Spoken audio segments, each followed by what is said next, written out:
There are many races in this world, and there are people who know how to improve themselves.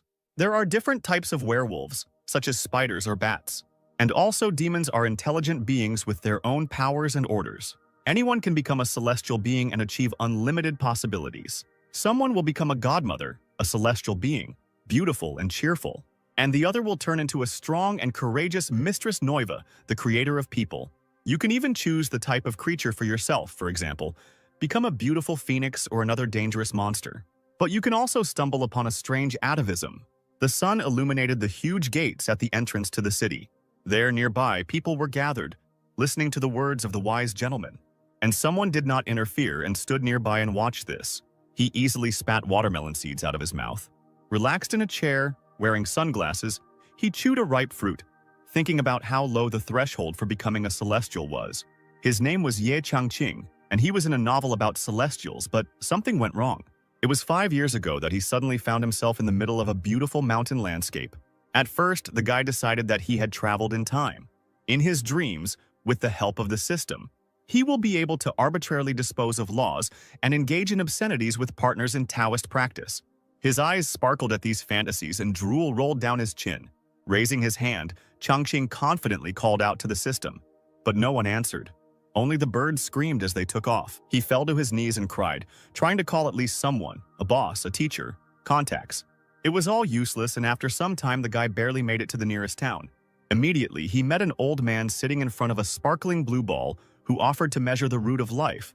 Of course, Changqing wanted to check. Approaching the ball, he touched it and immediately received a small electric shock. The ball sparkled, and the old man, seeing something there, could not believe how this was possible. The guy, full of confidence, asked to quickly tell him whether he really possessed such a powerful talent.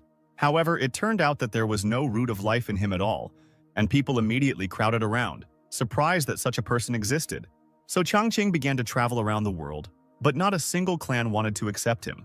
He knocked on the doors of all the sects and asked to take him, but without the root of life, no one needed the guy. In order to somehow survive, he found a small village. Lost in the mountains and eternally covered in fog, it was called the village of Xiaoqi. There, on one of the streets, Changqing opened his own shop to earn money for food. Drawing on knowledge from both worlds, he began to teach and run a household, and his days passed very calmly. Because the guy stopped striving for anything and resting more, his creative abilities rapidly increased. Changqing discovered many talents within himself, such as becoming a master of calligraphy, learned to play Go masterfully and defeat all opponents. Even playing string instruments came easy to him. It made me wonder if he had discovered his special skill in this world. But the guy was not at all happy with such abilities and enraged threw the brush on the table, breaking it. After all, evil spirits are rampant in this world. So what benefit is there in practicing art? His disciple sighed and said, Mr. Ye has once again indulged in his worthless fantasies. Hearing this, the guy froze, remembering that he was not alone here. Embarrassed, he closed his eyes and cleared his throat, trying to pull himself together. Hitting the board with his pointer, Changqing began to tell what they would talk about in today's lesson. However, the class was not at all ready for the lesson. The children scattered in all directions, some started fighting, others laughed and chatted. Of course, this behavior angered the teacher and he shouted at them, clenching his fist. And the students began to explain that a celestial being had come to the village to look for students and that their parents had told them to go to her to improve themselves. Another boy's father considered improvement more important than studying, and he asked if Mr. Ye also wanted to improve himself. The angry Changqing shook from such rudeness, but the children immediately apologized. He understood that these little kids still didn't know anything about respect. But then someone said, "We'd rather just laugh in front of you." And the guy was again overcome with anger and a desire to scold this child. And then a cry rang out. "The celestial being is here!" The guy couldn't hold on and fell in the passageway. And the children, wanting to see the girl as soon as possible, said goodbye and stepping on him quickly rushed to the exit. They ran into the city in a noisy crowd and Changqing could only shout furiously after them. On the widest street in the city, many people had already gathered to greet the arriving celestial being. She was a very beautiful girl and the main disciple from Taishuan Shrine, and her name was Lu Wu Shuang, and behind her was another beautiful younger girl, her fellow disciple Wang. The parents who vaccinated their children bowed low in greeting. With a wave of her hand, the girl ordered the selection of Taishuan's disciples to begin, and the servants who came with her obeyed her. A queue was organized and all those who wanted to stood one after another. A ball hung above the ground, and the servant opened the notebook when the first person approached and asked the child's name. The mother of the boy, who was shamelessly picking his nose, beamed and said that his name was Li Gusheng. Looking at him, the servant decided that children were no good in this place and that they had come in vain, but he still asked what the child's official name was. With an embarrassed smile, the woman replied, "Its name is Li Chunfeng." Hearing this name, Xuan turned around to see who was called that. The mother was surprised. "What's the matter? Is there something wrong with my son?" But the girl explained that she simply thought the name was very beautiful. Then the aunt told him about Mr. Ye, the smartest man in their village, who called him that. Xuan couldn't even imagine that such a Taoist expert could live in this place. Perhaps he could even walk the path of cultivation. Meanwhile, the servant asked the child to place his hand on the spiritual stone. The boy approached and took his finger out of his nose and placed his hand on the glowing blue ball. The next moment, he flared up like the sun, blinding everyone around. The shocked girl looked at the assistant, whose list in the notebook also began to glow like gold. It turned out to be a top-grade spirit root, shining like metal. And the boy, not understanding everything, began picking his nose again. Looking at him, the younger student admired, because such a type is extremely rare and people with him are considered incredibly talented. "What a good sign. Let's move on," the older student ordered. The children stood in a row and began to say their names, and they were all beautiful and strong. As the younger student wrote down their lines, they began to sparkle more and more. He was amazed at the tremendous luck that these names brought. The astonished Xuan turned to the boys, asking who had called them. The children answered without hesitation that these names were given by Mr. E.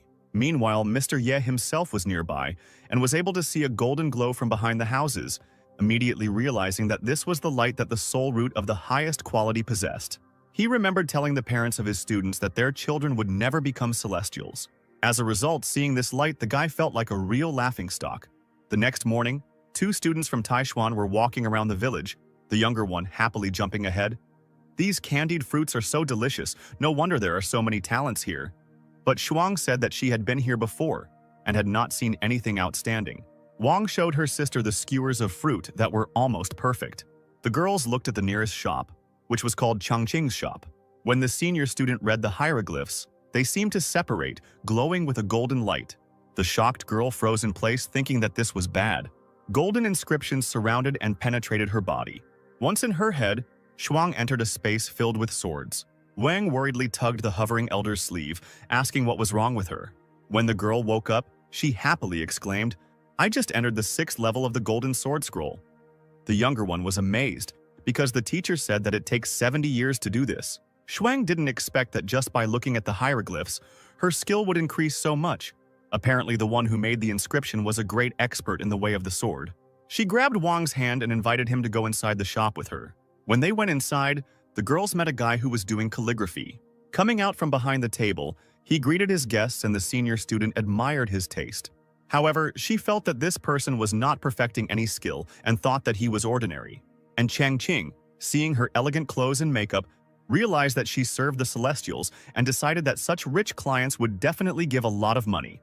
And he said, "Look around, dear guests. The things here are beautiful. The prices are modest. We are not deceiving anyone." The girls walked around the store, and then the older student noticed something. There was a stunning painting hanging there, a portrait of a young man. An incredible power emanated from him, aiming at Shuang. Feeling that this was not good, she grabbed her sword. Blocking the powerful force of this picture, the girl could not resist it. And then the energy of the sword began to penetrate her body and fill her mind. Xuan closed her eyes and froze in place, her body trembling. Suddenly, she realized that she had advanced in cultivation again.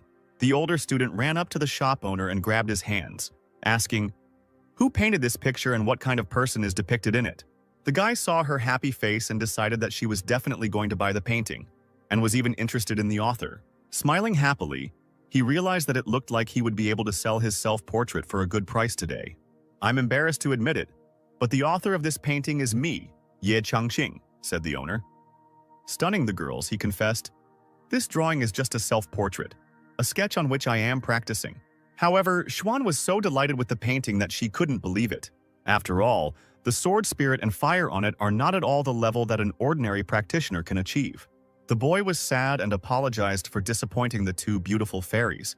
The younger student upset him even more by saying, "It's just superficial, the hair, the clothes, just something not worth paying attention to."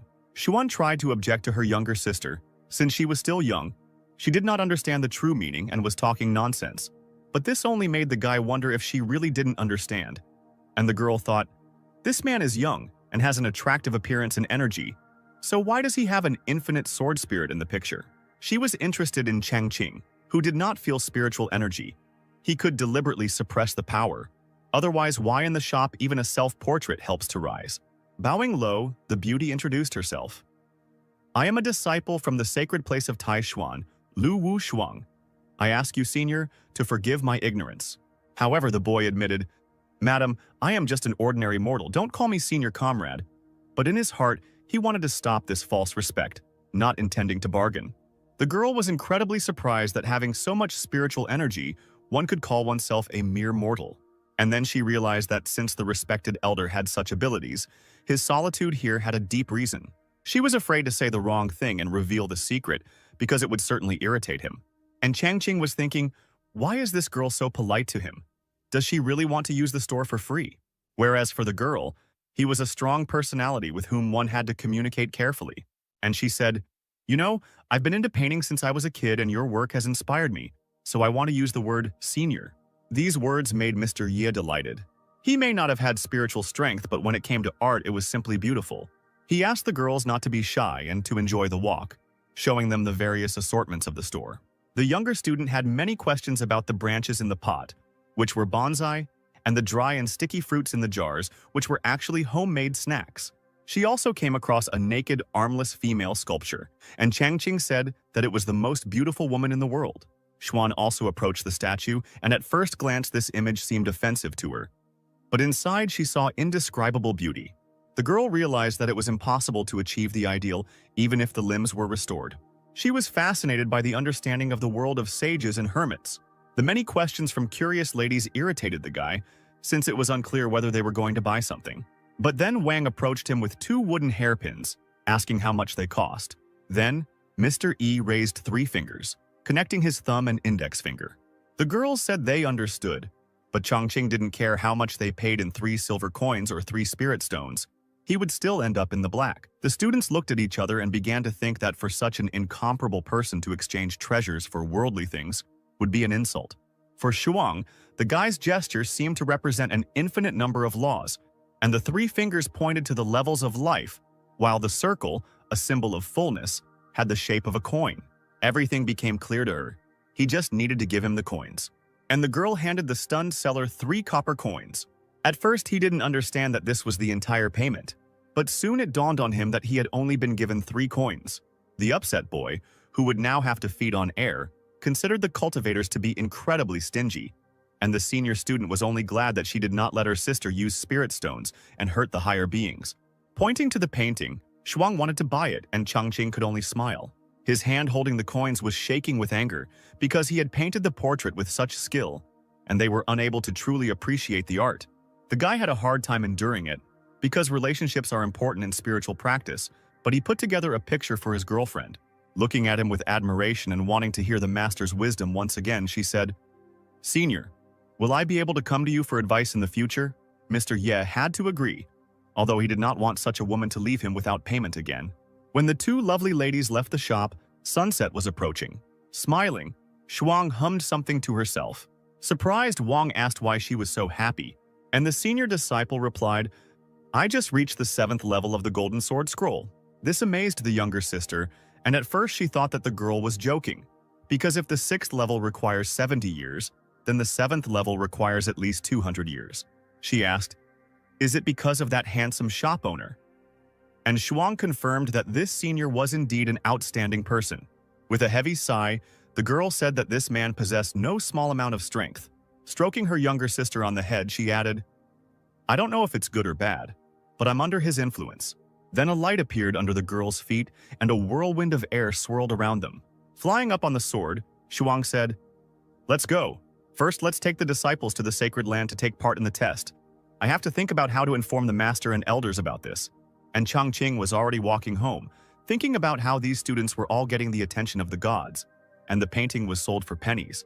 He made everything even worse, and now he would have to wait for it all to end. On the way, he stopped by Wei restaurant as usual. The owner greeted the guy warmly. asking whether he would have the same 3 dishes for dinner again that day. But the upset Mr. Ye changed his order. "I didn't earn much today, just 2 appetizers and a jug of wine will be enough." Then the owner hugged Changqing, saying that thanks to him, their Wei family became successful. Such politeness surprised the guy, and he immediately thought that Li Leng had already left. And Mr. Wei, pouring wine, said, "Yes, all the children in our town left," and the teachers praised their choice of names, especially Li Leng. Sitting at the table, he continued the conversation. The spiritual teachers froze in place upon hearing the name Wei Zhongxiang, and the guy proudly replied that he had chosen this name with particular care. The man patted Mr. Ye on the back, assuring him, "Even though you don't have spiritual strength, you do have culture." Of course, the guy was very grateful for such words, and the owner ordered the teacher to be served a chicken thigh. Changqing was already about to start eating. Taking the fragrant meat, he was about to put it in his mouth, but then a strong blow landed on his stomach, causing him to drop his hip. Visitors looked at the large black-tailed dog in surprise. The guy straightened up with difficulty and couldn't believe what had happened. A dog named Black Emperor looked at him, wagging his tail and holding meat in his teeth. The restaurant workers came out to look and asked, "Is this the dog that got lost last year?" The guy confirmed this, and the dog began to lick the owner's face. Covered in drool, he fought off the happy dog with difficulty. 2 years ago, Changqing picked up this small black dog of an unknown breed and named it Black Emperor. He fed him scraps, which the dog didn't like at all. After some time, he disappeared, making a hole in the wall, and the guy thought that he had already become a snack for wild animals. Now all of Mr. E's pants and boots were covered in drool. He irritably called his pet a licking dog, but he still looked at his master with the same devotion and barked. Upon entering the house, the dog immediately rushed forward. He sat down next to a huge painting of a dancing dog, which surprised Changqing. The dog was shaking terribly, and the boy remembered that he had been just as afraid before and wanted to examine the canvas. Before going to bed, Mr. E warned the dog, "Your kennel is in place. Don't keep looking at the painting, otherwise you'll get scared again and shit yourself." The pet watched attentively as the door closed behind its owner, and then a golden aura flared up around him. The emperor's body began to show bulging muscles, and he stood up on 2 legs. The dog did not expect that after being tempted by the fox, he would be able to return to his master. He recalled with anger how the vile fire demon had teamed up with others to return him to his original state. Suddenly there was a knock from behind the door. The dog was afraid that demons from the southern mountains had come, but Changqing's hand appeared from there, holding out a bowl of food, and he said, "There's still some food left. Eat it, and then sleep." The emperor, who was incredibly happy, regretted leaving his master and promised to be the best dog and never run away. And the guy, lying in bed, thought about how his pet had spent this year away, even though his stately figure and cowardly nature had remained unchanged. Turning on his side, he thought that he had made a mistake in taking the dog as a model when he painted that picture. Then he hoped the dog would become a demonic ruler. But he turned out to be just a licker. Behind the door, the emperor ate his food and no longer worried, because thanks to the master's protection, all the demons would be ants. While licking the plate, the dog thought about his fate, which was determined by the picture created by the owner, and awakened the blood. However, this time he did not bring Mr. Ye a gift and decided to slip away and make a surprise. So at night, a black shadow flashed over the sleeping Changqing. And then came a clear, warm morning. The guy began to slowly wake up and open his eyes. He rubbed his face, and it seemed to him that the bed became smaller. Mr. Ye touched something soft and warm with his hand. Turning around, he was shocked to find a sleeping girl on the bed next to him. She was very beautiful, with fair skin and blonde hair. The horrified and embarrassed boy screamed, "Woman!" The blonde's leg pressed against Changqing's groin, and he screamed. Looking at the girl, he tried to understand what was happening. At first, Mr. Ye thought he was dreaming, and he slapped his hand on her thigh. The feeling seemed very real to the happy guy. But then the 9th Princess Yang Yingxing woke up after feeling the blow. The shocked girl looked around, realizing that she was not alone here. Changqing sat next to her, smiling, and greeted her. However, she did not wait for his words and waved her hand, slapping the guy with all his might, leaving a mark. Mr. Ye fell out of bed with a bang, and the princess asked who he was. Pointing her finger, she began to shout, "What are you doing in my bed? You know who I am?" The confused and frightened girl called for security, ordering them to seize the man. Holding her cheek, Changqing comforted her and explained that this was his home and his bed. The screams could be heard even on the street where the Black Emperor sat wagging his tail. The happy dog found this lively and thought his owner was having a good time. And then Jan stood up and said, "Get out of here. and kicked the guy with incredible force. From such a blow, he flew out the door, landing on his back. The dog ran up to Mr. E, barking. He wanted to know if the owner was happy with the gift, but he didn't understand him and only scratched his head, wondering where this girl came from. Changqing looked sternly at the dog and reprimanded him for allowing someone to enter, and the dog only barked in response, but, in fact, it was he who brought her. Meanwhile, the princess was sure that yesterday she had slept at the courier station since she ended up here. Was it really because of this guy? But when Yang hit him, the gentleman didn't look like he had the strength to overcome his defenses. And the girl decided to be cunning, and if he had bad intentions, she would kill him. Shoes clattered on the wooden floor as the princess stepped outside.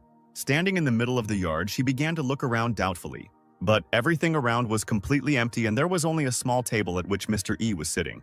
Jan called out to the focused guy at the top of her voice, but he didn't respond.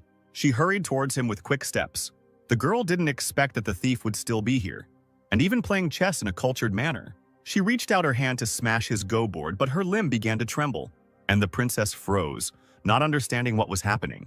A strange light emanated from it, and she had to cover her eyes.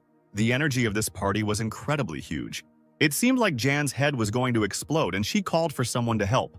Finally, Changqing noticed that someone had approached. He looked at the girl's twisted face in amazement. She had slept all night, and now she was like this. Was she really trying to deceive him? The dog also noticed the strange behavior of the guest. But he knew that his master's party was covered by countless streams of energy, and not many could withstand it. And yet it was his gift, and this time he decided to help. Meanwhile, in the illusory world, the darkness began to crack. From there, breaking through the darkness, a huge black dog burst out. The girl looked at him in horror, not expecting anyone to break through to her. She realized that it was the dog who helped her deal with this trap. However, this was not the end, and Yang began to fall into the dark infinity. From fear and strong spiritual pressure, she lost consciousness. The Black Emperor rushed forward, realizing that her soul and body were separated. But the real god here was Mr. Ye, and by easily moving the pieces, he helped the girl get out. In reality, he was simply playing a game. Concentrating on the game, the guy was glad that he was finally able to solve this game. Finally waking up, the princess fell to her knees, exhausted. She was shaking. She felt her soul leaving her body, as if through the gates of hell. Raising her head, Yang saw the dog and decided that since he helped her get out of the illusory world, he must be of a powerful level. If it weren't for this dog, her soul would have left long ago. And the emperor believed that the master's strength was largely responsible for saving the girl. Then Changqing noticed that something was wrong and turned to the guest. "Are you okay?" The girl looked at him silently and couldn't believe that this guy was so strong, even subdued a black demonic dog. She thought with admiration that this was the hidden power that was spoken of in the books. But the next moment the princess drooped. She definitely couldn't do anything to him. And Mr. Ye, shocking Yang, suggested, "Maybe you are good at Go. Since you were staring at the board for so long, let's play a game." With difficulty, she began to rise. She remembered the instructions of the old men, who said that powerful people have strange morals. Apparently, the girl had offended him in some way, and now it was better to surrender immediately. She folded her arms and refused, not daring to do anything in front of her elder.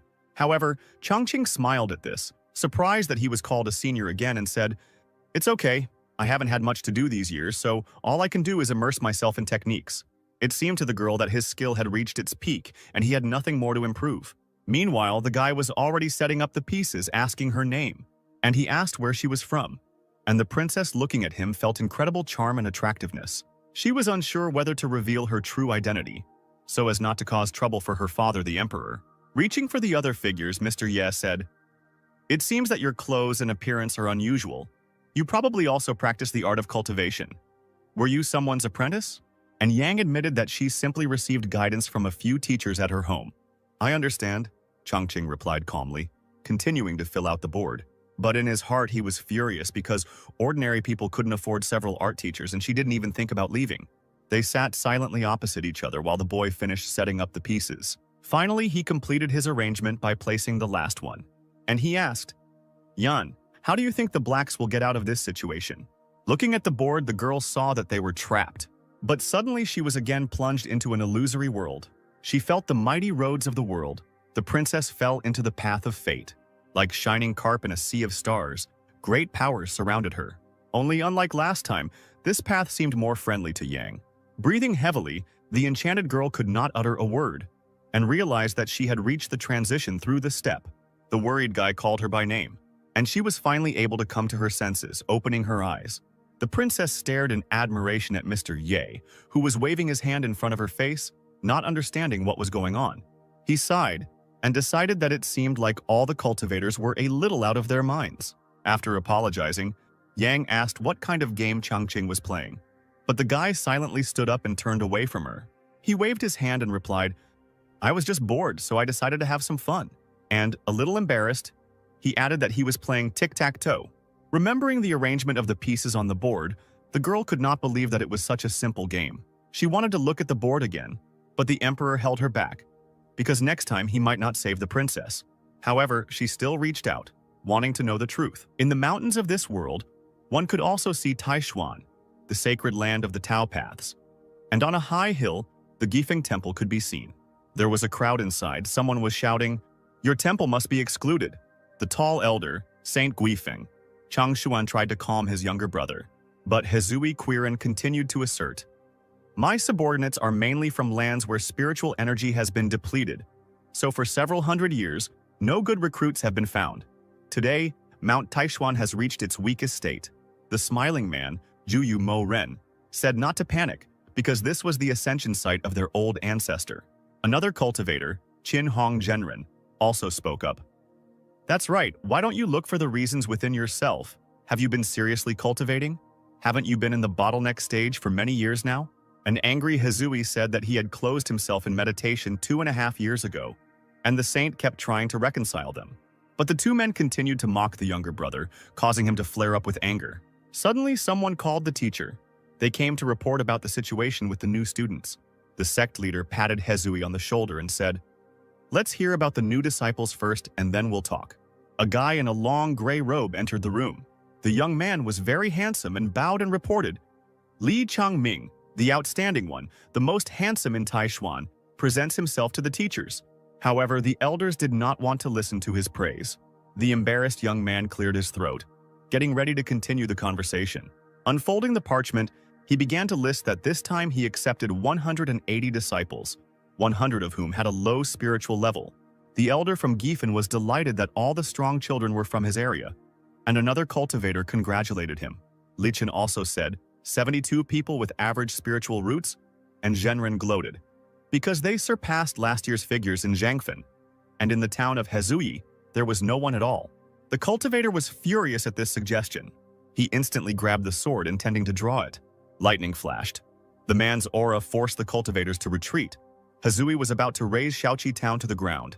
Meanwhile, the guy continued to talk, provoking the elder even more, about the super high level of 1 person and the high level of 7.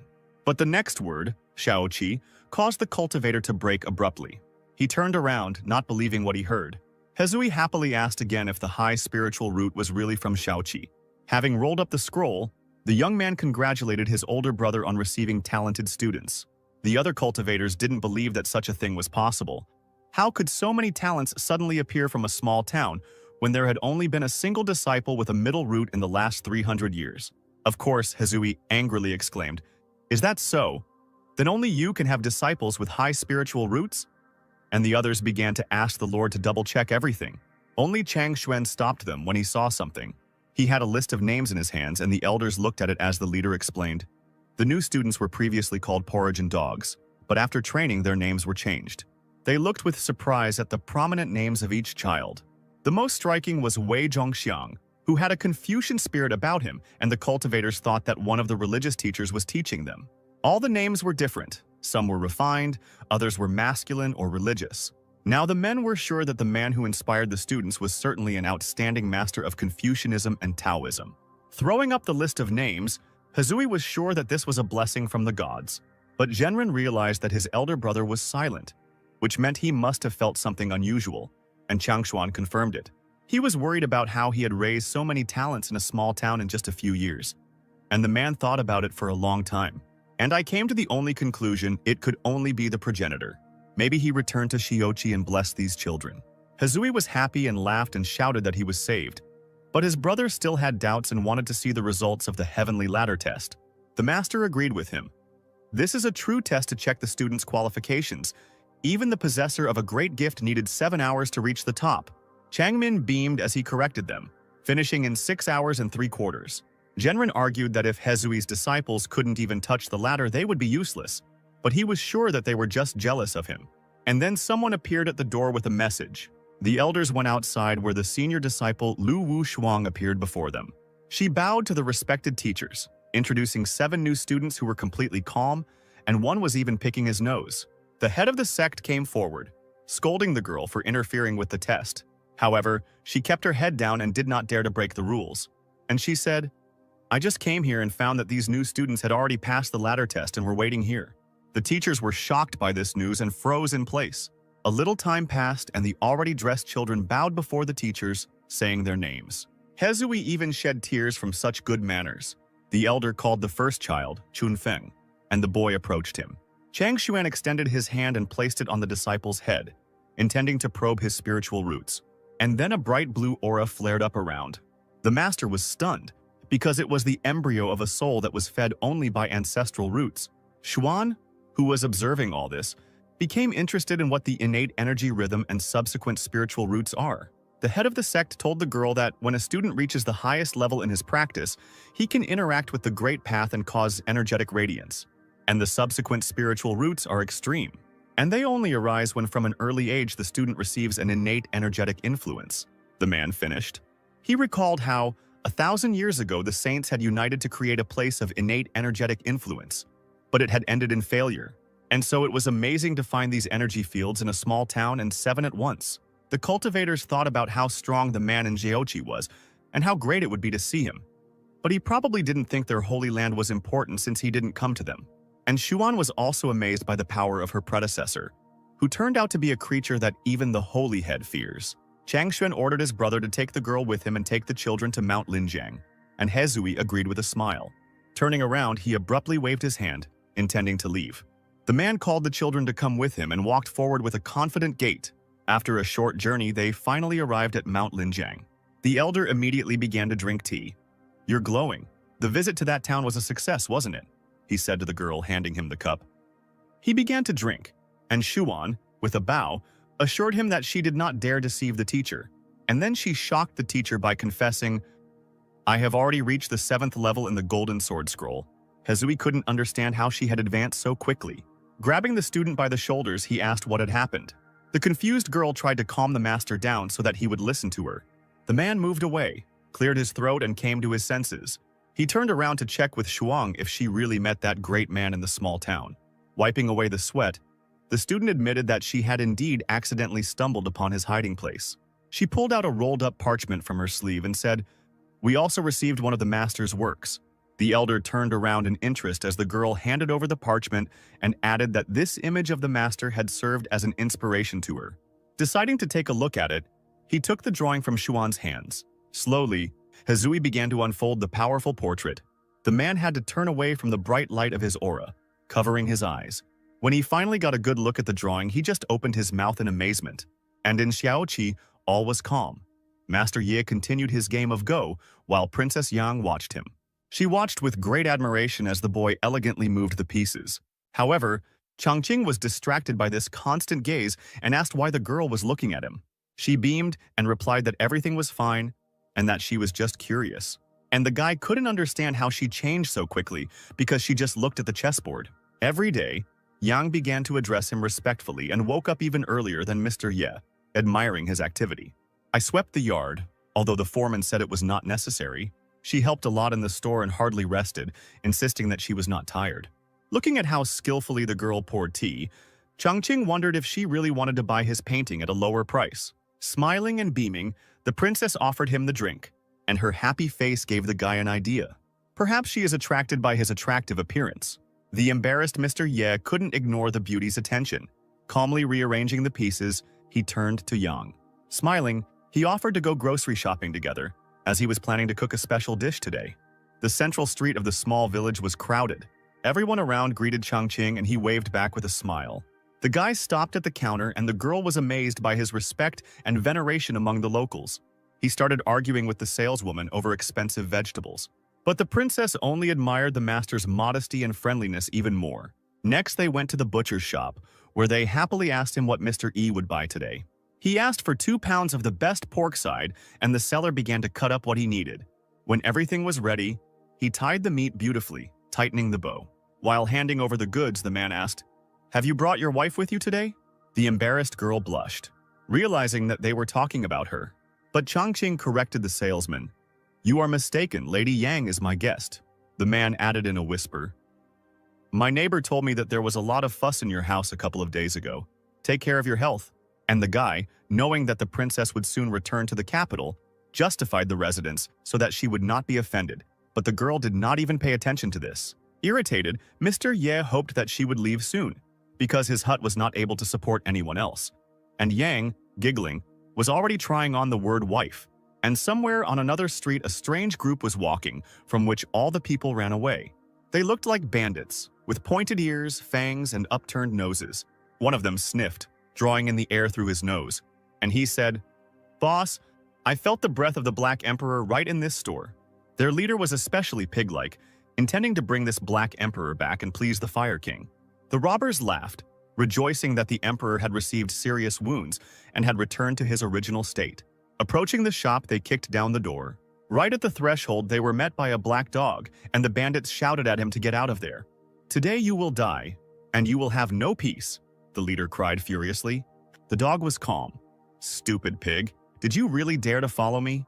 However, they were confident that the Emperor now meant nothing, and they got down to business, preparing to attack. And suddenly, a golden aura flared up around the dog, turning into a huge monster, and he said, "On the master's land, even the red fire means nothing. I didn't intend to commit murder, but you crossed the line." From the store came plaintive cries. "What's going on, brother? Save me, my demon pearl is broken." But in the holy land of Taishuan, everything was calm. The sect leader spoke to Changming. "You are a disciple with a high chance of becoming the next saint ruler. What do you think of such a powerful figure appearing in Xiaoqi?" The young man replied, "It seems he is not hostile to our land. I think he just happened to be there." The elder was confident that if this was the case, then the sacred land of Taishuan would definitely prosper. The door to the room swung open with a loud bang. Calling the elder, a joyful Hezui entered, followed by his student. The master's behavior confused her a little, and she sighed heavily. Turning around, Saint Guifeng was surprised. Didn't he leave with the new disciples? But suddenly he noticed something surprising in the younger one. This man achieved a breakthrough in such a short time. The astonished elder asked, "You have been stuck at the same level for 2,000 years, why now?" But Hezui didn't care about the breakthrough, and he unfolded the picture in front of the leader. At first, the old man did not understand what was so special about her. Looking more closely, her true strength was revealed to him. There was a tremendous amount of energy contained in this portrait, and it was bursting out. It seemed that the spirit of the heavenly ruler himself was hidden there, and thousands of his spiritual swords come out from there. Looking straight into the golden glow of Changshuan's aura, he was blinded. Many transparent swords attacked the elder, and he didn't know what was happening. It was as if an abyss had opened above them, subordinate to a higher being from which golden blades flew endlessly. The 2 younger students standing nearby also couldn't withstand the pressure of this force. Shuang cried out in panic, "Supreme! Close the scroll first!" Finally, having folded his palms into a seal, the old man managed to roll up the parchment. Shocked, he breathed heavily, trying to come to his senses. While the elder was clutching the painting tightly in his fist, everyone noticed that the light from it was gradually beginning to fade. Everyone looked around the room in surprise, as it turned out to be studded with transparent swords. Thousands of blades were stuck into the doors, floor and ceiling. Exhaling, the head admitted that it seemed like everything was over, and the swords really did slowly begin to disappear. Saint Guifeng approached Hezui and clapped him on the shoulder. And with delight, the Supreme One wondered where the student got this picture with such a high understanding of the sword. In response, Hezui asked to be allowed to tell Lu Wushuang about this.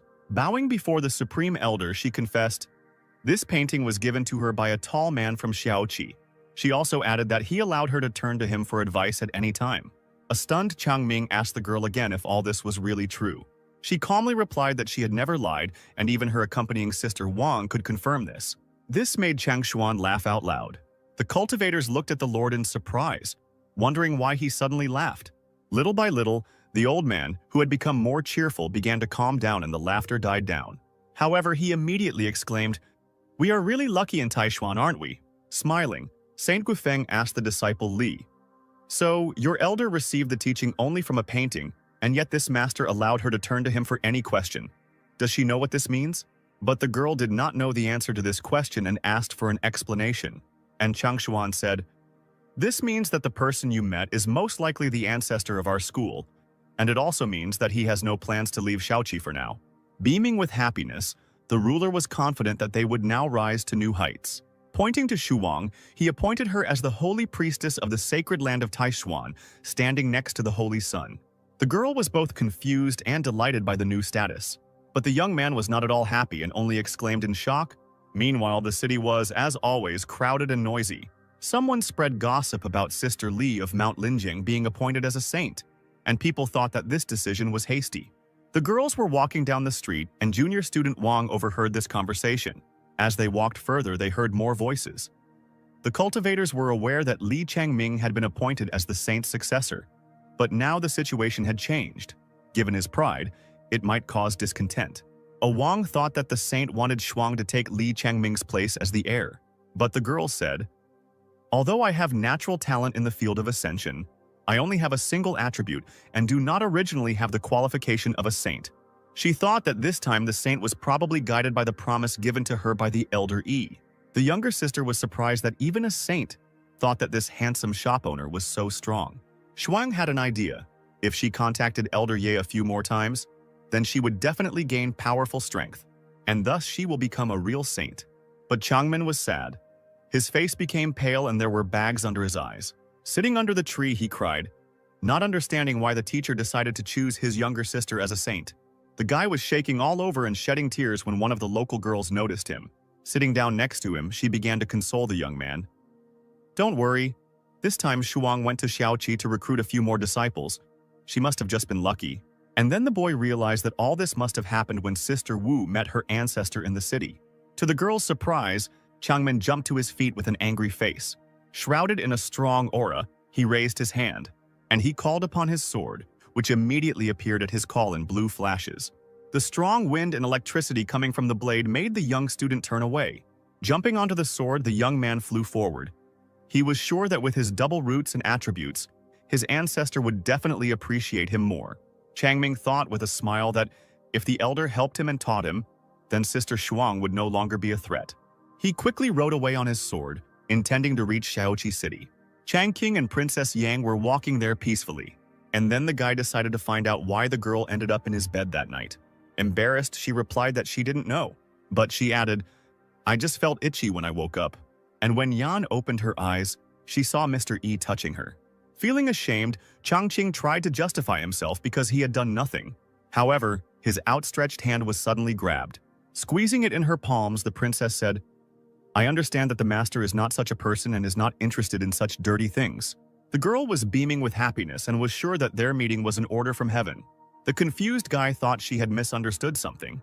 After all, he was not a celestial being and he was interested in all these dirty things. But suddenly, a tear ran down his cheek and his lips curled. Chongqing was terribly sorry that he did not have enough strength and was simply afraid to take on the matter. And then his gaze fell on something unusual. It was a strange young man who walked on tiptoe down the street as if trying to hide. The alarmed boy couldn't believe that this was possible. In his panic, he couldn't believe that there were such monsters in this town. Just a quarter of an hour ago, Chang Ming was flying towards the small town of Shaoqi. There in the mountains, a strange energy flow was felt, and the cultivator remembered what his teacher had told him about it. As he approached quickly, he felt this stream under a small pond in the village. The energy led him to a small shop.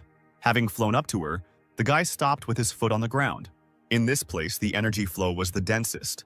He noticed a sign above the doors, and when he read it carefully, he realized that it was not at all ordinary. He cried out in shock as the power enveloped him. From there, a sharp sword flew towards Changmin. He passed through the young man's chest like a golden arrow. Sweat was running down his face. Even if the guy had not trained in sword art, he could still feel the enormous power contained in this place, and he realized that this was probably where Shuang got her chance. He sighed, hit his fist against his palm, and bowed, greeting the elder. Tai Xuan, the inheritor of the sacred world, Li Changming, I ask you to grant a meeting with the ancestor. But no one heard his high-flown words, and there was silence all around. Raising his head, the cultivator saw that the door to the shop was open and immediately wondered if the ancestor had left. and he went inside, although he thought that it was not good to break into the ancestral home like that. But Changmin left the house without the teacher's knowledge, and he didn't have much time. This time, the guy really wanted to achieve something. With this attitude, he confidently stepped inside. Seeing someone inside, he immediately introduced himself as a disciple from the Holy Land. There, in the center of incredible energy and dead bodies, sat a strange creature with black fur and a tail. When it turned around, the dog's eyes flashed scarlet. The monster stood on its hind legs and incredible power emanated from it. The young man opened his eyes in horror, not expecting to see something like this here. Unable to stay on his feet, he sat down on the floor, hitting his tailbone. After all, he trembled and didn't know how a demon lord-level beast appeared in this village. But suddenly someone's hand fell on Changmin's shoulder. He turned around and screamed, because it seemed to him that there was a monster standing there too. However, the next moment, a smile blossomed on the face of the man who appeared and he asked, "It seems you were scared. Is everything okay?" Stuttering and shaking with fear, the boy pointed inside the store, claiming that he saw something there. Mr. Ye wondered what could be in his shop. In shock, the young man asked again if this was really this man's store. Having put down the basket of vegetables, the guy stood up, confirming that this was indeed the case. While he was talking with the guest, Princess Yang was already approaching them. Despite Changmin's warnings, the boy went to see if there was anything strange inside. Opening the door, he looked back, calling the Black Emperor. But then Mr. E noticed something unusual. There were many wild boar bodies scattered around the shop, and suddenly an idea came into the guy's head about how this happened. He gave Miss Yang a basket of groceries. Then turning to the frightened young man, Changqing began to explain, thinking that the young man had misunderstood. The stunned cultivator wondered what they could have told him, and the shop owner said, "Although I sometimes collect mountain goods to sell, I have never collected mountain boars." But the guy looked at him with a completely uncomprehending look. He wondered what this man meant, and he decided that this gentleman probably wanted Changmin to help him remove the demonic bodies. Suddenly, the Black Emperor interrupted Changqing with his barking. Seeing the dog, the young man froze in horror, his eyes wide open. In an instant, he jumped back to the very exit. Pointing his finger at the dog, the guy shouted, "It's him!" However, Mr. Yes smiled brightly and grabbed the dog by the scruff of the neck, saying, "This is my pet. He's a little stupid. Don't be offended." And in the eyes of the young man, this dog with a strong aura was a bloodthirsty monster. He was truly horrified that someone would keep the Demon King as a pet. Taking a long breath and calming down, the guy thought that this could be the one he was looking for. Changmin bowed deeply and introduced himself again, greeting the elder and saying that he had come for guidance. Listening to all this, Changqing only looked at the guest with bewilderment. With excitement, he realized that as soon as he was called a senior, it meant that something was not right, and that this was again a person from the Holy Land of Taishuan. Last time a girl showed up and took the painting for 3 coppers. This time they angered the guy even more by leaving wild pigs in exchange. He thought angrily, "Were all cultivators so greedy?" Standing in front of the shaking youth, Mr. Ye finally calmed down, deciding that the wild pigs were quite plump, and if he sold them to a butcher, he could get 8 liang. And Changmin was in a panic, trying to understand why the ancestor didn't speak. Did he really disturb his peace? He was overcome with a mad fear that he had angered his elder. Only this elder was now busy counting the boars and how much he could get from them. It came to 13 liang, and the guy even lit up in anticipation of a big profit. Approaching the very sad young man, Changqing patted him on the shoulder, and to his surprise, he agreed to mentor the young man. Smiling, Mr. Ye thought that it seemed like there were intelligent people in the immortal world. He asked happily, "Have you also come for a painting or calligraphy?" At first, Changmin couldn't figure out what other painting he was being offered. But then he remembered that his elder sister Shuang had shown the master a sacred relic. He jumped up abruptly and grabbed the shop owner by the hand. Tears streamed down the young man's cheeks as he replied to the stunned Changqing, "You're right, that's why I'm here." Mr. Ye waved his free hand and invited the boy inside. He was going to get a little more serious since they were giving him so many boars. Changmin thought that this senior was surprisingly so cute. Taking his chin, the guy thought that he already recognized him. Such a wonderful man. Meanwhile, Changming imagined how they ran and jumped under the setting sun of the sacred land of Taishuan. Looking up from his letter, he asked the boy if there was a word he wanted to see on the canvas, and he began to throw out options. Changming just laughed quietly, looking somewhere to the side, and Changqing wondered what he was looking at. The Black Emperor thought that he was afraid that he might notice him, but it seems that he is not very smart. Having bitten the guy on the hand, he mentally told himself not to be rude in front of the owner and to sober up. Changmin, who hadn't expected this, awkwardly stepped back while the dog's jaws were on his hand. Hearing the strange sounds, Changqing turned around and asked him what was wrong with him. The Black Emperor was already sitting quietly next to the guy, and he awkwardly said that they were just playing. Taking up his brush, Changqing exclaimed that he would then make a laughingstock of him. At that moment, Yingxing entered the room, announcing that the material was ready. But then she noticed that it was not the eldest who wanted to write hieroglyphs. She immediately rushed to the table and offered to help him rub the ink. Changqing didn't ask her, but simply accepted her help. Coming closer, the girl pushed Changmin away. As she rubbed the ink, she thought about how she used to be completely immersed in a game of chess when she watched it. If it is calligraphy, then who knows what endless truths and laws it will contain. As he loaded his brush with ink, Changqing said to himself that at that moment the pen was 1 centimeter away from his paper. He began to move his brush across the paper, thinking that in a quarter of an hour everything would change. Anyone who sees this inscription will be absolutely enchanted by it. Yingxing noticed that the gentleman was completely immersed in his thoughts while waiting, and Changming thought that this might be his only chance. And the movements of the brush continued, and it seemed as if the painting had gone beyond the boundaries of the canvas. Noticing that he was surrounded by the sight of the painting, Changmin's mouth dropped open in surprise.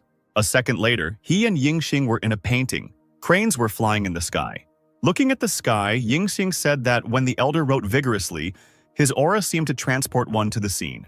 Standing on one of the mountains, Changmin noticed that he could feel it. Tears welled up in his eyes, and he said that he could feel true intention and purity in Senior Ye's movements. Suddenly, a green flame began to glow around him, and he exclaimed that it was the rhythm of the sword. And the next moment, the hieroglyphs entered his head in a stormy stream and shone in the sky. Changqing put down his brush after finishing the painting. After stretching his shoulder, he noticed that he had done well. Hearing some strange sounds from the side, he turned around to look at their source. It turned out that it was Yingxing and Changming who were shaking and making strange sounds. Moving behind their backs, Changqing placed his hands on their shoulders, bringing them back to consciousness. Looking at the guy, he said that he had already had 2 or 3 attacks today, and if he was sick, then he needed treatment. Changmin then folded his hands together and bowed to the elder, telling him that he had achieved the highest level of skill, and that he too had learned a lot. Changqing replied that these were all trivial skills unworthy of attention, and he himself thought that finally there was someone who understood. Approaching the table, he began to roll up the canvas, and then he handed it to the guy. Changmin extended his hands to receive it and thanked the elder. And then the guy asked him to name the inscription. Changqing thought for a moment and said that it was created as a token of gratitude for his generous gift.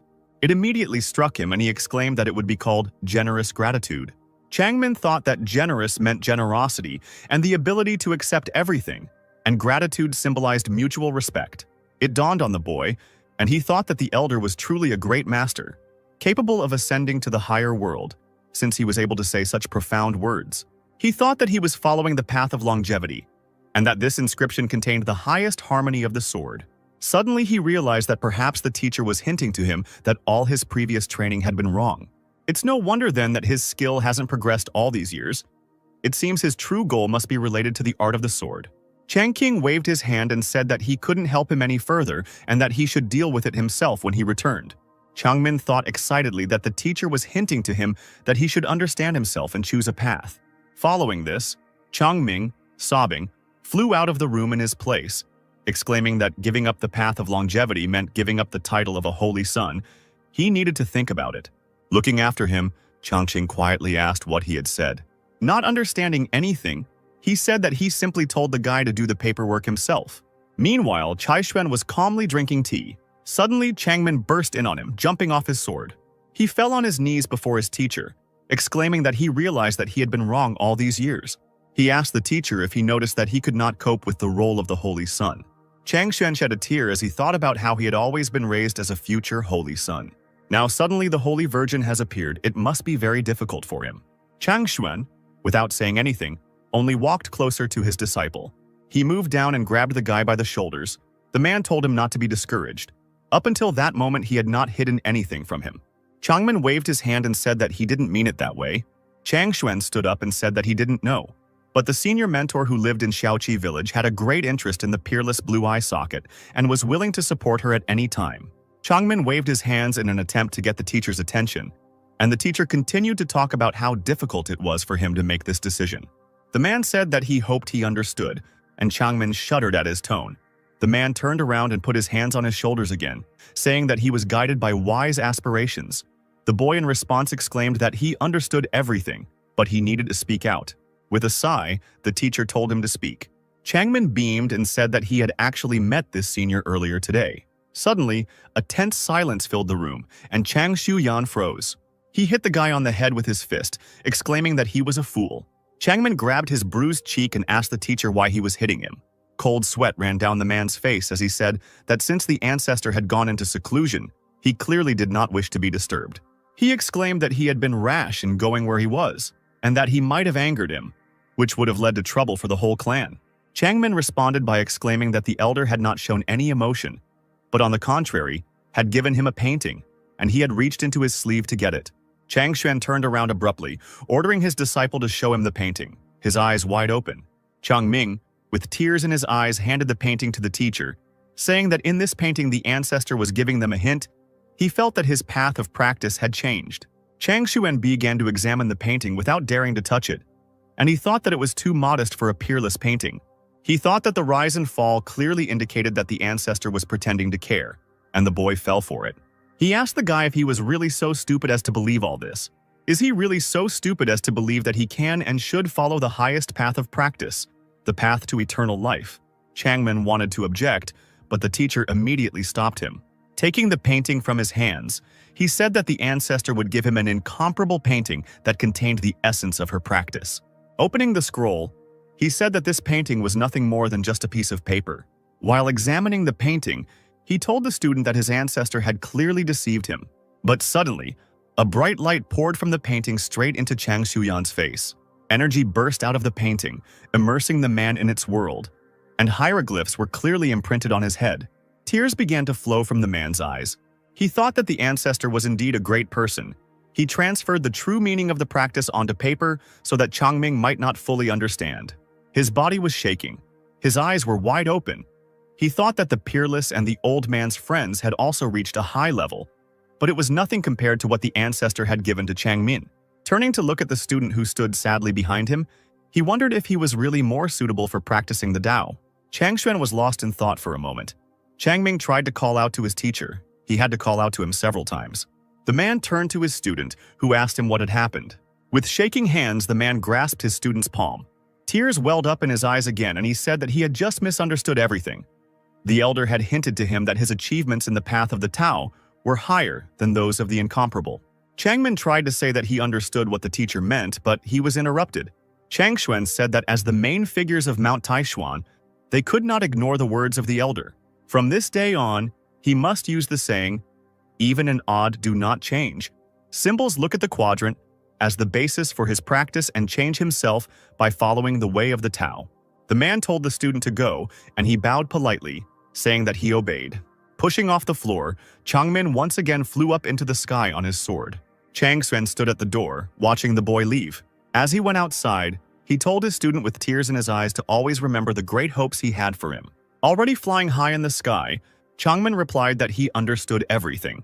After some time, Hezui, Mo Ren, and Zhenren came to Chang Xuan. Zhenren asked the head teacher why he was in such a hurry to gather them all here.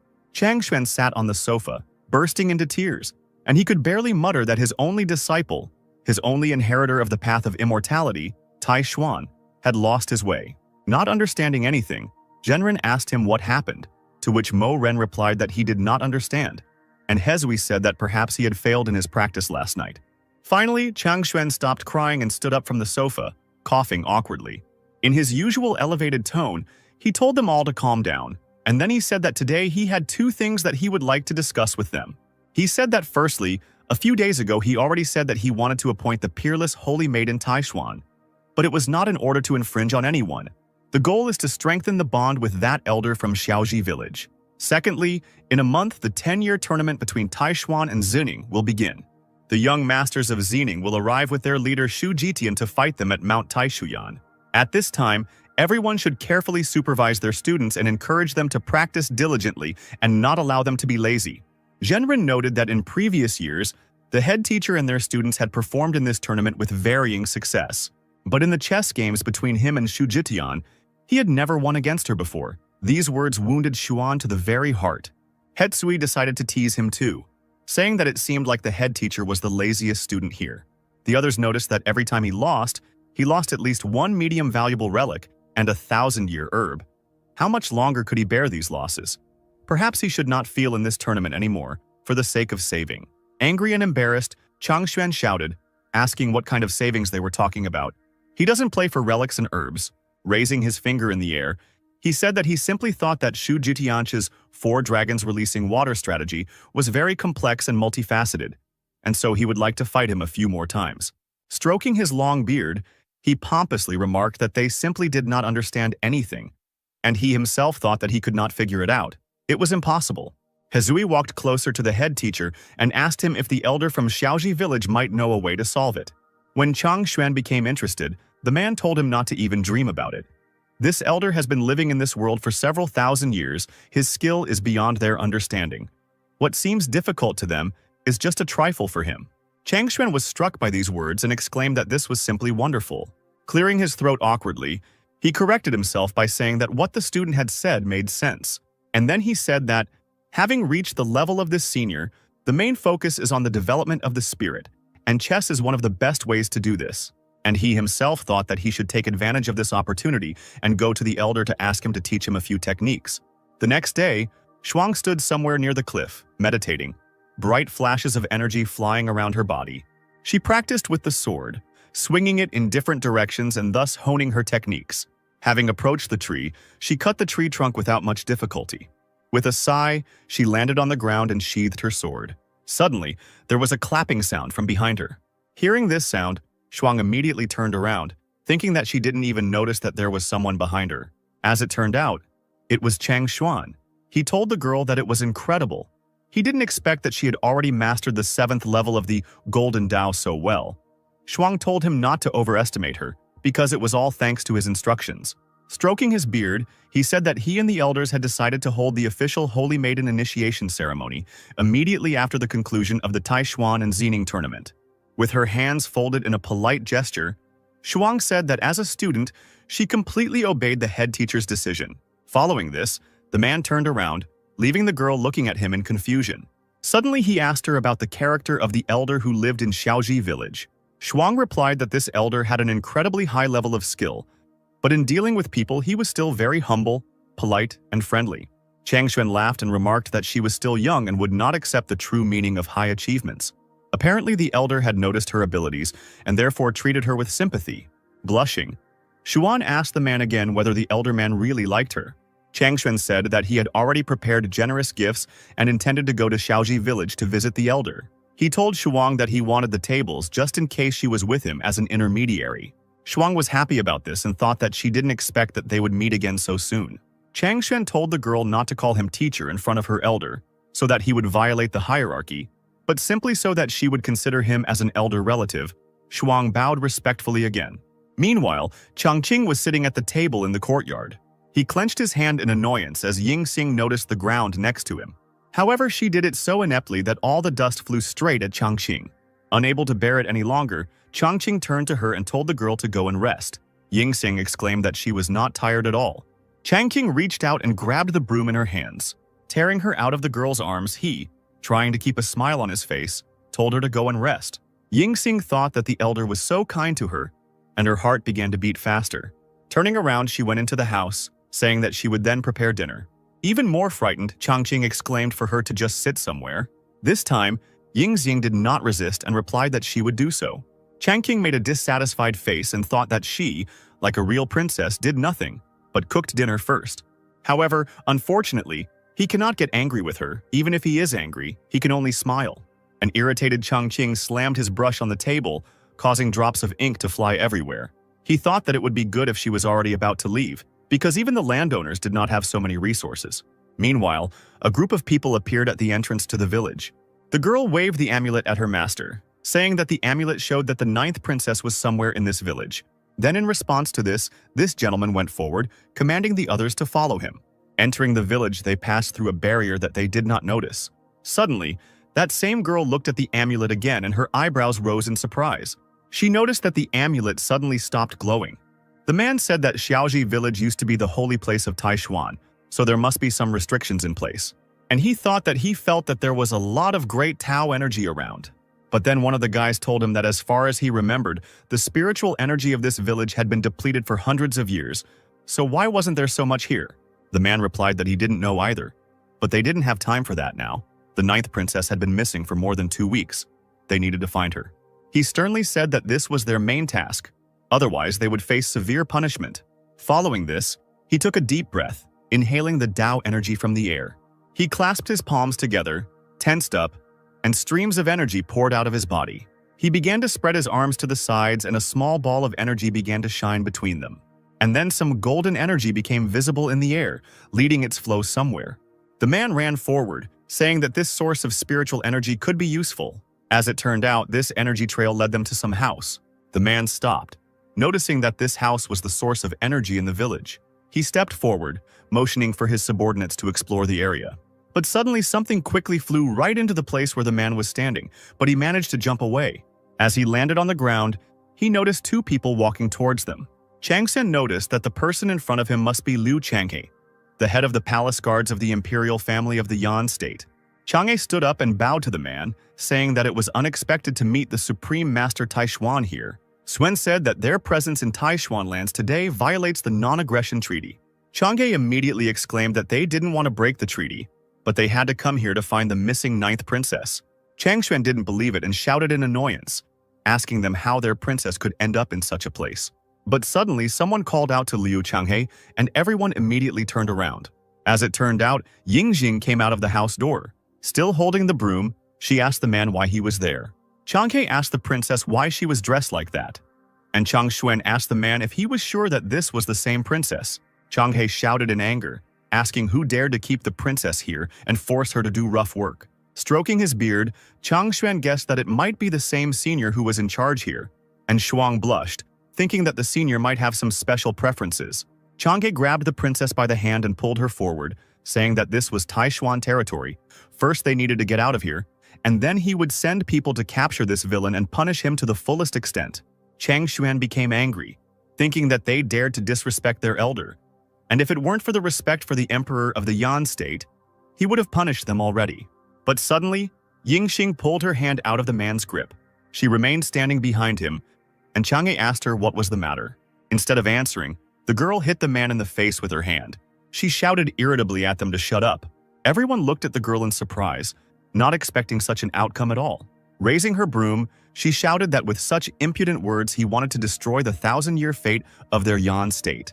Changhe replied that they had the protection of the emperor and their ancestors in the state of Yan, and she was not yet experienced enough, and she would be deceived by some unknown hermit. Changshuan responded by asking him how he dared to speak like that, and whether he knew who lived in this humble house. Changhe asked irritably if this was really one of Taishuan's elders. And while irritated cries were heard outside, the Black Emperor was sleeping on the floor in one of the rooms. He too was starting to get irritated, thinking that they should stop shouting like that. Finally, unable to bear it any longer, he rose from the floor and stretched, finally waking up. He walked to the doorway to go out to the annoying guests, and suddenly the paw that was behind the threshold began to glow red. The Black Emperor came out, a large copy of himself glowing behind him, and he barked threateningly. Changhe was seriously scared when he noticed that the Demon King was standing in front of them. As the Black Emperor came closer and closer, the man asked what the Demon King was doing here, but in any case, he couldn't be allowed to harm anyone. The Black Emperor noticed that this old man also wanted to fight, and he thought that now they would find out his poison. The spiritual copy of the Black Emperor raised its head up, howling loudly. Changshuan and Liu Changhe were gathering their energy, one to stop it and the other to strike. But suddenly, in the midst of this radiance, someone's fist appeared. It turned out that it was Changqing, who hit the dog on the head, asking the Black Emperor if he was misbehaving again. He exclaimed that a dog that bites people must be neutralized. The Black Emperor looked sadly at his master, and tears flowed from his eyes. Suen and Changhe both wondered who this person was that dared to order the Demon King. They didn't even feel any energy when he appeared. Changqing looked at the other people and apologized, saying that he was the owner of this shop and this was his pet. These words surprised the men even more, because they did not expect that the Demon King could also be a pet. Xuan hurried to bow and greet her elder. Changqing noticed that they hadn't seen each other for several days, and he asked her what brought her here today. Pointing to Changshuan, the girl replied that this was a man from her family, He saw the painting that she had bought from him earlier and was deeply impressed. So he came today especially to bow. Chang Xuan had no choice but to come closer and bow to Chang Qing, introducing himself to him. Chang Qing asked him to stand up immediately, and he himself, taking out a fan to hide his smile, thought that although he had no spiritual roots, his skill in painting was excellent, so he was worthy of being called elder by such a noble elder. Looking at Ying Xing, Chang Qing asked her who the person next to her was. Chang He was about to introduce himself, calling himself an old servant of the Emperor of the Yan state. But the girl interrupted him, saying that his name was Old Chen, and he was the manager, and he came here to find her. Suddenly, to the girl's surprise, Chang Qing walked past her straight towards the man. He grabbed his hand and with tears in his eyes said that he had finally waited for him. Leaning towards him, Chang Qing whispered to the man whether he had come to pick up his mistress, to which he replied in the affirmative. Then Chang Qing went to his shop, telling them all to come in and have some tea. Chang Xuan immediately became happy and loudly thanked the elder. After passing through the shop, the guy led the guests into his yard. The girls walked through the doorway with ease and the men followed them. But suddenly, taking a step forward, they came across some kind of barrier and bumped into it with their faces. Chang Xuan asked if this was the legendary defensive barrier technique that created itself. Chang He said that only ancient artifacts could create a barrier of such strength. Chang Xuan said that Shuang and the 9th princess had low cultivation so they weren't pushed back by the barrier, while their levels were too high so they were delayed. Chang Qing turned to the men and asked them what was wrong and told them to come in quickly. And then, driven by the wind, a single leaf flew through the barrier. The leaf broke the barrier, causing Chang Xuan and Chang He to fall inside. They fell awkwardly and heavily on their faces on the ground, and Chang Qing asked them what was wrong with them. The men quickly raised their faces from the ground, their noses bleeding, and awkwardly replied that they were walking unsteadily. Chang Qing did not dwell on this any further and led the guests on. Suddenly the men froze again, stopped in their tracks, and opened their mouths wide in surprise. As it turned out, they noticed that inside this house there was a Demon King black dog, and next to him, in the form of an ordinary tree, was an ancient demon. They noticed that everything in this house was imbued with Tao and ritual energy. They exclaimed that it seemed like they had ended up in some incredible place. Chang Qing told his guests to sit down while he went to get some tea. The guests obeyed the host, and all four sat down at a round table. Chang He, startled, asked Chang Xuan what he thought this elder was. Chang Xuan also shuddered and replied that he knew this person was great, but he didn't expect his level to be so high. Looking at the ancient demon, Chang He said that usually such demons were only found in places with great dances and opportunities, and now he lived in this small courtyard. Clutching his chest, the man noticed that just sitting on this bench he could hardly breathe. Chang Xuan also placed his hand on his stomach and said that this was just a test for them. But suddenly he noticed something on the table that was standing nearby. Chang Xuan slammed his hands on the table and stood up with a jerk.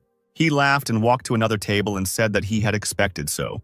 He smiled and happily noticed that Elder Yi was also studying chess. Ying Xing called out to him, telling him to be careful.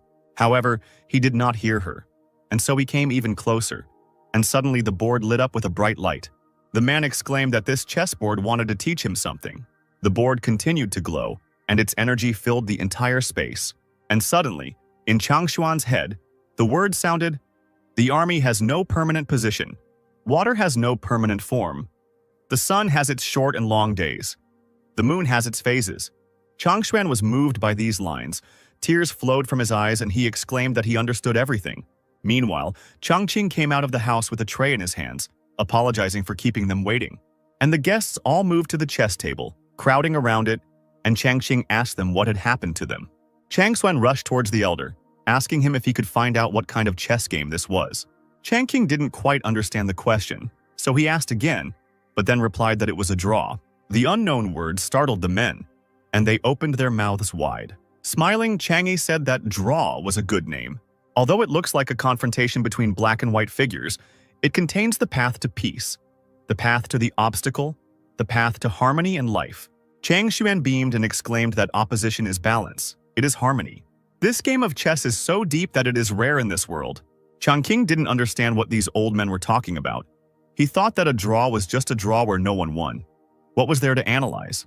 He quickly changed the subject, saying that there was nothing special about his house, and then asked them to try his homemade tea, and Chang Xuan and Chang He gratefully accepted this as well. Chang Xuan thought that a legendary figure like Ye Changqing was making tea, which meant he had knowledge in this matter. Their clan just happens to have a tea cake made from insight leaves left by their ancestors. He might like it. The insight leaves are a sacred item for cultivation. Even if they are fragments, they are priceless, and it can bring him closer to the elder. Chang King placed a small box on the table from which strong energy emanated. Covering his eyes with his hand, Chang Xuan wondered what it was. And then, to everyone's surprise, Chang Qing used tweezers to take out a whole sheet of insight from the box. Chang Xuan and Chang He thought that this was the first time they had seen whole leaves. Could this luxurious style really be the master's style? Chang King began to brew tea, and Chang Xuan thought that when the insight leaves were first brewed, all the spiritual energy on the surface of the leaves would dissolve in the water. The men smelled a scent that was incredibly clean. But then, the guy poured the tea into a glass and poured it behind his back. Noticing the strange expressions on the men's faces, Chang Qing asked them what had happened. When they both pointed to the puddle behind him, the elder replied that it was just some washing tea. Nothing special, just to wash away dust. Having already thoroughly brewed the tea, he poured it into cups and placed them on the table. Taking the mugs in their hands, Chang Xuan and Chang He thought that they were a little scared to drink this tea. The girls thought that just by smelling the aroma, they already feel how their level rises. Chang King noticed the strange expressions on the faces of the guests as they looked at the cups. He thought that he had completely forgotten that these people were not simple cultivators. They usually only drank the best of the best, and his tea did not reach that level. Forcing a smile, he said that if they really thought it was hard to drink, they didn't have to drink it. Chang Xuan said in a panic that they were just enjoying the aroma of the tea. And finally, all the guests took their first sip, and immediately their bodies were filled with unbearable bliss. Their faces turned red with pleasure. Chang He had already said out loud that this was such bliss, and then asked Chang Xuan about what he felt. Chang Xuan replied that it was undoubtedly the tea made from the leaves of insight. He said he already feels his level reaching new heights. Chang King couldn't help but be amazed by his guests, and he wondered why they were acting as if they had drunk the elixir of immortality.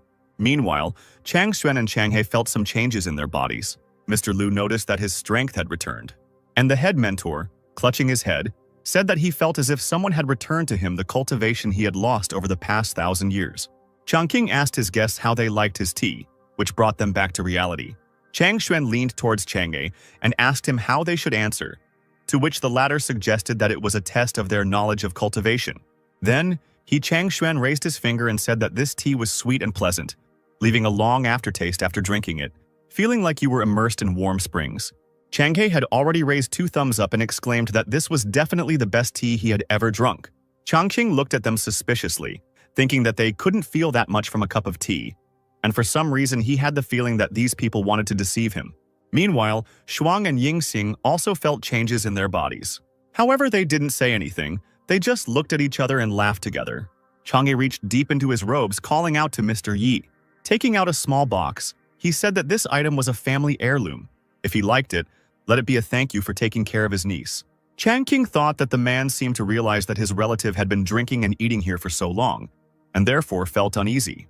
Reaching out for the gift, he said there was no need to worry about gifts. Having accepted the box, he said that since it was so, he would not refuse. Chang Xuan irritably said that he should have also brought something useful. These old men got ahead of him. Shuang also wanted to give something to the elder. Chang King began to open the box, and blue light began to pour out from it. He looked inside with anticipation, and the others also showed curiosity. As it turned out, there was a pearl of cold ice inside, which surprised everyone except Chang Qing, who asked what it was. Chang Xuan replied that the cold ice pearl came from the ancient icelands that had accumulated energy for thousands of years. Even a small pearl contained enormous energy. The man noticed that this pearl was the size of a fruit. Old man Li really tried. Shuang said that this pearl could improve the abilities of cultivators with ice root. But for those with other types of spiritual root, contact with it could result in hypothermia and loss of cultivation, and in the worst case, death. Yingxing thought that she was just standing next to him. All could already feel the cold penetrating into his bones. Chang King reached for the pearl and the girls tried to stop him, but he simply took the pearl in his hands without feeling anything. He exclaimed that his hand was cold. It seemed like the thing was cooling itself. After he started tossing it around, he said that it could be used in the summer to cool fruit, and that it was really useful. Everyone else gaped at this frivolity. Chang He noticed that they didn't even dare to touch her. But in the hands of the master, she looked like a toy. Chang Xuan said that the elder really had incredible strength. Bowing to Chang Qing, Chang'e said that his niece had been causing him a lot of trouble lately, and today he decided to take her with him. Changqing responded by moving closer and grabbing the man's hand. And then, unable to hide his jubilation, he asked him if it was true. Sweat ran down the man's forehead as he replied that it was true. Then the elder walked away from him and turned his back to him, thinking about something. Changqing thought with glee that receiving a gift and getting rid of a problem was double happiness. Turning around again, he began to theatrically ask Yingxing if they were really parting so soon. In his fantasy, Yingxing told him not to worry. She would never forget his kindness. Watching this, Chang Xuan thought that he didn't understand what was so special about this ninth princess, that she deserved such attention from the master. But suddenly the girl stepped forward and exclaimed that she was not going anywhere. Feeling his insides breaking, Changqing asked again. The girl bowed to Changqing and said that she would never forget his kindness. Then she turned around and ordered Chang'e to tell her father and mother not to worry. She would stay with Mr. Li for a while longer, and when she wanted to return, she would tell them. Suddenly, Changqing remembered the words he said on the first day of the meeting, and his face turned red. Changqing noticed that Chang'e was a little embarrassed and was about to give in, and he thought that he needed to do something about it urgently. Changqing thought for a moment about what to do and stepped forward, clearing his throat to attract attention. Finally, turning to Yingxing, he said that virtue was above all else. If she really liked staying here, then she could go to her parents and then come back. Chang Xuan intervened in the conversation, saying that he was already at the age when all his relatives had long since turned to dust. So he told the girl to appreciate the time spent with her family because she was still so young. Yingxing wanted to object again, but she couldn't find anything to say. Changqing didn't wait for her words, but simply took the brush in his hand and began to paint a new picture. Various landscapes came to life under his brush, and finally he finished the canvas with incredible words. Seeing this, Chang'e, Chang Xuan, and Shuang's eyes began to shed tears of admiration. This also brought tears to Yingxing's eyes. Her body shook with sobs, and no matter how hard she tried to hold back, tears streamed down her face. At last she exclaimed that she understood his intention, and therefore would return home at once. Changqing, delighted with such an outcome, replied that everything was clear between them, and he began to roll up the canvas. He handed the canvas to the girl, telling her to accept this calligraphy as a final touch. Chang'e wiped away his tears and said that just a few lines had awakened memories of old times in him. Master Li had truly reached the heights of art and wisdom, while Chang Xuan said that his words, like poetry, could shame even those who considered themselves the descendants of ancient scholars in the Central Plains. With their hands folded respectfully, Chang'e and Yingxing bowed to Changqing, and the girl said that she would take his advice and return home, but would visit him again soon. Changqing replied with a smile that she should take her escort with her and return, while he himself thought that they should never return. Finally, Yingxing, followed by Chang'e, walked away.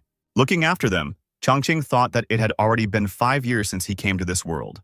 The farthest place he has been is the foot of Mount Taishuan. He thought sadly that if it were possible, he would like to travel all over the outside world.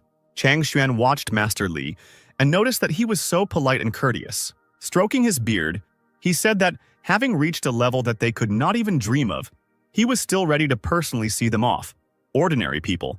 And Xuan told him that he was the true image of a great master. Chang Xuan suddenly noticed something and turned away from the girl, not paying any attention to her. With quick steps, under the girl's puzzled gaze, he approached the table. Chang Xuan looked at the canvas that was lying on this table and exclaimed, "It was incredible." It turned out that this was really so. The man touched the canvas and bright sparks shot up from his fingers. And, as had happened before, he immersed himself in this picture, as if he had passed through the entire universe. Landing on some body of water, he noticed that he was in the lands of Taishuan. Looking at the mountain to the side, he noticed with surprise that nearby was the main peak, where the Taishuan temple was located. The man noticed that Master Li was using the power of nature and millions of Taoist formulas. He exclaimed that all this was for the sake of protecting their sacred land. He thought that it was no wonder that so many talented Taoists had gathered here. Even the younger disciples were able to reach the level of a god 1,000 years earlier. Looking at his hand, which was lit up with bright sparks, he thought that perhaps even he would reach his limit in this life. Shuang approached the sect leader and asked him worriedly about what was going on. Finally, after some time, Chang Xuan spoke again, his body shaking, which made the girl even more excited. Sweat was pouring down the man's face, but a smile played across his face as he shouted that he understood everything. Raising his head to the sky, he laughed loudly, causing tears to flow from his eyes, and he shouted that he realized that Mr. Ye was that legendary ancestor. Walking closer, Shuang asked him if he wanted to say that Mr. Ye was the legendary figure of their sect. Chang Xuan replied that it could not be otherwise. Master Li was certainly the same ancestor who ascended to heaven. Shuang bowed to her mentor and said that she was not smart enough, and therefore asked him to explain it to her. Chang Xuan decided to explain, saying that when he entered the painting, he saw something. He saw a cloud of 5 colors, symbolizing good luck and prosperity. He said that this cloud symbolized luck and prosperity of their sacred land of Taishuan. The girl asked again. She said that she had never felt such powerful energy before. Chang Xuan replied that it was normal. Luck was a mysterious and powerful force. He too had felt it only a few times, but it was too powerful. So powerful that the slightest carelessness can lead to catastrophic consequences. Chang Xuan, stroking his beard, told the disciple to think about who could use the highest divine powers to bless their land of Taishuan with such good fortune. He pointed his finger vigorously and exclaimed that there could be only one answer. He exclaimed that Mr. Ye had come from the higher worlds, and he is the very ancestor that their Taishuan sect has been worshipping for all these many generations. Changqing returned back to the courtyard after finishing seeing off Yingxing and Chang'e. He noticed Chang Xuan and Shuang looking at his painting, Eternal Youth of Taishuan, and he asked them what they thought of it. Chang Xuan did not answer this question, but only came closer, folding his hands in a respectful gesture. And he asked him whether he had painted the sacred mountain Taishuan on this canvas. Something about this question made Changqing nervous, but he still replied that it was true. He frowned and clicked his tongue, noting that they did recognize him. Turning away, he sadly said that 5 years ago he suddenly wanted to visit Mount Taishuan. He remembered how, having reached the sect there, he clung to the man, begging him. With tears in his eyes, he promised that he would grow up and find spiritual roots, and therefore he prayed to be accepted as a disciple. But the great master only replied that he should go away, because he would never take him. Reminiscing about how he decided to infiltrate the sect's territory back then, Changqing said that he knew that Mount Taishuan was the abode of immortals. He said that when he returned, he was inspired, and he painted this picture. However, in reality it was not because of inspiration, but he was forced to paint this picture when he was beaten in the sect for trespassing. Changqing said that today he looked at his old work in a new way. He said he realized that something was missing from it, so he decided to fix some areas and redraw it again. Chang Xuan was surprised to find that Mr. Ye had already come here 5 years ago. Suddenly, Changqing exclaimed that he would like to drink with both of them, and asked if they drank wine. Having caught hold of these words, Chang Xuan brought his hand to the ring on his hand, and it began to glow with a bright light. Taking out a small jug from it, he said that he had just brought with him a rare wine of the Snow Soul. After heading into the house, Changqing said that since they had such good wine, they should prepare some snacks. Shuang exclaimed that this was the same wine made from the flowers of the Snow Soul growing on the 1,000-year-old mountains, and it is obtained only once every 1,000 years, but can be bought for a lot of money. Chang Xuan replied that it was true and it wasn't for everyone, and even he at his level could only drink 3 cups at most. If Mr. Ye wasn't in the mood to drink, he wouldn't have gotten it. After a while, the guests had already sat down at the table, and Changqing brought out the last plate of food. The pot was still steaming when the man placed it on the table. Changqing smiled and named all the dishes on the table, saying that they were all his signature dishes. Chang Xuan and Shuang began to examine the treats with interest and admiration. Shuang asked the master if even these pieces of meat were filled with spiritual energy. Chang Xuan picked up a piece of meat with his chopsticks and said that it was definitely demonic energy. The man noticed that this energy was so pure, definitely from a higher demon, although in fact it was only boar meat. Changqing, watching the guests, wondered whether he was going to eat it all or just watch. Finally, the guests tasted the appetizers, and a wave of pleasure once again swept through their bodies. Giving Master Li a thumbs up, Chang Xuan exclaimed that he was truly a master. The man began to eat the snacks, thinking that this blood and meat of the higher demon was comparable to an elixir. Then he decided to add some snow wine to all this to make it even better. Xuan, already tipsy and full, asked what kind of wine it was. Suddenly she hit her face on the table. Changqing noticed with surprise that she had drunk from 1 cup, and he thought about how he wanted her not to die here. Chang Xuan was also already red from drinking and exclaimed that this student was too impatient, and he himself thought that all this was not for a small cultivator, but for a great master like him. Turning to Changqing, the man told him to ignore her and continue eating, and so they drank another cup of wine together. After emptying the cup, Changqing noticed that the wine had a grassy aroma, and he asked it whether it had a health-promoting effect. Also finishing the bowl, without looking as collected as Changqing, Changshuan noticed that the elder was perceptive. Mr. Ye told the man to state his demands if he had any, since he had brought such wine. And he himself slyly thought about the fact that he just didn't have any money. Changshuan thought that he was amazed, and then cleared his throat, saying that then he would not hide it, and that painting was indeed a masterpiece. But suddenly he stopped short, thinking that he couldn't ask for the painting so directly. And Changqing thought that he had already accepted the gift by drinking the wine. Finally, Changshuan decided to ask about the painting, but Changqing outdid him, exclaiming that he had given him this painting. He smiled and said that the painting was one of his favorites, but if he liked it, he could have it. Changshuan asked hesitantly, thinking that he couldn't help but know the significance of this painting to Taishuan, but he was giving it to him. The man thought that it seemed like he had already figured out the identity of Taishuan's main mentor a long time ago. He began to thank Mr. Li in his mind for protecting him, and said that he would not let him down. While Changqing wondered what that old man was muttering again, he had better stay away. Meanwhile, Yingxing had already reached home, the palace of the great emperor. She entered the main hall where the emperor was, and the herald announced her arrival and the arrival of Liu Changhe. The servant ran up to the emperor and told Liu Changhe that since he had arrived, he obviously had important news. Yingxing waved her hand at the emperor and asked him to listen, and Liu Changhe politely greeted the emperor. The emperor of Great Yan, Yan Zunian, noticed that they had finally returned, and he mentally noted that the 9th princess's skills had improved greatly.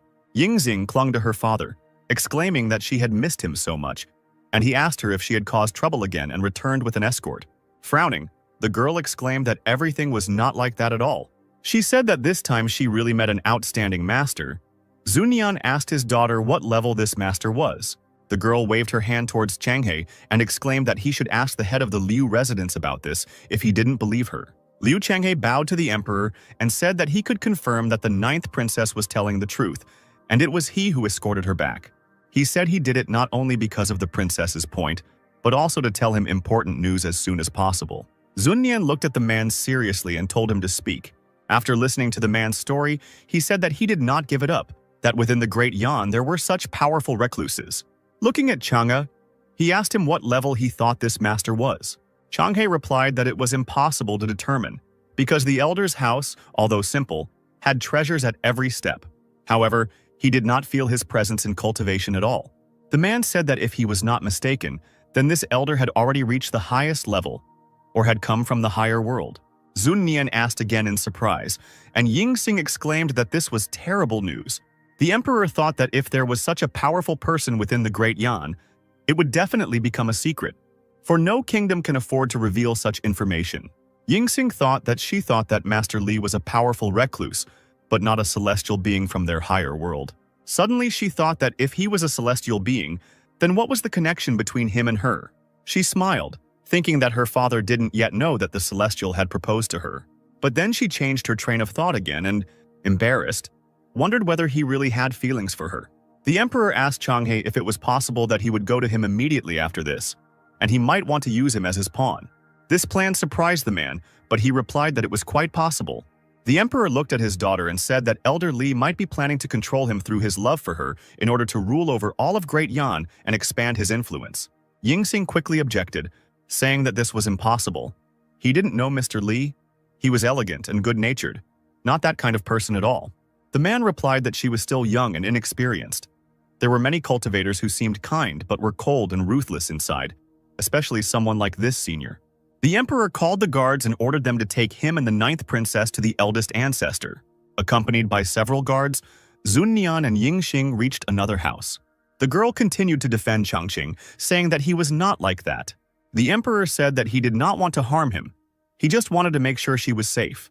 Still sulking at him, the girl asked again, to which he replied that it was so. Yingxing thought that she knew that she was unworthy of Mr. Li, but she would not allow anyone to doubt her, not even her father. The emperor reminded her that she had icy properties since birth, a rare gift. That's why the eldest ancestor named her Yan Yingxing. On her birthday, he said that she would bring prosperity to these lands, and therefore she must be protected. Stroking his daughter's hair, the emperor said that she was the only one among the princes and princesses of Great Yan who had been blessed by the eldest ancestor. He said that therefore he had to ensure her safety. The girl asked him if he really wanted to put her in an awkward position, to which he told her that it was time to go. The Emperor and Ying Xing entered the dimly lit chambers. The girl immediately raised her hands, folding them in a polite gesture. She and her father respectfully greeted the eldest ancestor by bowing to him.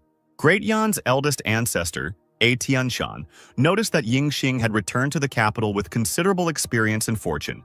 The girl replied that within the Great Yan she had met an elder, and everything that had happened was thanks to his instructions. Stroking his beard, Tianshan asked who this elder was. Ying Xing replied that he taught her music, chess, calligraphy, and painting, and the rest she didn't know. Tianshan didn't ask if she could describe him. The girl replied that this senior did not reveal his status to her. She only knew that his name was Ye Changqing. The man asked again as if trying to remember the name. But suddenly he felt something that surprised him. As it turned out, it was some kind of new aura that surrounded the princess's body. He said that this name was not familiar to him, but in the princess's body he felt another source of energy. Obviously she received it from him, and therefore from a very powerful one. The emperor said that the head of the Liu residence also met with this elder, and Tianshan told him to tell him more details. Zunian said that he was said to be hiding in Xiaojin. His house is full of treasures and opportunities. He even keeps a Demon King-level black dog. Tianshan asked whether there was such a person within Taishuan, and the emperor replied that he was worried because by sheltering Yingxing, he could use her to manipulate the Great Yan and him, the Great Ancestor. After bowing, Zunnian asked the eldest ancestor to check on Yingxing to ensure her safety. The eldest ancestor told the princess to come closer, and his fingers glowed with a bright light. With these two fingers, he touched the girl's forehead, and the light became even brighter. And suddenly, new energy came out of the girl's body and began to fly around the room, illuminating everything around. The emperor asked his ancestor why there was such strange energy here, to which he only noted that it was the nature of ice. And now the energy had two sources of energy. Yingxing looked at her new energy in surprise, not knowing about its existence before. Tianshan asked if this elder was able to awaken her second source. Yingxing asked if she now had two sources. The great ancestor cried out, asking the princess to tell him more about this man. The girl replied that, as her father had said, this elder was indeed powerful. But if he wanted to use her to control the Great Yan, it was impossible. The emperor asked his daughter why she was so protective of a stranger, to which she replied that it was not so. Lord Ye had taken her in without knowing her identity. He was simply teaching her different things. But now she understands that it was because of the energy in that place, and the instructions that she had a second source. Tianshan told the girl not to speak thoughtlessly. She knew how difficult it was to grow a spiritual root with external force, let alone a second one. The emperor agreed with him, saying that then everyone would have two roots. The girl exclaimed that she could prove it. She would immediately bring them his calligraphy that he had given her. Meanwhile, Changqing and Changshuan were still drinking wine. Changqing volunteered to pour another cup for Changshuan, in response to which Changshuan began to stop him, saying that one more cup and he would definitely get drunk. Mr. Ye said that he would drink it anyway, but he thought that this old man was such a weakling that he couldn't even drink half a cup. Changshuan said that he noticed a chessboard with a very complex arrangement in his garden and believed that he had achieved mastery in chess. As he emptied the jug, Changqing replied boredly that he knew little. Seizing the opportunity, the man said he had a rare chess problem and asked him if he wanted to solve it. Changqing replied to show him, and he immediately took out a scroll. Unrolling the scroll, Changshuan said, "This task is called 4 Flowers Underwater." The man began to watch Master Ye as he began to study the scroll, thinking that old man Ziking had given him hundreds of years to decide. After some time, he exclaimed that he was asking for instructions from his elder. Changqing muttered that this was a rare chess problem. But then he asked, discouraged, if that was really the whole task. Changshuan exclaimed that he had not been able to solve it for decades. Changqing twisted his face and thought that this was an elementary task for beginner chess players, but cultivators called it an incredible task. He wondered what they usually did then. After bowing, Changshuan asked him if he could show him how to solve it. Looking at the scroll again, Changqing thought with disappointment that he now realized that there were no strong chess players in the cultivation world. Scratching his chin, he grinned mysteriously and exclaimed that it would be impressive.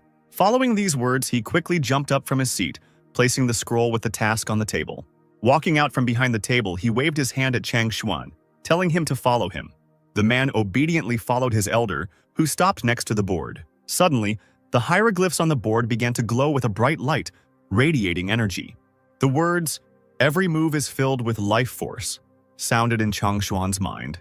Changshuan exclaimed that the elder's chessboard was definitely the sacred artifact, Divine Machine. Looking at the problem on paper again, Changqing said that this chess problem required various solutions, of which the most difficult and significant were 12 moves. He told Chang Xuan that he would teach him the 4 most important moves today. He started to say that he would have to learn the other 8 on his own, but Chang Xuan immediately understood what he meant. Changqing just nodded his head, thinking that this was all his carelessness. Otherwise, how could he forget about such an important aspect? Meanwhile, Yingxing had already brought that very calligraphy of Changqing to the great ancestor and her father. Tianshan began to read lines from this calligraphy.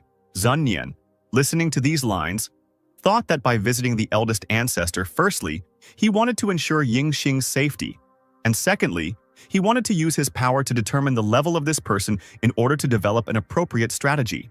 The emperor noticed that the great ancestor's hands were shaking, and he thought that just the calligraphy from this elder seemed like a real treasure to the elder ancestor. A shudder ran through the body of the man who was reading this calligraphy as he read the last line. Tears ran from his eyes as he said that he had been cultivating for several thousand years, first seeking immortality and long life, then well-being for the great Yan and peace for the whole world, but he had forgotten about those around him. While folding the calligraphy, he said that this elder had put his Taoist meaning into the calligraphy, and it brought him back to his roots of cultivation. Cultivation is self-improvement of not only the body but also the soul. The emperor thought that the elder ancestor understood this on an emotional level. The eldest ancestor called out to Yingxing, who was standing next to him. Pulling the calligraphy back to her, he told her to thank this elder for it if she had the opportunity.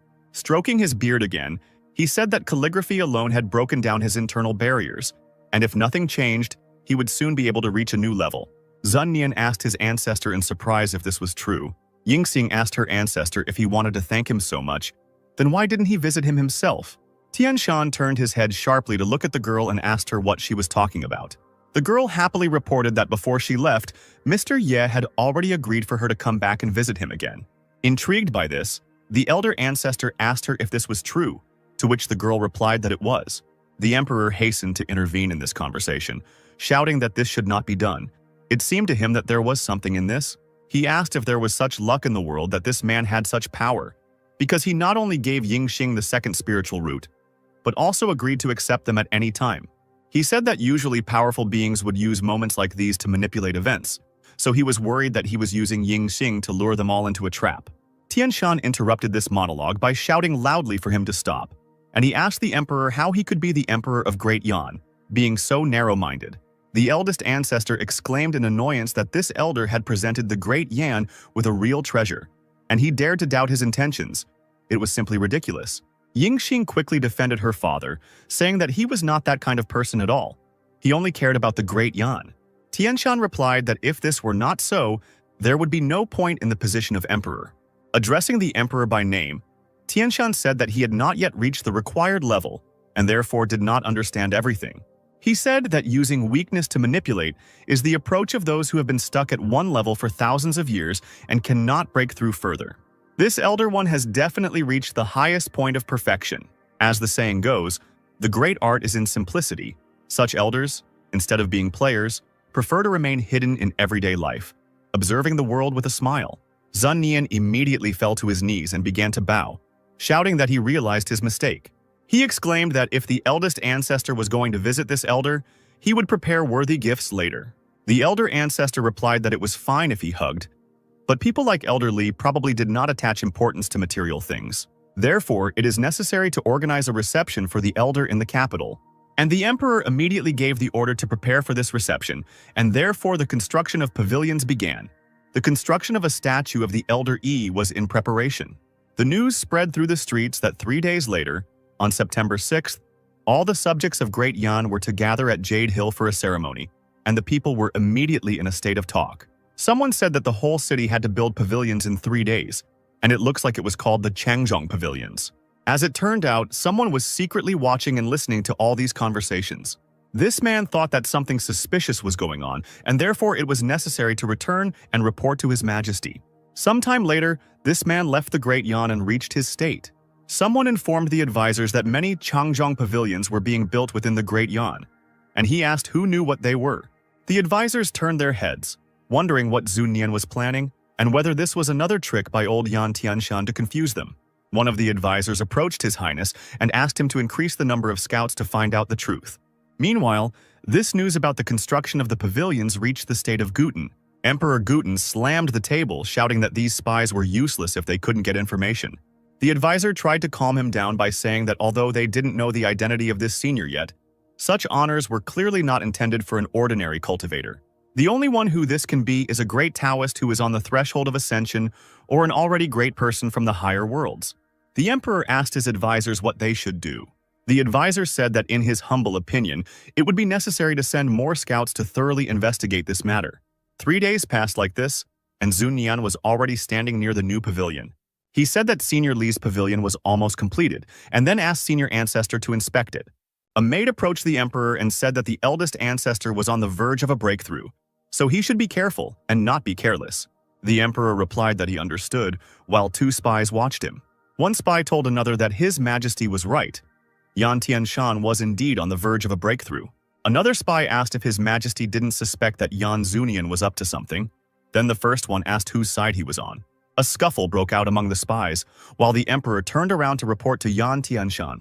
Crowds of people had already gathered at the top of the mountain, waiting for the ceremony to begin.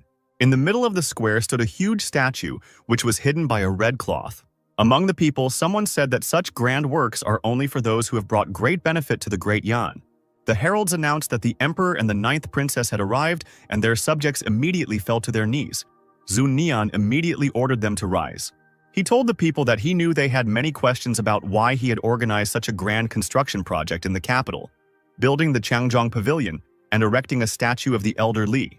But the matter is very important, and all that can be said is that the elder Changzhong has rendered a great service to their state, and this service will influence the future of the empire for tens of thousands of years.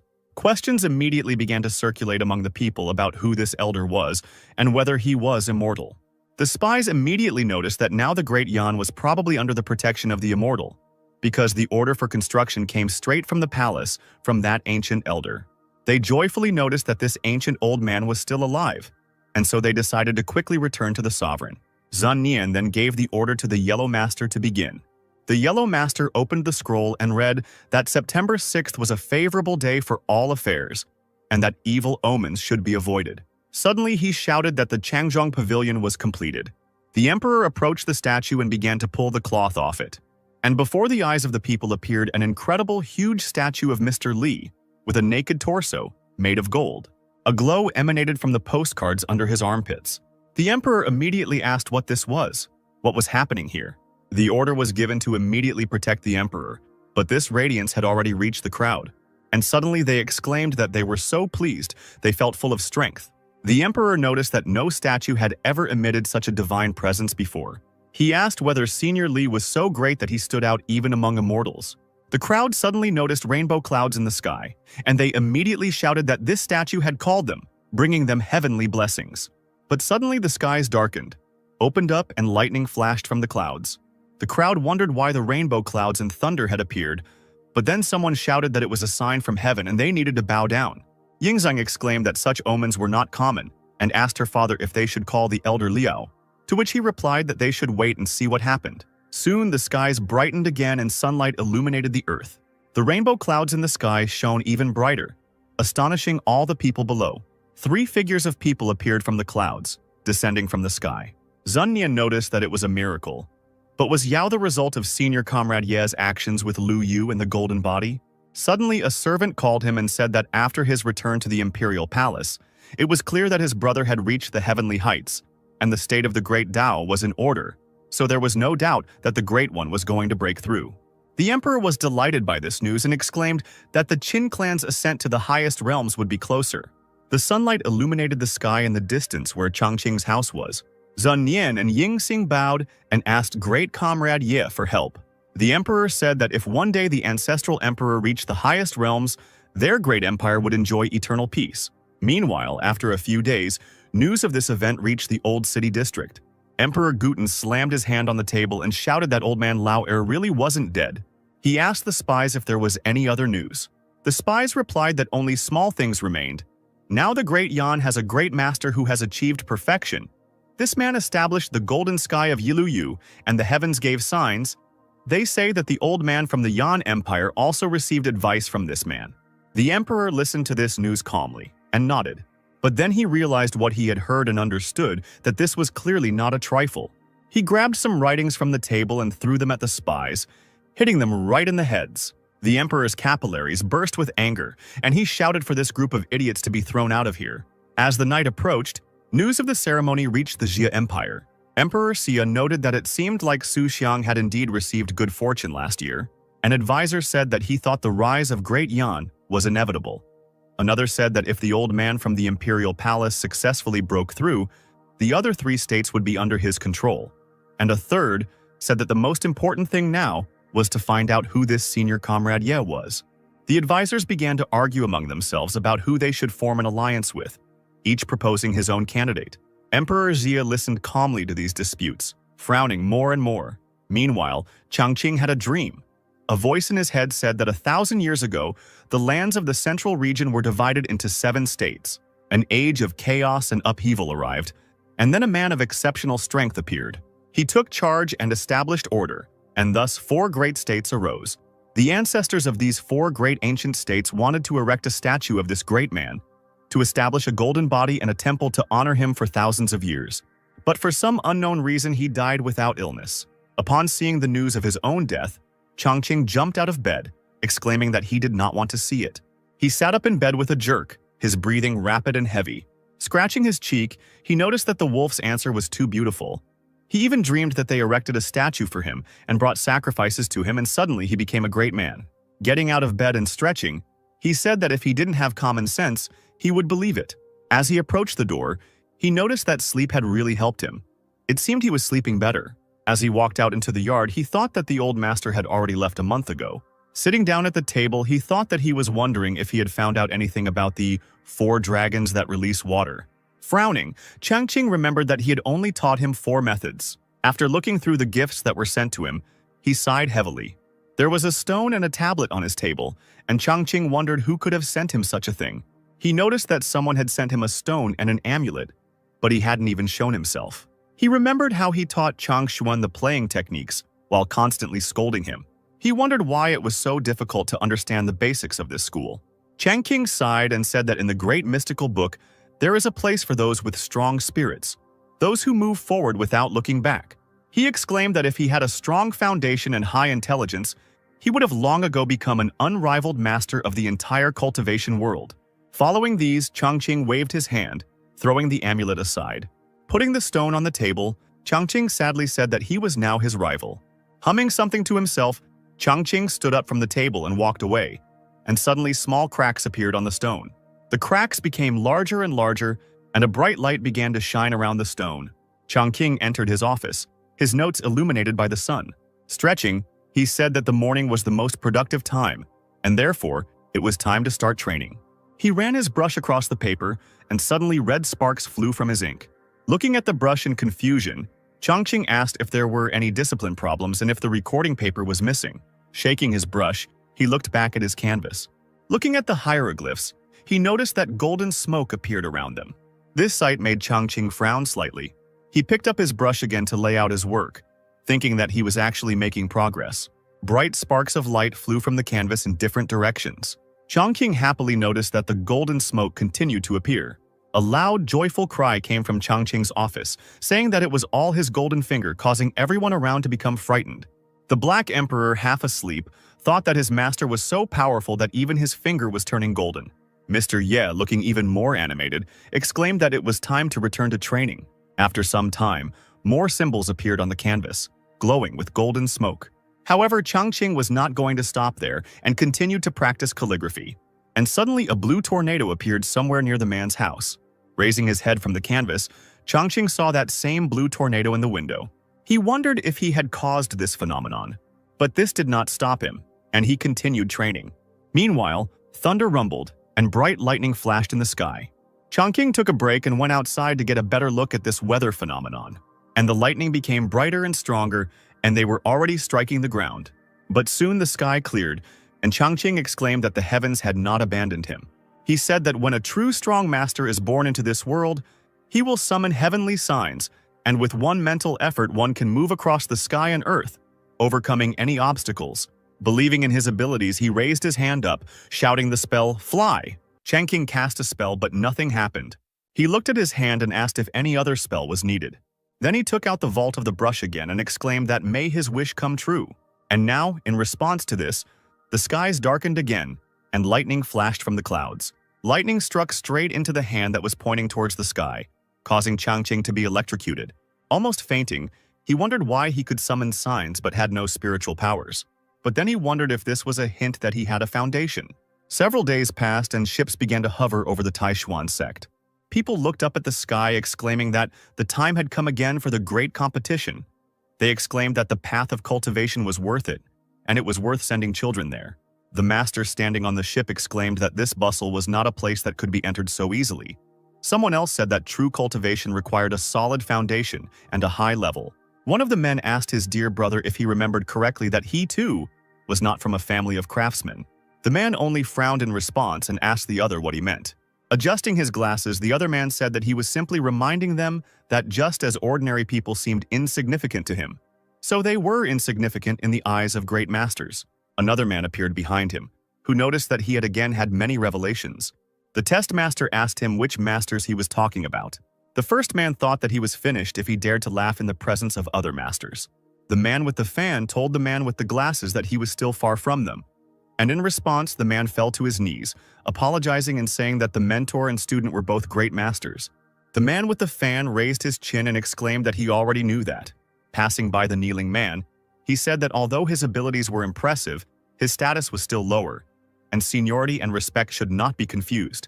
But suddenly a female voice was heard asking the man to wait, and the face of the man in glasses lit up. The girl asked junior disciple Chang Feng what he was doing here. The girl landed on the deck, and everyone immediately began to exclaim that Sister Dan Xing was like a heavenly fairy, a goddess who had descended from the heavens. Yin Changfeng, the man with the fan, replied that junior apprentice Chong had shown disrespect to his senior. Was that right? Hugging Qin, the girl asked if mentioning Qin Shu's name was already considered disrespectful. Xing Zhu asked if it was disrespectful since Master Dan Tai said her name many times a day. All the men on deck were struck by her beauty. Changfeng exclaimed that she was just playing with words. He grinned and asked her if she dared to make a bet with him, and he said that if he lost the Taishuan competition, he would give up the title of future heir. The girl said that Master Qing had promised that whoever reached the Yuanpu level first would become the next heir to the clan. She asked him if he was in too much of a hurry, to which the guy exclaimed that she was threatening him. But suddenly Xing Shui heard some melody and immediately turned around to look at it. Others on deck also heard it and wondered what the melody was. It sounded nice. They exclaimed that this melody could not be compared with Dan Xingshui's melody anyway, because she was a genius in music. Xingzhu ordered everyone to be silent and leaned down lower. The men said they were impressed by the music, and their sister was impressed too. And suddenly the girl jumped down from the ship. Everyone who was on the deck rushed to the railing, watching the girl fly down. Xingshu thought that this music was like a stream and a waterfall in the mountains. Such a melody could only come from a great master. Perhaps this was not a chance. If she can decipher the ancient music that she didn't understand before, she might be able to break through further. Changfeng thought that Sister Xing Shui always strived for perfection in music, but this melody seemed unusual. He bit his lip in resentment, thinking that he didn't understand her at all. Xingzhu continued to fly down, already approaching the rooftops of the houses. With the toe of her shoe, she suddenly touched the barrier that surrounded the village, and a bright flash of current ran through the girl's body. Following this, Xing Shui lost control of her body, and the barrier broke, sending the girl flying down. Changqing was busy playing music, and somewhere in the distance behind him, lightning was striking again. But soon he finished playing the melody, and the sky cleared up again, becoming colorful. Changqing heard a strange sound and asked if it was thunder again. But, as it turned out, this sound was a loud female scream, the owner of which was quickly flying down. Xingzhu landed awkwardly on the ground, scaring away the chickens that were walking around outside. Waking up in the hole she had made with her body, Xingzue thought that she didn't expect there to be protection here. But then she thought that this was a place of great people, so the security measures were normal. Suddenly she heard music again and immediately rushed to determine its direction. Jumping to her feet, she quickly ran forward to reach the source. The villagers noticed that she was immortal, and one asked the other how he understood this.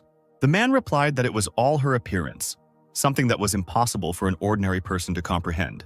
Xingzhek moved closer to the source of the music and stopped. She looked up and noticed a sign for a small shop. She noticed a huge flow of energy behind the walls. The girl moved forward, thinking that everything was exactly as she assumed. Smiling, she thought that this melody definitely came from a master who had reached the heights of art. She walked forward and suddenly noticed a dog sleeping peacefully on the road. She immediately recognized the dog as the Demon King and jumped back with a scream. Raising his head, the Black Emperor glanced at the girl and thought that another cultivator had come for his master's soul. He grinned wickedly and thought that he needed to help his master. He rose to his feet and slowly began to approach the girl, who already had tears in her eyes from fear. The Black Emperor's energy appeared again, forming a large copy of himself, and he thought that he would be generous to her. But the very next moment, someone appeared behind him and grabbed him by the scruff of the neck and threw him behind the walls of the store. Chongqing smiled at the girl and told her that it was calm inside and they had everything they needed. Xingqiu opened her mouth wide and gathered all the facts about this person into one place, and she thought that this was definitely the same great master playing the qin. Noticing the girl's strange expression, Chongqing called her again, feeling awkward. Xingqiu beamed and asked him if he was the one playing the qin just now. Recoiling from the girl because he noticed a strange light in her eyes, he replied that it was him. Then Xingxiu took out her qin, saying that it was excellent. Changqing wondered what she was going to do, teach him to play the qin. He only smirked in response, ready to accept the challenge. He thought that no one on his territory could defeat him, but Xingxiu came closer to him and, calling him master, exclaimed that she had some questions about music that she wanted to discuss with him. And Changqing thought that he had worried in vain, being glad that she called him master. The girl thought that since he said that there was everything here, then she would just be a guest. But if she called him master, then he would not be able to refuse. Changqing smiled stupidly, saying that she was too kind and he was not worthy of such a title. He awkwardly cleared his throat and introduced himself to her, saying that his name was Ye Changqing. He waved his hand towards the door and said that it was inconvenient here, they should go to the backyard. Xingqiu didn't refuse, continuing to call him master. Chongqing led the girl deep into the store and said that this was a modest courtyard where he lived, and that he often played the qin and painted here. He opened the doors leading to the courtyard, and Xingqiu covered her eyes with her hand from the light that immediately poured onto her. Looking at this yard, she thought that this simple yard looked like a real paradise. One day here is worth 1,000 days of hard training anywhere else. Feeling a wave of pleasure, she exclaimed that she would like to live here forever. Looking back at the girl, Chongqing once again noticed the strange expression on her face and thought that these cultivators were starting their strange deeds again. He led the girl further, showing her his desk where he writes. He led her further, showing her the board where he played chess. Xingzuk noticed a cracked stone on the table and asked him what it was. Changqing replied that the stone in the center was a tea table. If she wanted, she could use it. Xingqiu waved her hands, thanking the man for his hospitality and saying that this was too generous. She couldn't accept it. Changqing scratched his head and thought that it was just a beautiful stone. Xingqiu thought that he uses the rare Huanyuan stone as a tea table and also gives it away so easily. Apparently, he is a humble person who does not pursue fame. She smirked and thought about how she was increasingly wishing he would be her teacher. Changqing walked further into his courtyard, and the girl, looking around, followed him. Looking at the table where the qin lay, she asked in surprise whether it was really a heavenly qin. She wondered if this was really the artifact that was said to emit heavenly melodies that lead to the right path. Changqing suggested that the village play something for him since she was so eager to discuss music with him. However, when he looked at Xingqiu, he saw that she was practically drooling over his qin. Chongqing walked up to his qin and touched its strings with his fingers, causing a few notes to sound. He told the girl that if it wasn't too much trouble, she could use his qin. Xingqiu ran up to Chongqing and asked him with shining eyes if she could really do this. Wasn't this a rare piece of luck? The man awkwardly tried to move away from the girl, grimacing in disgust, and said that of course she could. Chongqing glanced at his qin and thought that the body of this instrument was made of a rare wood known as Hai Huangzhu. He remembered how, during the cold winter season, he found some pieces of wood and was going to burn them. Taking an axe in his hands, he decided to cut the tree, saying that first he would test it. Another day he came to the shop for strings, and the seller said that these were real strings and they cost 6 silver coins, but Chongqing was not satisfied with this price. The salesman quietly whispered into the guy's ear that he understood that for people without basics, this was a high price.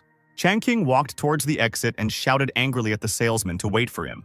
When he returned home, he was still lamenting, saying that these were real strings after all, and he had a head of cabbage in his hands.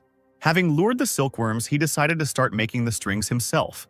While plucking the strings, Chongqing told Xingqiu that to create the perfect qin, several things were needed. He said it was heavenly time, earthly comfort, and human unity. He waved his hand as if inviting Xing and said that matters of magic depended on the heart, so she should follow her heart. Coming closer, she carefully touched the strings, thinking that in this world, artifacts are divided by levels of power, from low to high. Sitting down at the instrument, she thought about the division of such that there are heavenly artifacts, Dao-size artifacts, door treasures, magic treasures, and so on. Usually, a sect has at least one Dao artifact or ancient treasure, which are considered relics, and celestial artifacts are mentioned only in ancient texts, and all because she has long since disappeared from the world. Xingzhu plucked the strings lightly, causing a clear note to sound. Her hand was immediately thrown back by the power contained in the chin, and the girl thought that Changqing's chin surpassed even the heavenly artifacts. Xingzhu, under the man's questioning gaze, moved her shaking hand to the side, and it was shaking because he had touched her too roughly. Finally, the girl introduced herself, saying that her name was Dan Tai Xing, and told Master Ye to call her Xing. Changqing snapped his fingers and immediately deciphered her name with lines from the poem and said that her name was beautiful. The man chuckled quietly and thought that she couldn't help but fall in love with such a humble and majestic man like him. Xingzhu then asked if she could start already, which left Changqing stunned. And finally, the girl started playing. Her music sounded amazing. Looking at the master, she asked him if there was anything wrong. Changqing nodded his head meekly, stroking his chin, and said that it was nothing. Everything was fine. Xingzhu laughed softly, thinking that she would have to show all her skills then. Her hands fluttered furiously over the chin, drawing from it a more lively melody. With quick movements, the girl said with her hands, putting her whole soul into her game. Changqing clapped for her, encouraging her, a smile playing on his face. Energy swirled around the girl's body while her hands were still playing the melody. Already more calmly strumming the strings, she mentally asked the man if she could begin already. Changqing clapped his hands, interrupting the girl's playing, and told her that the sounds were pleasant and melodious, although there were some minor flaws. He said with a smile that for him, it was already the highest skill if she could play like that. And these words wounded the girl to the very heart. The man's face darkened as he recalled someone and said that he knew a girl who claimed to be able to play the qin. As it turned out, he was remembering Yingxing, whose acting was simply terrible, and when she sang it was even worse. Changqing gave Xingzhu a thumbs up and said that compared to her, she was much higher in skill. Xingzhu, on the other hand, planted her sandpipers in irritation, thinking about how dare he compare her to such a person. But, coming to her senses, she turned her head, thinking that the master's words must have a deep meaning. She smiled at Changqing and modestly said that her skills were still insufficient. Looking at him with a look of obsessive desire, she asked him to guide her. Then she stood up from the table and, folding her hands in a polite gesture, thanked Master Yi. She recalled her teacher's words with excitement. He told her that as a person who came from the ordinary world, she had already achieved a lot. She must remember that on the path of music and cultivation, she will definitely succeed if she does not give up. Xingzhu thought that she didn't know what Master Ye would say about this, but she was still willing to learn from him. Changqing awkwardly scratched his cheek and said that learning was not a problem for him. But everyone had their own understanding of music, so everyone perceived it in their own way. The girl exclaimed that Master Ye's words surpassed her teacher's wisdom. Changqing told the girl that he didn't remember the melody. Sitting down at the qin, he said that he would now play this melody for her. He told the girl that this way she could understand the difference between them. Xingzhu folded her hands again in a polite gesture, saying that she would be glad to receive this lesson. She wondered whether the transmission had brought understanding through music. This is the unique method of Master Yi. Meanwhile, Changqing gently touched the strings, and from his touch, weak streams of energy flowed upward. The first notes rang out and a wave of energy poured out from the qin, shining brightly in the air. Looking at the man, the girl noted that the strings of the qin seemed to sound in unison with the Tao.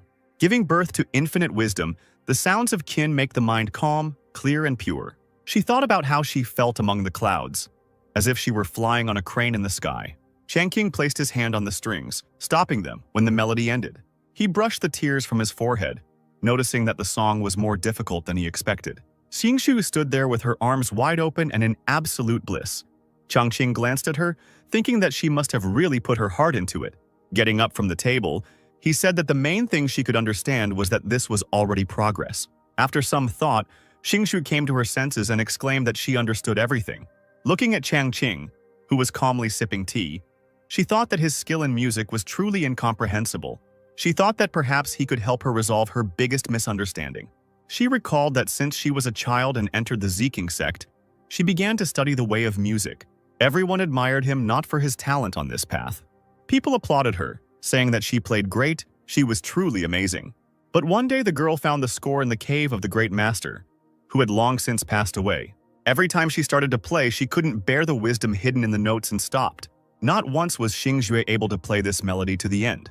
Turning away from Changqing, Xingxue took out the score and thought about what would happen if she showed it to him. She wondered how he would feel about this, but she still decided to approach, handing the man the score. She said that the man had not had this score for many years, and she asked him if he could help her. Taking the score in his hands, Changqing asked the girl if it was really such a difficult melody. Xingxue replied that anyone who can understand the secrets of music can read the score, but not everyone can play it.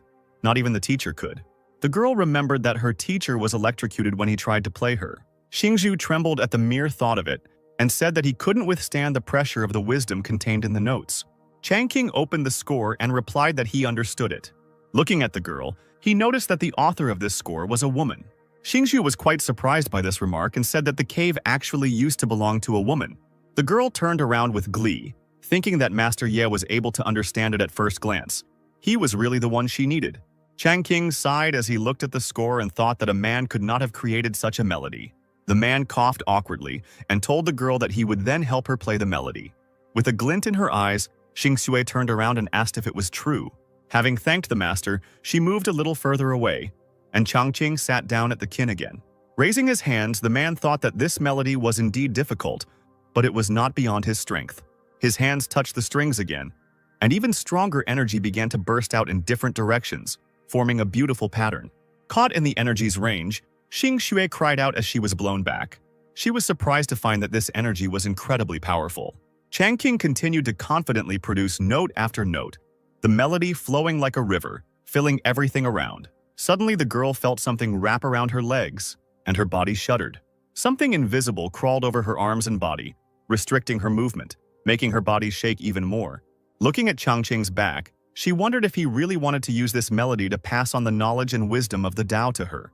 Xingxue's body shook even more violently. She breathed heavily. Her face turned red, and suddenly she felt something coming out. With a loud cry, she arched her back. In incredible ecstasy, it seemed as if something had blossomed within her. Her inner lotus opened, and within it, one could see the birth of new life. The girl was surprised to find that she had reached the stage of initial awakening. She couldn't believe that just by listening to Master Ye's performance, she was able to achieve awakening. Meanwhile, the melody continued to resound, flying away to more distant lands. It even reached the northern ice fields, the territory of demons. The demons were hunting in their territory, laughing joyfully at the prey they caught. Suddenly, one of them heard a melody and asked what these sounds were. The other asked him if it was some kind of demonic melody. The demons felt the ground shake beneath their feet, and somewhere in the distance a bright purple flash flashed. The demons noticed that the flash was shining somewhere in the direction of the main sect. The demons started talking about how the demon emperor might finally be awakening. But after so many years, why would he be awakening now? Could it really be because of that melody? The demon asked the elder what was happening, what the leaders were discussing. The elder said that they say that something is hidden beneath the depths of the northern ice field, and it is there that the most terrible of all the great demon emperors sleeps. When he awakens again, he will once again lead the demon army and take over the central plains, conquering the entire world. Suddenly, having finished his story, the elder fell to his knees. A tear ran down his cheek, and he folded his hands in prayer, saying that once the demon emperor awakened, their 1,000-year exile would end. Meanwhile, the melody had already reached the southern mountains, which stood among 10,000 large mountains.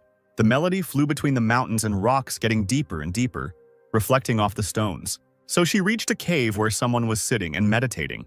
The stranger's eyes flashed a dangerous red light as he turned his head and asked who was playing. The man walked out of the cave, and his subordinates immediately appeared in front of him in the blink of an eye. They bowed their knees before the ancient demon, falling down in unison. The ancient demon gave a voice, ordering his subordinates to stand up. One of the subordinates asked the ancient demon why he woke up so suddenly after sleeping for 1,000 years. The ancient demon asked her if she hadn't heard that sound. The girl replied that some of them heard a strange melody, but it was an ordinary piece. The ancient demon only replied that this melody was far from ordinary, it was legendary. And then the girl guessed that this was the very same song. The demons immediately began to ask the ancient demon what kind of song it was and how it could affect him. Sitting down on the rock behind him, The ancient demon began his story, saying that this song was written 10,000 years ago. It was written by a magical girl who was stronger than even the great demon emperors, and her human lover. The demons were surprised by this turn of events, not expecting such a girl to exist, and they asked why she had a lover among humans. The ancient emperor replied that no matter how impossible it may seem, it is all the pure truth. The demons asked if love between a human and a demon was possible, and they remembered that the world was once ruled by demons and monsters, and that the girl had incredible power, which also made it impossible. Showing his demons a fragment of the past, he said that 1,000,000 years ago, demons and monsters divided things between themselves. People were at the very bottom of the social ladder. Later, the weak wallpapers silently studied the cultivation paths that were most suitable for them. Later, the rapidly developing human race, together with demons and monsters, divided the whole world into 3 parts. And so it is no wonder that these two fell in love with each other. At that time, the girl's strength level had already reached incredible heights. But this human cultivator paid a high price, and all in order to gain their powers and resist cruel fate.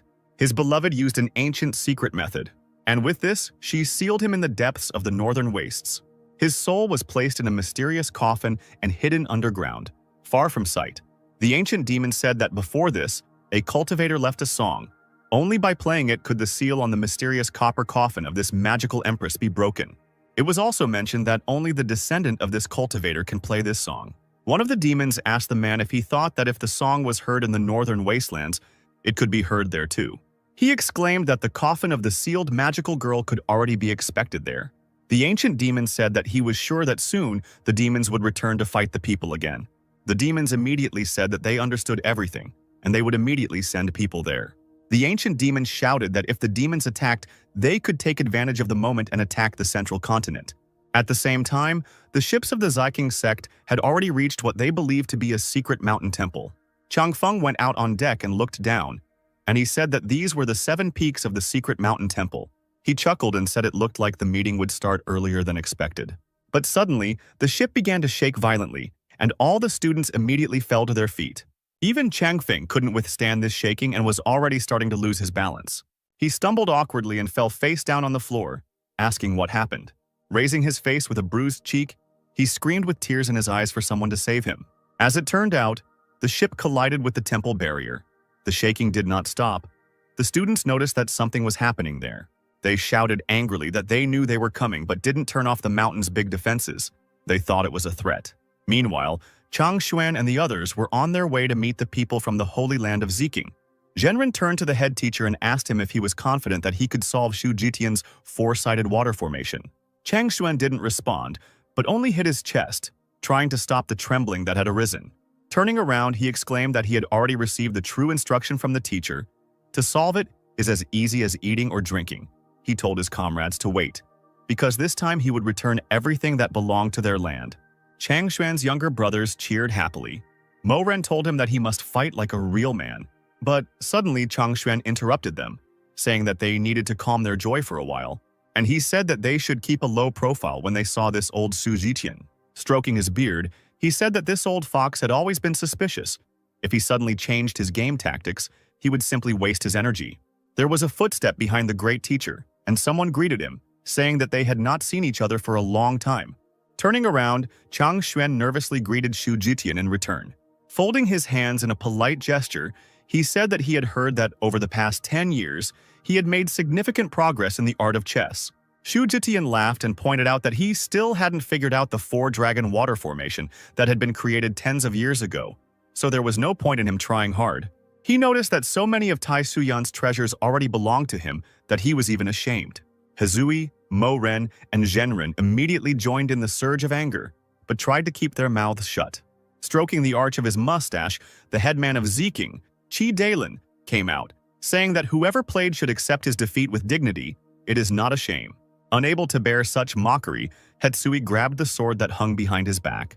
Directing him forward, he shouted that it was okay if this Shu mocked him a little, but he was not allowed to do that. Dalun told the man that he was still as hot-tempered as ever, and then he suggested that they duel again sometime. A small sword design appeared on Dalin's forehead as he shouted that he thought he hadn't forgotten his swordsmanship yet. But suddenly something greatly surprised the man, and the sword symbol began to gradually disappear. A strong aura began to flow around Hezui, and Delun asked him if he had really broken through.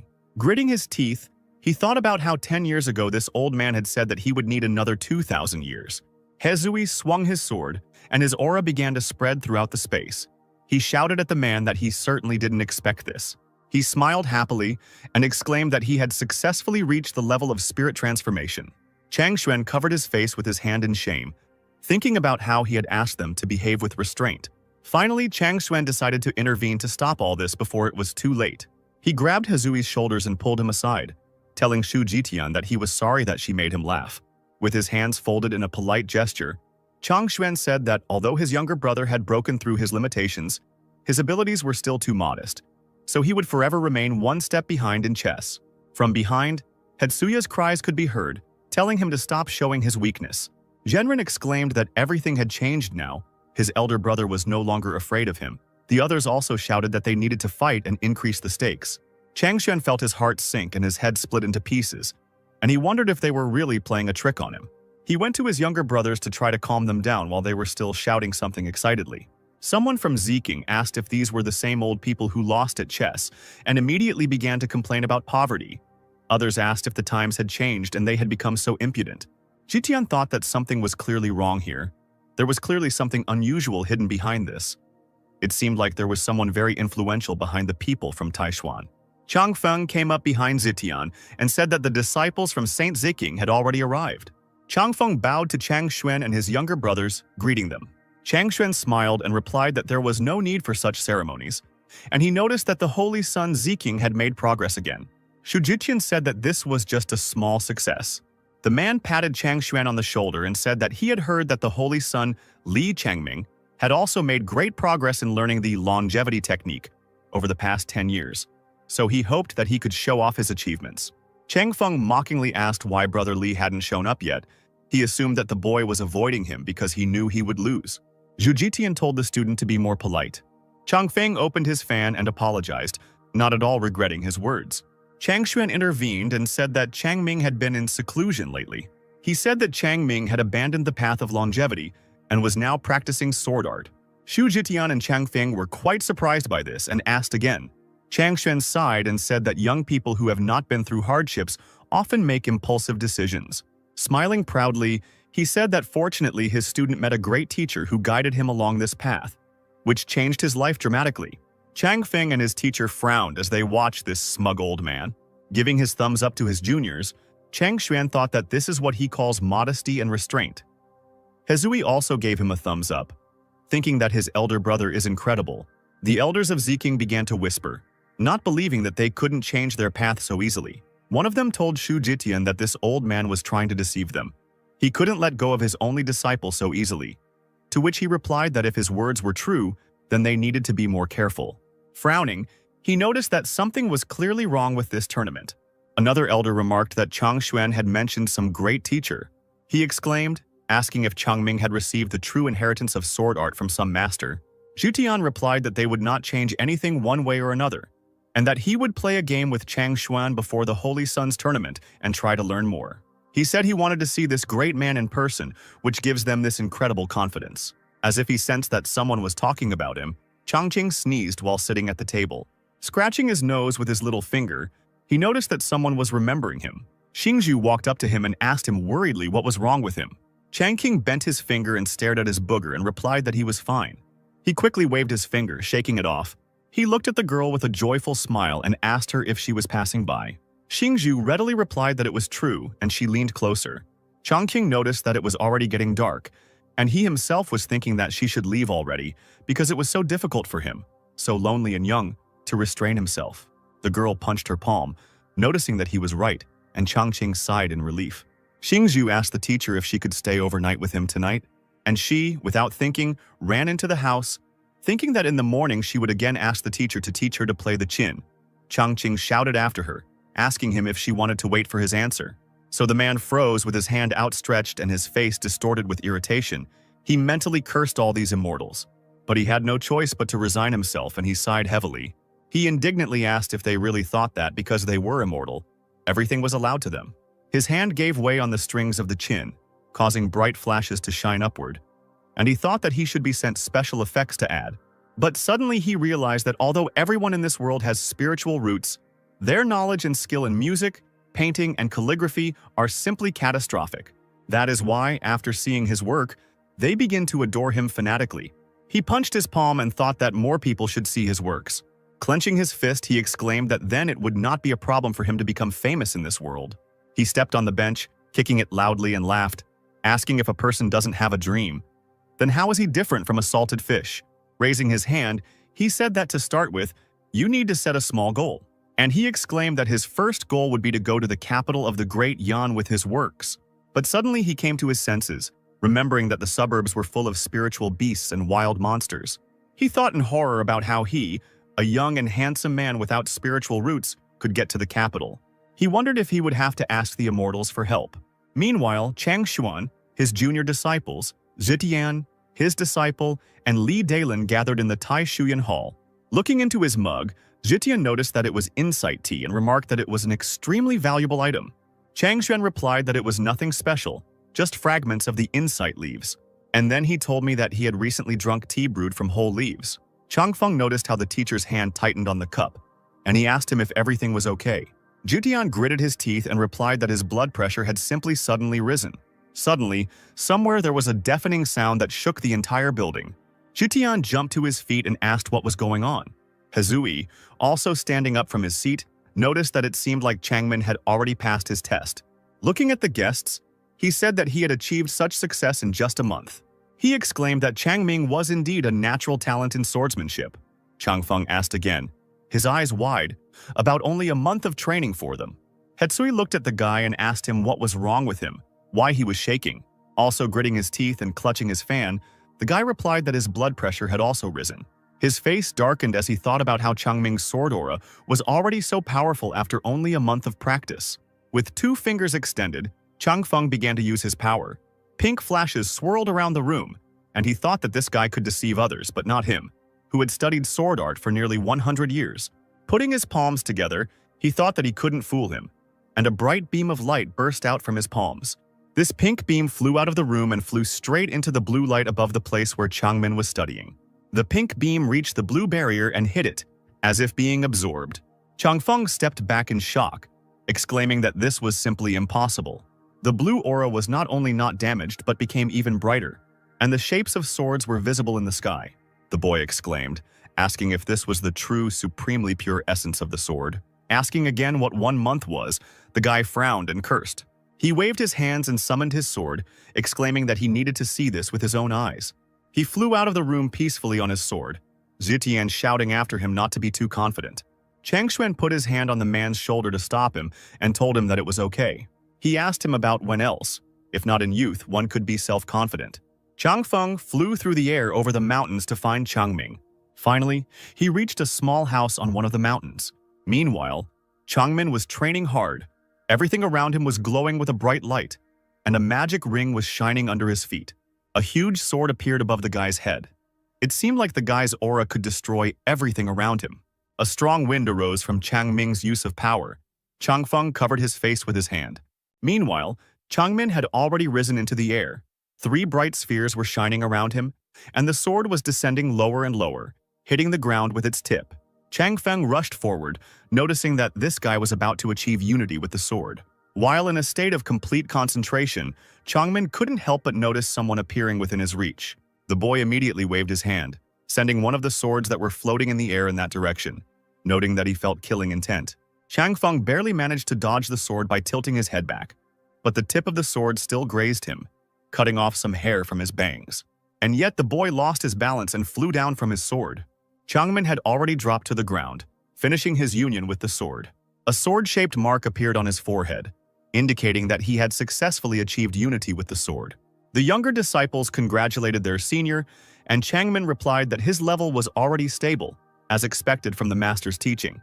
And suddenly, somewhere behind them, there was a loud sound, as if something had fallen to the ground. As it turned out, it was Changfeng.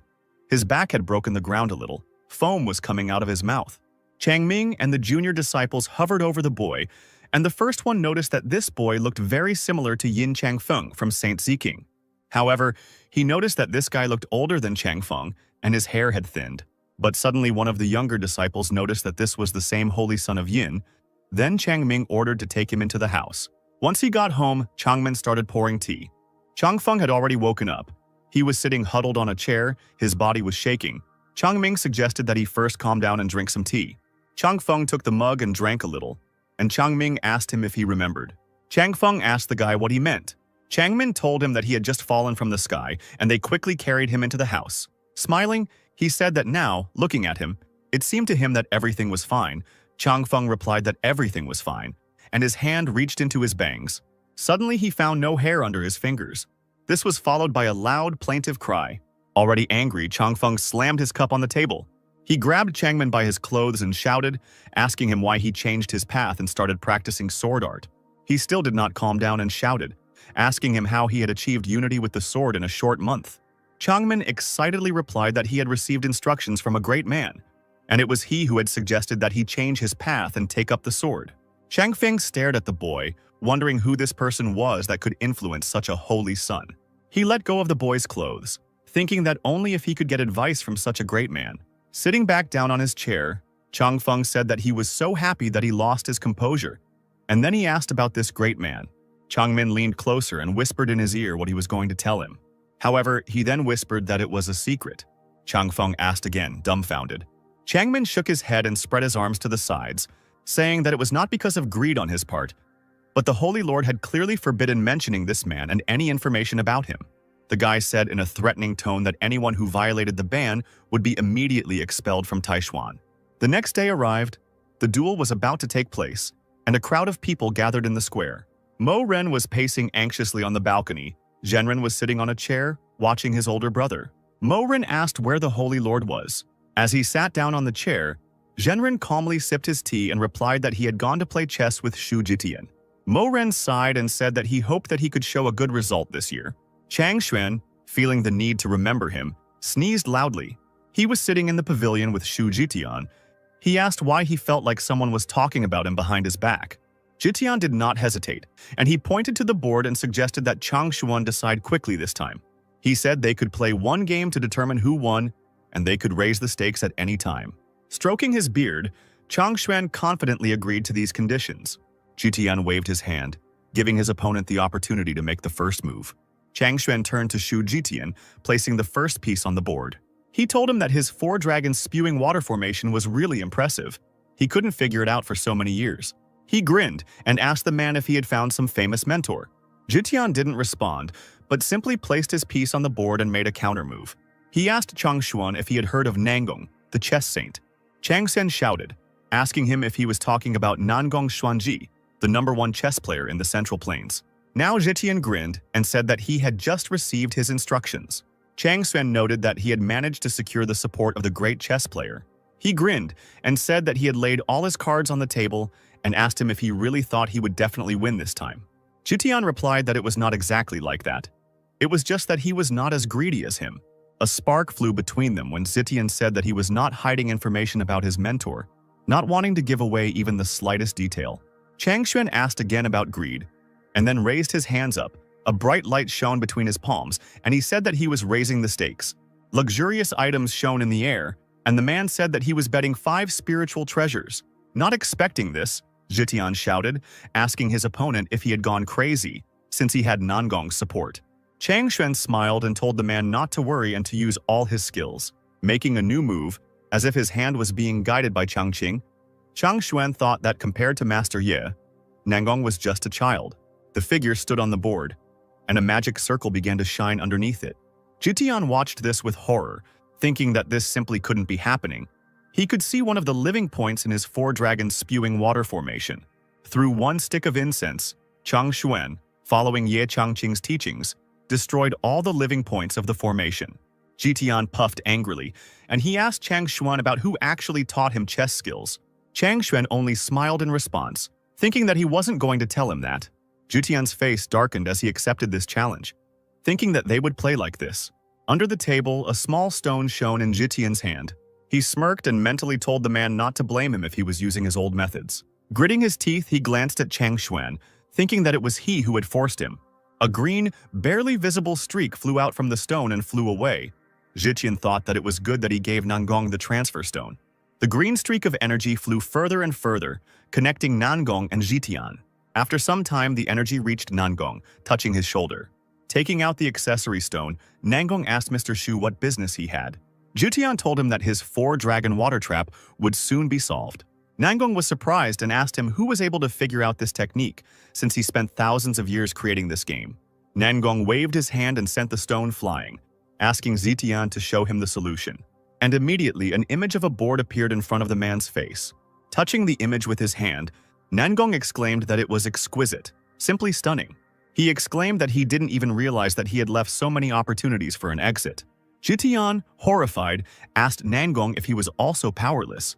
Nangong happily replied that he had dedicated his whole life to the art of chess and that he could not be defeated so easily. He conveyed to him through the stone, telling him to go as he would tell him. Only through destruction can one achieve victory in danger. Zhiqian smirked and thought that Nangong had entered the game, so now Changshuan was doomed. He asked his opponent about the top, why don't they make a big bet? Changshuan agreed and asked the man how he wanted to play. Zhiqian said that he had 2 ancient relics, one of medium quality and one of high quality. Changshuan looked at the man, considering his proposal, and suddenly he said that he felt that this was not what Brother Shu was pursuing at all. Zhiqian confirmed his guess, saying that if he were to risk this and the 2 relics, then he was not only playing chess, but he also bets on who this genius is that he mentioned. The bets were accepted and Zhiqian made his next move. But Changshuan had no intention of retreating. He also made a move, advancing on his opponent. In this small, quiet gazebo, a serious battle was now taking place. After Nangong entered the game, Changshuan gradually retreated, and he wondered how Zhiqian's position suddenly changed. Zhiqian was still clutching the stone in his hands, accepting Nangong's instructions. He smirked and noticed that Judah looked a bit tense, causing Changshuan to flinch. Getting up from the table, he folded his hands in a polite gesture and said that he suddenly felt the need to go to the toilet, and he asked his opponent to wait for him a little. Changshuan left the pavilion. Zhiqian took out a stone and exclaimed that the enemy now had no chance, to which Nangong told him not to underestimate the enemy.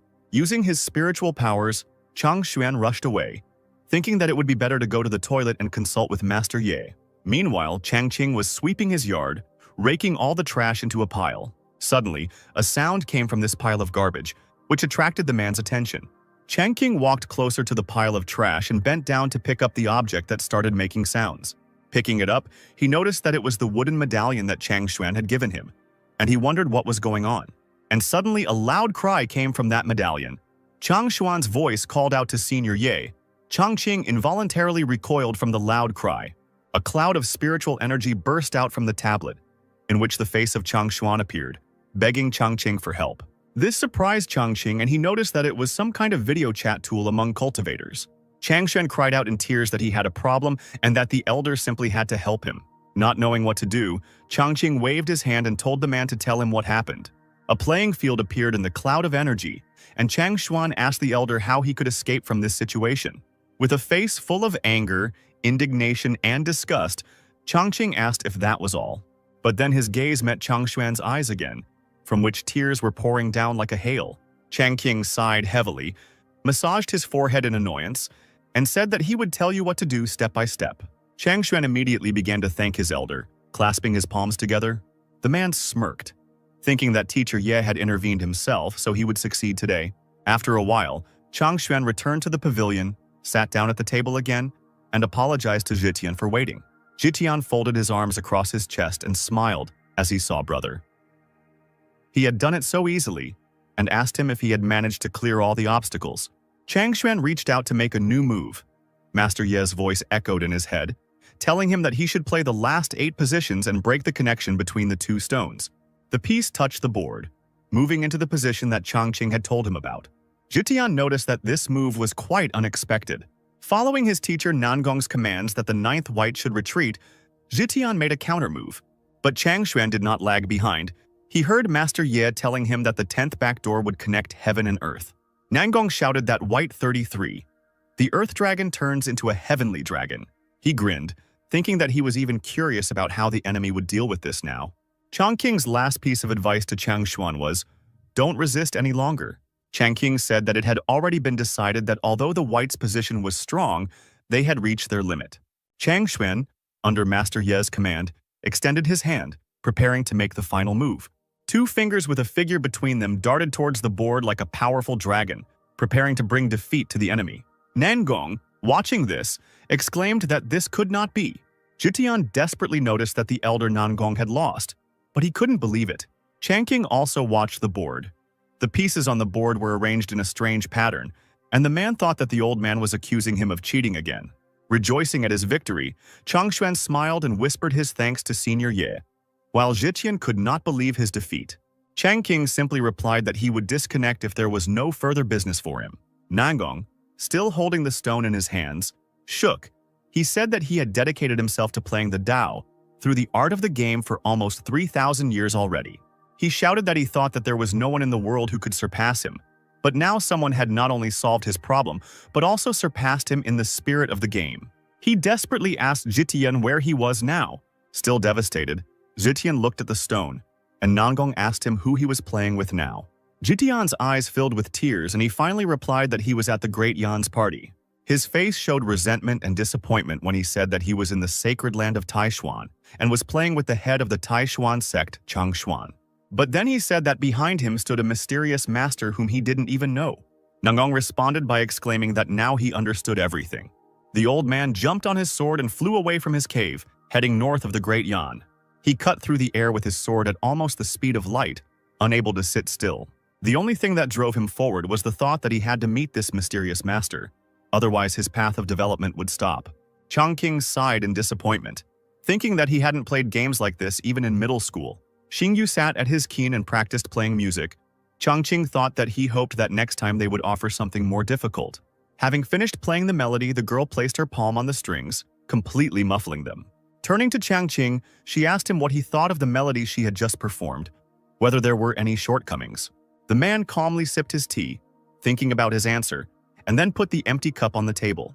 Touching his chin, he frowned and replied that overall the melody was well executed, but it lacked a certain feeling. Xingzhak noticed that she had never heard advice about a certain feeling before. However, she did not understand what he meant, and so she asked him about it directly. Changqing, hitting his fist into his palm, answered the girl that this was free will. He began to twist theatrically and told the girl that she was too carried away by technique when playing, that she forgot about the feelings in music. Gracefully extending his hand, he said that she needed to learn to follow her heart, to free her true nature. Xingzhu stared at her hands, trying to understand the master's advice, but she couldn't. She asked him if this was not what the teacher was talking about when he mentioned the highest art of music, the state of pure mind. Changqing suggested that he play the melody for her now so that she could feel it again. The girl readily agreed, and the man sat down at the instrument, and sparks of energy began to fly in all directions again. The melody burst from the strings and spread throughout the village, reaching the square. The residents noticed after listening closely that the melody had changed, and it seemed that this time Mr. E himself was playing. Another noted that the level of play was completely different from the previous performance. After a while, Changqing finished playing and asked Xingxue what she thought with a smile on his face. As if waking up from a trance, the girl, with passion burning in her eyes, replied that Mr. Ye was indeed right. She still needed to train a lot. Getting up from the table, Changqing replied that the main thing was that she herself felt and understood it. He walked around her, heading into the house, and said that it was already late, and so they would finish for today. Xingzhu didn't answer him, but only bit her lip sullenly. Turning around, she called the master and told him that she had been here for a long time, so she was going to leave tomorrow. Changqing asked her again and thought that they were still so different, so differently structured, as people and as immortals. A small ring with a stone lit up on the girl's finger, and she took out a book from there. The girl said that she accidentally found this ancient book, but its contents are very complex, so she could not decipher it. Turning to Mr. Ye, she said that only he can decipher it. The girl's face turned red as she handed the book to the man, exclaiming that that was why she was giving the book to him. Changqing accepted the book and, upon opening it, he noticed that the text of the book was specially mixed up according to some rule, and he joyfully exclaimed that it could be deciphered, and he would try to figure it out tonight. Meanwhile, Changshuan stroked his beard and told Zhitian that that game was truly a masterpiece. Trying to contain his anger, Zhitian responded politely, saying that Brother He's skills were truly impressive. He placed his ring on the now empty board, saying that the two relics that had been at stake in their dispute were in this ring, so he could take it. Looking at this small ring, Changshuan smiled and thought that they had been losing for so many years, And now the money was finally coming back. Jitian slowly, with a hunched back, completely defeated, trudged away from the pavilion. Chang Xuan shouted after him not to hurry. Hezui, who seemed to have been there during the entire game, peeked out from around the corner. Chang Xuan was still happily looking at the ring. Hezui went out to his older brother and congratulated him, saying that he could now finally breathe a sigh of relief. Chang Xuan replied that if it weren't for Senior Master Ye's diligent guidance, he wouldn't have been able to win in this life. Hezui invited his brother to take a look at their new relics, and Chang Xuan eagerly agreed. The man raised 2 fingers up, releasing spiritual energy, and the ring flew up a little. And from the ring flew out a handle and a bell, shining with a dark and red light. Hezui noticed that the body of this pen was made of a rare iron called Tears of Darkness. He noticed that the Tears of Darkness was an extremely rare material, but from the moment it was created, it was filled with sinister energy. It could easily damage the soul of a cultivator, so it was better not to touch it unless absolutely necessary. Looking at the bell, he asked why it emitted such a strong, ominous aura. Changsen noticed that only by killing many souls could one gain such terrifying power. He said that this ancient relic contains enormous power. He said that this relic could become the central formation-protecting artifact of Taishuyan. Hezui happily remarked that then the Holy Land of Taishuan would be able to enjoy peace forever. After putting the artifacts back into the ring, Chang Xuan turned away and frowned, saying that they would talk about this later. He and Hezui left the pavilion and headed back to the square, and noticed that the Tournament of the Holy Suns was about to begin, and they should go and watch. The arena was already being prepared for the fight. It was cleared there was not a single soul in it. Returning to the elders of his sect, Zitian felt their advancing gazes on his back. Turning around abruptly, he asked them why they were looking at him like that. Li Delong told him that he had just lost 2 ancient relics. The other elders asked him if they could charge him for these losses, since even though their land of Zeking was rich, such expenses could ruin them. In an attempt to justify himself, Zitian waved his hands and said that these 2 relics were from his personal collection, so they had nothing to worry about. Stroking his beard, Delin asked him why he hadn't said that before, and the other remarked that he had made them worry unnecessarily. The third elder approached Zitian and asked him why he hadn't mentioned this before. The man replied that everything was true, because these 2 relics were the rarest weapons of destruction. All the elders, hearing this, immediately became alarmed and asked again. Zitian said that they all came from the same place, full of great evil. Countless of their brothers and sisters died there, and it was only with difficulty that these 2 artifacts were contained until today. Zitian said that even with their current strength, they should not try to break the seal, otherwise disaster would be inevitable. Lai Dilong shouted, asking the man if this thing was so dangerous, then why did he want to hand it over to Great Master Tai Shuyan? Another elder supported Delin and asked whether it would not lead to disaster if he broke the seal. Zitian just turned around and said that he knew what he was doing. And then he grinned, thinking that he would even be glad to see Chang Xuan break the seal and disaster loom over the Taishuyan holy place. He will be very interested to see if this mysterious old man he told him about will remain on the sidelines. The elders, still worried, asked him if he thought it was too risky, if he decided to destroy his territory because Chang Xuan had won once. They noted that if it became known, it would damage Xining's reputation. They unanimously asked their leader to think again. Zitian didn't respond, but only raised his hand as if urging them to finish this. And then he said that he understood their concerns, but he had his own plan, and the 3 brothers no longer needed to dissuade him. Looking down at the arena, he asked where his snowflake was. He noted that he hadn't seen her since she arrived here. Li Delong replied, saying that she heard the sound of Qin on her way here and followed it. It seemed that she felt her luck again. Zitian nodded his head and said that it was true. He said that although both Changfeng and Snowflake were named Holy Son and Holy Daughter at the same time, their talents in the Tao were equal. However, the girl has a special luck from birth. Despite all the failures, she always manages to find opportunities that best contribute to her cultivation. And the man said that he was sorry that she didn't have even half of Changfeng's aspiration for the title of Holy Master. Finally, a cry came from somewhere below, asking the 2 holy children to come into the arena. And Zitian looked down in anticipation. A crowd began to gather at the arena, and 2 bright flashes, pink and red, flashed in the air. The flashes landed on the arena, and Changming and Changfeng stood opposite each other.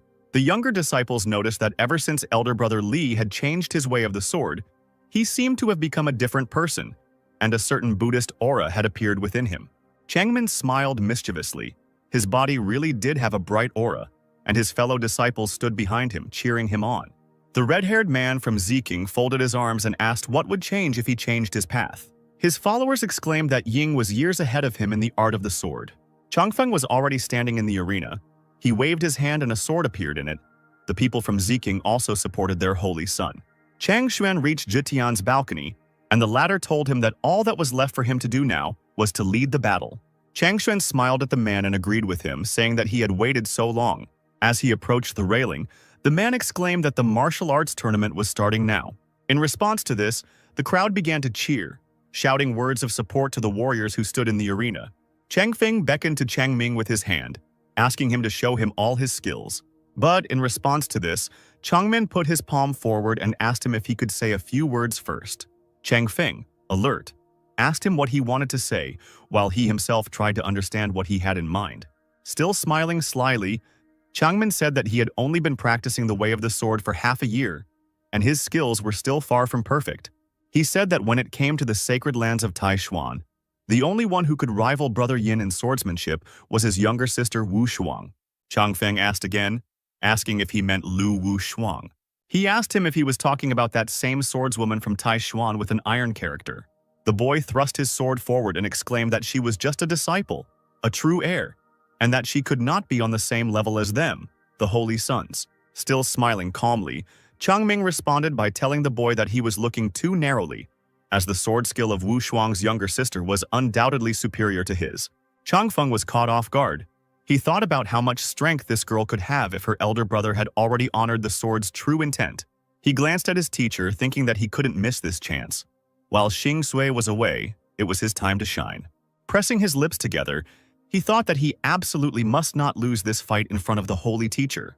He clenched his hand, gripping the hilt of his sword tighter. Turning to Chang Min, he told him to stop being distracted and let them fight first. His eyes flashed with a bright light, and the guy jumped up, throwing himself at his opponent. But suddenly, before Chang Feng could land a single blow on Chang Ming, the true essence of the sword shone somewhere in the distance. As it turned out, it was the true essence of Wu Shuang's sword that was now in the air. She immediately headed towards the arena, causing a look of surprise to appear on Chang Feng's face. Jitian also glanced at the girl, looking her over from head to toe. And then he noticed that she already had the yin and yang sword. Hezui said that he had observed correctly, and he said that the meaning of the yin and yang sword is a supreme realization that far surpasses the ordinary intention of the sword. The girl sank down onto the stone floor next to her older brother. The crowd immediately began to rejoice, exclaiming that the elder sister had not only greatly increased her strength, but had also become even more beautiful. The admiring men shouted that her cold face was like the winter sun. She was beautiful but cold. Changmin bowed slightly to his younger sister and congratulated her on her next breakthrough in the path of the sword. Smiling, the girl thanked her brother, saying that she was going to train for some more time, but in order not to miss the fight, she left early.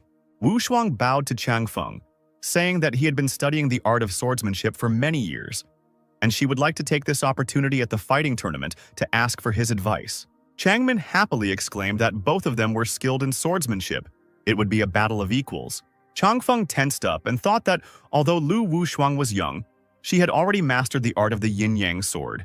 Even if he gave it his all, the outcome of the battle was still unpredictable, and he thought that today, at such an important moment, he could not risk losing. Finally, he told the girl that this was a competition between holy sons, and that she, an ordinary student, hardly had the right to compete with him. Chang Qing responded by hitting his palm with his fist and exclaiming that so much the better. And he said that the teacher had already announced that Wu Shuang would become the holy maiden of Taishuan. This news shocked the guy, and he asked again. Zhitian, also starting to get tense, asked Chang Xuan if Chang Ming was telling the truth, to which he replied that it was true. Turning to Chang Feng, he said that Wu Shuang had already been appointed as the holy maiden of their clan. It was just that the initiation ceremony had not yet taken place, so their duel would not violate the rules. Zhitian thought that in the end, Lu Wushuang was only a cultivator at the Golden Dan stage, and Chang Feng was only a step away from the Yuanying stage. She definitely wouldn't be able to defeat him. And he shouted to his disciple that since the chief saint of Taishuan said so, he must accept the challenge. He must not let outsiders humiliate their holy place. Chang Feng gritted his teeth, thinking angrily that he wanted to defeat Li Changming to show off his strength. How did things turn out like this? Finally, he hesitantly told the girl that they should start then, to which she thanked him. Changmin had already moved to the viewing area and shouted loudly, wishing good luck to both of them. Chang Feng waved his hand again, and his sword appeared in front of him in a bright flash. He thought nervously that even if she had mastered the yin-yang sword, he had still been practicing fencing for a century, and he took off again, running forward towards his opponent. The girl also waved her hand, summoning her sword. Taking the sword in her hands, she stood in a stance, feeling Changqing standing behind her. While all the men stood there with their mouths open, Changming clapped his hands and exclaimed that Wu Shuang was simply incredible. Even Chang Xuan and Zitian were surprised by the girl's strength. Chang Feng was even more surprised, and he exclaimed, asking if this was really the 8th level. He immediately hurried to stop, pressing his heels into the floor. Stopping, he looked up and asked in amazement how this was possible. As if repeating Changqing's movements, Wu Shuang entered a new stance, preparing to strike. She swung her sword arm, cutting through the air and releasing her spiritual energy. The tip of the sword passed by Changfeng's temple, cutting off a tuft of his hair. The blow went even further, spreading to the building behind the guy. The girl's blow easily cut through the building and even the mountain behind. In utter despair, Changfeng fell to his knees in exhaustion. His face darkened and he muttered dejectedly that he had lost. The girl waved her hand again, hiding the sword, and, falling to the ground, she folded her hands and said that she accepted defeat. Changmin continued to clap his hands and exclaim how wonderful it was. While everyone around was in complete shock, the guy smiled happily and said that it was not for nothing that she was his younger sister. Zitian exclaimed, asking what was going on with this Lu Wu Shuang. Grabbing Chang Xuan by the collar of his clothes, he shouted at him, asking him what just happened. Chang Xuan gasped and replied in a panic that he himself did not understand what was happening. He told him that she must have learned it herself during her solitary training. Zitian's jaw dropped, thinking irritably that she had previously been just an ordinary student. Sitting angrily on his chair, he thought that behind all this there was only that mysterious master. Chang Xuan laughed quietly and noticed that Zitian was panicking and nervous. A few hours later, it was already night, and the stars were shining brightly in the sky above Changqing's courtyard. He recalled that evening when Chang Xuan and Wu Shuang were sitting at his table. That same night, he lay in his bed, thinking that the night was long, and there was only one eye wide awake. Thinking of Xing Xue, he quickly inhaled, his cheeks flushed, and he thought that it was definitely not because she was leaving. Turning his head, he suddenly noticed a book lying on the bed. Taking her in his arms, he sat on the bed and said that he could look at the book that she had given him. He looked at the cover of the book and wondered how it could be called Food of the Earth. He clicked his tongue, irritated, and noted that it seemed as if he was being made fun of. But he still got out of bed and went to his desk, and then lit a candle. Sitting down on the table, Changqing began to decipher the text of this book. After some time, the contents of this book interested him, and he set to work with great zeal. Morning came, and somewhere in the yard roosters crowed. As it turned out, Changqing had been sitting over a book all night, and so he didn't notice and fell asleep at the table. Hearing the crows of roosters, the man woke up. His face was swollen. Half asleep, he picked up the deciphered texts and looked at them. Stretching, he noticed that he had deciphered everything, and then he yawned so hard that tears began to flow from his eyes. After waking up, Changqing ran out into the courtyard and began looking for Xing Xue. But instead, he only found some kind of scroll on the table. He unfolded it and began to read it. And in the letter, Xing Xue thanked him for these few days of training and hospitality. She wrote that she would remember it for the rest of her life. She wrote the following lines with some excitement, and she wrote that fate might bring them together again in the future. Changqing tried to anticipate the next words, thinking that if there was an opportunity to continue her cultivation teachings, she would be happy to thank him. However, the letter said that she would definitely come back to see him. Changqing threw the paper aside in disappointment, and then he picked up the book again, saying that since the girl had left, he would try out the technique that she had given him. Sitting down on a couch in the courtyard, Changqing began to read the text of the technique out loud. With each word, more and more energy was released. It swirled in the air, lifting the man's hair. After some time, Changqing moved to the ground and sat there in the lotus position, truly meditating. In response to Changqing's meditation, the skies turned black again, clouds gathered, and flashes of lightning flashed across the sky. One after another, lightning began to strike the ground, hitting Changqing's house. However, the man seemed not to notice all this. His brows were furrowed as he diligently meditated, and a shining dragon circled around him. The villagers froze and looked at him, noting that she had changed too abruptly. They exclaimed, saying that there had just been sun and that lightning was so terrible. The Black Emperor, who was still sleeping, could not help but awaken from the roar of lightning. He quickly jumped up on his 4 paws and noticed that a heavenly punishment was visible in the sky. When he reached the courtyard, he saw his master had already flown into the air, still meditating, and the Black Emperor thought that he had been by his master's side for so many years, but this was the first time he saw him cultivating. Chongqing opened his eyes and stared at his hands, thinking that he felt something warm moving within his body. He jumped up happily, thinking that this could mean that he had received a sign that he could begin cultivating. Still hanging in the air, he spread his arms out to the sides, his golden energy forming a circle around him. The Black Emperor was also happy, thinking that it was not in vain that his master, because he cast a small spell and already attracted heavenly punishment. Suddenly, the very stone that Changqing had given to Changshuan flew up to the first one. Even more delighted, the Black Emperor noticed that his master could even use this heavenly artifact, the Hunyuan stone. He noted that there was very little spiritual energy in this village, which is why his master did not use this stone for his training. Clutching his head with his paws, he thought in panic that they only had one Hunyuan stone at home, and that would not be enough for its owner. After thinking for a while about what to do, the Black Emperor found a solution to the housing problem. He remembered that there was also a similar heavenly artifact in the forbidden area of the Southern Mountain Spiritual Fox clan. Straightening up and sticking his tail out like a pipe, he thought that now was his finest hour. Mentally turning to the owner, he told him not to worry, and he headed for the exit. After leaving the estate, the Black Emperor walked away, thinking that for the sake of his master he would do anything, even through fire and water. Meanwhile, Changqing had already finished his meditation. He had already landed on the ground. A bright spark was shining in his abdomen. When the man woke up, he joyfully exclaimed that he now understood what it meant to train.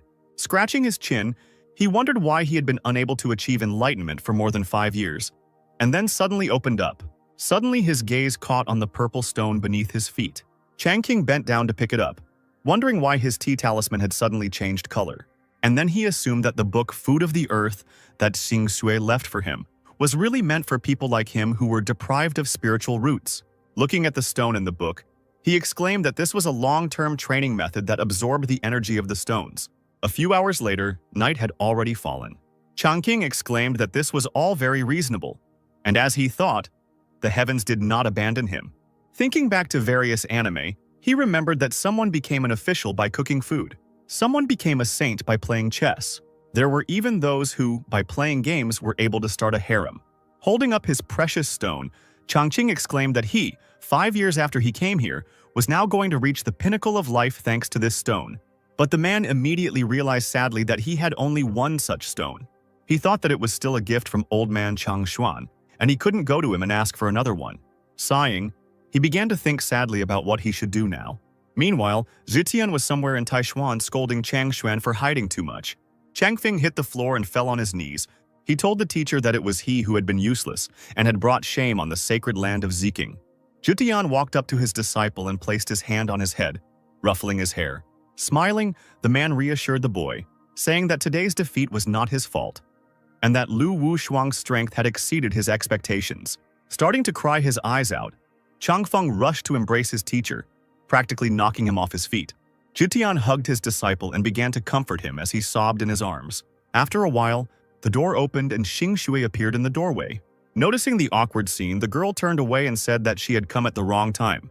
Zitian immediately pushed Changfeng away and awkwardly scratched the back of his head, assuring the girl that she was just in time. He walked closer to her with loud steps and asked her where she had been all this time. Xingzhu replied that she had suddenly sensed an opportunity while flying over Shaoqi village in a flying boat and had gone out to look for it. Zitian asked her again, and immediately a small blue lotus began to shine on the girl's forehead. And the man was surprised to find that she had already reached the Yuanying level. Changfeng also stood up, asking in surprise. Xingzhu smiled smugly and said that she was not so useless after all, and even overtook brother Changfeng. Zitian laughed and exclaimed that this was indeed an unexpected surprise, and he told the girl that he wanted her to participate in the tournament tomorrow and defeat the Holy Sun, Li Changmin. Xingzhu immediately shook her head, indicating that she refused it. Zitian never expected that his student would refuse him so easily, so he asked again. The man asked Changfeng to leave, saying that he wanted to talk to the junior student alone. The boy did not resist. When Changfeng left, Zitian sat on a chair and asked the girl why she didn't want to participate in the battle. Folding her hands in a polite gesture, Xingzhu noted that she had already reached the Yuanying level, while Li Changming and Lu Wushuang of Taishuan were still at the Jindan level. She noted that if she fought them, it would be an unequal battle. Leaning closer, she quietly said that Taishuan might have hidden powers and she might lose. She noted that then it would be completely impossible for the teacher to save face. Xingzhu chuckled and concluded that she could neither win nor lose. And she asked the teacher how he wanted her to fight. Jitian listened to the girl's arguments and awkwardly hit himself on the head, smiling and agreeing with her. Clearing his throat, he said that he, who had lived for 1,000 years, had allowed the desire for food to cloud his judgment and had almost fallen into a trap. Squinting, he thought that this girl had not only increased her strength in just a few days, but her spiritual state had also changed noticeably. He noticed that she now had true dignity. Jitian told her that since she was already at the Yuanying level, he decided that after the tournament was over, he would announce to the entire Ziking holy place that she would become the next head. He asked her with a smile what she thought. But Xingzhu shook her head again. She smiled sheepishly, apologized, and politely declined the offer. Jitian's jaw dropped. He never expected the girl to refuse him again, and especially not like this. Once again folding her hands in a polite gesture, Xingzhu told the teacher that she was currently only focusing on achieving the state of pure heart and was not thinking about the position of head. And she noticed that senior brother Yin was a more suitable candidate. The man took the girl by the shoulders and began to shake her to bring her to her senses. He asked her what had happened to her over the past few days, that she was even refusing the position of head. The girl's eyes lit up when she told her that she had met the great master by chance. Jitian asked her again, thinking that he had a feeling that everyone was meeting masters, but he alone seemed to be missing out on anything. The man exclaimed, ordering the girl to tell him who he was and what level he was. Xingzhu replied that she didn't know anything about the level. She said that Master Ye kept the Demon King at home as a pet. He also uses Chaos Stones as tea toys. He can also play ordinary melodies on the heavenly instrument Tianyu. The girl noticed that in other respects this master did not stand out in any way, Jitian exclaimed, asking the girl if she really called this something ordinary. The man swallowed nervously, thinking that the tall figure that Xing Shui had encountered might actually be the old man that Chang Xuan had spoken of. But then he wondered if such a terrifying creature really existed in the world. Meanwhile, Chang Xuan was in some unusual place. Hieroglyphs were flying around him, and in front of him was a large transparent cube. Chang Xuan said that this seal was an ancient relic of the highest quality, passed down since the Taishuan holy sect was founded. He touched the writing with his fingertips, saying that today it had already become the core of Taishuan's magic formation. Chang Xuan waved his hands and the bell that Jitian had played for him appeared in front of him. The man smirked and said that he could combine this bronze bell with the eye gift of the formation and combine it with the Taishuan seal. Then the two ancient relics would become the heart of the formation. And then their protective magical system will become impregnable, like a wall of gold and iron. Chang Sen noticed that Shu Jitian seemed to be unhappy with losing this relic to him, and so he labeled it as a magical symbol. And then he decided to use the Taishuan seal to remove this spell. Chang Xuan laughed and said that tomorrow he would be able to tease that old ghost Shu. He waved his hands, and the cauldron flew into the air, lifted higher by streams of energy. And the cauldron flew straight towards Tai Shuyan's seal. As soon as the cauldron touched the seal, it immediately entered it entirely, and dark sparks flew out of the seal in different directions. Chang Xuan didn't expect this outcome. He covered his eyes with his hand from the wind, asking what was going on. Meanwhile, a bright beam of light shone above the Taishuan sect, which could be seen from kilometers away. The earth on that mountain began to shake, causing all the students to ask what was going on. Suddenly, one of them noticed that the vibrations were coming from the Taishuan Hall.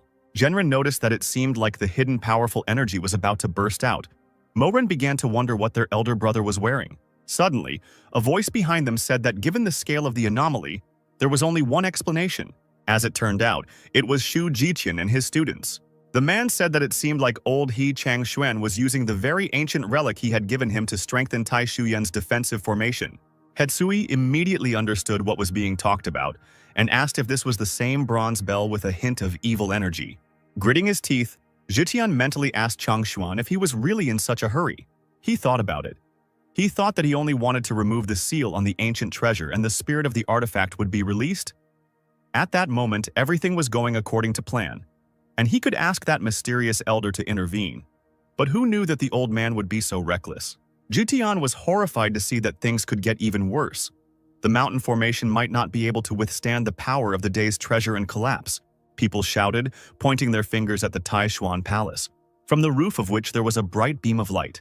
Jutian turned his gaze there and realized that the worst-case scenario had come true after all. Morin and Hezui could barely stand on their feet because the explosion of energy was too strong. Genrin turned to his brothers and told them to quickly go and protect the disciples. The three of them came together and performed the technique, and a barrier formed around them and the students. Outside the holy Taishuan temple, streams of energy raged, destroying the temple. Suddenly, a huge explosion thundered in the castle, which destroyed it.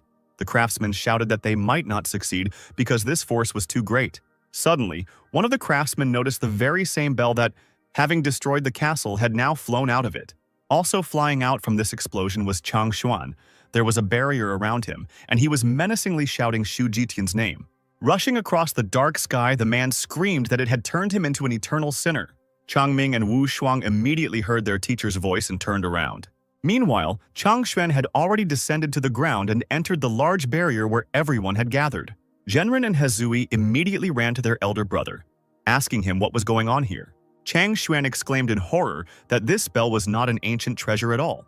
Looking up at where the bell was already flying, he exclaimed that it was a fake, a pseudo-mortal weapon with the spirit of an artifact. Jitian thought that the old man only realized how evil this thing was after removing the seal, and now it was too late. Folding his hands in a polite gesture, Jitian said that since he was the cause of all this, the holy place of Ziking would not be left out. And after his words, he turned to his students to give them orders. The man shouted for her to form the Great Ziking Sword Formation. Jutian's disciples and his sect elders immediately responded to the order, bright energy shining around them. The other students also did not stand aside. Their energy merged into one big stream. A bright flash of energy swirled in the air, merging into one. Merging together, the energy formed a large purple dragon that menacingly cut through the air. Chang Xuan also decided not to be left behind and called everyone from the Great Taishuan Holy Land to listen to his order. He also commanded them to create the Great Taishuan Dragon Formation. The same thing happened again, and now, two dragons could be seen in the sky, their bodies intertwined. Raising two fingers, Chang Xuan and Jitian panicked and commanded the dragons and disciples to hold the line. And the dragons, opening their mouths and baring their sharp teeth, rushed forward. They quickly approached the bronze bell, which was emitting dark sparks of energy. And suddenly a creaky voice came from the bell, shouting that it was all useless, calling the masters pathetic ants. Huge black hands immediately appeared in the air and grabbed the dragons by the necks, immobilizing them. None of the masters expected that the strongest techniques from the holy places would be stopped so easily. Meanwhile, an evil entity burst out of the bell, its body ablaze with lava and fire, and it said that after 5,000 years it was finally freed. The entity clenched its hands, breaking the dragons' necks with a loud crunch. Blood began to flow from the mouths of Chang Xuan and Jitian, who were inextricably linked with these dragons. Falling to his knees, Chang Xuan asked how it was that the Great Taishuan land was today doomed to total destruction.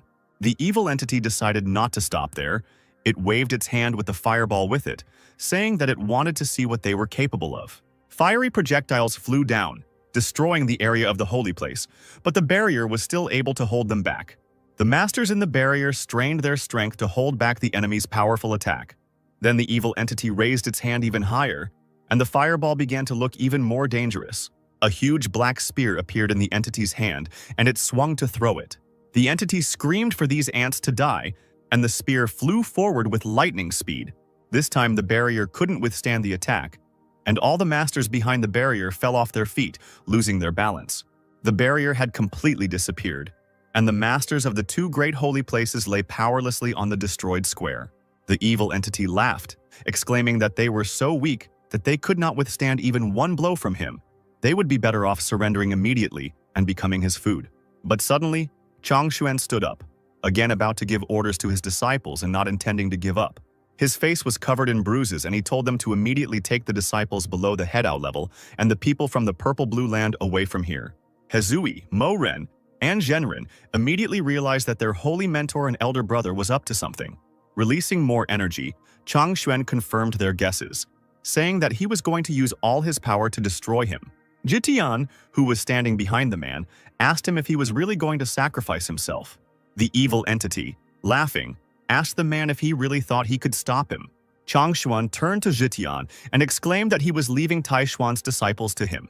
Jitian waved his hand and opened a portal, and he said that this was the passage to the purple-blue Holy Land, and he told everyone to go there for temporary shelter. Without thinking, the disciples of the two sects immediately ran into the portal. Meanwhile, a huge hammer appeared in the hands of the evil entity, and it began to swing it, saying that no one would be able to escape. Changming and Wu Shuang called out to their mentor, not wanting to just leave him to his death. But Chang Xuan responded by shouting loudly at them to leave quickly. But suddenly, somewhere in the middle of all this fire and chaos, a bright flash flashed, and something flew out from under the rubble. The hammer of the evil entity that was flying towards the masters ran into some kind of barrier. This blow caused an even brighter flash to appear on the top of the mountain. Looking up, Chang Xuan could see the outline of some kind of cloth fluttering in the wind. When their vision came into focus, everyone around them noticed that it was the Tai Xuan card of eternal life. Changming and Wu Shuang simultaneously shouted that this was Master Ye's painting. Raising his hands, Chang Xuan shouted that the elder must have sensed Tai Xuan's distress, and so helped through the painting. Jitian, not understanding anything, froze in place, wondering what was going on and who this senior Ye was. Hearing the familiar name, Xing Sui wondered if they were talking about that Master Ye from Xiaoqi village. The girl smiled contentedly, thinking that she knew he was definitely an unusual person. The evil entity waved its hand to make a new weapon appear in its hand, and it exclaimed that this pathetic technique dared to stop it. Jumping up in place, the entity struck again, which was met with a barter of canvas. Meanwhile, Changqing was tossing and turning in his bed, covering his ears with his hands. His whole body was shaking slightly. The man opened his red eyes wide, full of anger. Sitting up abruptly in bed, he shouted that it was too noisy today. He slammed the bed, screaming for it to stop as a wave of energy emanated from his hand. And then his hand began to appear from the canvas that was hanging high in the air in the middle of the battlefield. This hand became larger and larger, reaching out further and further. Changqing's huge figure appeared in the air with his hand outstretched, making the evil entity seem very small in comparison. The evil entity raised its head to look at the figure, and recognizing the danger, it hesitantly told him to stop. The evil entity was ready to beg for mercy when a huge palm struck it. The evil entity was pressed into the floor of the square. It was completely flattened. Fire and lava splashed in all directions. Instead of that huge entity, a small light appeared, which quietly said that it turns out that there is such a terrible force here. She said in horror that her recent actions seemed to have disturbed the Great Master.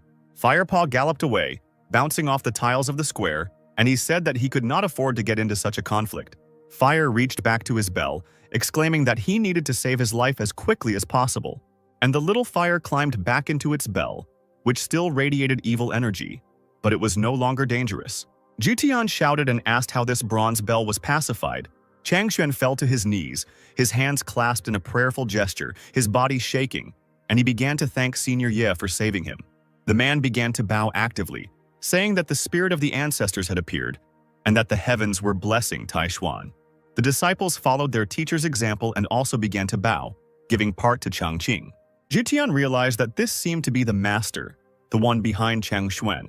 After such a fight, Changqing simply fell asleep, wondering who was doing the repairs at such a time. Meanwhile, the scroll began to glow even brighter and increase in size. Wu Shuang looked up at the sky and exclaimed that it was simply majestic. Chang Feng and Xing Shui also couldn't take their eyes off the sky where bright sparks of light were flying. And the scroll grew larger and larger, and now it covered the entire territory of the holy place. Suddenly, the buildings of the Taishuan holy place began to glow with bright light, and Zitian exclaimed that he had never seen anything like it before, and he had already lived for 1,000 years. The students who were also standing in the square were also surprised and wondered what was happening. As it turned out, Master Yi's painting restored the Taishuan holy place. The great master bestowed this grand scene upon them. The bronze bell also began to glow and flew towards the Taishuan shrine. Having reached the building, the bell disappeared inside, and a bright flash illuminated everything around. Changshuan happily said that it was Elder Ye who had fused the bronze bell with the seal of Taishuan, making it the center of the mountain's protective array. He noticed that even the energy leaks were completely restored as before. Changshuan was stunned, and all he could say was that it was simply amazing. Jitian walked closer to him and put his hand on the man's shoulder, saying that what happened today had opened his eyes. He asked him if he could help arrange a meeting, because he wanted to meet this master so much. Stroking his beard, Changshuan smiled at the man and said that he himself had just seen Master Ye's abilities. He told him that they could not just go to him so hastily without false preparation. Leaning closer to Zitian, He happily told him that it would be better for them to wait a few days until he had healed his wounds, and then they could arrange everything properly. Jutian couldn't think of anything to say in response, so he replied that there was only one thing to do. After bowing to Chang Xuan, Jutian wished him a speedy recovery, which made Chang Xuan think that he was being too hasty. Chang Xuan also bowed to the man and told him that after such a battle, Ziking's disciples were also tired, so they should rest as well. After Zitian and his disciples left, Wu Shuang ran up to the teacher and asked him if he remembered what Master Ye had said when he gave him the painting. She noticed that then Senior Ye said that he felt something special in his soul and created this painting. Chang Xuan immediately remembered Chang Qing's words, that the more he looked at this painting, the more he felt that something was missing.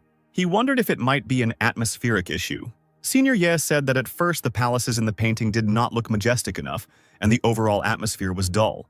On second glance, they looked more like ruins, and overall the painting did not look very attractive. Therefore, Changqing repainted the palaces and added brightness, so that Mount Taishuan looked like a fairy tale place. Chang Xuan was dumbfounded as he repeated the man's words about him redrawing the ruins. And then he, realizing what the girl wanted to say, asked her if she really thought that what happened today was predicted by the Elder Yi. Tears streamed from the girl's eyes as she replied with a smile that she believed that was exactly the case. Looking back at the new palaces, Chang Xuan said that it was no wonder that Senior Ye had such incredible abilities. He bowed to him again, thanking him for his protection, and he said that they were forever in his debt. The next day, someone in a dark cloak reached Xiaoqi village. The figure quickly and quietly made his way into the village, trying not to attract unnecessary attention. As it turned out that someone was Nangong. Walking through the streets of the village, he thought that he had never imagined that there could be such an unusual place of power on the territory of the holy place of Taishuyan. Streams of energy led him to a small shop. The man noticed that the highest concentration of Tao was concentrated here. But suddenly he was struck by a revelation when he noticed that it was not only the Tao that was collected here. It turned out that he sensed the presence of the aura of heavenly materials and rare treasures. Taking off his hood, he wondered if this place was an ancient ruin, or the home of a great master. The door of the shop slowly opened, and even stronger streams of energy flew towards Nangong. The old man's body shook as he suddenly felt himself covered in sweat. Changqing cautiously peeked out from behind the door. In front of his doors, he noticed an old man standing in a strange pose, his face contorted with fear. Changqing immediately rushed to ask him what was wrong with him and whether he was okay. Coming closer, he asked him if he was overheated. And Nangong, looking at him, thought that this young man at first glance seemed like a completely ordinary person. There was not a hint of true energy around him. The man wondered how he had managed to pass the end of the Dao path without a scratch, and Changqing called out to the elder again, noticing that he was not responding. Nangong suddenly bowed to Changqing and introduced himself to him, saying that he had met a true master. Changqing stepped back in surprise and asked if it had really started again. Changqing walked Nangong to his backyard. Pouring tea into a cup, he told him that he seemed to be seeing things in the heat. Having handed the cup to the old man, he continued to refresh him a little. Nangong folded his hands in a polite gesture and thanked the man. Looking at the board where the pieces were arranged, Nangong quietly muttered that this was black capture of 13 souls. White protects 12 yang springs. Hearing these words, Changqing, with shining eyes, asked his new acquaintance if he understood the game of Go. Nangong responded by exclaiming that he dare not lie to the master. He had dedicated his entire life to studying this game. In response, Changqing happily said that this was wonderful, and he had not met a worthy opponent for a long time. Nangong asked again in amazement, and thought that it turned out that his whole life had been waiting for this moment. The game began, and Nangong thought that everything in his life had led him to play with this great master. Changqing told the man that he had heard that great Go masters, when making a move, already calculate millions of possible game developments. He asked him if he thought it was true. Taking up the piece to make a new move, Nangong replied that it was correct. Looking at the board, the man thought that he could not understand this move of the master. Suddenly, it dawned on him that perhaps this master had defeated him with the help of Saint Master Taixuan. And now, by chance, he met him face to face. Changqing took a piece to make a counter move, and Nangong felt as if he was being knocked off his feet by an incredible force. Feeling incredible pressure, the man thought that this must be a test from the master. Reaching forward, he thought that if he could just grab it, it would already be an incredible success. With a sharp wave of his hand, Nangong made his 214th move. Changqing's face showed growing curiosity and mischief as he began to respond to this move. His fingers reached out to the board, making the final decisive move. In response to this move, a strong tremor ran through Nangong's entire body. He said that all his life, all people called him the holy master of the game of Go. But today, in this game, he realized that there will always be someone stronger, and the heavens are higher than the heavens. Following his words, Nangong felt something stirring in his head. He noticed that the mystery of his power, which had held him back for almost 1,000 years, was beginning to unravel. With shaking hands, the man reached over the figure, thinking that if he could hold on just a little longer, he could win. His eyes sparkled with an incredible desire to win, to unravel this mystery. But suddenly a voice sounded in his head. A tree that grew in Changqing's garden addressed Nangong, calling him an uneducated baby. Nangong stared at the tree in surprise, which told him that he was not yet ready to break through. Nangong noticed that this was a willow spirit, a 1,000-year-old demon tree. If it was planted in this courtyard, then there was a powerful master behind it. He wondered why it suddenly spoke. Bowing to the tree and finding himself somewhere detached from reality, Nangong apologized for his outburst of emotions, and then he asked the tree why it said that he was not yet ready for the breakthrough. The tree told the old man, calling him a fool, to look at the master's board again, and Nangong immediately returned to reality. Looking at the board, the man saw that the figures on it formed some kind of symbol that signified misfortune. Nangong wondered if the master was hinting to him that breaking through at this time would bring him misfortune. Changqing, boredly fingering a piece, said that during a game, if you don't maintain the right state of mind, you can at best lose a few pieces. After placing the piece on the board, he continued by saying that in the worst case, one could lose the entire game. Nangong thought that the master had noticed that his condition was unstable. If he tried to break through by force, at best he would fail, losing energy, and at worst he would lose his mind. The tree confirmed the man's suspicions, telling him that the master, who was contemplating what, did not want to humiliate him directly. So he gave a gentle hint so he should quickly thank him. Following the tree's advice, Nangong immediately stood up from the table. He folded his hands in a polite gesture and bowed, saying that the matter was truly superior to all. The man admitted his admiration. Changqing, not understanding anything, wondered how he could give up after just a few moves. He thought that he still had a few more hidden combinations. He told the man that he was being too modest, and he told him that they could continue. But Nangong replied that even if he devoted his whole life, he would not be able to achieve even 1/10 of his skill, and he would no longer dare to show his insignificance. Following his words, once again finding himself somewhere far from reality, Nangong extended his palms, onto which a leaf from the tree flew. The tree told the man that he was being prudent after all, that these leaves were his opportunity, and that he should leave quickly. Nangong thanked the tree by bowing to it again. After that, he bowed to Changqing, telling him that he had troubled him too much today, and he bid him farewell. Continuing to bow at every step, Nangong walked backwards towards the exit. Changqing's face darkened, and he wondered why this old man had left so suddenly. Looking at the tree, he wondered if he was allergic to willow fluff. Nangong happily flew away, saying that he didn't expect that such a master was hiding within the holy Taishuan. Now he understood why he lost back then. Meanwhile, Taishuan and Xining had already finished their battle. Looking at the list in his hands, Changshuan happily noticed that each of them had swords, pills, symbols, and amulets. There were small achievements, while Zhitian thought with irritation that not only did they have no achievements, but they had also lost 2 valuable relics. After clearing his throat, he asked the man when he was going to take him to meet that same elder. Changshuan turned around in a panic and quickly began to justify himself, saying that it was not that he did not want to take it to him, but that it would simply be inappropriate. Zhitian waved his hand and said that he was not rushing him. It was just that the master of the game of Go, Nangong, would arrive soon, and his goal was precisely this mentor. Changshuan was taken aback and asked the man again. He told him that the elder Nangong had already mastered the path through the game of Go and reached the level of emptiness, and that he would probably break through to a new level in the next 50 Leo years. Changshuan thought that he shouldn't conflict with such a person, no matter how much he calculated. He never thought that Zhitian would use his name to force him to introduce him to Master Ye. A voice rang out in the courtyard, announcing the arrival of the Go Master Nangong Xuanji. Nangong entered the hall where Changshuan and Zhitian were. The former immediately began to bow to the elder, and the latter ran towards him. Nangong smiled as he greeted the 2 holy lords. Turning to Changshuan, he said that he had come today without an invitation, but hoped to be received favorably. Bowing respectfully again, Changshuan exclaimed that he dared not do otherwise. Smiling stupidly, He greeted the Go Master once more, saying that this was the part for Tai Xuan.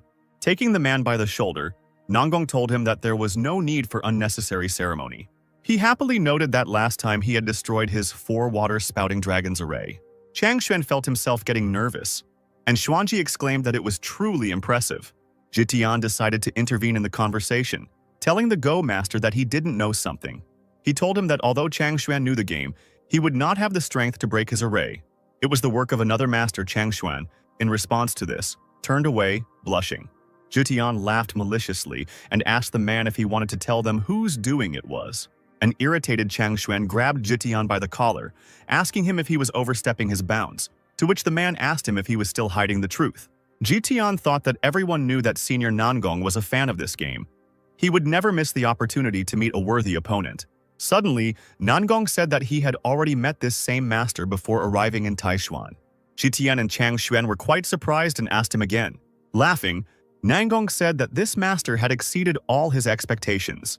Jitian exclaimed that he had already reached the peak of emptiness. Could it be that master's strength was his? Nangong reached into his sleeve to take out something and said that if the man saw it, everything would become clear. And Nangong took out that very leaf from the demon tree. Jitian asked why this leaf had such colossal energy, and Chang Xuan noticed that it was a leaf from the master's 1,000-year-old tree. Nangong said that it was true. Just one leaf from this tree could help him break through the limit of emptiness and reach the level of great perfection. The power of this master was beyond their understanding. Jitian opened his mouth wide in surprise, asking who this person was. Nanling, Qinkyu, is where the Spirit Leaf clan settled, and the Fox Fortress is located here. The Black Emperor reached the most prosperous region of the Fox clan after a few days. Taking human form, he said that it was not in vain that he had run for several days and nights. Hiding on the roof of one of the buildings, he said that there was probably a Hunyuan stone here, which was necessary for the master's training. Without thinking twice, the Black Emperor jumped off the roof. He was walking along the streets when suddenly a cry was heard that in honor of the engagement of the 13th princess to the young master of the Black Tiger clan, there was a sale at this market for 3 days. The girl standing at the entrance to the shop shouted that the shop was closed tomorrow. The owner was invited to a wedding ceremony. Another girl shouted that there were rare images of their ancestor in an exclusive edition. The power of the Demon Lord would guarantee their progress. The Black Emperor listened carefully to all these conversations, and he realized that the two clan had decided to marry their daughter to the Black Tiger clan. Passing by another shop, 2 young men noticed him. One of them immediately recognized the Black Emperor and called him. The 2 guys rushed to the Black Emperor and told him that the 7 great demons were currently looking for him everywhere in Nanling, and he still dared to show up here? One of them said that since he had been seriously injured then, they would not attack him, but he should surrender immediately. The Black Emperor only laughed in response to this, his energy sparkling around him.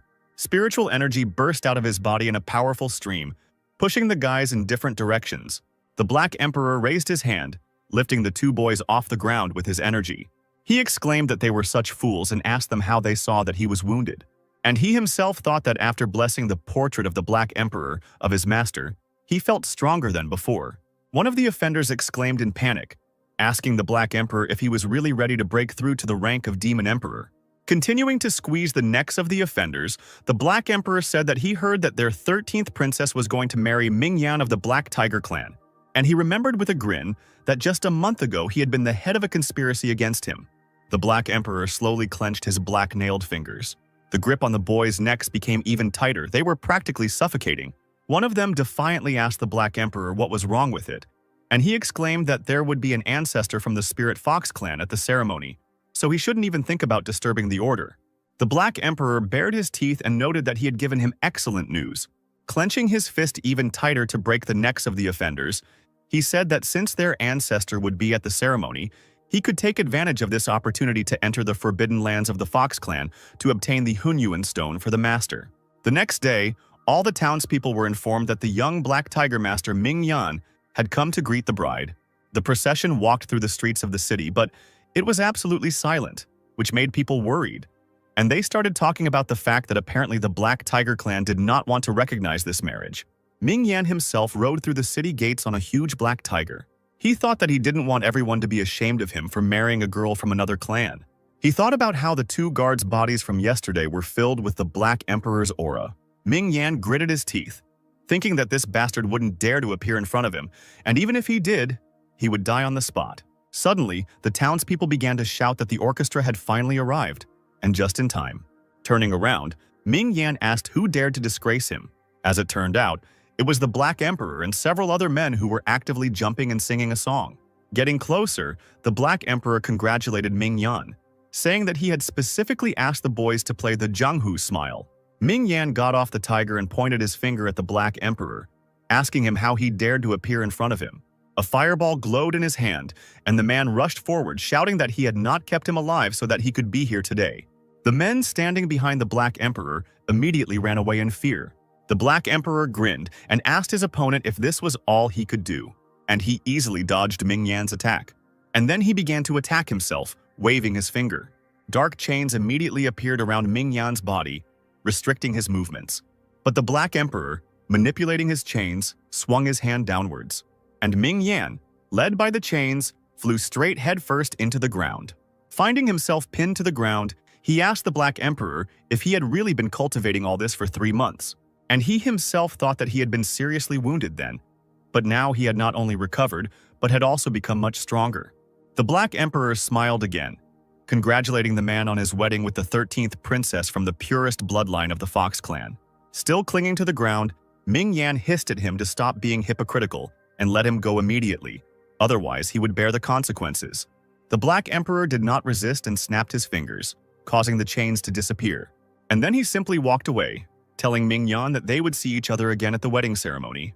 Ming Yan shouted after him, asking him how he dared to interfere with him.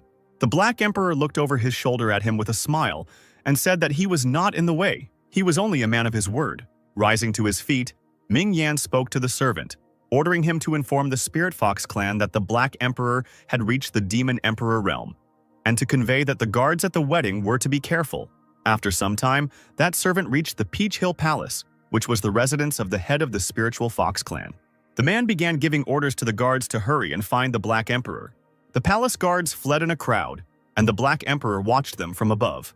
Having taken up residence in a tree, he said that he had managed to lure the foxes out of the mountain, but they had fallen into the trap after all. Turning into his animal form, he jumped down from the tree. As he ran forward through the grove, he thought that there would be only one old fox at the ceremony, so it wouldn't be that easy to enter or leave the forbidden area. Suddenly, a white flash appeared behind him.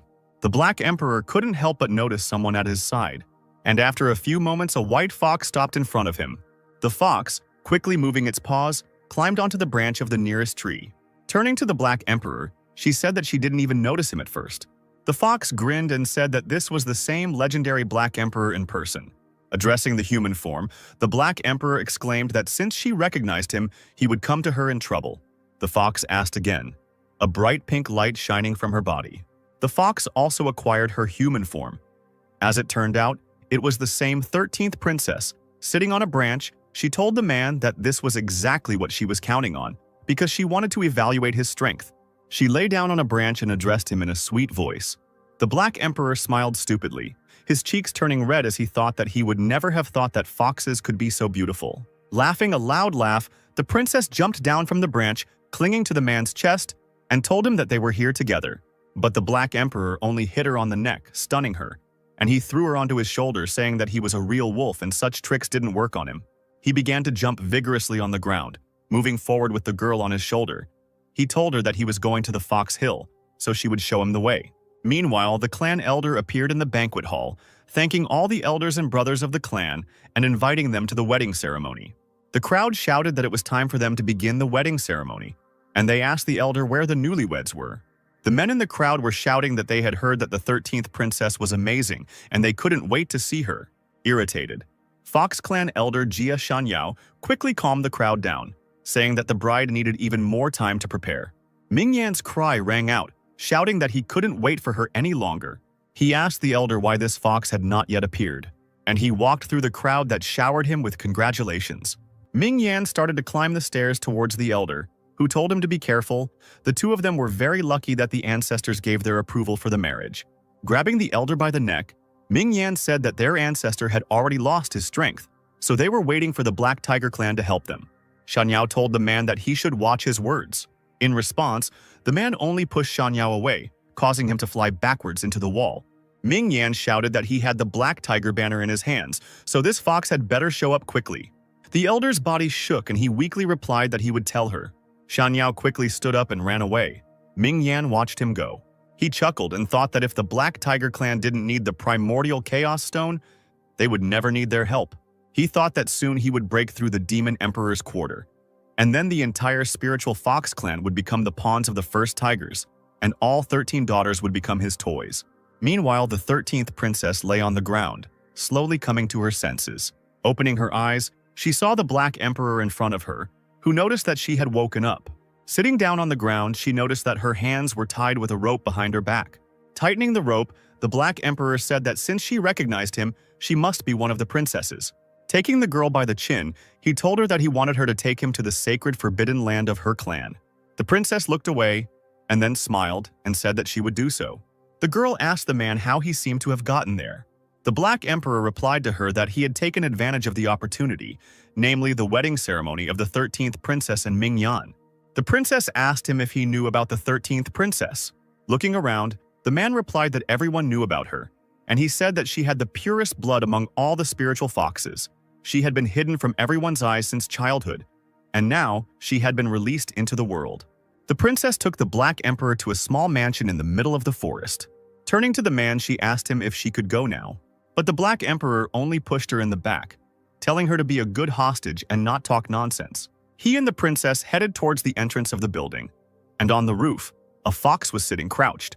Meanwhile, Ming Yan asked Shan Yao if he had seen the Black Emperor at today's celebration, to which he replied in the negative. Baring his teeth, Ming Yan wondered if he was teasing him. Suddenly, a maid burst into the hall, shouting that they were in trouble. With tears in her eyes, she screamed that Her Highness was missing.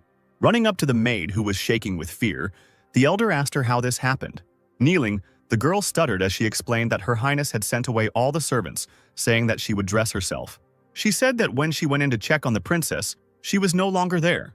Ming Yan slapped the maid in the face, asking her what she was being paid for. Shan Yao asked the young master to calm down and said that he would immediately send people to find her. Burning with rage, Ming Yan thought that this fox would pay him back for everything. Meanwhile, the Black Emperor and the princess had already entered the ancient palace, and the girl, lying on the ground, asked the man what he thought about this marriage. Rummaging through the chests and throwing the contents in all directions, he replied that it seemed to him that Ming Yan was only thinking about himself. He raised his head and said that he was sorry that the princess would have to marry such a guy. The princess sighed and began to talk about who she would like to marry. But she immediately came to her senses, changing her words so as not to reveal her identity. And she said that the princess had said that only a powerful, elegant man with a pleasant and easy character, capable of bringing people to their knees with one movement, could become her husband. The princess sadly leaned her hand on the floor, asking if such a person really existed. Turning to look at the girl, the Black Emperor asked her how she could say such a thing in front of him. And then he said, raising his hands up, that his master's development is simply unattainable, but he is not arrogant and gives others a chance. He grinned and asked the girl if she knew how long his master had been cultivating. The princess estimated that since he had already reached the realm of the Demon Emperor, he must have been cultivating for about 500 years.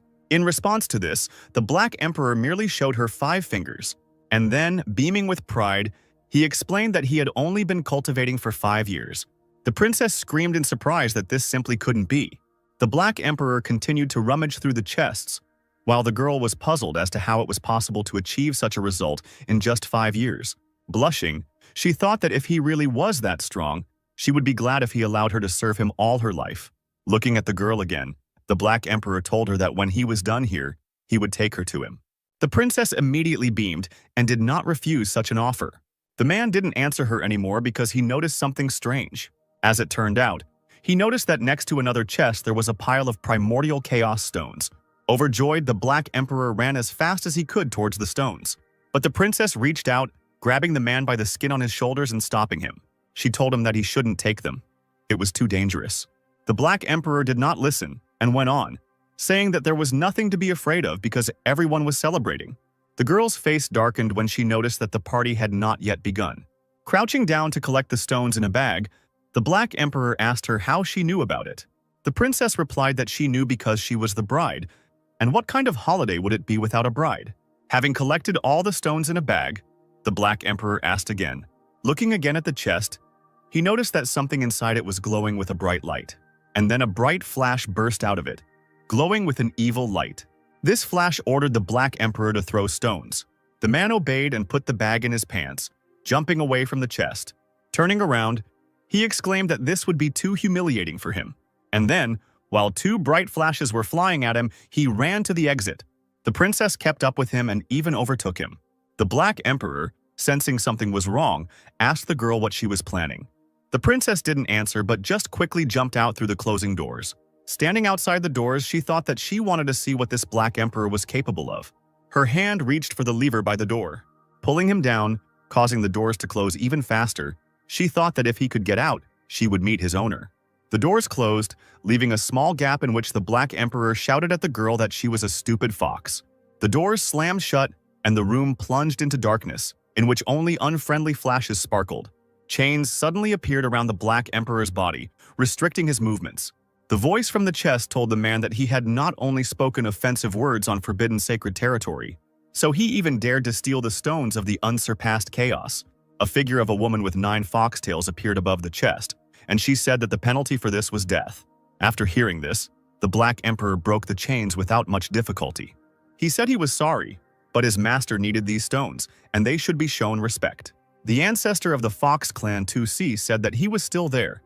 Even she couldn't use him for practice. She asked him who his master was then, since he wanted to cultivate the unrivaled chaos stones. The man waved his hand in annoyance and replied that his master could kill her with one hand. Tusai waved her hand in response, and a bright flame shone on her palm as she said that she had been cultivating for hundreds of years, but had never met anyone so arrogant. She fired her fire forward, attacking, and said that she would have to teach him a lesson. The Black Emperor crossed his arms over his chest, defending himself from the attack with a barrier. And then he also rushed to attack the woman. Their spiritual energies met, causing a bright flash. There was an explosion and 2C was sent flying. Blood started to flow from the corner of her lips, and she decided to attack her opponent again to kill him. The Black Emperor, however, exclaimed with a smile that she could not kill him. And then he waved his hand and a scroll appeared in it. The scroll unfurled, growing in size, and appeared behind the man, revealing a picture. 2C looked at the canvas and asked if it was the Demon Emperor's scroll. Meanwhile, bright streams of energy began to swirl around the scroll. 2C felt as if something invisible was pushing her back and she was unable to resist. The pressure was so strong that the woman was thrown from her seat and flew straight into the wall. Blood spurted from the woman's mouth as she hit her back against the wall. Sat on the ground and held on her side, 2C said that she couldn't believe that this scroll had returned to the world again. The Black Emperor, with the help of this scroll, attacked the wall, creating a new exit for himself. When the matter was finished, the Black Emperor rolled up the scroll, saying that he had nothing personal with their clan, he just came to pick up a few stones. Looking back at the woman, he told her that everyone was on their own. Meanwhile, the 13th princess had already escaped from the forbidden sacred zone and found herself on the edge of the cliff. Her father and his servant stood behind her, and the girl asked her father if he had been looking for her. Shanyao asked the girl how she dared to do this before her wedding. Did she really want to make him crawl on his knees in front of the Black Tiger clan and apologize? The servants told the princess that she should not act so recklessly, and if not for the sake of the elder, then for the sake of the ancestor. Shanyao agreed with these words, saying that the ancestor was unable to break through and suffered a blow, and only the Black Tiger banner could repair her internal damage. As the princess's father continued to count her out, the figure of the Black Emperor flashed behind him. The girl couldn't help but notice this, and she was surprised that he actually managed to escape. She asked her father what if she found a stronger supporter for their clan. Shanyao asked her what she was talking about. Who could be more powerful than the Black Tiger clan? Spreading her arms, the princess told the man to just wait and see for himself. And then she took a step back and started falling off the cliff. Shanyao and the servants rushed to the edge to save the girl. They screamed helplessly, standing at the edge, and someone appeared behind them. The Black Emperor pushed the servants aside and rushed down himself. He jumped over Shanyao and he asked what he was doing here. Having caught the girl, the Black Emperor asked her what she was doing. Having begun to sob ostentatiously, the princess said that it was only the thought of this wedding and the fact that she would not be able to meet his master that made her commit suicide. With the princess on his back, the Black Emperor jumped back onto the rock with ease. Shanyao ordered the man to immediately release his daughter and not interfere in the affairs of his clan. The Black Emperor, with a grin, exclaimed to him that he did not understand anything. Jumping over the elder again, the Black Emperor told him that his daughter had better go serve his master. They rushed from the spot, and the Black Emperor could be heard saying that this would be a blessing for their entire clan. Sitting on the man's back, the princess thought happily that it had worked after all. Shanyao glanced at the two servants and motioned for him to quickly bring his daughter back. A voice was heard behind him, which sent shivers down the elder's spine, and the voice asked if the dog had really escaped. As it turned out, it was 2C. Shanyao asked her what she was doing here. The woman replied that this boy had taken the princess hostage, entered the sacred forbidden zone, and stole the stones of the primordial chaos. Shanyao immediately began to worry about the princess and Mingyan's marriage. 2C told him to announce to everyone that the Black Emperor had forcibly kidnapped the 13th princess in order to take revenge on the Black Tiger clan. Shanyao spoke loudly to his ancestor, bowing to her, and then he said hesitantly that they needed this Black Tiger banner to cure her. 2C waved her hand and said that she had already found something much more powerful than that banner. Pushing off the ground, she exclaimed that the Demon Emperor's scroll would be compensation for the princess's kidnapping. Returning to the ceremonial square, Shanyao told Mingyan everything. He said that this shameless Black Emperor not only took away his daughter, but also caused serious harm to the people. He exclaimed that he still dared to speak arrogantly about young Master Mingyan, which made him even more angry. Seething with anger, Mingyan asked how this bastard dared to kidnap his bride on her wedding day. Gritting his teeth, he said that it was such a shame for his clan. Following this, the man began to shout a spell, calling upon his ancestor, causing a bright flash to appear on his forehead.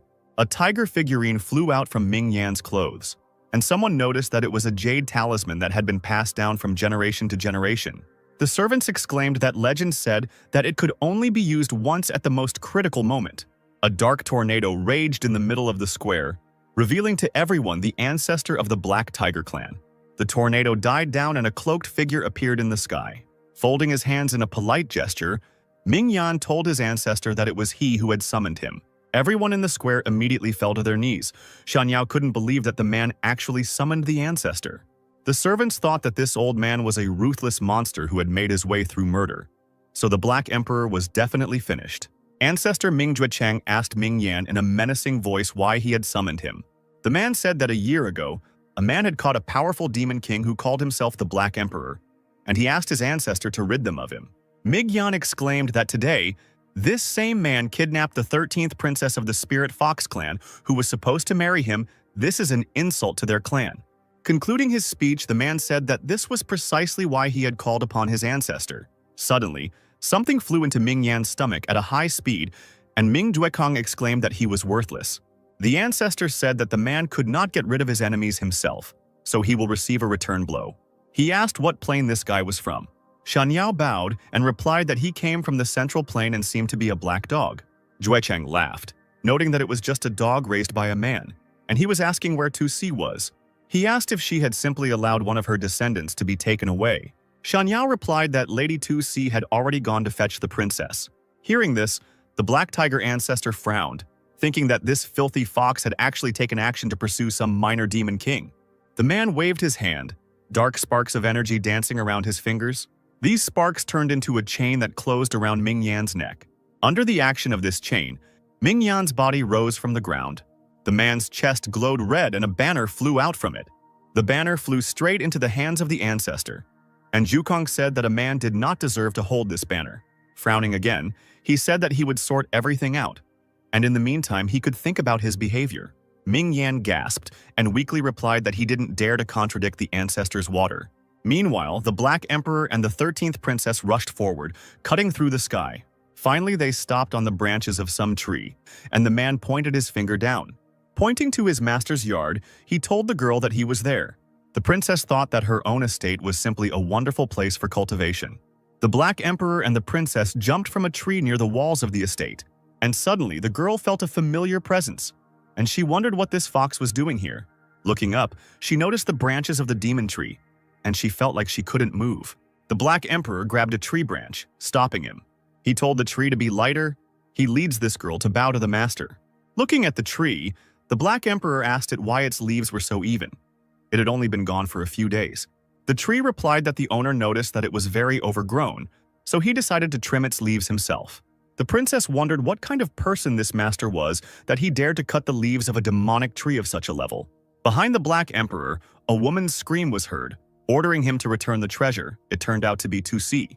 The Black Emperor jumped to the side in time, dodging the woman's attack. He exclaimed that he didn't think she would pursue him, to which she told him to stop talking and give her the Demon Emperor's scroll, and then she would spare his life. The Black Emperor replied that he might have been afraid of her in the lands of the Fox clan, but here, she would have to be more respectful to him, shouting that if he didn't want it the good way, then he would have to do it the bad way. 2C rushed forward. She swung her hand with sharp claws. The Black Emperor crossed his arms, defending himself from the blow. Sharp claws tore through the man's skin, causing blood to splatter in all directions. Turning around, the Black Emperor asked Brother Tree to help him. But the tree replied that it was not time yet. 2C meanwhile threw a bright ball of their energy forward, shouting that this stupid dog was finished.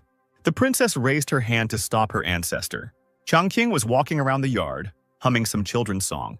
Using scissors, I carefully cut the leaves from the branch. Having finished cutting the leaves, he threw the branch behind his back. Without even noticing it, he threw the branch with such force that it flew quickly, cutting through the air. The fierce battle between 2C and the Black Emperor continued. Suddenly, 2C noticed something approaching and turned her gaze towards it. As it turned out, it was that very branch, and it exploded with energy right in front of the woman's face. Shedding a tear of joy, the Black Emperor thanked his brother Tree, saying that it was just in time.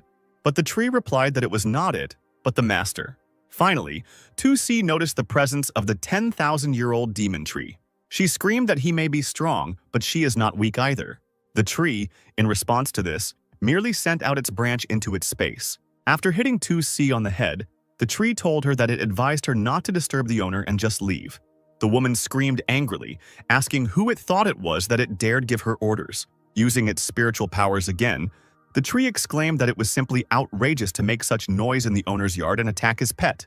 Unable to withstand such force, 2C fell face down on the ground. Finding herself pressed firmly to the ground, she thought that there were few in the world who could surpass her. She could not fall like this from the branches of some tree. Looking at the tree, she wondered what kind of power its owner had. After finishing his scissors job, Changqing finally heard some sounds coming from behind the wall. Frowning, he asked what that noise was. Coming out onto the walls, he menacingly asked who was going on here. The princess and the Black Emperor immediately froze in fear. Changqing walked on, his spiritual energy raging around his body. 2C noticed that she could feel this all-consuming oppressive feeling. The currents were too strong for anyone to withstand, and the princess, her ancestor, and the Black Emperor began to be carried back. Finally, unable to withstand such force, they all turned into their animal forms. Changqing noticed the red fox and his dog growling at each other, and he realized that it was just animals quarreling. The man shouted at them to stop. The Black Emperor mockingly asked 2C if she could see how strong his master was. 2C growled in response, saying that a dog like him was a disgrace to the demon clan. While the animals continued to growl at each other, Changqing sat down and tried to calm them down again. He told them that they were only bothering everyone like that. 2C's eyes glowed a dangerous red light as she thought her chance had come. She rushed forward at Changqi, intending to test his strength.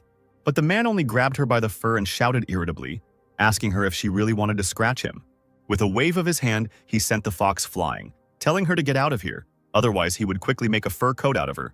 After finishing with 2C, Changqing turned around after hearing some more sounds. As it turned out, it was the 13th princess, who was whining pitifully and squeezing her paw. Changqing rushed to hug the white fox, exclaiming that she was so cute. Looking at the fox, he noticed that she was wounded.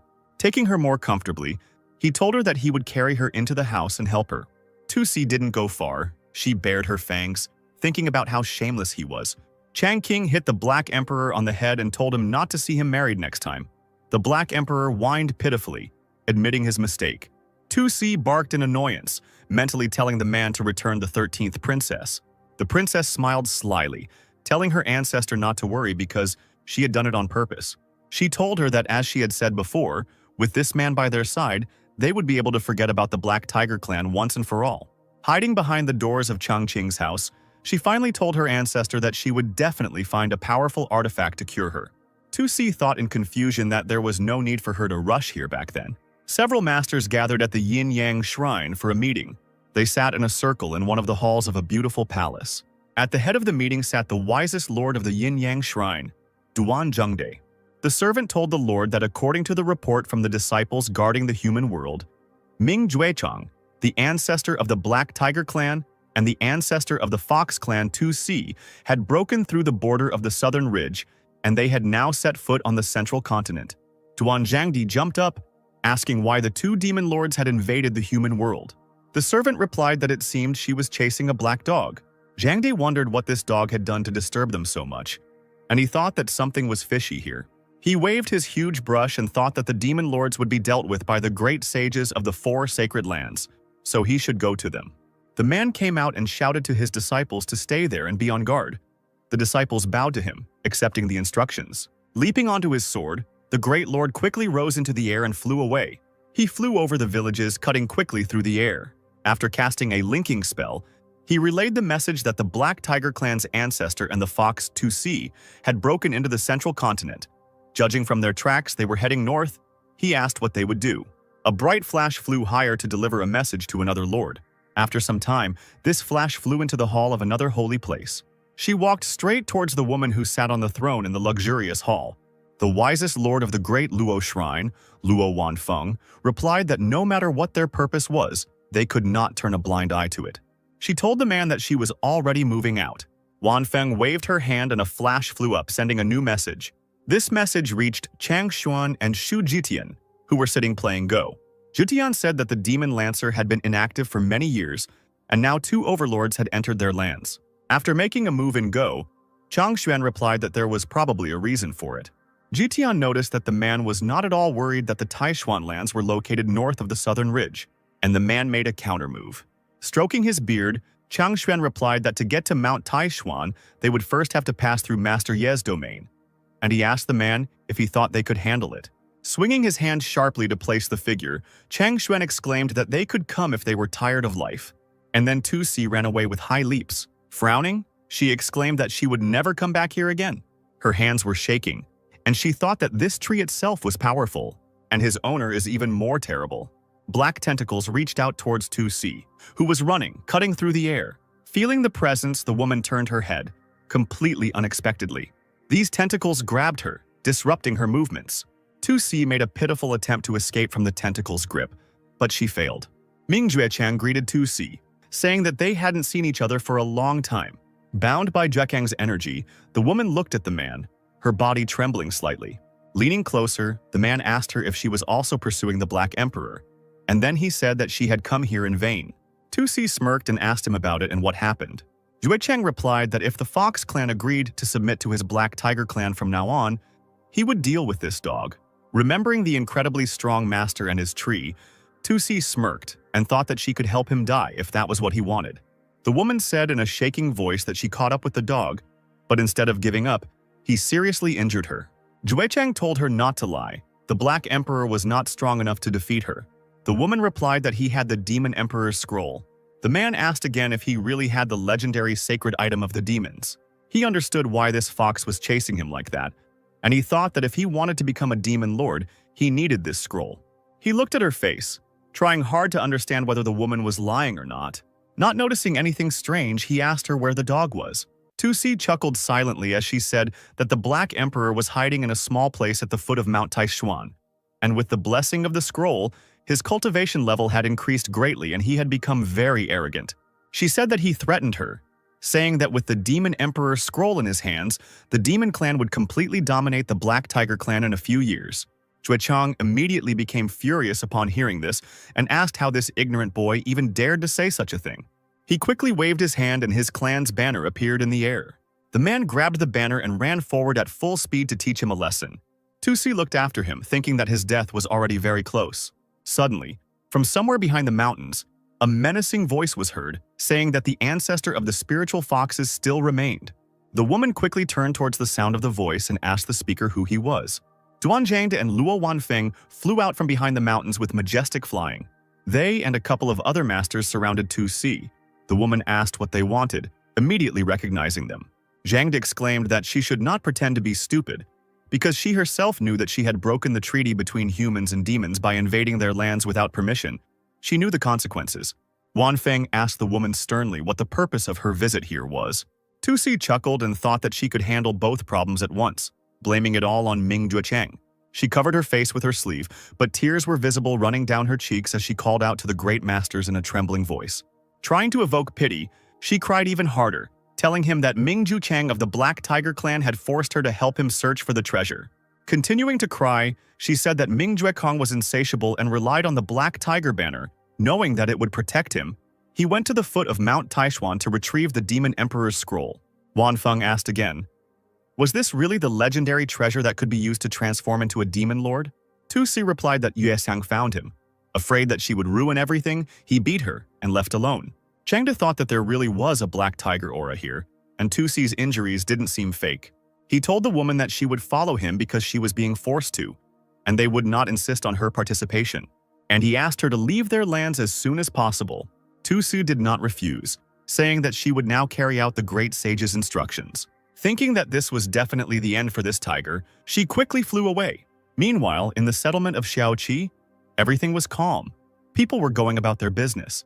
Chang Qing finished bandaging the paw of the 13th princess, who was in the form of a fox.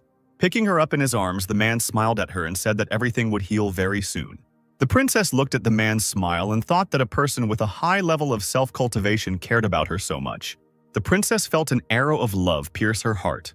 The Black Emperor smiled and turned to the princess, saying that his master was very kind and amiable, just as he had said. Suddenly, the sky above Changqing's head suddenly darkened, turning brown.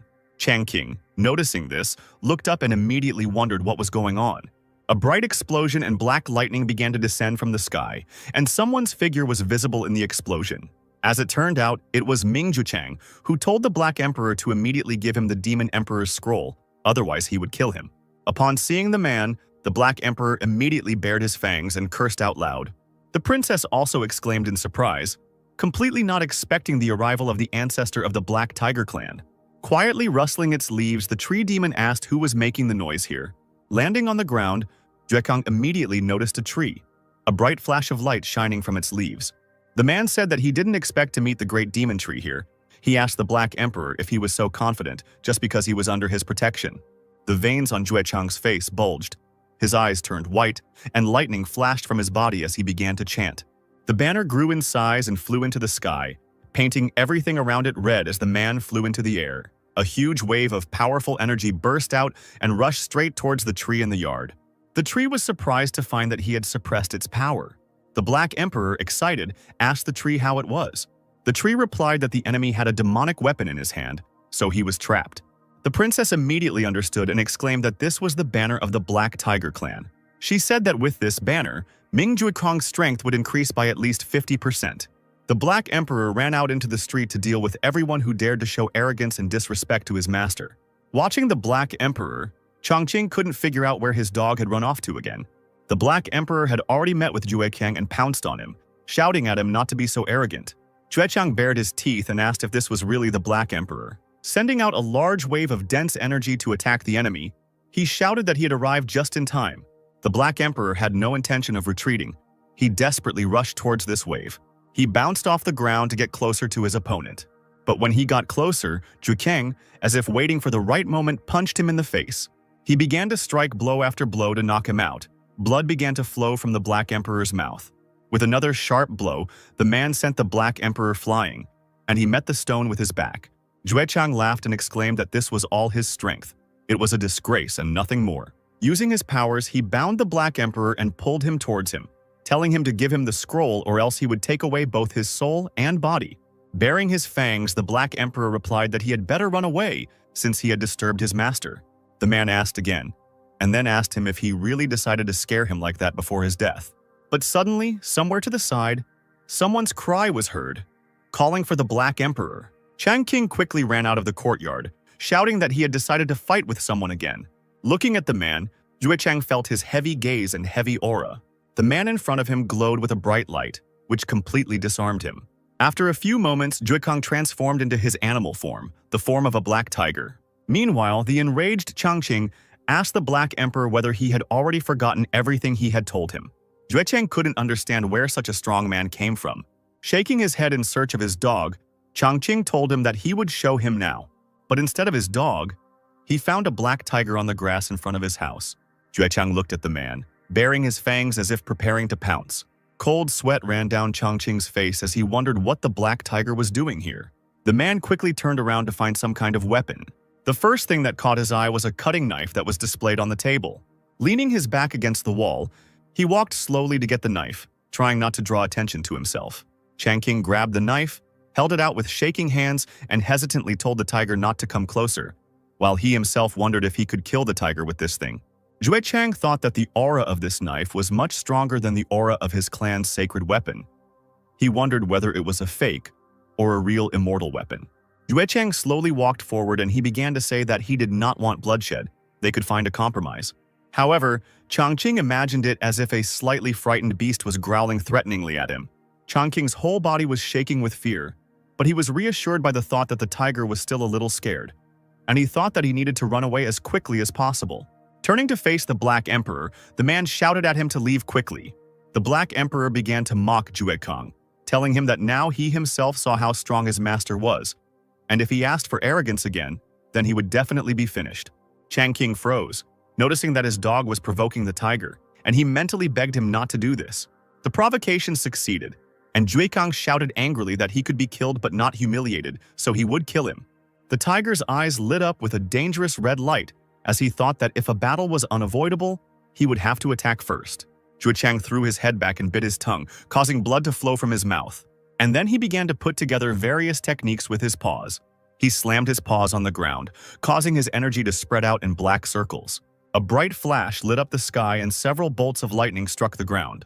While trying not to be blown away by the strong wind, the Black Emperor noticed that this was the Demon Clan's secret technique of blood and soul sacrifice. Meanwhile, Zhang De, Wan Feng, and several other masters were approaching the Xiaoqi settlement. They saw a hurricane raging over the rooftops of the houses. Zhang De exclaimed that it seemed like Ming Zhucheng had already taken action. He took a small token from his clothes and looked at it. By running his finger over the token, he caused the image of Tai Xuan's disciple to appear in the sky.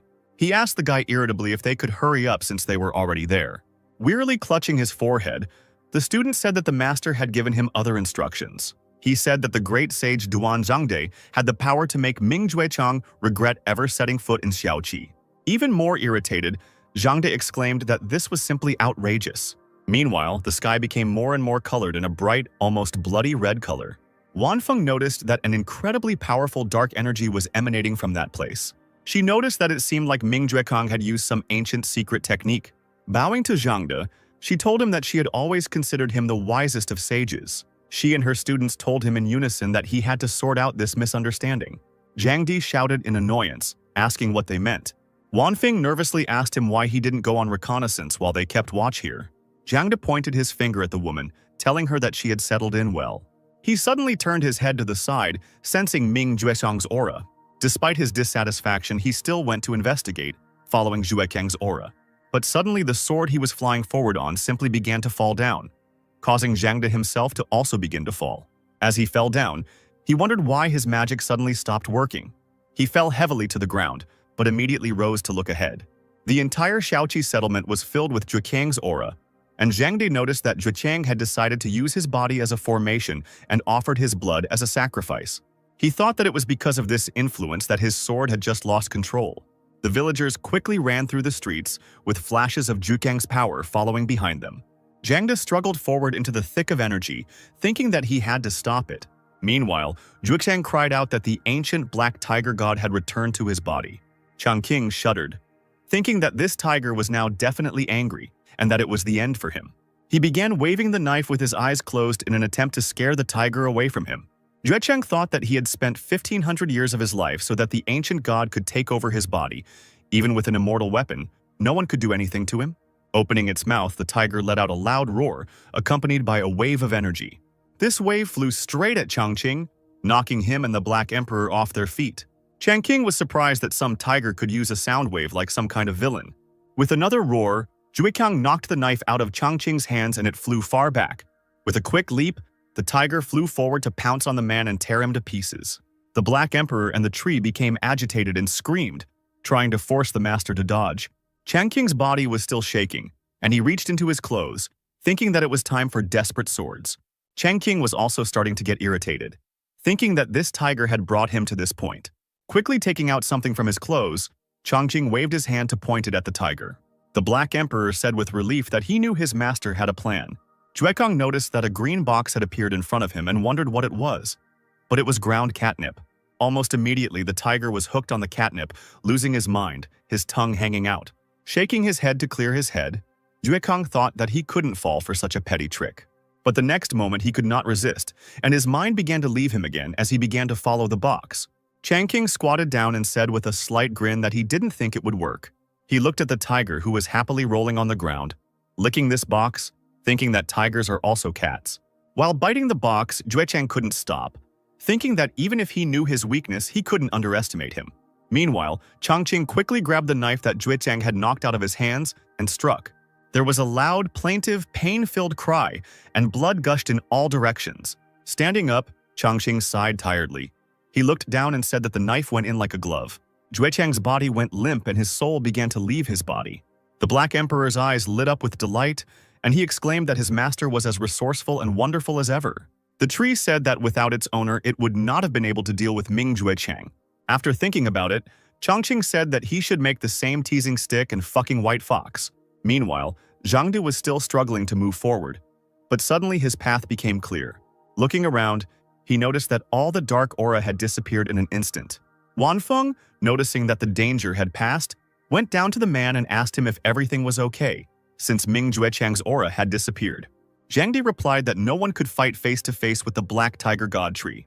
He said that even for them, it would be a loss. Sighing, he concluded by saying that Ming Juechang seemed to have won. Wanfeng asked the man if he meant that this old man only relied on the forbidden divine submission technique to seize the Emperor's scroll, and his aura disappeared only because he ran away. The masters rushed forward. Zhangde confirmed the woman's assumptions, saying that they should catch him as soon as possible before he reached the mountain. The man exclaimed that otherwise everyone would be in extreme danger. The Black Emperor grinned as he stood over Yukang's corpse, asking him if he now knew how strong his master was. Changqing scratched his head and asked whether tigers were protected animals in the cultivation world. And then he came closer and began to pull the tiger by the paw, thinking that in any case it should be hidden. With quick movements, the man dragged the tiger carcass into his yard. 13 Princess asked in surprise if it was really Ming Juechang. Coming closer, she, still not believing her eyes, asked if he was really dead. The Black Emperor grinned and proudly replied that the master had dealt with this old man without any difficulty. While Changqing was thinking about what to do with the tiger's body, roast it or stew it, the princess looked at him in amazement, thinking that she could not believe that the piece of man actually existed. She, feeling a chilling fear, thought that she had persuaded her ancestor in time. Otherwise, she herself would have died on the spot today. Changqing glanced at the fox and asked her with concern if her wounds were painful. He squatted down to pet her, and she thought that this man's strength surpassed that of all the cultivators she had met before. Even the ancestor was not that strong. The princess obsequiously reached out to the man's hand, caressing him, thinking that she couldn't miss such a chance. She decided to suck up to him even more and jumped onto his lap. She began to cuddle up to him even more actively, which only made Changqing happy, and he exclaimed that she was so cute. Taking her in his arms, he joyfully announced that she would now be his pet. Becoming even more moved by this man, the princess mentally apologized to her ancestor, intending to completely immerse herself in the care of this man. She mentally told her ancestor that this was not a long-term plan to make their clan great, as nothing could compare to her master's love for her. Watching the master and the princess, the Black Emperor thought that, as he thought, his master had quickly won the princess's heart with his charm. Meanwhile, Zhangdet Wanfeng landed on the ground in front of Changqing's shop. Looking around, the woman exclaimed that they were late. He had already left. The man crouched down, noticing a bloodstain on the ground. Wanfeng assumed that the former owner of the scroll had fallen into the tiger's mouth. Zhangdi didn't answer. He raised his hand over the blood. A bright flash of light appeared on his palm. After a few moments, he exclaimed in fear that this blood belonged to a black tiger. The man's body shook and he muttered softly that he still couldn't sense Ming Juechang's aura. He said that then there was only one explanation. Ming Juechang had died. Wanfeng asked again if he really thought that someone here, right here, killed the black tiger god himself. Zhangde stood up and answered in the affirmative, and then the woman asked him if he had said that no one could handle him. He replied that perhaps there really was someone in this town who exceeded all expectations, and he thought that now it was clear why Chang Xuan just continued playing chess. It seemed like he knew there was a trump card here. Turning around, Zhang De said that since everything here was over, they could go. This town was Taishuan territory. Even if there was something dark here, Changshuan could handle it himself. Wanfeng asked him after him if he was interested in who killed Ming Juichang. The man simply said that he had rushed here as fast as he could, and the master who had killed him had left only a pool of blood. He asked her if she herself did not understand what this meant. The woman exclaimed that this meant he didn't want to be disturbed, so he chose a quick victory. Looking back at the woman, Zhang De said that sometimes being too curious is not good. It can even cost lives. After some time, night began to fall on Xiaoqi, and the sky was lit up by a red sunset. Changqing set up a kennel and a bowl for the fox in the yard, saying that she would now live here. He told the fox where everything was. The Black Emperor sat under the tree and watched him. Tree asked the dog if their master really wanted the 13th princess to sleep in the yard, to which the Black Emperor replied that it was most likely some kind of plan. Changqing began to massage his shoulder, saying that they were all tired today. It was time to sleep. The princess followed Changqing. She purred softly, saying that she didn't want to sleep here. She wanted to sleep with him in the house. Having picked up the fox in his arms, the man asked her if she really wanted to sleep with him.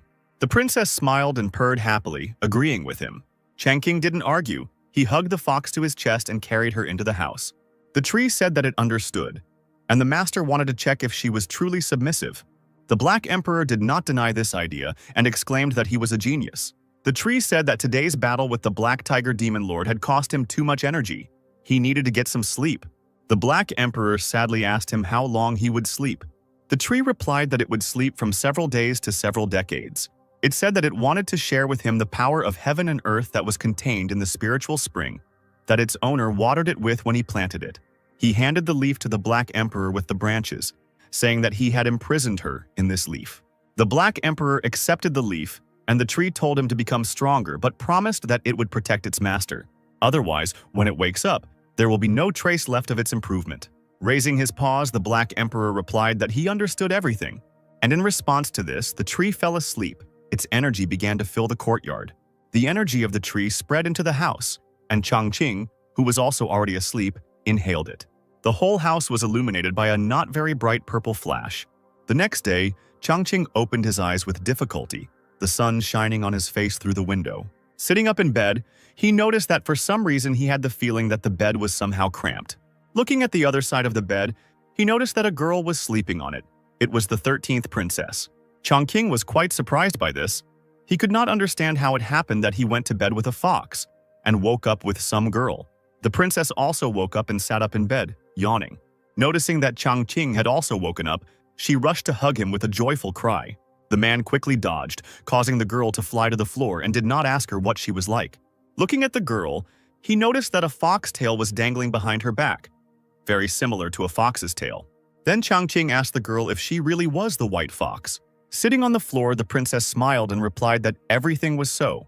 Covering his face with his hand, Changqing thought bitterly that he had now definitely become a hero from some movie. Removing his hand from his face, he looked at the girl again and noticed that she looked good. After a while, Changqing tidied himself up and opened the door to go out into the courtyard. The princess, clinging to the man's hand, followed him out. Changqing told her that she could let go now, to which she replied that she wanted to always be with her master. Someone barked from the side, and Changqing turned his head to look at the source of the sound. In front of him, he saw a huge black dog. The man, taken aback, asked who it was. After recovering from the shock, he realized that it was his Black Emperor in front of him. Looking at his paws, he asked him why they had become so powerful. Reaching out to the dog, he asked him how he had changed so much in one night. Had he really overeaten? The Black Emperor simply turned around and walked away from Changqing and the princess. Reaching the table, he barked, drawing attention to the table on which something was lying. Changqing pulled his hand out of the girl's grip and quickly walked towards the table. Coming closer, he noticed that on the table were the very stones that he had absorbed during training, and there were still so many of them. He asked the Black Emperor if he had really brought this. The dog happily wagged his tail, pleased with himself, and barked, as if to answer that this was so. Changqing leaned over to the dog and kissed the top of his head. The man was so happy that he began to hug and pet the Black Emperor, saying what a good little dog he was. The Black Emperor smiled smugly and told the princess not to envy him. The princess thought with irritation that this stinking dog had actually used her clan's primordial chaos chambers to steal her master's favor. A little later in the day, Changqing heard the villagers talking, one of them asking if she had heard anything yesterday. The woman replied that the tiger's roar was so terrifying, and the guy asked where such a roar came from, where they could have gotten such a tiger. The man replied that he wanted to report it to the authorities first, but the roar soon disappeared. Changqing was frightened by the thought that someone had heard what happened yesterday. He slammed the doors shut and pressed his back against them, thinking that if the government investigated and found a tiger corpse in his house, it would be impossible to explain. Soon, Changqing had an idea on how to fix this, and within a few hours he was out in public with a plate of food. The princess asked him where they were going, to which he replied that they were going to share. He asked the girl if she was afraid that they would not reveal the secret if she continued to walk around with him like that, to which the princess told him not to worry. She said that she had cast a spell so that strangers could not see her ears and tail. Having accepted this explanation, Changqing ran towards the crowd, shouting that he had overdone it a bit with the shashlik. There was still a lot left, so everyone could take some. People immediately began to react to the smell of meat and reached out to the man. People thanked the man. Someone asked him what kind of meat it was. Changqing awkwardly replied that it was just ordinary game. And then he quickly changed the subject, telling them not to bother their heads with it and to try it. People were eating delicious food, and Changqing was thinking that the law did not apply to everyone. Everyone had already tasted his fried tiger, and he continued to walk around the village offering meat to anyone he could find. One woman noticed that Master Ye was so handsome and also a great cook. His future wife was a real lucky woman. Another woman leaned towards him and asked him if the girl behind him was his new companion. She was talking about the princess. The woman noticed that he had recently brought a girl to his place, and now he had taken a new one. Changqing waved his hands, denying everything the woman said. He began to make excuses, but he couldn't say anything sensible. The princess asked the man where he was going next and called him master. The women began to whisper about the various things that today's youth were up to, but Changqing shouted at them that it was not at all what they thought. One of the women noted that the girl was too thin and would hardly be able to give birth normally. And then she told him that she had a niece, a diligent and capable girl. She had an excellent figure, and she would definitely give birth to an heir. She asked the man if he wanted her to introduce them. Changqing quickly waved his hands and shook his head, refusing such a proposal. The princess bit her lip, irritated that this woman dared to talk about her body like that. She was determined to show off her princess charm today. After some time, Changqing and the princess headed back home. The man sighed and said that they had finally gotten rid of that tiger. He turned to ask the princess something, but she quickly walked forward, not paying attention to him. Looking at her back, Changqing wondered what was wrong with her, whether she was feeling unwell or perhaps tired. He thought wearily that he needed to catch her as quickly as possible. Running forward again, the man looked into the girl's face and thanked her not for today, saying that he couldn't have done it alone. Suddenly, he noticed tears running down the princess's cheeks. Turning around, she sobbed and asked the man if he really thought she had a bad figure. He waved his hands and blushed, and replied that Auntie Wang had spoken without thinking, and she shouldn't pay attention to such things. The princess leaned closer to the man and asked him what he thought then. Changqing blushed even more and gave her a thumbs up and exclaimed that her body was simply 10 out of 10, 1 in a million. Without any embarrassment, the princess asked him what he was waiting for then, and told him that he should hurry up and take advantage of it. The Black Emperor looked at the girl with his mouth open and thought that if he didn't only like female dogs, he definitely wouldn't have been able to restrain himself. Changqing scratched his cheek in bewilderment and asked again, but suddenly he came closer to the girl, put his hand on her shoulder, and asked her if she could pose as he said. The princess looked at the hand on her shoulder, her cheeks turned red, and she said that she would do whatever her master wished. A couple of hours later, they were already in one of the halls. The princess's face turned red. Her whole body was trembling slightly. Sweat poured down Changqing's face as he declared that he was simply fine. Standing in a certain position while Changqing was drawing her, the princess asked him how much longer she had to stand there, to which he replied that just a little while longer. The Black Emperor entered the room and thought with disappointment that he had already freed his friend, and they were still doing this. The princess asked the Black Emperor if this was some special hobby of the master. The dog answered her that she was so short-sighted that she did not see the most obvious things. He told her that this painting could help her raise her cultivation level as quickly as he did. The princess thought with fascination that this meant that the master was simply afraid that she could not bear it, so he decided to improve her development. The Black Emperor answered her that she had taken a wrong turn, because it might be that her charm would not work on her master. After applying the final touch, Changqing removed the brush from the paper and exclaimed that he was finished. The paper on the table glowed with a bright light. Bright sparks began to swirl around the princess's body, and she wondered what was happening. The paper rose from the table and flew. It was still glowing. The painting grew in size and opened up before the princess's eyes. Changqing said that he would name this work The Fox of the Green Hills, making the immortals rejoice. Meanwhile, near the sacred palace of the Fox clan, everything was calm. But suddenly, the sky burst into lightning. The maids raised their heads. One noticed that purple energy had suddenly appeared, and the other asked why the thunder had burst out then. The third maid called out to them to look at the peach trees and pointed her finger at the trees. As it turned out, fire began to appear on the branches of the trees, which burned the flowers. Looking down at their feet, the maids noticed that the grass was also on fire. They ran away from there to call the elder about their ancestor. Meanwhile, Elder Shanyao and Tu Si looked at the sky, which was covered in lightning. The man asked his ancestor what it was. Tu Si frowned and noticed that someone was forcibly taking away their energy. Shanyao asked if they really wanted to destroy them. The woman wondered who it could be. As she was about to leave, she told the elder to stay here and protect the palace. Looking back at the man, she said that she would go to the southern ridge and visit Mr. Q Long. On the southern ridge, in the gorge of the sacred dragon of Mount Shawandashan, it was calm, and the sun was shining brightly. People gathered at the bottom of the gorge, and Tu Si quickly flew over them. Looking down, she noticed that there were elders of the Black Tiger clan below. She wondered what they were doing here. The woman hurried to land down, and the two elders did not notice. The elders bowed to the woman in greeting, and one of them said that they had come here to ask Mr. Q Long to tell their ancestors' fortune. Tu Si asked if Ming Jue Cheng hadn't returned yet. The elder replied that besides the fact that he had not yet returned, the lamp in which the ancestor's soul was kept had gone out a couple of days ago. Tu Si quietly remarked that when the soul disappears, the lamp also goes out. She screamed, asking them if she wanted to tell them that Ming Jue Cheng had died. The elder shouted back in irritation that no one could match the strength of the ancestor. He could not die so easily. The woman shrugged and said she didn't say anything then.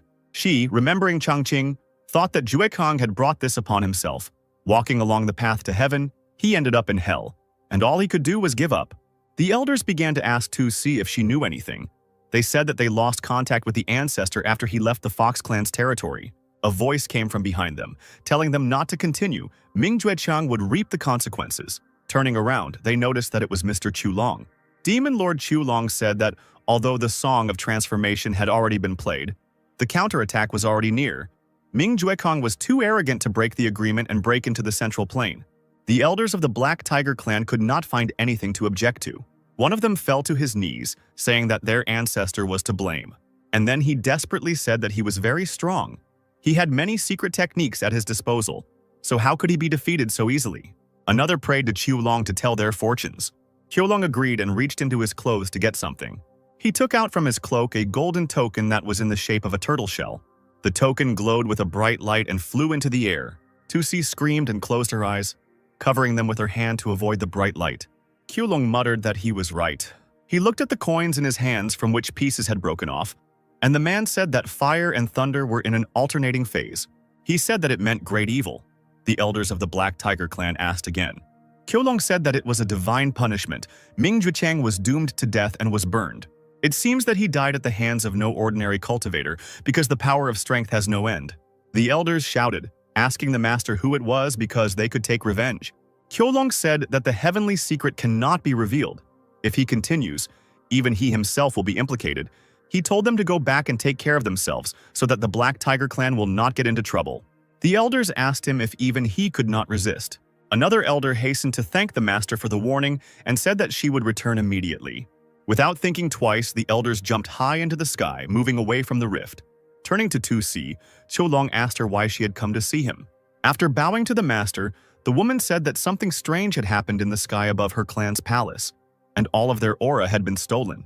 Qiu Long waved his hand and an image of the palace rooftops appeared. He looked at the image, shaking his head thoughtfully. He said that the aura could only be used by members of the same clan. This means that someone from their clan summoned her to another place. Tu Si asked what this other place was, since all her people lived in the valley. Qiu Long noticed that their 13th princess ran away from the wedding a couple of days ago. The woman asked if this had anything to do with her. The man answered her, saying that if he understood correctly, then the entire aura should now be with her. Tu Si exclaimed that this was impossible after all. Her cultivation level was not at the level of a demon lord. She could not bear that much aura, and she asked the man to find out who was behind this. With a sigh, Qiu Long agreed, saying that he would try. He broke the coins in his hands. and then their fragments rose into the sky, engulfed in flames. The coins regained their shape, and suddenly a bright magic circle glowed around them as Chulong began to chant. The sky, covered by clouds, burst into lightning again. The man continued to chant, and these lightning bolts from the sky rushed towards his hand. Suddenly, the sky opened up and a huge bolt of lightning struck the ground, right at the spot where Chulong was standing, while Tusi was thrown back by the force of the strike. After being struck by lightning, Chulong fell to his knees. He began to cough and blood came out of his mouth. His body was shaking and he said it was God's punishment. No more fortune-telling. The next day, a swordmaster appeared in the sky above Xiaoqi. It was Changshuan, who was thinking irritably that old Shu Jitian had finally left. As he landed on the ground, he thought that this was probably due to Master Ye's efforts. The man entered the village to express his gratitude in person. Suddenly, someone's hand touched Changshuan's shoulder and a familiar voice called his name. Turning around, the man saw that it was Jitian, who asked him where he was heading. Confused, Changshuan asked him why he was still here. Hadn't he left? Jitian smiled and said that he had refused his request to visit Master Ye yesterday. But fortunately, he had met these two guests from the Yan capital. He remembered how, as he was walking away, he met the emperor of the Yan kingdom on the way, and next to him was a girl. The man then bowed to them and asked Tianshan where he planned to go after so many years of asceticism. Tianshan replied that he was very keen to visit Xiaoqi town. Jitian asked him in confusion why he needed to go there. Yingxing happily answered for her grandfather that he wanted to visit Master Ye. Jitian realized with surprise that this was the same Master Ye that Changshuan had spoken of. He thought that now this old man would not be able to hide his precious master. Certainly not when the emperor of the Yan kingdom was here. Jitian grabbed Tianshan's hand and exclaimed that they knew it. He told them that he was just about to visit him, so they could go together. Changshuan became even more angry, and he thought that this old geezer really was lucky. Jitian waved his hand towards Yingxing and Tianshan to introduce them. But Changshuan interrupted him, saying that how could he not know the emperor of Great Yan? Tianshan walked up to the man and put his hand on his shoulder, saying that they hadn't seen each other for so long. Jitian didn't expect that the two of them were acquainted, so he asked again. Changshuan said that they were certainly acquainted, since it was this man who had issued the decree that only practitioners of the Yan kingdom were considered worthy Taoist masters, and all others were considered heretics. Tianshan asked irritably about this and that, and then noted that he, as a ruler, was obliged to unite his people. Yingying walked up to Tianshan and pulled his sleeve, asking him to calm down. She said that they were currently in the Taishuan shrine, so it was better not to quarrel with Master He. The man exclaimed irritably that this did not mean that he would start bowing to him here. Changshuan told him to go back then, since Master Ye wouldn't be happy to see him. Tianshan shouted, asking if he was really the patron of their shrine, since they were hiding him from prying eyes. Changshuan laughed, saying that it was so. Otherwise, why would he live in seclusion in Xiaoqi and give the Taishuan shrine his protection? The great ancestor turned to Jitian and asked him whether he was telling the truth. Jitian thought for a moment and said that it must be true. He said that a couple of days ago he saw with his own eyes Master Ye, who suppressed the spirit of the immortal weapon. He also used his powers to help the Taishuan shrine restore the damaged main temple hall. Hearing this, the great ancestor opened his mouth wide, as if he couldn't believe it. And then he turned to Changshuan, asking if they could somehow come to an agreement. Tianshan exclaimed that the Yan imperial family was willing to make the Taishuan shrine the national sect of the Yan. Jitian asked the man if he was serious, and Changshuan simply froze in surprise. Great ancestor said he was serious, but they needed to meet Master Ye. After clearing his throat and coming to his senses, Changshuan said that since they wanted it so ardently, he would agree. And then he thought with fear that his Taishuan treasure was actually so popular that suddenly there were only threats. Turning back to the great ancestor, the man said that Master Ye didn't like ignorant people, so he shouldn't be rash and talk about their agreement. The great ancestor agreed, saying that he would keep this secret. And he thought with excitement that he had never dealt with such a superior before. What should he say when they met?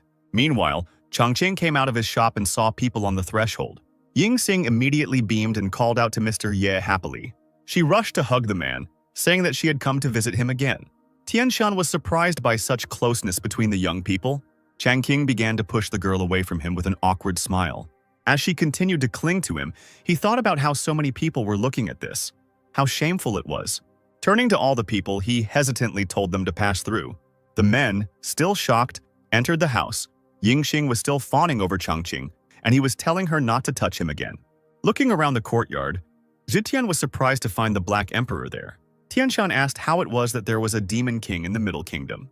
Changshuan, no longer surprised, walked on smugly, asking the men who, with Master Ye's level of cultivation, would get an ordinary dog. Looking back, he told them that the Demon King was just the tip of the iceberg. Opening the doors to the courtyard, he revealed to the men a beautiful place, saying that this was a true place of creation. Meanwhile, Yingxing told Changqing that she missed him, and then asked him if he missed her. While the girl hugged his hand, he quietly and hesitantly replied that he missed her too, and he himself was panicking and thinking that she should take her hands off him. Otherwise, Fox, if she saw this, would give him another scolding in the evening. Yingxing leaned closer to the man and told him that she had already told the elders and her father about them. A chill ran down Changqing's spine, and he felt someone's gaze on him. Turning around, he panicked and told Yingxing not to talk nonsense. Turning back, he shouted, saying that they had simple communication and nothing more. Changsen noticed with a smile that Master Ye and Madame Yan seemed to be very close. Changqing waved his hands vigorously, saying that everything was not right, and thought that Fox might hear everything. Trying to change the subject, the man waved his hand towards the table and told everyone to sit down quickly. A white fox jumped onto the table. All your male guests were surprised by this and asked if he really had another pet. They noticed that this pet had such a strong aura. Tianshan noticed that this fox seemed to be a demon lord as well, and Zitian noticed that its aura was demonic. The fox glanced towards Yingxing, causing her to shudder a little. The girl followed the fox's gaze, and it turned out that it was looking at her chest. Turning to the human form, the princess said that the master did not like small breasts. Yingxing covered her chest with her hand and exclaimed in response that she shouldn't think that because she was beautiful, she could do anything. Meanwhile, Changqing heated up some water and brewed some hot tea. Jitian discovered that this was the very tea from the Path of Knowledge leaf. Changsen happily exclaimed that it was definitely him. The smell was even stronger than last time. Yingxing also began to enjoy the aroma, and the man asked what could be better for a cultivator than this. Tianshan began to drink tea, secretly watching Yingxing and Changqing. He thought that if she became Master Yi's bride, then all that would be left for him to do was enjoy peace. Changqing asked the guests why they had come to see him today. After placing the cup on the table, Changshuan folded his hands in a polite gesture and said that he had recently acquired a new brush. He reached into his clothes to get it, saying that the last time he was here, he was without gifts. Taking out a small box, he said that today he wanted to make it all up. Changshuan handed the box to Changqing, who also reached out to take it, asking what the point of being so polite was. Changqing opened the box and a bright light flowed out. Taking the brush in his hands and examining it more closely, the man exclaimed that it was a wonderful brush. Changshuan obsequiously said that compared to the great bathymetric records of Changqing, this brush was a drop in the ocean. Jitian thought irritably that if he had known that Mr. Ye would like this brush so much, he would not have used it as a bet. Turning to Changqing, he also reached into his sleeve. Taking out a small box, he said that today was their first meeting, so he also prepared a small gift. Changqing scratched his head awkwardly and remarked that it was very kind of him. He took the box in his hands, saying that he would gladly accept the gift. When he opened the drawer, he found that there was ink inside, and he exclaimed that it was a wonderful gift. He said that any merit should be rewarded, so he would give him his calligraphy and painting as a return gift. He told Jitian that if he needed any calligraphy or painting, he could just say so. Not believing his luck, Jitian happily asked again. Having come to his senses, he coughed awkwardly and said in an even calm tone that he wanted to work with swords. Jitian thought that Xing Shui had received enlightenment from Master Ye and had broken through to the first stage. If Master was willing to give him this treasure, it would definitely help him. Changqing replied that he would draw it without any problem. Sitting down at the table, Changqing discovered that there was not a single sheet of paper on his desk. He thought sadly that he had run out of all the rice paper yesterday. Awkwardly getting up from the table, Changqing scratched his neck and told the guest to sit down somewhere for now, while he went to smoke some papers. In response to this, Yingxing spoke up. The girl joyfully exclaimed that he did not need to go anywhere. She would do everything. She waved her hand. A bright flash of light appeared on her palm, and then a huge stack of paper appeared above her head. The paper fell on the table. The girl told the man that she knew how much he loved painting, so she brought a whole stack from the imperial capital. Changqing, smiling, grabbed the girl's hand with both hands and thanked her from the bottom of his heart. Smiling, he thought that paper was his most consumed product, and it was quite expensive, so he could save a lot of money. Yingxing took off the ring from her hand, where a stack of paper lay. Pulling it towards Changqing, She shyly said that there was still a lot of paper in this storage ring, so she was giving it all away. Changsun noticed that Her Highness had given Master a simple rice paper, and he was beaming with happiness. Zitian thought that apparently for such great masters as Master Ye, ancient treasures were nothing. Scratching his beard, Tianshan thoughtfully said to himself that they couldn't understand such a person. Chongqing didn't spread out fresh paper on the table, preparing to start working on a gift for Zitian. He quickly ran his new brush over the paper, and after a while he noticed that he was almost finished. Zitian, watching Master Yi closely, thought that he couldn't even imagine what Master Yi would give him. Chongqing finished his work, putting the words themselves on the paper, and he quietly said to himself, "A hall strewn with flowers, with many guests." The man's energy glowed brighter and brighter as he worked, and he muttered the following words, "Sword of the Frost of the 14 Regions." Zitian watched the master's work without taking his eyes off, and an incredible picture appeared before his eyes. As sweat poured down his face, he thought about the incredible power of the sword. He thought about how he felt, how the true meaning of the sword helped, turning the perishable into the miraculous. Changqing rose even higher in the man's eyes, and glowing swords began to appear around him. These swords suddenly started flying towards Zitian, but he managed to retreat, and they stuck into the ground. But the swords did not stop flying towards Zitian, and he raised his hand to make a barrier to protect himself. Suddenly, the man fell to his knees in helplessness.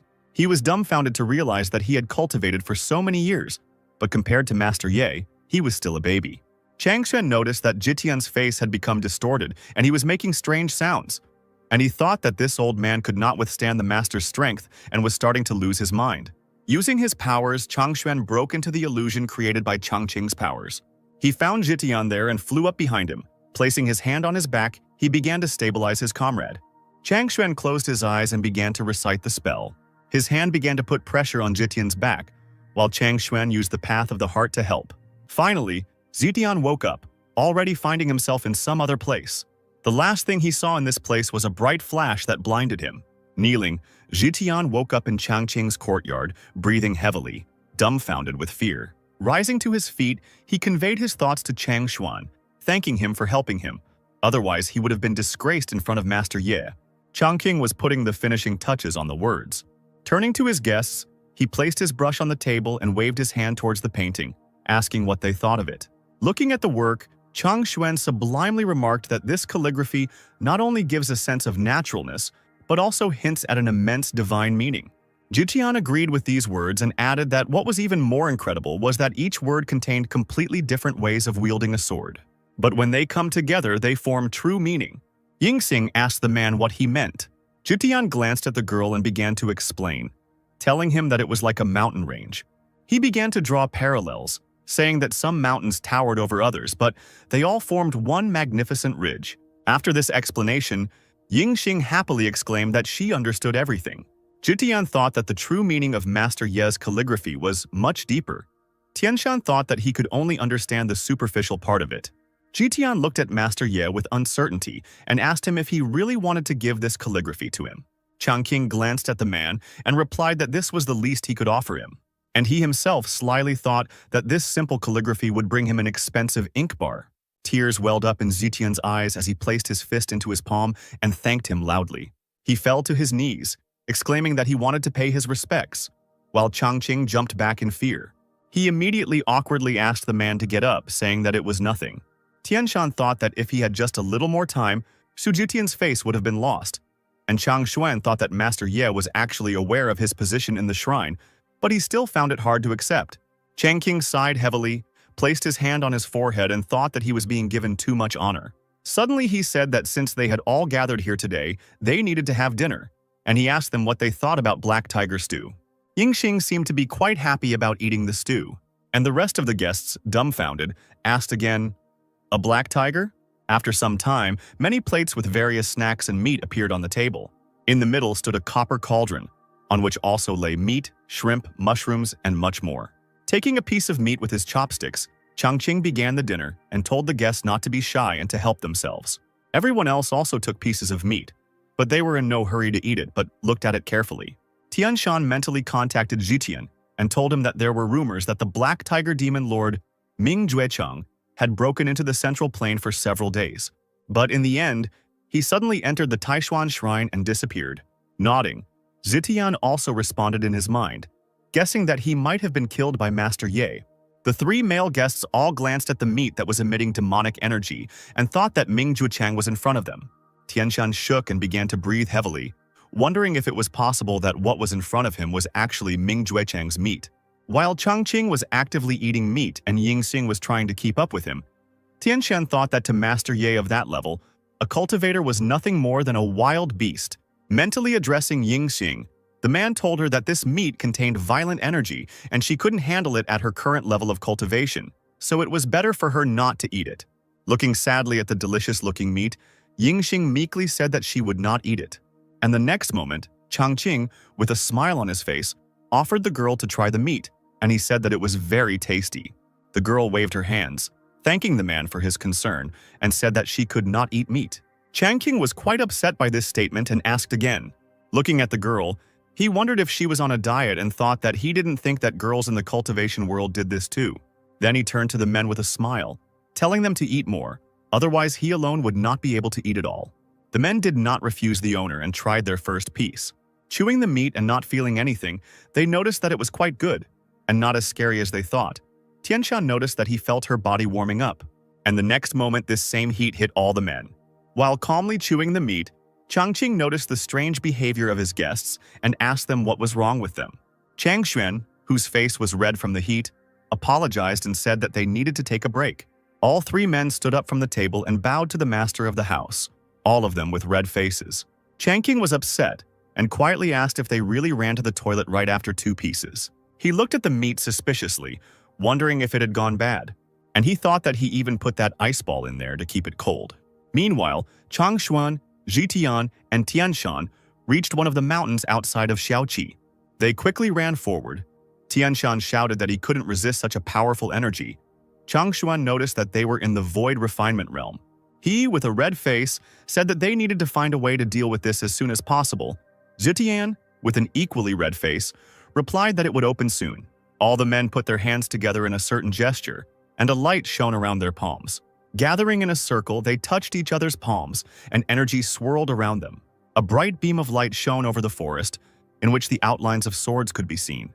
Having reached a certain valley, they sat down on the ground. Turning away to a stone and sticking out their tongues, Tianshan thanked the others for their help. He noted that if they had not taken action, everyone would have been doomed. Changxuan, breathing heavily, noticed that they had finally been able to disperse the future key energy in their bodies. Zitian sighed and said that Master Ye's house was not only full of opportunities, but also full of great dangers. Yingxing, who was still sitting at the table with Changqing, asked him how long he had been living in this place. Putting his chopsticks on the table, Changqing replied that he had been here for more than 5 years. The girl asked him if he had never even thought about going somewhere. The man replied that he had sometimes yearned for the outside world, but somehow he had not been able to get out. He remembered how he was once walking through the forest with a lantern in his hand, and from all sides he was being looked at by eyes glowing red. He told the girl that he couldn't get out because there were a lot of monsters outside the town that were just trying to harm him. He walked through the forest, shaking with fear and feeling numerous gazes on his back. But when he turned around, all eyes immediately disappeared. There was no one behind him. As it turned out, the monsters were hiding from Changqing behind the trees and could not understand what kind of monster it was. They thought that it was better not to mess with it. Changqing sighed and said that it was all complicated. Yingxing thought that what Mr. Ye was trying to convey was that the slightest move by an extremely powerful person could cause chaos in the world. He simply cared about the people and could not leave here. Changqing asked the girl if she had encountered any danger on the way here. In response, she said that she and her grandfather had taken a couple of guards with them. Hearing this, the man thought that now he understood how he could leave this place. Turning back to the man, Yingxing noticed that Xiaoqi was not that far from Qinghe. Therefore, once you reach Qinghe, you can directly get to the imperial capital through the teleportation system. Changqing asked again, dumbfounded, about the teleportation system. Yingxing said that with her help, one could travel to any part of the Yan Empire. Changqing animatedly asked the girl whether calligraphy and painting were in demand in the capital, to which she replied that of course they were. She said that they have several academies and, naturally, there are literary and intellectual figures there. Each of them is rich in knowledge and loves to collect calligraphy or paintings. Changqing thought that he shouldn't underestimate the Yan family's influence, and the surroundings in the capital were not bad either. He wondered if he should stop there then. Since they loved painting and calligraphy, Yingxing asked him if he had never been to the capital, and then she invited him to go there with them. The man was delighted and thought that he hadn't even had time to say a word before she had suggested it, as if he had started to fall asleep and she had put a pillow under him. After clearing his throat, he said that he would show respect and agree since Madame Yan so kindly invited him. Yingxing happily exclaimed that it was very wonderful, and she asked him when they would leave. Changqing told her that they would leave tomorrow. Suddenly, the sound of the door opening was heard. Changqing stood up to see who had returned and was surprised to find that only one of the three had returned. As it turned out, it was Tianshan, who told the man that the others both said that since the gifts had been delivered, they would not bother him anymore. He himself thought that the level of those masters was quite high, but their meridians were still damaged after that black tiger meat, and they were unable to return. Yingxing rushed over to her grandfather and told him that Mr. Ye wanted to go with them to the capital and stay there for a while. Tianshan opened his mouth wide in surprise and asked again. Turning away, he clenched his fist and exclaimed that it was simply wonderful. The man bowed to Changqing, saying that it was a great honor for his family that the master wished to go to the capital. Filled with enthusiasm, Changqing went to the room to get ready and told the guests that they would then leave tomorrow morning. Night had fallen, and everyone had already gone to their rooms. Tianshan also found himself in one of the guest rooms. He sighed and reached into his clothes to get something. After digging around a bit, he pulled out a small sign that glowed with a bright light. An image of the Yan Emperor Zun Nian appeared, and he asked how things were going since he had taken the initiative to go to the young master. Tianshan happily announced that he and Mr. Ye would be returning to the capital tomorrow. Zun Nian was quite surprised by this news and asked again. Tianshan said he wants them to restore and open twice as many calligraphy and painting shops as soon as possible. The emperor was surprised by such an unexpected request and asked why all this was happening. The man responded by saying that Mr. Ye loved this business, and they had to make him feel like he was needed by the capital. Running his hand across his neck as if cutting off his own head, he frowned and said that if they didn't follow this, then it was all over for them. Changqing, in his room, began to examine Yingxing's gift, the legendary Ring of Preservation. Clutching his head, he exclaimed that the ring belonged to him, but he did not feel the spiritual power, so how could he use it? He asked if it could be like in the novels, where you have to extend the blood for it to work. Looking at his finger, he thought that a drop of his own blood could create some kind of connection between Rome and the artifact. Without further thought, Changqing instantly bit off the skin on his finger, causing blood to flow from his finger. Drops of red liquid fell on the ring and the table. Changqing began to observe the ring, which was still emitting a faint glow. Suddenly, the ring glowed even brighter and rose into the air. Changqing wondered what was going on. He involuntarily closed his eyes, and when he opened them again, he discovered that he was now in a different place and assumed that he had fallen into a ring. Looking around, he noticed that inside the ring there was at least 1,800 square meters. He was a table on a magic circle, and a shining dragon was circling around it. Raising his hands in the air, Changqing exclaimed that this was simply breathtaking, his voice echoing around. The next morning arrived. Tianshan and Yingxing were already standing in the courtyard, ready to leave. Stroking his beard, the man said that all of their companions were already there, and Mr. Ye should only feel safe and comfortable on the trip. Changqing had also already woken up and began his preparations for departure, and he began to put on his clothes. He tied his hair with a ribbon as usual, securing it in a bun at the back of his head. Taking the 13th princess in the form of a fox in his arms, he left his room to join the others, apologizing for the wait. Tianshan and his granddaughter began to examine the man's new clothes, and the girl exclaimed that he was simply handsome. Changqing awkwardly scratched the back of his head and said that this was some kind of ritual, a new adventure. New clothes. Tianshan said that Master Ye was already very elegant, and in his new outfit he became even more unrivaled. Looking at Changqing with his ruddy face, Yingxing thought that she definitely had to find a way to keep him in the capital so that he would be with her for the rest of his life. And finally, the four left the shop. The Black Emperor walked his master to the door but did not follow him any further. Looking over her master's shoulder at the Black Emperor, the princess asked him if he would not go with them. The Black Emperor replied that there were many people in the Yan Empire who wished trouble for the Lord, so if he went with them, he would only bring unnecessary trouble. He told the girl that therefore he would protect them secretly, and she should take care of him on the way, to which she told him not to worry. All three mounted their horses and galloped through the town straight to its exit. Changqing began to look around, examining the streets of the town, and he noticed that it was strange that in broad daylight there was not a single townsman on the street. Meanwhile, all the townspeople were tied up and hidden behind houses. Swords were pointed at their necks, and someone told them not to make a sound. The man told them that anyone who dared to stand in Mr. Yi's way would face serious consequences. Tianshan turned to Changxing and asked him what was wrong. The man smiled in response and said that everything was fine. It was just strange that such a usually noisy street was so quiet today.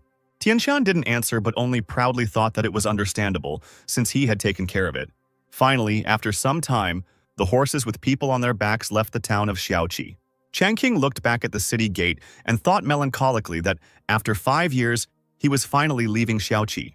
They rode quietly for several hours and already reached a green forest. Changqing told his companions that he heard that there were monsters in the forest nearby, so they needed to be careful. Tianshan hastened to reassure the man, saying that he had already hired security so no one would dare to stand in their way. Meanwhile, a man was hiding in the bushes, holding a sword in his hands. He wasn't alone there. He and his subordinate were sitting in the bushes and quietly watching Tianshan, Yingxing, and Changqing drive along the road. As it turned out, it was Liu Changhe and his subordinate, the guy asked him, looking back at the mountain of corpses behind him, whether they could fight in the same spirit, since they had already killed so many. Changhe responded by exclaiming that clearing the way for Master Ye and protecting him was their top priority. Rising to his feet with difficulty, he said that they simply had to continue. The man moved forward with quick leaps, and he told his subordinates that they needed to move on and kill all the monsters. Meanwhile, in the palace of the Great Yan, Emperor Zunian had already begun to await the great guest. The prince of the Great Yan Empire, Yan Jinghong, asked his father why they had to humiliate themselves like that. They couldn't undermine the authority of the heavens. Zun Nian looked back at his son and told him to remember that the opportunity to meet Grandmaster Ye was the greatest blessing in his life. Jinghong didn't argue with his father any further, but just clicked his tongue in irritation. Noticing this, the man told him not to be so dismissive, because Yingxing had only been with him for a short time and had already received a second spiritual root. He said that now she is even more respected by her ancestors, and her future achievements will certainly be immeasurable. Jinghong asked him if that was why he wanted him to meet him. He exclaimed that the spiritual root is given by God's grace, no one can control it. Unable to bear it any longer, Zunnian shouted at his son to shut up.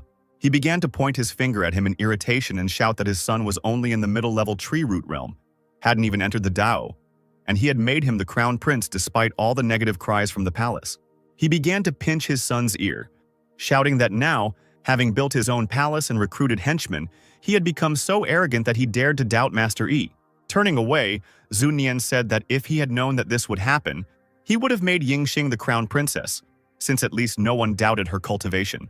After some time, Zunian and his son reached the portal at the gate of the capital of Great Yan. Looking back, the emperor ordered the workers to work faster, because Master Ye would be here soon.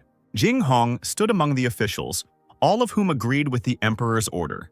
The crown prince thought that it was their shame that rich officials had to be flattered. This Ye was making them look like fools. They also smelted a gold statue of him. Gritting his teeth, Jinghong thought that this master was nothing but a charlatan. Looking at the portal, he, still gritting his teeth, thought that he also needed to bow his head before this charlatan. Meanwhile, Changqing, Tianshan, and Yingxing passed through the portal, and Master Ye exclaimed that this teleportation system was something else. The emperor, his son, and other officials greeted Master Ye in unison, folding their hands in a polite gesture. Changqing, who had not expected this, turned to Tianshan and quietly asked him who they were. But then the emperor approached him and introduced himself, saying that he was Yingxing's father, and pointed to the man next to him, saying that he was not his brother. Remembering Yingxing's words about telling all the families about them, Changqing wondered if her family had come to force him into marriage. He thought about what he urgently needed to do, and the ring on his hand began to glow with a bright light. He waved his hand, and a jar full of canned peaches appeared from the ring. Changqing pulled her, saying that he had prepared a small gift and hoped that they would accept it. Zun Nian happily accepted the gift and asked the man what it was, while Jinghong looked at the jar incredulously. He venomously asked his father whether he was really so feigning joy over some nonsense in order to humiliate himself even more. Zun Nian shouted, ordering his son to stop being rude.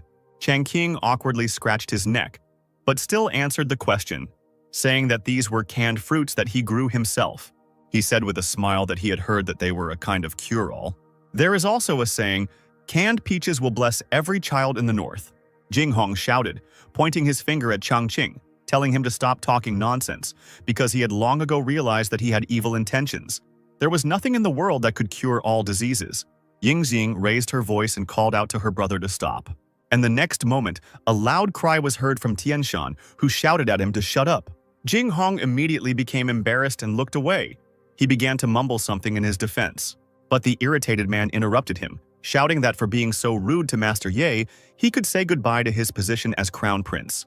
Hearing this, Changqing thought that since this guy was a prince, it was no wonder he was so arrogant. But suddenly he came to his senses, realizing that if this guy was a prince, then he was surrounded entirely by members of the imperial family.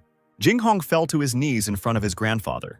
Pointing his finger at Changqing, he shouted that he couldn't stand this scoundrel deceiving everyone in broad daylight. Even more irritated, Tianshan sternly asked his grandson if he really wanted to say that he and his father were such fools. He asked him with disgust if he was really the most rational and sober-minded person here. Jinghong raised his hands and waved them, indicating that he didn't mean it that way. Shouting that he was a fool, Tianshan slapped his grandson on the cheek. After accepting the jar from the emperor, he said that these fruits were a gift from Master Ye and a real treasure. He noticed that golden and emperor sounded the same, meaning Master Ye had prepared it especially for them. As he prepared to strike again, the man asked his grandson how he dared to slander the shrine. Zunian tried to calm the man down. Changqing thought nervously. If he had known in advance that they were from the imperial family, he would never have given such a gift. Tianshan turned to Changqing with a smile and apologized for the crown prince, saying that he would teach him a lesson. Waving his hand towards the carriages, the man said that they could leave now. He held the carriage curtains while Changqing climbed the steps. Changqing sat awkwardly in the carriage. The princess sat down next to him. He said uncertainly that everything would be fine, since they seemed to respect him. And he himself was nervously thinking about how he could have screwed up so badly in front of the imperial family. The coachman struck the reins, and the carriage moved forward. Changqing pulled back the curtain and looked out of the window. From his window, he could see all the beauties of the capital of Great Yan. As he watched the buildings, he suddenly felt the picture blurring. Clutching his head, he thought that it was as if he was feeling déjà vu, as if he had simply returned to an old place. At the same time, in front of the evergreen temple on the eastern hill, there stood a statue of Changqing, illuminated by the sun. The people standing in front of it noticed that the statue seemed to glow, and someone even suggested that the saint might appear from it now. Somewhere in the imperial school, Great Waves of the East, a lecture was being given on the teachings of Confucius. The students sat diligently at their desks, listening attentively to the teacher. The heir to the throne's tutor, Zhang Chen, sat at the table with a book in his hands, reading the teachings of Confucius to his students. Suddenly, a thin stream of energy touched his nose. Zhang Chen immediately turned away and asked irritably where the Taoist energy came from.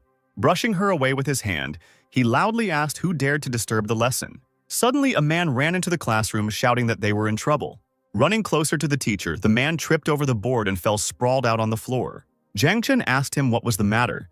He said that it was not proper to rush into the great waves of the east like that. The man stood up, his nose bleeding, folded his hands in a polite gesture, and excitedly said that it was related to the statues of the 6 sages of Wendao in the Hall of Saints. He said that every single one of these statues had faded. Zhang Chen immediately jumped to his feet, turned over the table he was sitting at, and asked again.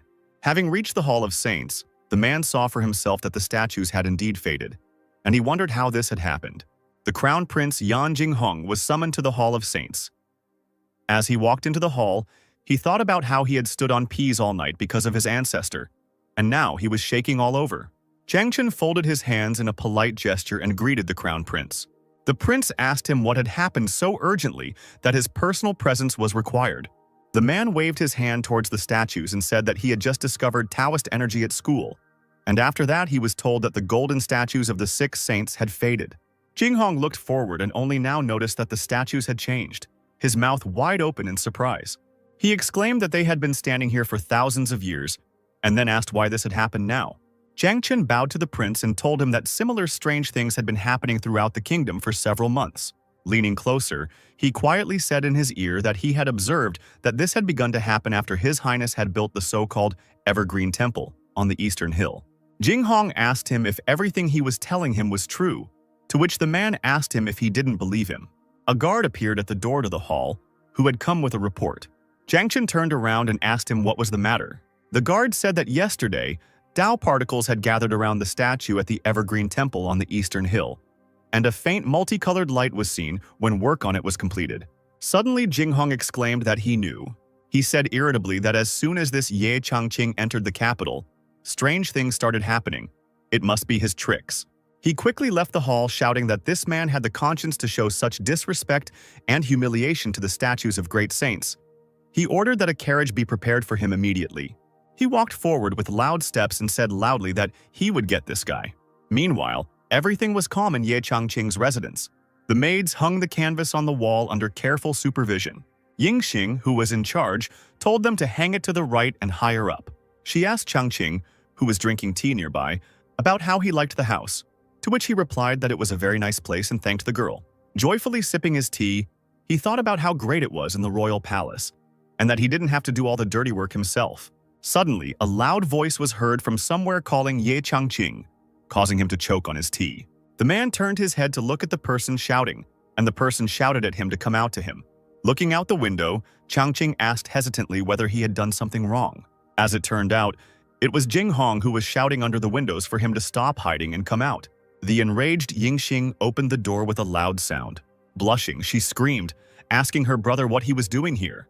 Upon entering the manor, Jinghong told his sister that it was none of her business. He wanted Ye Changqing. Taking out his sword, the man held it to Changqing's neck, urging him to tell the whole truth about what he had done. Changqing looked at the blade with fear in his eyes. His whole body was shaking, and he tried to calm the crown prince and said that there was some kind of misunderstanding. And he himself frantically tried to understand what had happened, because he had only been here for the second day, and they already wanted to cut his head off. He noticed that it was similar to that meeting with the tiger. Jinghong did not put away his sword and said that he had been able to deceive his father and ancestor with cunning, but he could not deceive him. Changqing was about to say something when Jinghong suddenly noticed some kind of glow. Looking over the man's shoulder, he noticed that the painting on the wall had lit up. He walked past Changqing, wanting to take a closer look at the painting. Coming closer, he discovered a pile of canvases that were glowing and swirling in the air. He noted that the brush strokes on these canvases are so powerful and the technique is incredibly sophisticated, the artist's unique talent is immediately visible. Changqing watched the man, not understanding why he first wanted to kill him, but now praised him. Jinghong thought that it seemed to him as if these paintings wanted to convey magical power to him. Suddenly, everything around was filled with light, and this light lifted Jinghong up. The prince gritted his teeth and thought that because of his close spiritual roots, he was still unable to enter the Tao even though he was the crown prince. That's why everyone laughed at him and considered him a laughing stock. Tears welled up in Jinghong's eyes as he thought about finally finding the key. He reached his hand out towards the bright flash, thinking that he just needed to do this right. Still watching Prince Changqing, he waved his hand and gently called out to him. Jinghong heard him and came to his senses. He awkwardly cleared his throat. He told Changqing not to dare to fawn on him, and then ordered him to tell him where he got these canvases from. Turning away from the prince, Changqing replied that he was the one who drew them. The prince asked him irritably how he could paint such masterpieces. Moving closer to the table, Changqing picked up one of the paintings and told Jinghong to look at it for himself if he didn't believe him. He showed the prince the canvas he had taken from the table. He told him that this painting was not finished yet. He wanted to add a poem to it. All that was left was to finish it. Changqing asked the prince if he could help him with the last 2 lines, since he was very well read. Jinghong raised his chin arrogantly and replied that he could do it. And Changqing began to read the first lines of the poem. Far from home, everything becomes so wild and new. Upon hearing these lines, the crown prince immediately felt as if he had been transported to some other place. He said, unable to hide his admiration, that these lines were simply incredible. He noticed that their imagery was continuous and the rhyme was simply flawless. He said that even if he read all the poems, books, and articles in the world, it would not be able to compare with these lines. Changqing continued. The doors are open with dreams. The pond is surrounded by flowers. Turning to the prince, the man asked him what he thought of these lines. Jinghong nodded, repeating these lines after Changqing, and suddenly he noticed that it was a simple quatrain. Taking this as praise, Changqing turned around and walked towards the table, saying that he would then compose a full poem. Yingxing volunteered to rub the ink for the master, and he only thanked her for it. Jinghong, not forgetting his doubts, thought that this guy was definitely a charlatan, so how could he be so eloquent? He turned and walked away, thinking that he had better go back and discuss this with his mentor again. Looking back, Changqing was surprised to find that the crown prince had left him. He asked Yingxing why her brother had left so abruptly, to which the girl replied that she herself did not know. Jinghong then walked out of the mansion and got into his carriage. He thought that, although he didn't want to admit it, that quatrain was really good. He noticed that it was so exquisite that even he could not compare with it. Looking out the window, he thought that, judging by the power emanating from his canvas, this guy was clearly an unusual person. But Jing Hong quickly stopped himself. He put his hand on his face, thinking that he even looked like a charlatan. But then how could he be so talented? He told the driver to take him to the Evergreen Temple. The driver, having accepted the order, sharply struck the reins. The horses took off, pulling the carriage behind them. As night approached, Jing Hong reached the temple. He began to climb the stairs, thinking that there was a temple and a golden statue that his father had built for this guy. So maybe he could find something. As he walked up to the square, he couldn't help but notice the golden statue. Looking at her, he noted that she really emanated power, just like his paintings. After beginning to chant the spell, Jing Hong walked closer to the statue and extended his hand forward. Suddenly, he felt his spiritual roots begin to open up. This made him wonder if it was true that Ye Changqing was a messenger of God, as his father said. Meanwhile, people gathered in the Eastern Palace. Among them was Zhang Chen. One man approached him and said that His Highness had visited the residence allocated to the gentleman. Another said that the Emperor trusted him very much, which made His Highness the Prince susceptible to suggestion. Zhang Chen responded to this by saying that no matter what the outcome, they must swear that they would always be loyal to His Highness. The men folded their hands in a polite gesture and said in unison that they would always be faithful to him. The servant announced that His Imperial Highness the Crown Prince had arrived, and all the men immediately turned to look at him. Jing Hong happily entered the hall and asked the men why they had gathered since it was already so late. One of the officials asked the prince why there was such a strange glow surrounding his head. Zhang Chen approached the prince and asked him if he had finally entered the Tao. Clenching his fist, Jing Hong replied that he had finally managed to do it after so many years. Looking at the mark on his forehead, he said that he used to think that being smart and having war skills was enough to govern a country, and that cultivating and other things were just a waste of time. He looked around. The whole hall was filled with beautiful views filled with the energy of the Tao, and the man said that he was too ignorant back then. Frowning, he exclaimed that now his eyes were opened and he understood everything.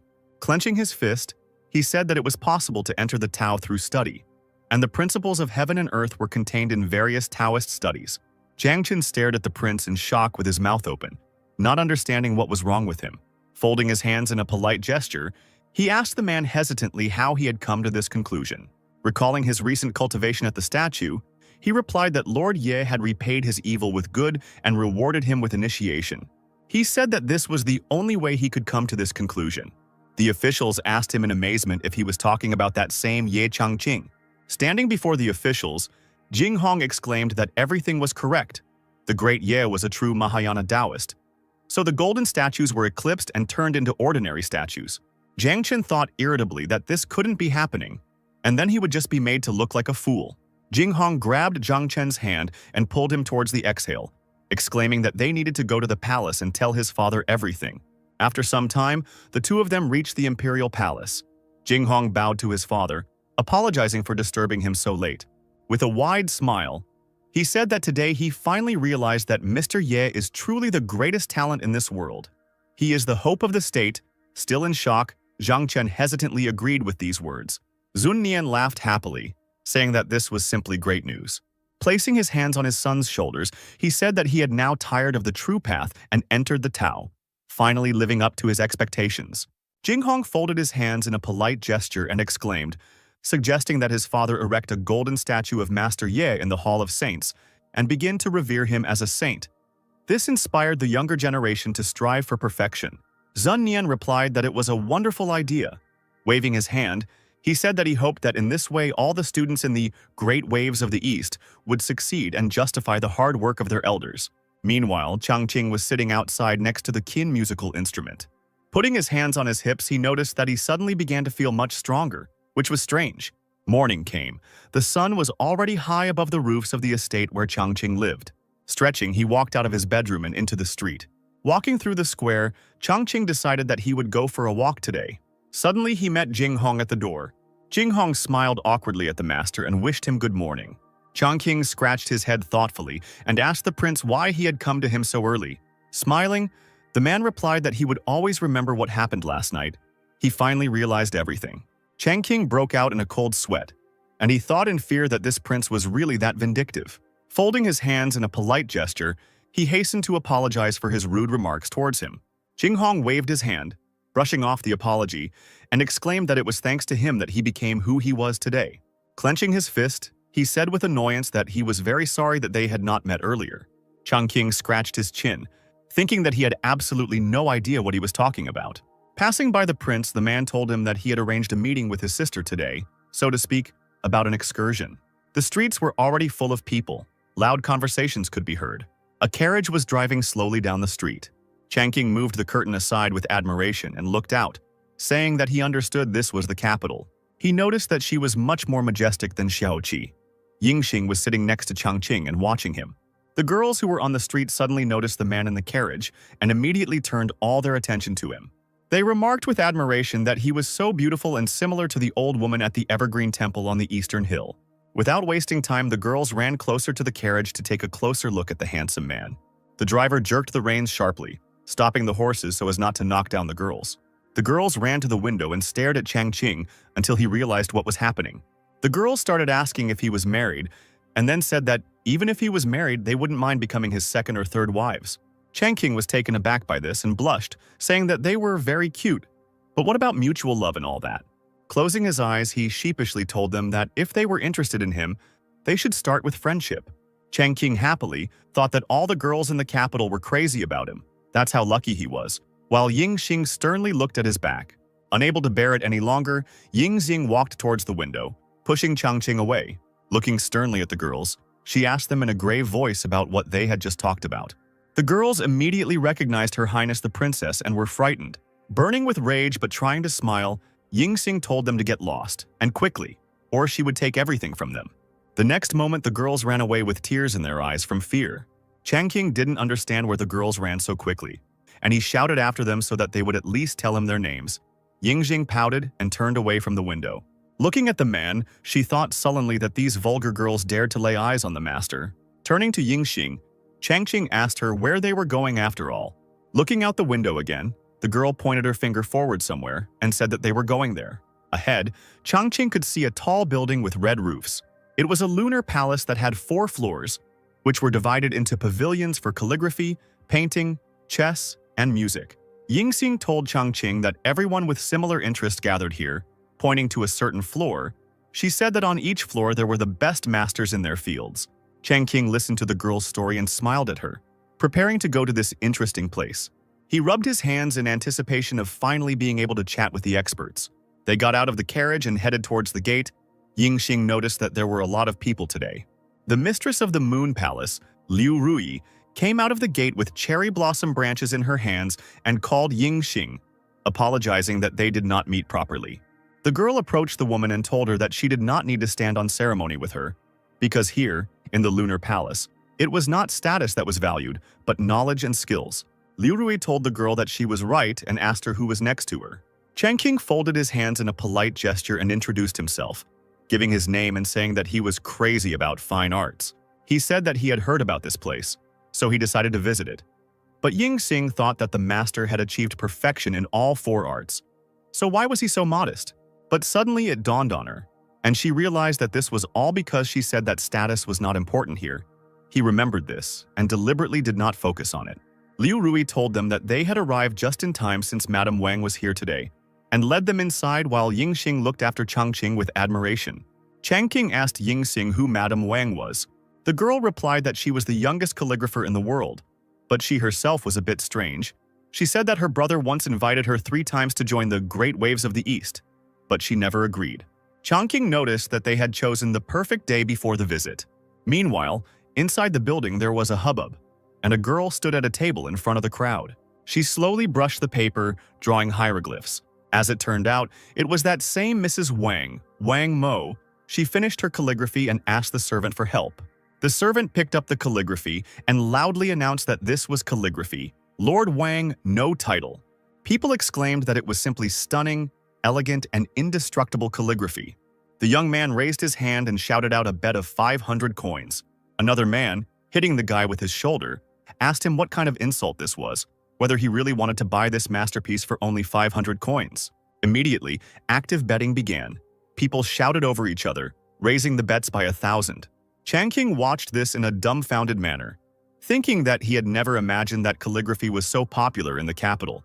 which made him wonder how much he could sell his works for.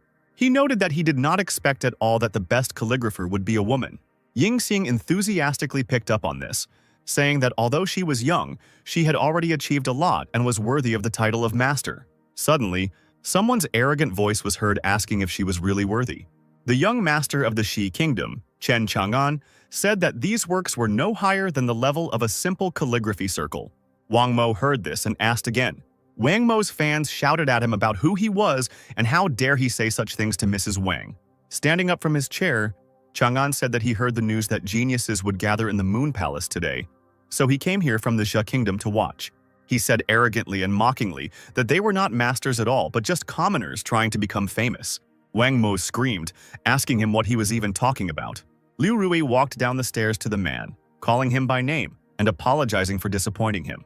Hearing Chen Chang'an's name, everyone present asked in surprise. Changqing asked Yingxing who this person was, whether he was someone famous.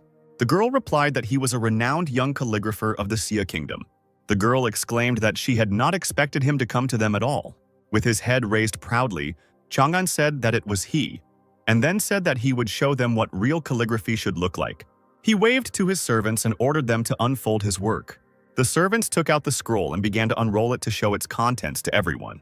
An incredibly beautiful inscription appeared before everyone's eyes. Wang Mo thought that this work was indeed not bad. Chang'an's calligraphy level was indeed higher than hers. Chang'an stood in front of his work and, folding his arms across his chest, said that if Lady Wang was their best calligrapher, then he advised the Moon Palace to close its doors so as not to embarrass itself further. Wang Mo's fans immediately became angry, saying that he was so arrogant that they wanted to punch him. Even Yingxing became angry, waving her fists, asking him how he dared to look down on her Yan kingdom so much. Chang'an pointed his fingers forward and said that this was exactly what he was waiting for.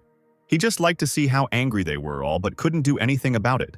Changqing spoke up, telling the man that he was overestimating himself, and everyone's attention immediately turned to him. Frowning, Chang'an glanced towards the voice and Mario wondered who said it. Changqing did not hide, but responded directly to the question. Folding his hands in a polite gesture, those present began to wonder who the man was, but everyone was seeing him for the first time. Yingxing worriedly noticed that Chen Chang'an was an important person in the Xia kingdom. He was an elite. She asked him if she really wanted to get involved with him. With his hands on his hips, Changqing told her not to worry. Coming closer to Changqing, Chang'an told him that he should answer his question then. And he, raising his head, asked him what was wrong with his calligraphy. Changqing replied that at first glance it looked good, but there was no spirit of calligraphy in it at all. Hearing this, the man laughed and asked the other what kind of spirit this was. He came even closer defiantly and exclaimed that he had apparently gone mad. Changqing replied to him that if he did not understand, it did not mean that no one else understood. Addressing the crowd, Chang'an said that today, all those who had at least some understanding of calligraphy had gathered here. He shouted that if anyone understood this very spirit, then he would leave this place in disgrace. And then he said that if none were found, the golden sign of the lunar palace would have to be removed. Changqing, unafraid, agreed to these conditions with a smile on his face. Walking forward through the hall, he told him to then prepare for his shame.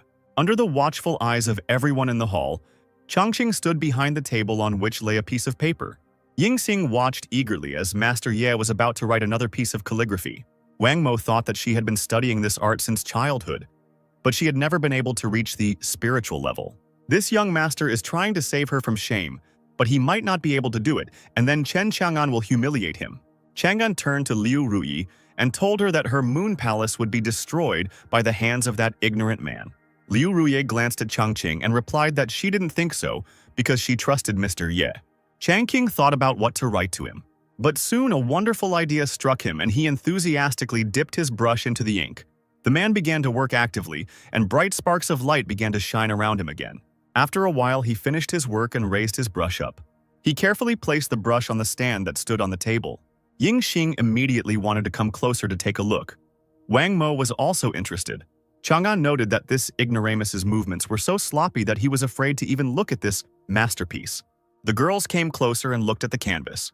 A bright light shone from the canvas onto them, causing the girls to exclaim in surprise. The writing on the canvas glowed with a bright light, emitting bright sparks in all directions. Wang Mo noticed that the parchment seemed to be blooming like flowers. Yingxing exclaimed in admiration that it was so beautiful. He wrote only a few words, but she wanted to marry him even more. Wang Mo, embarrassed, asked again and asked whether they were trying to fool her. Seeing this reaction, Chang'an also decided to take a look. He began to come closer, asking the girls what they saw there. He walked over to the table and looked at the canvas that lay there. To his surprise, a bright glow emanated from the canvas on the table, something he had never seen before. The glow was so bright that Chang'an covered his face with his hands and asked how this was possible. Opening his eyes, he discovered that he was already in another place. A girl was standing in front of him. The man wondered how one could achieve such a level. Seeing this reaction, the crowd shouted that they wanted to see it too. Liu Rui ordered the maids to lift the cloth for everyone to see. The girls held up a banner that read, "Just because you're so beautiful." Everyone present gasped in surprise, their eyes shining with delight. Coming closer, they began to admire the work, saying that it was simply beautiful calligraphy. Changqing, seeing this reaction, smiled contentedly and thought that, judging by everything, his calligraphy would be worth a lot of money. Liu Rui asked Chang'an if he was convinced, to which he responded by clenching his jaw tightly. Waving his sleeve, the man shouted that, well, he had won, and he headed for the exit. Liu Rui folded her arms across her chest, frowned, and told him to stop. Boiling with anger, the man asked her what else they wanted from him. The woman noticed that he himself had said that the loser would be disgraced, and she asked him if he had already forgotten about it. The crowd quickly picked up on this and shouted that it was time to fulfill the promise. Chang'an flinched and took a step back, panic appearing on his face as he muttered that they were simply mocking him. Smiling slyly, Liu Rui said that if he had won, she would have accepted defeat and taken down the signboard from the other palace. But now that the bet was lost, it was time to pay the bills. She looked at the man with a crazy look and said that he himself said that the sign of the Moon Palace was too useless. Chang'an's voice trembled as he asked if they really wanted it that way. He remembered that he came from a noble family in the Xia Kingdom. Liu Rui shrugged and replied that there were no titles in this place. Everyone was judged by their talent, and since he was here, he also fell under this rule. She waved her hand towards the exit, which the crowd had already cleared. Chang'an cursed and took tentative steps forward, his servant asking him what he was doing. He dropped to his knees and walked towards the exit. His servants also dropped to their knees. The man shouted that they would regret this. Yingxing gave Liu Rui 2 thumbs up and said with a smile that she was doing well. Changqing thought that the owner, as expected of her, was indeed domineering. Bowing to Changqing, Liu Rui thanked him for his help, to which he said that it was nothing. Calligraphy developed the mind, so he was only glad. He said that he simply couldn't stand by and watch as Mr. Chen tried to assert himself at the expense of Master Wang. The girl blushed and waved her hands, awkwardly asking her how he could call her master. Looking at the man with a shining gaze, she said that she would like to learn from him. Changqing told her that she could go with them then. He himself still had to learn everything, so they could make progress together. Wang Mo was taken aback by such humble words. She folded her hands in a polite gesture, bowed, and said that she was ready to follow him and improve herself day and night. Yingxing grabbed Changqing's hand and led him away, telling Wang Mo that he was busy. Beaming with joy, the girl asked Liu Rui to take them to the 2nd floor. Liu Rui agreed and waved her hand towards the stairs. They walked up a couple of flights of stairs and the woman said this was the painting floor. They entered the hall where all the students were sitting at tables. Changqing noted that everything looked so neat. Pointing his finger at the girl who was walking from table to table, Changqing asked the hostess who it was. Liu Rui replied that it was Xu Shiyue. She was in charge of this pavilion. Changqing noticed that she was so gentle, her character must be the same. But suddenly, Xu Shiyue slammed one of the students on the table, telling him to stop. The student, shaking with fear, asked her what was the matter. Leaning closer, the girl asked him with a smile and a firm face why the paints on the palette were arranged in that particular way. She asked him why all the primary colors were on the right. Almost crying, the student replied that he was left-handed, and that was why it was more convenient for him. In a stern tone, Xu Shiyu said that the paints on the palette should be arranged as she said. Liu Rui turned to look at the guests and told them not to be surprised. She said that she had very strange requests in some aspects, but those who were trained by her had excellent skills and fame. As Xu Shiyue passed by another student's desk, she noticed something that caught her attention. She grabbed the piece of paper and screamed, asking what it was because she said that today they were drawing a goddess. The girl shook and replied that she had drawn a goddess descending from heaven to people. Then Xu Shiyu asked her what she was listening to when she said that a goddess could only be in heaven. In her defense, the girl, almost sobbing, replied that she thought that the goddess would become more alive and beautiful after descending from heaven. Then, Xu Shiyue told her that if she didn't want to listen to her, then she wouldn't be her student. She could get up and get lost. The student immediately dropped to her knees. Starting to bow to the teacher, she began to ask her for forgiveness and to give her another chance. But suddenly she belatedly noticed that her quick actions had moved the table from its ideal position. Xu Xiyu clenched her teeth, her jaw muscles twitching in anger, and she clicked her tongue in annoyance. The poor student desperately thought that this was definitely the end for her. Chang Qing, watching all this, quietly chuckled and thought that this girl was really neurotic. Xu Xiyu told the girl in a grave tone that she would never learn to draw well if she didn't follow the rules, so she had better start looking for a way out of here. A voice suddenly came from her side, telling her that this was not right, and Xu Xiyu paid attention. Finally, looking around, she noticed that new people had appeared in the hall. Turning around, she asked them who said it. Liu Rui introduced the girl to Ye Changqing, who had come here with Her Royal Highness. Xu Xiyu frowned and thought that another parasite had come to profit from the rich and handsome. With her hands folded in a lazy, polite gesture, she asked the man if he had any advice for her. Changqing replied that he didn't really want to give advice, but he just had some ideas about training methods for her. Showing haughty interest, the girl asked him what it was. She was all ears. The man told her that she was very fixated on details, or rather, that she asked others to do everything according to the standards that she had come up with. But in the world of absolute themes, not to mention painting, there are so many people, so many visions. Training according to individual characteristics is the surest way. With her arms folded across her chest, Xu Xiyu mockingly asked him if he had ever taught before and could just say that. Changqing couldn't think of anything to say, so he just stood there with his mouth open. Recalling his experience, he said that he could not call his experience such, and thought about how all those children from the private school ran away to take the path of immortals. The girl asked him what qualifications he had to advise her on teaching methods. Changqing rubbed his chin with his fingers thoughtfully and replied that it was not the words that had meaning. Smiling, he suggested that she solve it differently. He suggested that she choose a student for herself and help him paint a picture. He told her that after this others would appreciate the difference, and he asked her what she thought about it. Xu Xiyu only laughed in response to this, covering her mouth with her hand, and then she asked him if he was really joking. She said that she taught all the students here herself. Isn't it strange to give someone to him? Changqing shook his finger in denial and said that he would not choose her disciple. Folding her arms across her chest again, she asked him who he would choose then. Changqing placed his hand on the shoulder of Yingxing, who was standing next to him, and pulled her towards him, saying that he would teach her. The amazed girl asked again, not expecting him to drag her into it at all. Xu Xiyu laughed arrogantly and said that she didn't want to upset him, but as far as she knew, Her Highness had no talent for painting. She asked him if he really wanted to choose her. These words struck Yingxing in his heart, deeply wounding him. Changqing stepped forward and exclaimed that he believed that Lady Yan was smart enough to learn. Blushing, Yingxing covered her lips with her hands and said that she didn't know that he thought so highly of her. After these words, the girl immediately became determined, and she exclaimed that she would not let him down. Xu Xiyu bit her lip in annoyance and thought that this guy was just an arrogant upstart. Turning around, she called out to Hu Luanhua.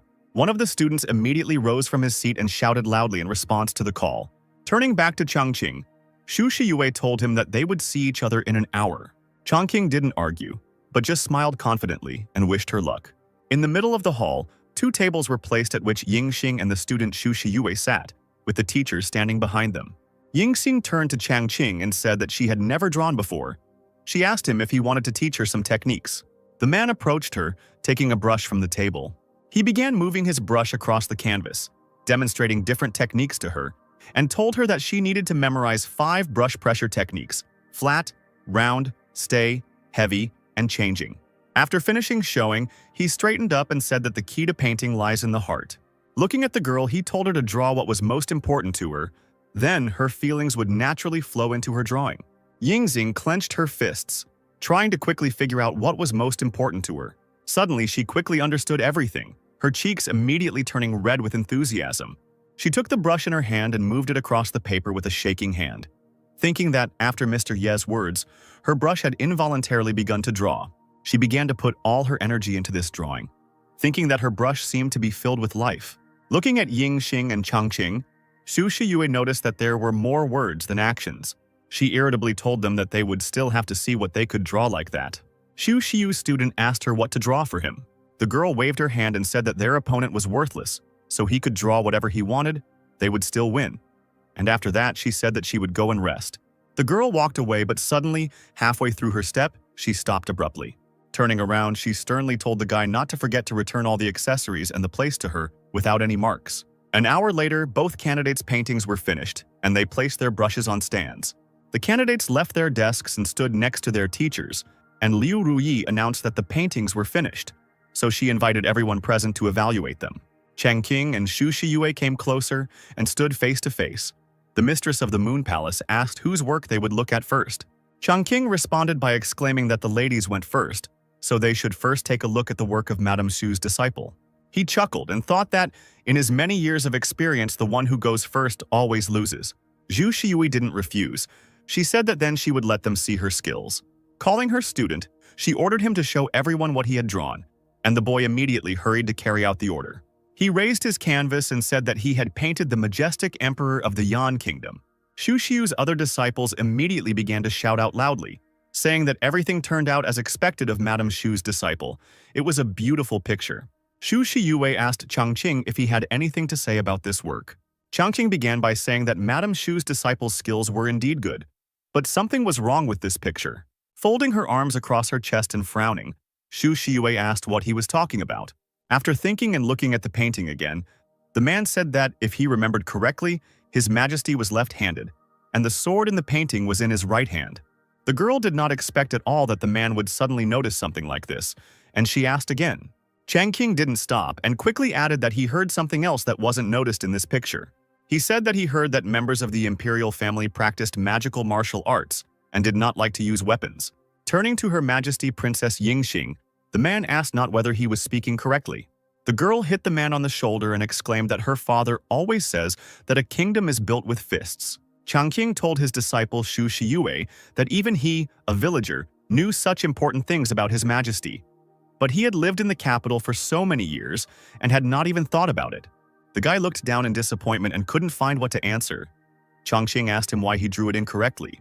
The boy glanced at Xu Shiyue and told her that the teacher had told him that all the characters in their paintings should be rules, and that powerful people should hold weapons in their hands to appear powerful.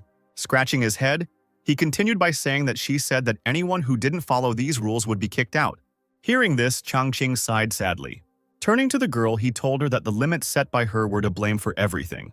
Because of them, the students did not lose their natural drawing skills. He asked her how then they could become excellent painters. Xu Shiyue was taken aback by these words. She opened her mouth to say something, but was immediately interrupted. Chang Qing looked back at Yingxing and told her to show everyone her work now. Picking up her painting from the table, the girl joyfully exclaimed that she had painted Mr. E. Chang Qing waved his hand, saying that he told her to draw the most important thing to her, so why did she draw him? Now he felt awkward.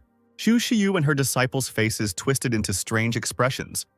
They wanted to say something about this painting, but no words came out of their mouths. Seeing the strange reaction, Chang Qing turned around to look at the painting and asked what was there. When he turned around, he saw a painting right in front of him, in which he, Yingxing, and Jinghong were depicted in very strange poses and proportions. Beaming with joy and anticipation, Yingxing asked the man if he thought she had done well. Chang Qing said that she had exceeded all his expectations. He covered his face with his hand, resignedly thinking that this was definitely the end. They would lose. But suddenly, one of Xu Shiyue's students said that the poses were, of course, strange, but for some reason the painting emanated very strong energy. Xu Xiu noticed that, unlike those standing at the edges, Mr. Ye in the painting had an incredible aura, even though he didn't look like that himself. Chang Qing didn't understand what these people were talking about, and he asked what they saw there. Xu Xiu wondered if Her Highness could actually be a master painter with hidden talent. She bit her teeth and desperately thought that this couldn't be, because the lines and colors used were extremely bad and of poor quality, and the master's handwriting wasn't even visible. Cold sweat ran down her face as she thought excitedly that there was only one thing left to do then. Mr. Ye's teaching level was much higher than hers. After all, in just an hour, the princess, who previously had no talent for painting, was able to draw this. Looking at her sad student, she wondered if she had been simply suppressing talent in others and holding back their development all this time. Stepping forward, Chang Qing told the girl that he had no intention of competing with her in the first place. With a wave of his hand, he said that he simply wanted her to understand a simple truth. You can't stick to a pattern and rest on your laurels. Xu Shiyui's face turned red. Chang Qing's words about not sticking to the pattern flashed through her mind once again. Suddenly, a tear ran down her cheek. The girl quickly raised her hands to wipe away her tears, her whole body shaking with sobs. Noticing this, Changqing walked forward and stretched out his hand. He worriedly asked her what was wrong with her. Continuing to sob with tears streaming down her cheeks, Xu Shiyue told the man that he was right and she understood everything. Changqing, still smiling, replied a little awkwardly that it was nice, but he himself thought that he hadn't told her anything. Why was she crying? As Changqing continued to look at the crying girl, he felt a sudden realization hit him. He grabbed Yingxing's hand and shouted at Xu Shiyue that if she had nothing more to say, he would go, and ran out of the hall. Having reached Liu Ruyi, he told her to quickly take them to the next pavilion, while Yingxing happily thought about the fact that they were holding hands. Liu Ruyi didn't ask any more questions and waved her hand towards the stairs, inviting the guests to continue on to the third floor. As they climbed the stairs, Liu Ruyi told the man that he was so talented that she wondered who he was. Changqing told her that he was just an amateur of painting and calligraphy. These words shocked Liu Ruyi because she did not expect the man to call himself ordinary. She walked on, dumbfounded, thinking that this ordinary lover of painting and calligraphy had bypassed two masters of the pavilion. She clenched her fist in irritation and pursed her lips, thinking about how this man could call himself a simple amateur with a smile. Changqing said that he was simply acting out of his own personal aesthetic taste and that he enjoyed chatting with real masters, and Liu Ruyi laughed awkwardly in response. They reached another hall. Liu Ruyi pulled back the curtains of their beads, inviting the guests to enter. Waving her hand towards the depths of the hall, the woman said that this was their third pavilion, where people were sitting at tables playing chess. Liu Ruyi told Yingxing and Changqing that this pavilion was dedicated to the art of playing chess. Pointing to the girl at the head of the hall, she said that Lady Mo Qi was the best chess master in Great Yan. The mistress of the Moon Palace told them that they must have heard of her, to which Changqing replied that he had only been in the capital for a few days and had never heard of a name like Mo Qi. Liu Ruyi said that Mo Qi devoted her entire life to studying this art, and she is the only one in the Yan Kingdom who was taught by the chess master Nangong Xuanji himself. Hearing this, Changqing remembered that he had once played with an old man who claimed to be a chess genius, and he thought that the old man turned out to be a mediocre player. He lost to him in just a few moves. Liu Ruyi waved her hand towards the hall, telling the guests that they could come and take a look. Looking around the hall, Changqing exclaimed that it was simply a fantastic sight. Yingxing excitedly exclaimed that even the decoration resembled chessboards. Looking forward, she noticed a table in front of her and suggested that it was Mrs. Mo's table. She asked about what was on the shelves behind her. Liu Ruyi replied that it was the treasure of her moon palace. Namely, these are 13 ancient endgames. They stood in neat rows on the shelves. The woman said that until now, no one had ever won a single game with the lady. Changqing was intrigued by these words and mentally asked if this was true, and then he enthusiastically exclaimed that he would try it then. Hearing the voices, Mo Qi looked up from the papers. She noticed that two more people were following the mistress of the Moon Palace, and she wondered who they were. The woman came out from behind her table and bowed to the mistress of the palace, asking her who this guest was that had come to see them today. Liu Ruyi wanted to introduce Changqing, but he interrupted her. Folding his hands in a polite gesture, he asked Mo Qi if she could show him the 13 endgames. With her arms folded, Mo Qi said that this was the treasure of his pavilion. She asked him if he really thought that everyone could see it so easily. Frowning, she said that even though she didn't even know who he was, even if he was from some noble family, she still had to check him out. Changqing was surprised by this. He wondered why there was such difficulty, because these were just chess records. Mo Qi said that each of the 13 endgames contained an extreme, sinister charm that ordinary chess players could never even dream of. Coming closer, she said that if perfection was not enough, their power could not be comprehended. Looking into the man's face, she sternly told him that in such cases the meridians are damaged, the body dies, and the channels disappear. She said that Master Nangong Xuanji left behind a test. Only those who pass it can have the right to see the 13 endgames. Pointing her finger at Changqing, she exclaimed that this was also a defense against scoundrels like him. Liu Ruyi hurried to stop Mo Qi and told her not to be rude. She told her that Mr. Ye was a master of calligraphy and painting, and he had just proven it in the other two pavilions. Mo Qi retorted by saying that being able to write and draw does not mean being able to play chess. Covering his face with his hand, Changqing laughed softly, telling the woman to remember her words. With sparkling eyes, he asked Mrs. Mo to play with him. Mo Qi waved her hand towards an old man who was sitting at a chessboard, and she said that Mr. Yin was a chess master in the capital, and he was trying to pass this test. But even though he does nothing but prepare for it, he still loses. Changqing didn't respond to this and walked up to the old man. Looking at the board, he exclaimed that he would win, and the old man's body shook. Mochi shouted at the man not to overestimate his abilities lest he get into trouble later. Yingxing intervened in the conversation, telling the woman that it was okay. Mr. Yi's chess skills were much better than she thought. The old man suddenly muttered quietly that he should not retreat under any circumstances. The veins on his hands and face bulged. He grabbed his head, the capillaries in his eyes burst as he hysterically asked how he could play this out. Changqing bowed to the old man and politely asked him if he could try. Mr. Yin sighed heavily and said that he had not even been able to make a move for 3 days in a row. Such was this ancient endgame. And yet he rose from behind the chessboard. Stepping aside, he waved his hand towards his seat, inviting the young gentleman to take it. Changqing accepted this proposal and sat down in the place where the old man had previously sat. Taking the piece in his hands, Changqing made the first move, starting his game. As he made his move, bright flashes of light suddenly began to stream from the board, and opposite him, the figure of Nangong Xuanji appeared. The fake Nangong made his counter move by placing a black piece on the board. Mr. Yin, watching the game, exclaimed that the situation was precarious. Changqing calmly answered him that it was nothing. There was a threat, of course, but not a critical one. He said that you just need to get out of the current dilemma and move on. After making another move that sent bright sparks flying into the air, Changqing said that this way he could turn defeat into victory. Sweat ran down the old man's forehead as he watched the game, trying to understand everything. Continuing to make moves, Changqing said that one should not worry about losses, otherwise a breakthrough would not be possible. With a slight smile on his lips, he said that this was the trap of the test.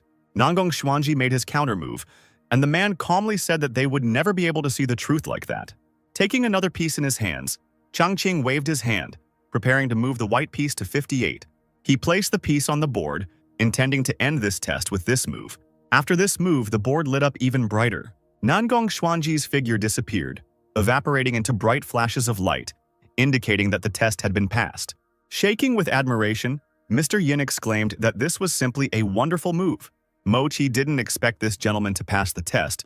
She wondered how it was possible to be a master in calligraphy, painting, and chess at the same time. To which Yingxing simply replied that it was Mr. Ye. Mochi thought that she never imagined that someone would be able to pass the test in such a short period of time. As the others present, interested in passing the test, came closer to clap for Changqing. He thanked them and bowed. Straightening up, he asked Mochi if he could now take a look at those 13 endgames. The men behind the hostess of the pavilion began to talk about how this young man was probably the most experienced chess player in the last 100 years. Another said that if he could play even one endgame, he would receive a great blessing. Mochi sighed, resigned herself, and finally agreed. She walked over to the shelf behind her desk and picked up one of the boxes. And she said that even though the gentleman had won the test, she had to warn him. Turning to Changqing, she said that even if he was as strong as master, the endgames were not that simple, so he needed to be more careful. But Changqing, beaming with anticipation, interrupted the girl, saying that he understood everything. Stretching out his hands, he said that he could not wait to show off his talent, and he himself thought that she needed to stop fooling him with all sorts of superstitions. Because these were just pieces of paper, they couldn't be dangerous. Mochi put her finger to her teeth and bit off some skin. Blood began to drip vigorously from the tip of her finger. These drops fell directly onto the endgame box. Mr. Yin, noticing the defense of the blood sacrifice, exclaimed that these endgames are really something. The box emitted a dark purple glow which looked quite ominous, and Mochi began to open the box. The lid opened, and inside the box was a sheet of paper with the initial position of the figures depicted on it. Those present in the hall suddenly said that they already felt a very strong energy, as if they were under the contemptuous gaze of a chess deity. Mochi took out a piece of paper that was glowing red from the box and said that everyone had already noticed that this endgame was dangerous. She said that chess players who have not reached the kingdom should not even try it. She exclaimed to the whole room that if an accident occurred as a result, she would not be held responsible for it. And then she handed this piece of paper to Changqing. Yingxing, standing behind Changqing, began to actively support him. The man looked at her with a smile. He sat down at the chessboard again and began to arrange the pieces according to the drawing on the sheet. As he set up the pieces, he noticed that the black 7 was pursuing and the white 8 was fighting for supremacy. He noted that it was very similar to a game he played in amateur competitions before the time travel. Mochi was surprised to see that the man had already started without taking any defensive measures. Yingxing smiled slyly and told the woman to get used to it. After all, this was Master Ye. A quarter of an hour later, Changqing was still sitting at the board, trying to come up with a solution. Those present in the hall noticed that it seemed to be a bit difficult for the gentleman too. They noticed that there was progress, but it was small. The man noted that it seemed that this endgame was really not that simple. Shaking her head, Mochi thought that she had been waiting for many years to meet a real master. The owner of the pavilion told her to tell the genius, yet Mochi thought that it was not Mr. Ye. Chongqing was in his own universe, solving the problem. He thought that it was already the 11th move, and he thought that he would cope in no more than 5. Raising his head from the board, he thought that he felt somehow ashamed. Reaching out for a new figure again, he thought about trying one more option, and he placed the figure on the board again, and a magic circle began to glow from it. Suddenly, one of those present in the hall raised his head, noticing something, and called out to the others. As it turned out, what he noticed was that an image of his game had appeared above Changqing's head. Liu Ruye didn't expect to see this and asked how this was possible. Mochi exclaimed that even when her master played this game and entered the Dao, this did not happen. Mr. Yin exclaimed that this was simply amazing. Hesitantly reaching forward with his hand, he said that if you can get on this board, you can disappear in this endless struggle. Looking at the spiritual board, he exclaimed that all the calculations of this young man were simply unique. Liu Ruye asked Mochi if Mr. Ye could win. Mochi replied that it didn't matter anymore, since he had already won, and Changqing had made the final move. The endgame piece of paper fell onto the board, and a voice was heard congratulating him on holding onto the endgame victory. The paper rose into the air and lit up, and a voice said that he now had the right to receive the inheritance. Changqing smiled happily, looking forward to what kind of reward this endgame would give him. With his arms spread out to the sides, he stood up from the tables and closed his eyes, thinking that he was ready to receive this gift. A blue ball of energy, glowing red, flew out from the sheet of paper. This ball quickly flew to Changqing's chest and was absorbed into his chest. After that, the sheet of paper quietly fell back onto the table, covering the board. Changqing continued to stand with his arms spread out, as if he didn't feel that he had already received the Dao, and the others looked at him with confusion. Mochi asked Yingxing, "What was wrong with Mr. Ye?" To which the girl replied that she didn't know. Maybe he was trying to show his respect for the ancient endgame. Finally, Changqing opened his eyes and asked in disappointment what the hell this was. Waving his arms, he began to beat the piece of paper that was lying on the table, asking him if he really was trying to make a joke here. Noticing Changqing's strange behavior, Yingxing asked him if he was okay. Changqing scratched his cheek, smiled awkwardly at the girl, and said that he was fine. And then, he wondered if this could be some kind of puzzle that needed to be solved piece by piece. Turning to Mochi, he asked her if he could play the remaining 12 endgames. The unexpected woman asked him if he really wanted to challenge them too. Changqing answered her question affirmatively, without any doubt in himself. Others in the room began to talk about how this was the first time someone had dared to challenge all endgames. A real feat. Mochi remembered that her master had once tried to choose one of them, spent all his energy and fell, unable to get up. Noticing that the woman did not respond, Changqing asked what was wrong. Mochi smiled awkwardly and turned around, heading towards the shelves, saying that she would bring everything soon. Liu Rui watched all this from afar. Suddenly, she turned around and walked out of the hall. She had some kind of pendant in her hands. The woman thought that Mr. Ye was a real genius. She needed to urgently tell the headmaster about this. And the keychain began to glow with a bright green light. The light burst out of it and floated through the air in a bright stream. This green light immediately headed straight to the master's room on the top floor of the Moon Palace. A woman with white hair sat in front of the window smoking a pipe, and she was holding the same pendant in her hands. The pendant glowed a bright green light, and Liu Rui's voice came from within, apologizing to the lady for disturbing her. The master slowly took another drag on the smoke from their pipe. While exhaling smoke, she told Liu Rui that it was nothing serious and then asked what had happened. Liu Rui told her that there was a master here now who had defeated the ancient endgame kept by Mochi in less than an hour. Coming back into the hall, she told her that he was now trying to play the remaining 12. The master frowned slightly and asked again whether this guy was really going to play all the endgames in one sitting. Liu Rui answered in the affirmative, and then the master smiled and said that he should try then. She wanted to see how capable he was. Liu Rui's call came to an end. The master looked out the window and took another drag on her cigarette, wondering if the master she had been looking for so long had really come to see them today. Mochi placed the box containing the endgame on top of the other box with a soft thud. She waved her hand at the pyramid of boxes and told Changqing that all the remaining endgames were collected here. Changqing nodded his head slightly and thanked the woman. He took one box from the pyramid and put it on the table.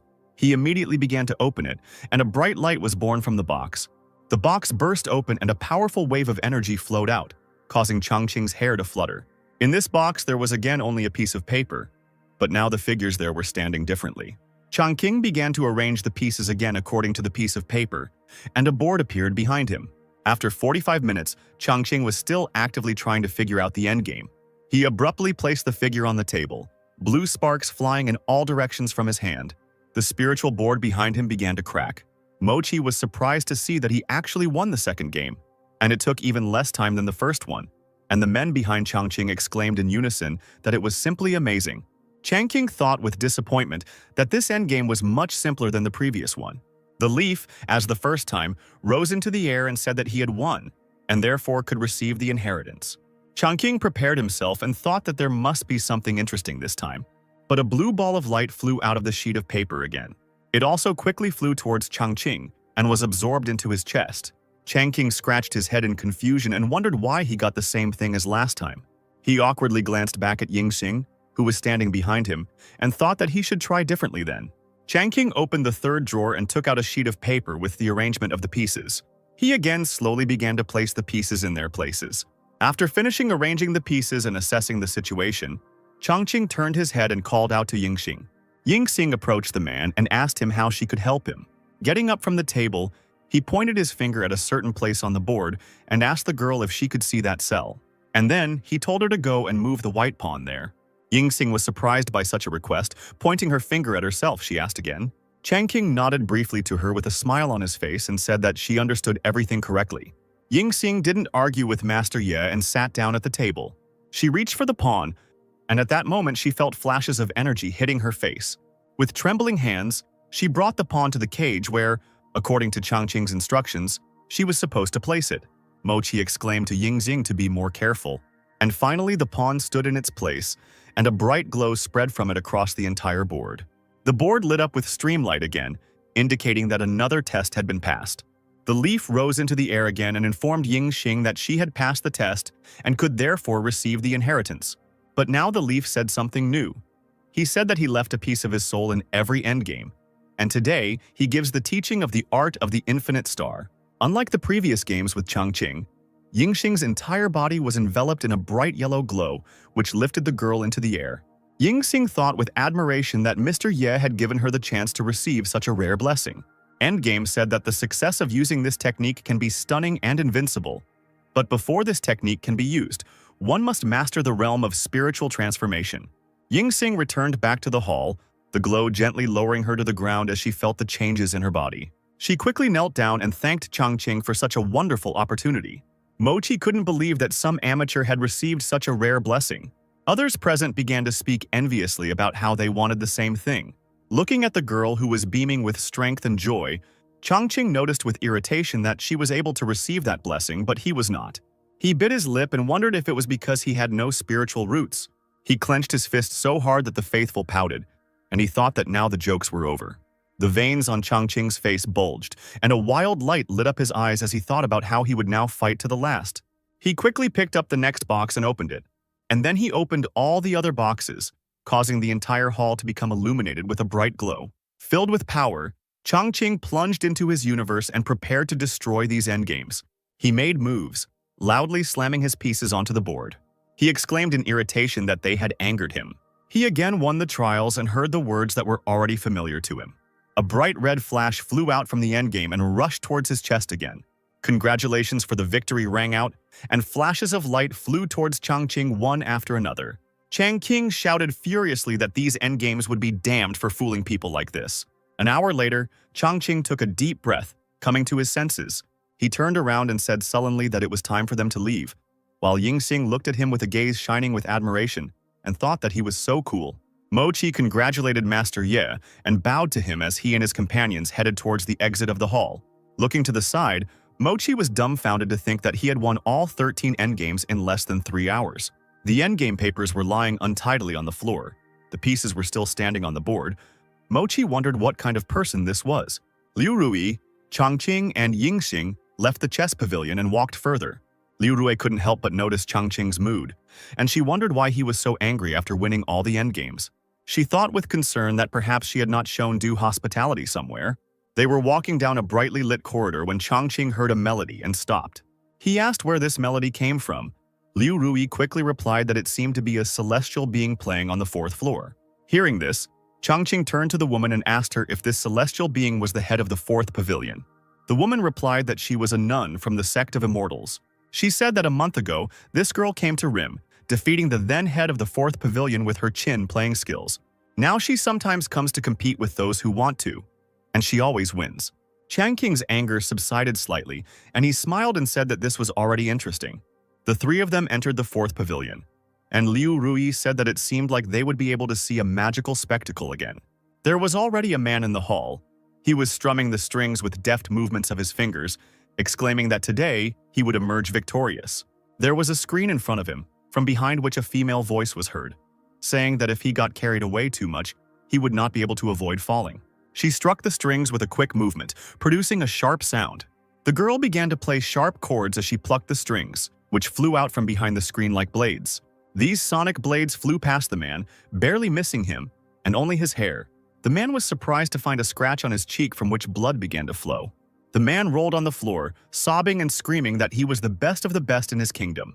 The female voice only repeated to him, "If you rise too high, you will fall." Jumping to his feet, the man shouted for her to come out and fight him face to face. He would not be defeated.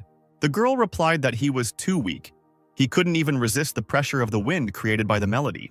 With tears in his eyes, the man said that he had already made a bet that if he lost, they would take some ugly woman like her as a wife. Changqing came closer and told the man that if he wanted to win, he shouldn't get personal. Looking at the man, he told him that his face was not even to be envied. The man shouted back, asking him how he dared to insult him. Changqing just put his hands on his shoulder and told him to agree, which he was doing well. He bowed to the lady behind the screen and asked her if he could fight her. But the girl suddenly replied that there was no need for this. She gave up. Everyone present in the hall was surprised by this outcome. That same man shouted, pointing his finger at Changqing and asking why this was so, since he had just arrived. As it turned out, Xingzue was hiding behind the screen. She came out and said that it was all because in her heart, Mr. Ye was the #1 master. After a while, Changqing, Xingxue, Liu Rui, and Yingxing gathered at the table with cups of tea in front of them. Changqing said that he suddenly heard a melody and recognized a familiar tune, and it turned out that it was Madame Xingxue. Smiling, the girl thanked the man for not forgetting her, and she said that she also recognized him immediately. Watching Changqing and Xingxue laughing with each other, Liu Rui thought that she usually acted so modestly, but now it was different. She glanced at Changqing and wondered again who he was. Changqing asked Xingxue why she suddenly returned to the imperial capital. Closing her eyes, Xingxue began to explain the reason, and began to recall the days before her arrival. She remembered how Zhitian told her that he had learned that Master Ye was going to the capital. He laughed and said that it was finally their turn to impress him. He told the girl to go to the Moon Palace in Great Yan, wait for him there and charm him as best she could. Leaning closer, he slyly told her to do it naturally so there would be no suspicion. Finally, Xingzuk told Changqing that she just wanted to see the imperial capital. Yingxing wondered irritably as to why it looked like this girl was close to Master Ye. She glanced at Xingxue and noticed that there was a red flame shining around her left eye. Yingxing noticed that this girl had strong spiritual roots, while she was only at the middle level of the golden elixir. And she thought that besides, she herself was Princess Yan, so she was definitely better than her. Changqing noticed that the girl had improved her skills, judging by her performance. Hangshuk thanked him shyly and said that she wanted to ask him for some advice. Yingxing intervened in the conversation, saying that her older sister's acting was not bad, but she was still far from Master Ye. Hearing the address elder sister, Xingxue immediately became angry, the veins on her forehead bulging. She wondered how the girl dared to call her that. But suddenly Changqing objected to Yingxing, saying that he did not agree with her. He said that although he was superior to Miss Xingxue in many ways, there were no better or worse in this skill. As long as the heart was in the matter, everyone would be worthy. Xingzhu grabbed the man's hand and pulled it towards her chest. Looking into his face, she said that she thought so too. Changqing scratched his head awkwardly and said that since it came to that, he should play too. Everyone present stood up from the table. Changqing went to the table on which the king lay. Changqing pulled out his chair and sat down at the table, preparing to play. Yingxing and Xingxu stood behind the man on either side of him. They looked at each other and sparks seemed to shine between them. Xingzhu smirked and mentally told the other girl that she had already lost. Yingxing responded in her mind, telling her not to jump to conclusions so quickly. Meanwhile, Changqing had already tuned in and raised his hands to begin performing. His fingers touched the strings and began to pluck them, causing a pleasant melody to flow, and bright sparks of light also appeared around. This melody sounded beyond the lunar palace, reaching the noisy streets of the capital. People on the street exclaimed that this melody was so calming. Their souls became calmer, as if even the level of cultivation was improving. The people who were closest to the Moon Palace noticed that the melody was coming from there. One man exclaimed that this was a real blessing. Liu Rui watched Changqing's performance in amazement, and she thought that Miss Jingshui's playing skills were the most unique. But she realized that Master Ye's playing was like a light in the night, and Xingshui leaned forward, listening to the master's playing. Yingxing and Xingshu, standing behind the man, decided to focus on meditation. After some time, Yingxing noted that the master's melody taught her to control the spiritual power in her body. Xingshu found that her cultivation level seemed to have improved. Even her mental state became clearer. But then Changqing's game was interrupted by a loud rumble coming from his stomach. Xingzhu asked him if he was hungry, to which he awkwardly replied that he had completely lost track of time while wandering around the pavilions. Yingxing thought that now was her chance to hit on him. She hugged Changqing's hand and told him that she knew the best restaurant in the imperial capital. They should go there. The man did not refuse such an offer. Looking at Xingshui, he asked her if she would go with them. Beaming with joy, the girl replied that she couldn't refuse since he didn't invite her. But Yingxing's face darkened. Yingxing mentally asked Xingshui where she was going. She wanted to eat together, to which Xingshui replied that she could go and tell him, and then they would see who he chose. Changqing had already headed for the exit. He turned around and asked the girls about why they were standing there. Everyone came out of the Moon Palace to see off Changqing and his companions and wish him a good journey. Liu Rui returned to the palace and watched Changqing and his companions board the carriage, and she asked the others if they had heard the melody. Xu Shiyu exclaimed that this gentleman was not only excellent in music, but also in painting. Mochi smiled and said that he was unrivaled in chess, and Madame Wang said that he was also unrivaled in calligraphy. Liu Rui nodded and told the girls that they knew what to do then. The girls looked at each other and nodded. They took out pendants from their clothes and brought them to each other. The pendants glowed with a bright light. In unison, they shouted for the mistress of the Moon Palace to appear. A bright golden flash appeared in the sky. The girls again cried out in unison that they were expecting her, and immediately a woman with white hair appeared between them.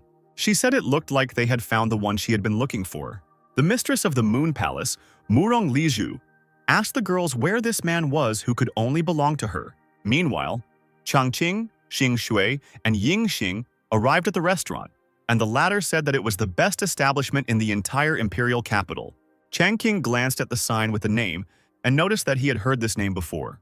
They walked inside and were greeted by a man with a mustache and a smile on his face. Yingxing told him that they needed a separate room. The man immediately stepped aside and waved the guests towards the stairs, telling them to come up with him. So they went up to the second floor of the restaurant. The man walked further down the corridor to one of the halls and invited the guests to enter. Opening the doors to let the guests out, the man said that this was the top box in their establishment. He noticed that there was a lot of sunlight and the decor was exquisite. After entering and looking around, Changqing noticed that this hall looked good.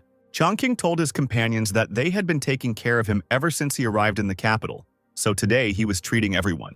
Yingxing exclaimed that she could not allow the guest of the Great Yan to spend money, and she thought that her father would kill her if he knew about such a thing. Xingzhu bowed to him and said that if Master Ye wanted to show respect, she would agree. Changqing smiled at the girl and praised her. Waving his hand, he told the man still standing in the room to bring them menus. Yingxing sadly sank to the ground, tears streaming down her cheeks, and she muttered that Mr. Ye had praised someone else. Xingzhu thought that men pay for girls to show their strength, and she can't refuse at such a moment, otherwise she might insult them. Looking at the broken Yingxing, she thought with mockery that this girl still had to learn everything. Changqing and the girls had already sat down at the table, and the servant brought them a menu for each. Licking his lips in anticipation, Changqing began to open the menu to take a look at it. When he opened it, Changqing immediately bit his tongue in surprise. He quickly slammed the menu shut, sweat running down his face as he thought that this really was the coolest restaurant in the capital, because the prices here were simply outrageous. Frowning in annoyance, he thought that he wouldn't have offered to buy everyone a drink and made a fool of himself if he had known. He took a bag of money from his clothes and weighed it in his hand, not knowing if this money would be enough for him. Ying was the first to order and listed the dishes and a bottle of 82-year-old drunken immortal to the servant. Changqing heard about the wine and thought in horror that since it was 82 years old, it must be expensive. Seeing that Changqing had drooped, the girl asked him if he didn't like the food she had ordered. The guy hurried to calm her down and said that everything was very tasty, and then asked Xing Shui what she wanted. Slamming the menu shut, the girl replied that she was watching her weight, so she would order something vegetarian. The guy rubbed his forehead, relieved that it wouldn't be something expensive. Xing Shui ordered the Millennium Snow Lotus Soup, and Changqing bit his tongue again in surprise. The servant asked the boy what he would like to order. Changqing began to wipe the blood from his chin and said that he would not like anything. They had already ordered a lot. The man folded his hands in a polite gesture and said with a wide smile that everything would be served soon. Changqing looked sadly at his bag of money, mentally already saying goodbye to it.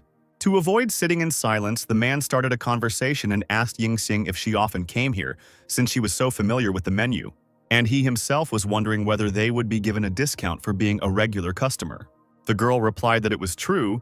Not only was the food delicious, but the atmosphere was also very elegant. She pointed to the painting behind Changqing and said that, for example, take the painting on the wall.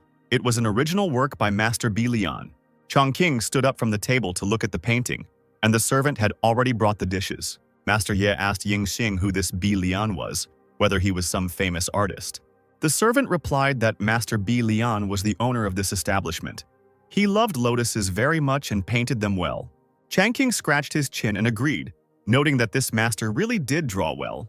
But then he noticed that if you approach it from the point of view of artistic intent, this painting falls short. The servant immediately became angry when he heard his master being spoken of in an unflattering manner, and he thought that this guy was showing off in front of these girls. The servant came out of the hall and began to lament that this boy dared to speak rashly about Master Bi Liang. This is such boldness. There was a step behind the servant and a male voice called the servant by name. The servant immediately turned around at the familiar voice. Behind him stood a man in green robes with lotuses depicted on them, and as it turned out, it was that same Master Bi Lian. Master Bi Lian's face darkened with irritation as he asked the servant if he had just said anything about someone saying something about him. The servant ran up to his master and immediately told him that a young man had come to them and started criticizing his paintings. Bi Lian turned around and told the servant that he would like to meet this young master then. Without thinking twice, Bi Lian reached the hall where Changqing and his companions were sitting, and he entered, opening the doors wide. Bi Lian loudly apologized to his dear guests for disturbing them. Entering inside, he noticed that the same young gentleman was sitting at the table and greedily, barbarically eating meat. Finally, Changqing noticed that someone had come in, and with his mouth full of food, he asked him who it was. Bi Lian introduced himself in an irritated manner, saying that he was the master of the drunken immortal, nicknamed Bi Lian. Tearing himself away from his meal, Master Ye said that this is what that master looked like. Bi Lian said that he had received news that he had spoken out about his paintings. Continuing to chew, the man replied that that was all true. He just thought they lacked an artistic concept.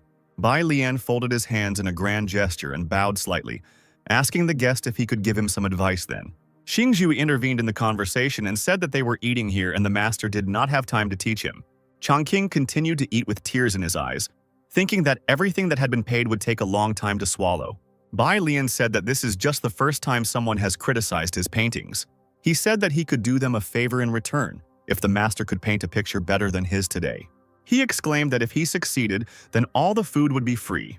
Changqing's chopsticks froze halfway, and he almost choked on the food he was chewing. Turning around, he asked the man with his mouth full what he had just said. After swallowing the food, he jumped up from his seat, took Bi Lian's hands and happily asked him if it was true. Bi Lian, who had not expected such a violent reaction, became a little excited. Sweat ran down his face, and he replied that he was not just saying that. Changqing didn't delay. He turned around and walked away, waving his hand and saying that he would show him everything right away. Smiling, he turned over his shoulder and asked for a brush to be brought to him. Bi Lian immediately turned to his servant and ordered him to quickly bring the brush, and the servant did not dare to object. Bi Lian looked back at Changqing, thinking that they would still have to see what this boy could do. After some time, a sheet of paper appeared on the table in front of Mr. E, and he already had a brush in his hands. Scratching his chin, he wondered what he should draw this time. He looked around and his gaze fell on the lotuses on Bi Lian's clothes. An idea immediately came to his mind. He grinned and said that he had come up with it. Changqing dipped his brush in ink and began to draw, and bright sparks flew off the sheet of paper again. After a while, he finished his work. Xingshui, Yingxing, and Bilian came closer to look at the drawing. When they looked at him, they couldn't help but exclaim in shock. The canvas depicted incredibly beautiful lotuses, and next to them was the author's signature. Suddenly, Xingshui, Yingxing, and Bilian heard words in their heads. I, like a fish in your lotus pond, want to wait with you for the bright white moonlight. Looking around, they suddenly noticed that they were surrounded by the same lotuses as in the painting. Xingshui asked if they had entered some space created by this painting, and Yingxing exclaimed that everything looked so real. Looking down, she found that she was standing knee-deep in water, the water touching her dress, wetting the fabric. Yingxing walked along the lake, splashing happily, and thinking that the water was indeed real. Bilian was also knee-deep in water, and he exclaimed that it was simply incredibly beautiful. Picking up one of the lotuses, he exclaimed that you will feel the fragrance of this flower. Suddenly, the sound of Changqing coughing to attract attention was heard. The girls blinked and immediately came to their senses, finding themselves back in the restaurant hall. Bilian discovered that in his hands was the face of his servant, and not a lotus. Bilian slapped his servant on the cheek, causing him to fall to the floor, and Changqing asked him how he liked his painting. Bilian exclaimed that it was simply a masterpiece and walked closer, grabbing the man's hand. The restaurant owner's eyes sparkled with delight when he said that he was simply an incredible master. Compared to his paintings, his works were simply nothing. He was not worthy of bearing the title of artist. Changqing said that the lotus always emerges from the mud unblemished because it is washed away by transparent ripples and can only be admired from afar. He stated that only by understanding this would a man be able to paint beautiful lotuses. Bai Lian was shocked by Master Ye's words and slowly recited them in his head again. He then fell to his knees, folding his hands in a polite gesture, and said that he now realized that his life for the last few decades had been in vain. Bai Lian bent down even lower, almost hitting his forehead on the floor, and he gave Changqing the chance to accept his bow. Changqing looked at him in panic, not understanding why the man fell to his knees. He hastened to lift him from his knees, saying that there was no need for this. He simply wanted to give him advice. Bai Lian turned to his servant and resolutely exclaimed that from now on, this young master was an honored guest here, and everything was free for him. The servant did not dare to contradict his master. Sweat poured down his face as he bowed to his master. Changqing was very pleased with this news, and he asked again. Rubbing his palms, Bilian asked the man if he could keep this beautiful painting for himself. Without a second thought, Mr. Yi rolled up the painting and handed it to the restaurant owner. It was already approaching evening, and Changqing, Yingxing, and Xingshui finally left the restaurant. Still holding the gifted painting in her hands, Bilian and her servant went out to see Master Ye off, wishing him a safe journey. Changqing scratched his head and asked if it was okay for him to cancel the painting for food. Suddenly, the girls exclaimed that this was not normal. It was just too much. Changqing, thinking that they had told him this, began to justify himself, saying that no one had pulled the tongue of this Bilian. Yingxing looked back at Mr. Ye and told him that a painting like that would be worth an entire drunken immortal. Xingshu agreed with the girl and glanced at Changqing, saying that the guy was too arrogant. Changqing looked back at the restaurant and thought that no matter how beautiful the painting was, exchanging it for an entire restaurant was too much. Turning his head back, he stared at the girls' backs and thought that these two were like yin and yang. Bai Lian began to dance with his gift throughout all the halls of his restaurant. Pressing it to his chest, he sang out that today was his best profit. Suddenly, he noticed a woman sitting on the window. It was Murong Liju. She asked him why he was so happy, whether something good had happened.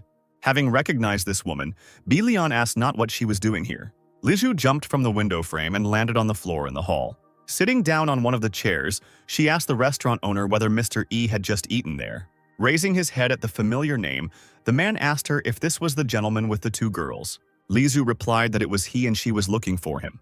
Bai Lian smiled and boasted to her that she was already late. He had just left and left him the painting. He waved his hand, opening the scroll to show the masterpiece to the woman. An incredible scene appeared before Liju's face, from which bright sparks began to splash out. Covering her face from the sparks, Liju smiled and said that it was simply wonderful. Just one picture could make her feel his greatness. He was truly worthy of her. Looking at the painting, she noticed Changqing's signature in the form of his name. She immediately became thoughtful, trying to remember where she had heard that name before. Suddenly, she asked if this was not the name of the saint to whom the golden statue had been erected. Frightened, Bilian said that he heard that strange things had been happening in the Evergreen Temple on the East Hill for the past 2 days, Could it be because of him? Lizhu just smiled and she confidently said that this man could only belong to her. A few hours later, it was already midnight, and everything in Yan Palace had already calmed down. Suddenly, someone started jumping across the roofs of the palace, climbing higher and higher. As it turned out, it was Murong Lizhu, who flew like a bright flash in the night. She was flying through the air above the rooftops when something came towards her. Sensing something approaching, Lizhu turned around. She managed to react and put out her hand, reflecting something that was flying at her. Something ricocheted off her palm and flew straight into one of the roofs of the palace buildings, destroying the tiles on it. Following this, a figure of a man appeared in front of Lizhu. Tianshan asked her, addressing her by name, where she was heading. Lizhu's face darkened with irritation. Her eyebrows knitted together, and she said that she had never expected him. The woman hurried to jump off the roof and flew down in a bright flash. Tianshan jumped down from the roof after her and stood in front of her again. Lizhu noticed that he hadn't changed at all. She said that it had been so many years since her father had once told him that he would never reach the realm of transformation. She chuckled and said she didn't expect him to actually do that. Tianshan replied that it was all thanks to the great Yan. With the help of the master, he not only successfully reached the peak of divine transformation, but also honed his swordsmanship. Lizhu said that if that was the case, she would get straight to the point and he shouldn't try to play riddles with her. Frowning, she took out her phone and asked him who Master Ye was and where he came from. Raising his gaze to the woman, Tianshan asked her how she knew him. Taking a drag on her smoke, the woman smiled and said that his performance at the 4th pavilion of the Moon Palace was simply outstanding. She couldn't help but know about it. All these years she was looking for a man worthy of her. But all the young men did not disappoint. Now she finally saw real talent and realized that he was the only one in this world. Tianshan apologized for his bluntness and then said that she would not get it. Frowning, he advised her to get rid of Master Ye as soon as possible so as not to hurt herself. The stone-faced woman asked again, while small flashes of fire flew around her. She spread her arms out to the sides, and a huge fiery phoenix flew out from behind her back. The woman's eyes were transformed, her pupils did not narrow. Flashes of fire appeared under her eyes, and she said that they would see who dared not stop. A strong wave of energy shot towards Tianshan. He raised his hand to block it as it pushed him back. Looking up again at the woman who had already flown into the air, he asked her if she had really merged with a real phoenix. Lizhu asked him if he still thought that she would not get what she wanted. Closing his eyes, the man began to talk about how her family was one of the 4 oldest.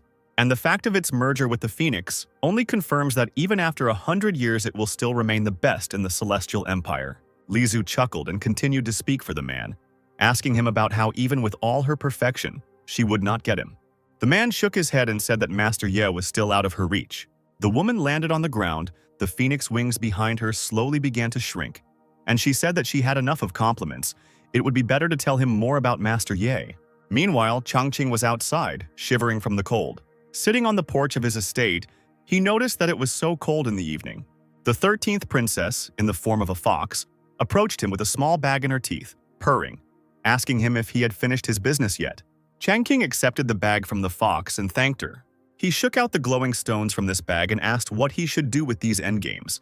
He snorted in annoyance, saying that he envied Madame Yan because she got the endless star of fate, while he only got some stones. 13. The princess watched with interest as her master held the stones in his hands. She could see the energy from the stone quickly flowing into Changqing's hand.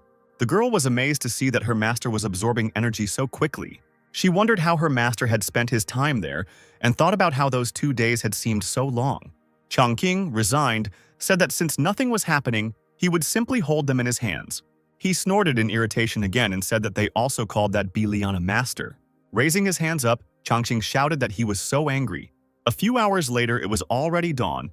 Tianshan was sitting on the roof of one of the palace buildings, and next to him was Lizhu.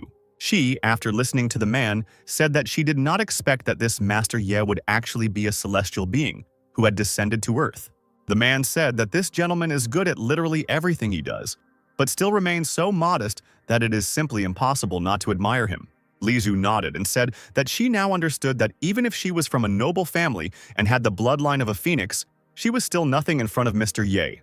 Tianshan quickly consoled her, telling her not to be upset. As long as she practiced diligently, she would be able to ascend in 1,000 years. Waving his hand, he told her once again that she would be better off forgetting about Master Yi. Lizhu suddenly smiled and asked him why she needed this. She exclaimed that even if he couldn't be hers alone, she still had to keep fighting. Looking back at Tianshan, she told him to take her to Master Ye. Tianshan slapped himself in the face, noticing that this woman was still just as stubborn. He reminded her that a man like Master Ye had no shortage of beautiful and charming girls. Jumping off the roof, Lizu replied that she didn't care.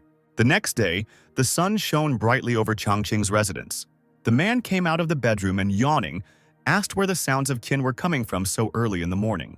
Entering the hall, he noticed that Xing Shui, who was playing the instrument, and Ying Xing, who was drinking tea, were there, and the girls greeted the man.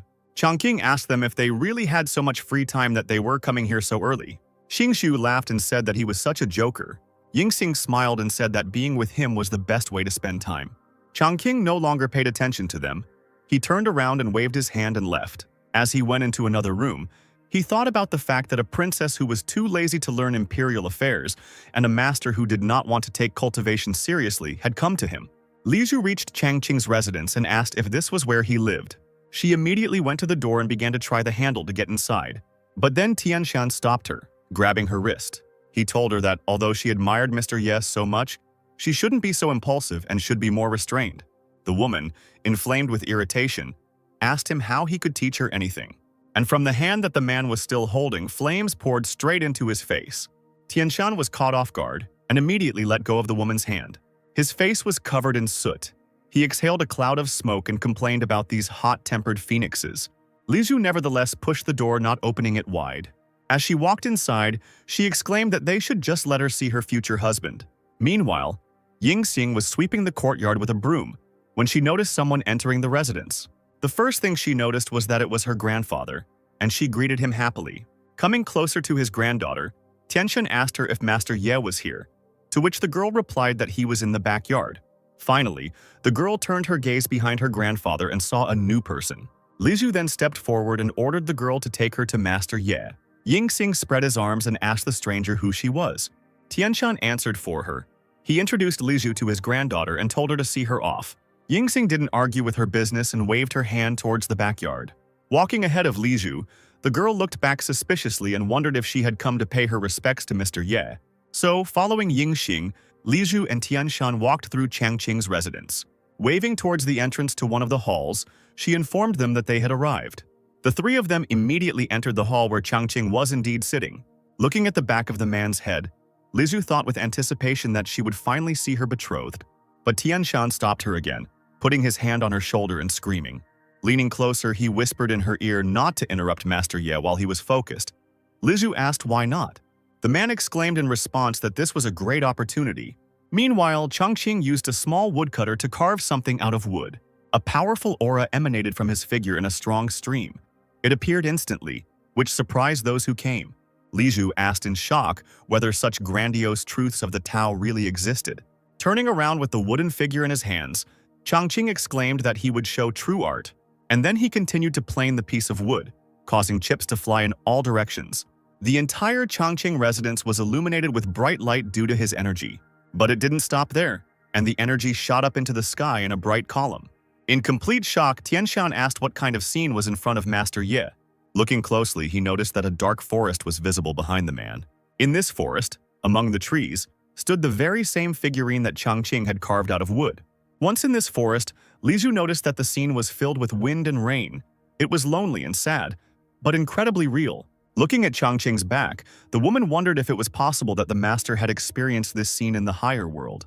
While bright flashes of energy passed through Tianshan's body, and he stood with his eyes closed, he said that he heard the distant melody of bagpipes. Ignoring the guests, Changqing continued to carve, and he noticed that the year was working so well today, with energy flowing from his piece in bright streams. Changqing laughed and happily said that there could only be one reason for this. The skill of the master sets it. But suddenly the man's hand jerked sharply, which surprised him. Led by an invisible force, Changqing felt something pulling him forward. His hand, which held the knife, began to chop at the wood again without control, and Changqing's eyebrows knitted together in excitement. The guests were still watching the master, and the light that came from behind him became even brighter. Watching Changqing furiously cut down the tree, Ying Xing exclaimed that this was even more grandiose and spectacular than that strange incident last time. Changqing continued waving his arms, but he himself could not understand what was happening to him and why he could stop. He strained with all his strength to make the hand stop, but it was useless. His hand glowed brightly, and he wondered if it was possible that he could enter the Tao using his wood carving skill. This thought calmed him down, and he surrendered himself to an unknown force. Closing his eyes, he noted that he felt as if a mystical current was running through his body. Yingxing pointed her finger forward and shouted that the scenery had changed. She exclaimed that another figure had appeared, and everyone could see some kind of master with a long beard. He put up 2 fingers and they lit up with a bright flash. Changqing was still standing with his eyes closed, reciting the spell, and this master had lowered himself and was behind him. A strong wave of energy reached the guests. Yingxing put her hand forward to block it. As she listened to the mantra, she smiled and noticed that this divine sound cleansed her mind and soul. Following this, a bright flash lit up the room again, and the guests again had to raise their hands to cover their faces. Changqing seemed to have finished his work. He raised his hand, on which stood his product. It glowed with a bright light, but everything was not calm for long. The figure, standing on the man's palm, began to glow with a bright blue light. The guests froze in shock, and Yingxing asked if Master Ye really carved this. Lizu's face was frozen in shock. She recognized this tower, but she couldn't utter a word. Tianshan asked her about this tower. He said that he lived for thousands of years but never saw a magical weapon, in short, that could destroy the surrounding emptiness. Lizu was finally able to answer, saying that if she was not mistaken, this tower was from the great primordial era of the ancient flood. She said that this is one of 2 heavenly saints left by the creator god. Looking at the tower in the man's hands, she exclaimed that it was the Yellow Tower of the Sages. Tianshan said that only a few ancient texts mention the existence of a creator god.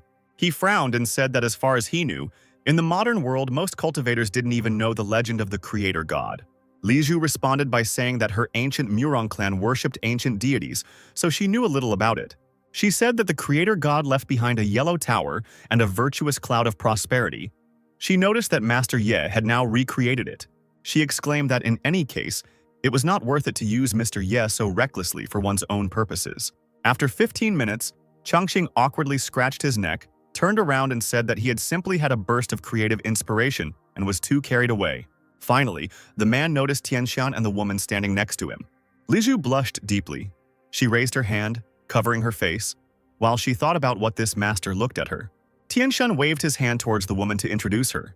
He said her name, but then he couldn't utter a word. Lizu did not wait any longer. She came out herself and introduced herself, bowing to Changqing, and he was delighted to see a mature and beautiful woman. Bowing even lower to him, Lizu noticed that she had met a gentleman. In a state of great shock, Tianshan called out to his friend. He glanced at her humble expression and thought that she had never behaved like this in the Great Yan Kingdom. And now she was leaning in front of Senior Ye. Lizu panicked and thought that it didn't matter that she was the gifted daughter of the ancient Murong clan. But in front of the master who could summon the Yellow Tower, she was ultimately as small as an ant. Changqing smiled and asked again, calling her by name once more. And then the lines of a poem came from his lips. Red flowers bloom with a dark scent. Clear strings create lingering sounds. These lines included the name and surname of Murong Lizu. The woman shyly covered her face with her sleeve and said that it was an honor for her to be seen by him from this side. Yingxing pouted in annoyance, thinking that Master Ye had never recited poetry to her like this. Changqing walked closer to Lizu and placed his hands on her shoulders, lifting her up from her bow. Smiling at her, he thought that this beauty had a high emotional intelligence. As he ran his hands over the fabric of the woman's clothes, he thought that the fabric seemed quite expensive. Walking back to the table, he thought that maybe she could see the pearl and buy the turret he had just carved. Laughing to himself, he thought that he was no ordinary scoundrel, but if they paid him well, he could be anyone. Grabbing Lizu's hands, he approached her and said that he noticed that she was unusually talented and beautiful, so she must be well versed in art. Pulling her by the hand, he walked towards the table with a smile. Waving his hand at the huge wooden statues behind him, Changqing told the woman how much she liked his work, leaving her confused. She said that although she loved art, but she had just founded the Moonflower Pavilion in the imperial capital, compared to his level, the difference between them was too great for her to judge. She folded her hands in a polite gesture and bowed to Mr. Ye, apologizing, saying that she could not give him any other answer. Changqing nodded his head, repeating Lizu's words that she had just recently founded that pavilion. After a couple of seconds, the information reached the man's brain, and his face stretched into a shocked expression as he asked again. Yingxing was also surprised that the person in front of her was the famous mistress of the Moonflower Pavilion. Looking at the woman, She thought that even if it was really her, it was too presumptuous to say such a thing about Master Ye's works. Chang Qing, having come to his senses, asked Li Zhu if she knew that there was no one who understood literature and martial arts better than her. And he said that in art everything is different. Everyone can have their own perspective, different thinking, so everyone sees something different. He said in a panic that this applied to both works of art and cultivation, so one should not be influenced by outsiders like him. Yingxing asked if these were Master Ye's recent discoveries. Stroking his beard, Tianshan replied that Master Ye had always been very insightful, which was why he was so respected. Li Zhu, after listening to the man, again folded her hands in a polite gesture and bowed slightly, thanking him for the lessons. She sank lower to her knees, and Chang Qing thought that it seemed like she understood what he meant. He smiled slyly and said that then he wanted to ask the lady something. Holding out his hand, on which stood his yellow tower, he asked her with a smile how much this small wooden sculpture might cost. Li Zhu asked again in a panic, and then she asked how the works of the peerless Master Ye could be judged by worldly things. Looking back at Tianshan, she looked excitedly into his face, as if asking what she should answer him. Tianshan, in response, held out his palms and mentally answered her that in front of Elder Ye, even he, such an old man, was just an inexperienced youth. Scratching his chin, he thought that he too had no idea how to answer her. Li Zhu bit her teeth as she thought, not understanding why Master Ye suddenly asked her such a question. Looking away, she collected her thoughts and thought that she definitely needed to give an answer, otherwise he might take it as disrespect. Chang Qing waited thoughtfully for an answer, and in his heart he rejoiced, exclaiming that the great circle of Yan arts would soon welcome the young genius. As Li Zhu got closer to the tower that was on the table, she noticed that the details were simply exquisite. The textures were fine, so it was a real masterpiece. Touching it hesitantly with her finger, the woman continued, saying that this was such a masterful enlightenment of art. She said its most magical aspect is not the skill of its execution. Finally, she concluded that such an item would cost at least 10,000 gold on the market. This price shocked Chang Qing. He stepped back and asked again. His whole body shook and tears ran down his cheeks as he grimaced. The man's soul was filled with pure joy when he realized that he would soon become rich. In the rush of his joy, Chang Qing didn't notice how he began to fall, but Li Zhu managed to approach him and catch him. She apologized to the man and gently put him on his feet. But the man thought that she could do whatever she wanted. Li Zhu apologized again and said that although she valued this creation at 10,000, she couldn't say that. Chang Qing looked at her with excitement. The woman exclaimed decisively that to value art in money was an insult to the creator. Chang Qing clearly didn't expect this, so he froze with his mouth open. Li Zhu continued and said that in her humble opinion, this tower sculpture is too valuable to be measured in money alone. These words frightened Chang Qing even more, causing him to recoil, not understanding whether she would buy it or not. Blushing slightly, the woman smiled and said that she was simply perfect, so one could say that she was priceless. Chang Qing scratched the back of his head and smiled awkwardly, saying that he now understood what she was saying. And he thought that before he had thought that she was just trying to chat him up. Realizing that all was not lost, he brushed his bangs out of his face and smugly said that being so perfect was also a burden. Taking the yellow tower sculpture in his hands, Chang Qing told Li Zhu that it was fate that they met today. Coming closer, he handed her the tower and exclaimed that this small wooden sculpture was now hers.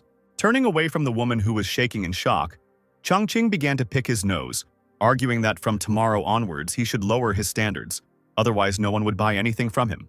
Li Zhu blushed again and raised the tower to her face. Smiling, she said that she had nothing to repay for the generosity. Turning around again, Chang Qing offered to pay her, and instead spend the next couple of days together so that they could exchange ideas on the harmony of the arts. Everyone present in the room was shocked by this proposal. Li Zhu blushed even more deeply, but she still agreed.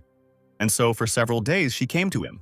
One such night, Yingxing headed towards Chang Qing's residence, thinking that she would now see the Kokoni exchanging ideas there. She stamped her foot and walked to the mansion where Chang Qing lived, and immediately heard Li Zhu asking him what he thought of this reception. As she got closer, she heard more of the woman's remarks and began to get irritated. Chang Qing asked the woman how they could evaluate the painting if the candles had gone out, to which she replied that she had used luminous paints, and Yingxing had observed their shadows, which were in very indecent positions. The next morning, Li Zhu got dressed, smiled, and said goodbye to Master Ye. The profitable door slammed shut. Chang Qing was lying on the table, completely exhausted, and he muttered that he could no longer draw. Dark circles formed under his eyes and tears welled up in his eyes as he said that he just wanted to exchange techniques so that she could appreciate his work.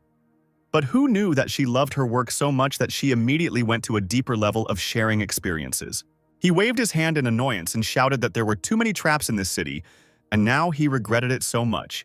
Chongqing began to roll the paper into scrolls, thinking that it was good that he did not need to spend money on food and accommodation in the imperial capital.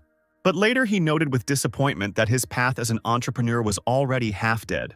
The man waved his works, sadly thinking that no one was buying his paintings, and that he had even been deceived once. But he still noticed that his latest paintings and calligraphy had become much better. The people who were in the square suddenly began to notice that favorable signs began to appear more and more often. The crowd gathered around the statue of Chongqing, which shone with a bright shine in the sunlight and beyond. People wondered if it meant they would become rich, and they knelt down in prayer. Chongqing scratched his head and said that he needed to find a way to earn some extra money. At least he needed to find money for the trip back. Suddenly, somewhere outside the window, he heard a loud voice calling him. Crown Prince Jinghong entered the hall, and Chongqing immediately rushed to greet him. Jinghong happily responded to his greeting and said that he was greeting the great master Jiang Chen from the Eastern Academy. Chongqing asked again, confused about the great teacher Zhang. The prince said that the ox was a great teacher, the manager of their Eastern Academy, and he was the teacher of the whole world. From the emperor to the disciples all over the world, everyone respects the great master Zhang. After listening to the explanation, Master Ye asked why such a person wanted to see him. Jinghong smiled and replied that it was because he heard that Mr. Ye was a refined person and willing to develop his talent. Chongqing bowed to the prince and thanked him for such kind words.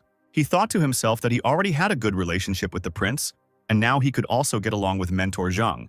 Then perhaps he could get a teaching position at the academy. A few minutes later, Jiang Chen himself appeared, entered the hall and bowed slightly, greeting Mr. Ye. Chongqing walked up to him and said that he didn't need to be so formal and asked him to stand up. Jiang Chen did not stand up and told him that at his level, he did not need to worry about etiquette. Bowing even lower, the man exclaimed that he was displaying the simple sincerity of a student. Master Ye, who had not expected such enthusiasm, froze in amazement, and sweat began to appear on his face.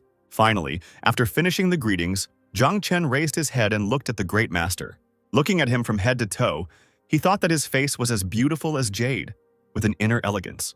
He could not possibly give up that the unfading sage would be so young and handsome. The man came to his senses and quickly shook his head, thinking that a sage walking through the world cannot look at appearances. Having cleared his throat, he decided that it was time to get down to business and ask for advice.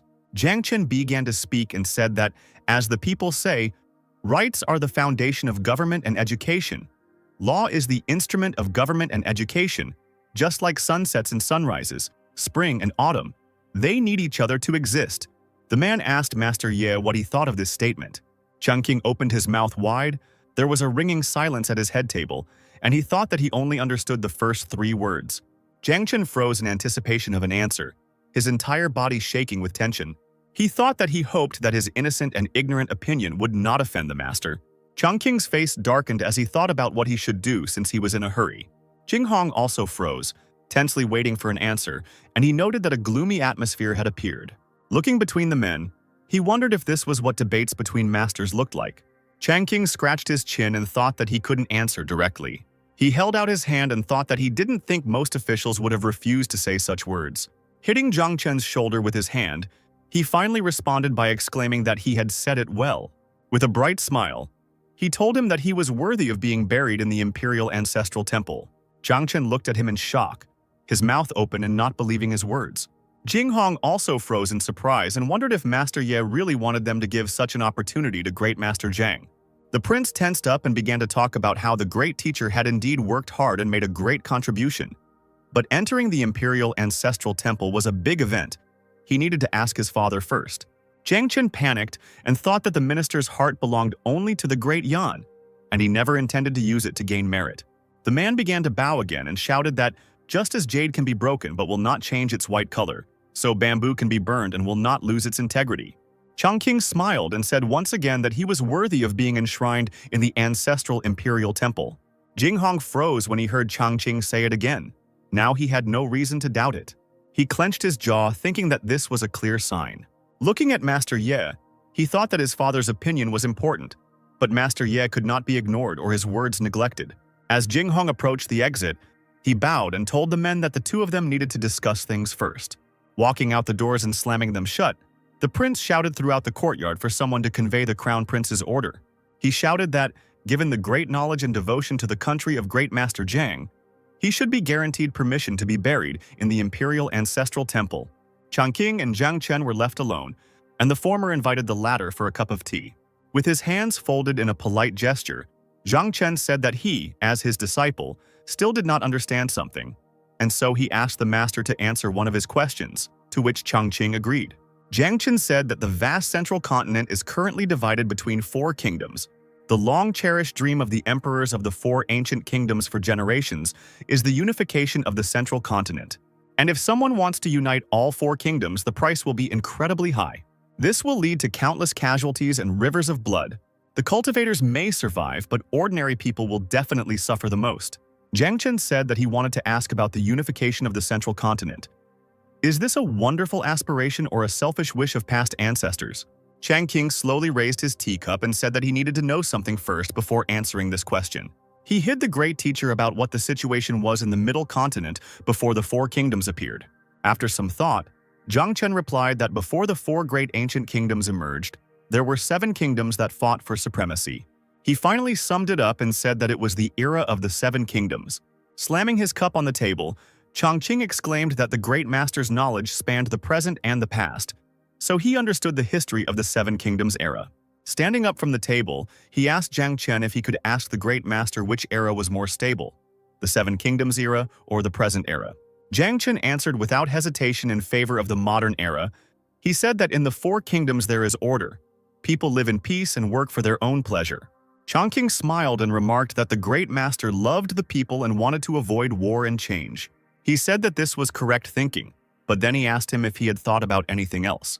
He asked him if he thought that there might be a better solution to save the world for all generations and protect their descendants from war. He stated that in principle there is only one way to achieve this goal. Slamming his hands on the table, Jiang Chen rose a little higher and asked the man what kind of method this was. Chongqing replied that it was necessary to create a great Yan kingdom and unite the middle continent. Hearing this idea, Jiang Chen immediately jumped to his feet and exclaimed that it was excellent. He said that to abandon the foundation that has existed for 10,000 years for the sake of temporary peace in a small corner of the world is truly to lose the common vision and neglect the people who only dare to strive for the best. They can provide a better life for their descendants. Bowing, the man told Master Ye that his noble ideals had shown him a clear path not only for himself, but also for the great Yan. Flashing a bright smile, Chongqing said that he was just speaking theoretically. Finally, Chongqing finished his conversation and left his estate, seeing Jiang Chen off. Having sat down in the carriage, the great mentor pulled back the curtain and looked out. He looked at Chongqing, who was waving his hand at him, and a bright, strong aura was floating around him. Jiang Chen thought that Master Ye had a long-term perspective and cared so deeply for people. He was truly a sage that the people of Great Yan should worship. There was a sound of reins and the carriage rushed forward. Looking after the carriage, Chongqing muttered that he was just making up facts related to the story that happened in middle school. Turning around, he headed back, saying that it seemed that the great teacher of the Eastern Academy was nothing special. Taking a few steps forward, Chongqing formed clouds of dust around himself. The dust clouds glowed with a bright light and flew up even higher. Chongqing was able to touch them with his hand, as if they were clouds. The sounds of thunder and lightning rang out from his head, and Chongqing was surprised by the sudden storm. And the lightning began to strike with ever greater force, almost reaching the ground. Suddenly, Chongqing felt a new sensation in his body. Looking at his hand, he noticed that his veins were glowing from the inside. This light spread even further. The man raised his head and exclaimed that this warm feeling that ran through his whole body had returned. Meanwhile, Jiang Chen had already reached the great imperial palace of Yan, the residence of the emperor. Kneeling before the emperor, Jiang Chen said that he had previously, due to his short-sightedness, believed that the unification of the central state was only the selfish desire of the past emperors, and therefore he advised him not to participate in the war with the other 3 kingdoms. But then he said that today he heard the words of the young sage and finally came to his senses. Hearing this, the emperor asked him what the young sage had said. The great teacher replied that he had said that the unification of the central state was necessary. Although it may be labor-intensive and expensive in the short term, There will be many casualties among soldiers, but in the long term the benefits are enormous. It is a great project that will benefit the nation and its people. Sun Nian was moved to tears by these words and said that Elder Ye's words made him much more confident.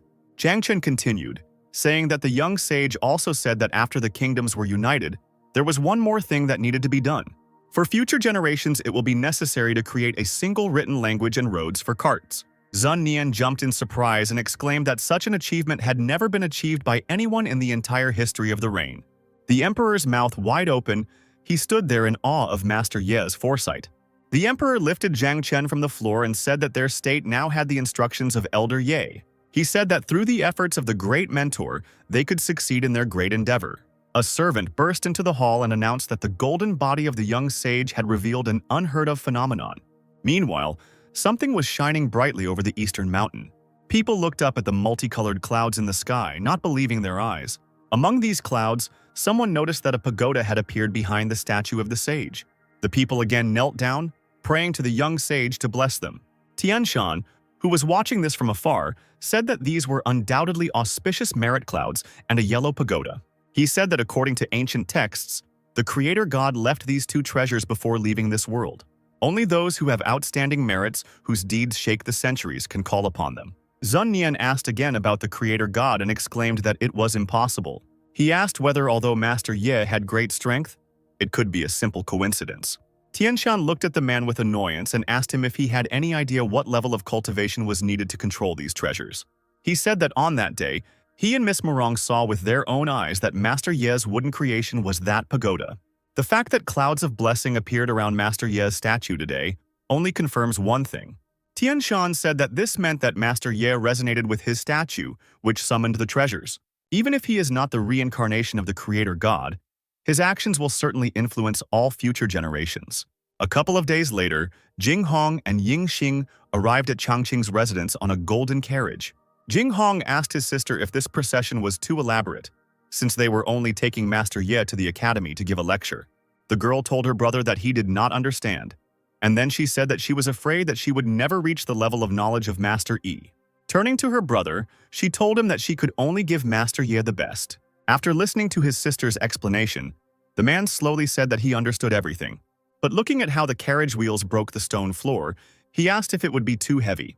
Yingxing didn't answer, but only thought slyly that this was the only way to surpass anyone.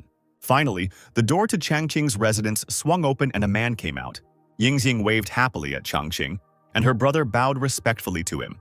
Master Ye waved back and wished them good morning. All three got into the carriage, and it slowly moved off. Looking out the window, Changqing noticed that, as expected from the imperial capital, there were so many young people on the street. Jing Hong told Changqing that Great Master Zhang had decided to make his lecture public, and so all these young people go to the Eastern Academy. Jing Hong noticed that it seemed like all the scholars of Great Yan admired Mr. Ye. Changqing bit his lip in excitement and thought that now he was definitely finished, because he thought that this would be a short lecture, and therefore did not prepare much. He remembered the last book he read, which was an erotic novel, and he thought that he clearly wouldn't be able to talk about something like that. With his hands folded in a polite gesture, Changqing told the prince that he was too kind. He told him that the scenery outside the window was especially beautiful today, so he should enjoy it too. Jing Hong looked at the man with a smile and thought that the man in front of him was an incomprehensibly strong and unrivaled expert. But he considers fame and wealth to be trifles and maintains curiosity and interest in ordinary things. The man thought that this was the education of a higher personality. Meanwhile, the statue of Changqing shone brightly in the square. People came up to it, lit incense, and prayed. The carriage was getting closer and closer to the square and the people on it. Changqing could hear someone exclaim that the young sage had blessed him with good luck. Looking out the window, he looked at the man, and he said that his daughter-in-law gave birth to a big plump boy. The other person exclaimed that he didn't expect that cultivators could also prosper. Not only did his cultivation level rapidly increase, but his profound strength also became purer. Changqing hurriedly looked at that man, wondering if cultivators could increase their strength and worship count. He thought that this must be a very effective god, and his name sounded just like his name. After some time, the princess, the crown prince, and Master Ye reached the statue. Yingzang asked excitedly why Mr. Ye was so indifferent. Jing Hong told her that he must be immersed in pious emotions. Changqing hit himself in the face with his hand and thought that fate was just playing with him. While Changqing was contemplating his statue, the crown prince turned to face the crowd and shouted, attracting their attention. He told them that Lord Ye had come down from the upper realm to walk among them and generously bestowed the blessings of the great Yan. Having said this, he turned back to the statue. Folding his hands in a polite gesture, he fell to his knees and called on the people to join him in worship. Everyone immediately, following the prince, fell to their knees and bent toward the ground. Changqing waved his hands and exclaimed that he didn't deserve this. Frowning, Changqing thought about what he heard, that he grants all wishes. He wondered if he had received his spiritual root if he too worshipped. He saw in front of him a projection of the saint who stood in front of him. Looking at her, the man thought with irritation that what was so annoying to him was that he would have to pray for a blessing to someone who looked just like him. Suddenly, this projection extended its hand to the man, which surprised him. But he still shook the projection's hand and immediately moved to another place. A voice sounded in his ears, telling him that it was incredible. A divine light was coming from his crown. He was told that his body was already so hardened that one day when he learned the truth he would be able to fly like a dragon. Changqing began to look around, asking what this truth was. The projection flew up to the man from above, telling him not to worry, because he is who he is. They are one person. He shouted to him to come back, and everything around was illuminated by a bright light. Soon, the projection dissolved into a bright light, leaving Changqing alone in the midst of the bright radiance. Changqing returned to the square, and a pillar of bright light was shining from his body. In this column of light, the figure of an old man appeared, sitting in the lotus position in a lotus. The crowd also noticed him and exclaimed that he was an immortal. He had appeared, summoned by the young sage. The crowd fell to their knees again, hitting their foreheads on the ground, and they thanked the young sage for his wisdom. Changqing muttered that this was clearly not an immortal. It was obviously just a useless special effect. Looking at the crowd of people bowing down, he thought that this special effect was well suited to deceiving the people. Changqing wondered if it was possible that they had been treating him as a young sage all this time, which was why they were acting so respectfully. He thought that they couldn't show him such respect just for a couple of paintings and calligraphy. He glanced at Yingxing and Jinghong, who were bowing low, and thought that it was not that big of a deal that the common people had confused him with him.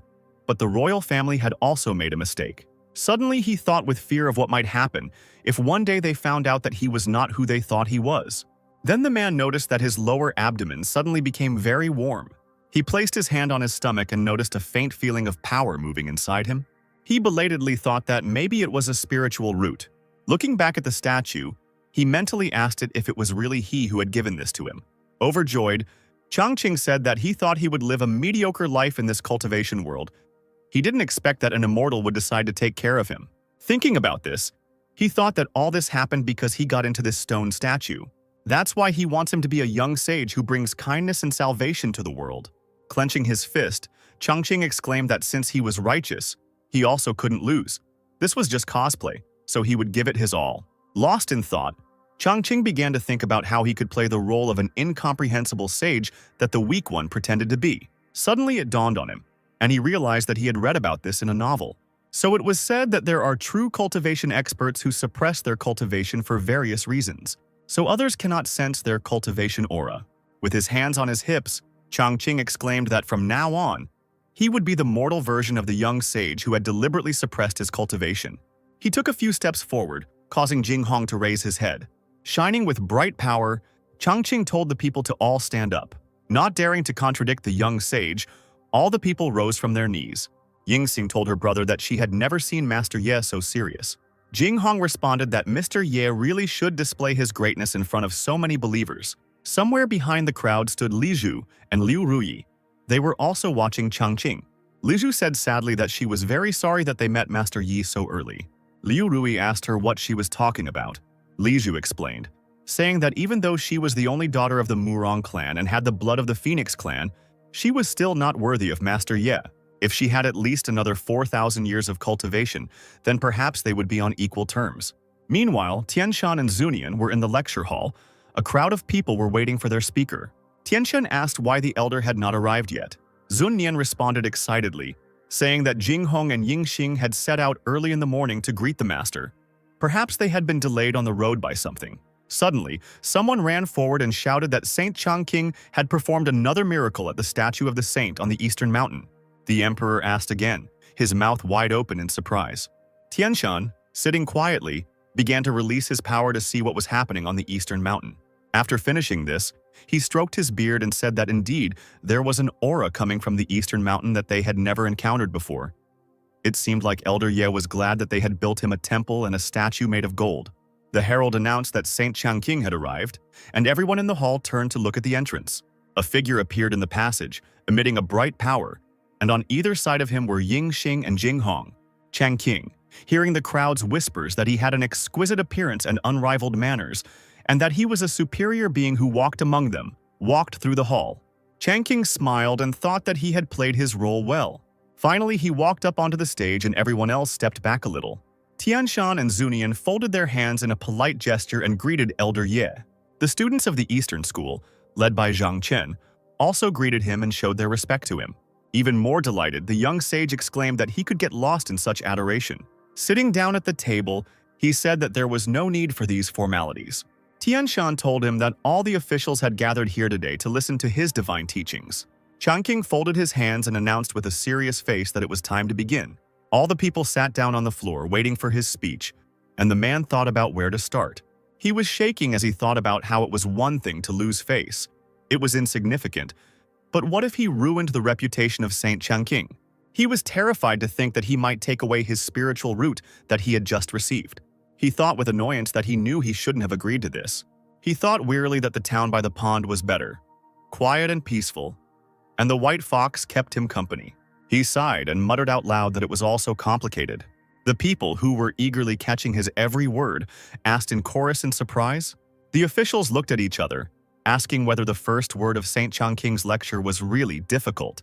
Tianshan immediately burst into tears and said that he had trained for thousands of years just to advance to the next rank. But for others, these difficulties are simply unimaginable. Zunnian thought that the Yan Kingdom was located in the center of the continent, and the kingdom's internal affairs and diplomacy could not be neglected. Every day he walks on thin ice, it's really very difficult.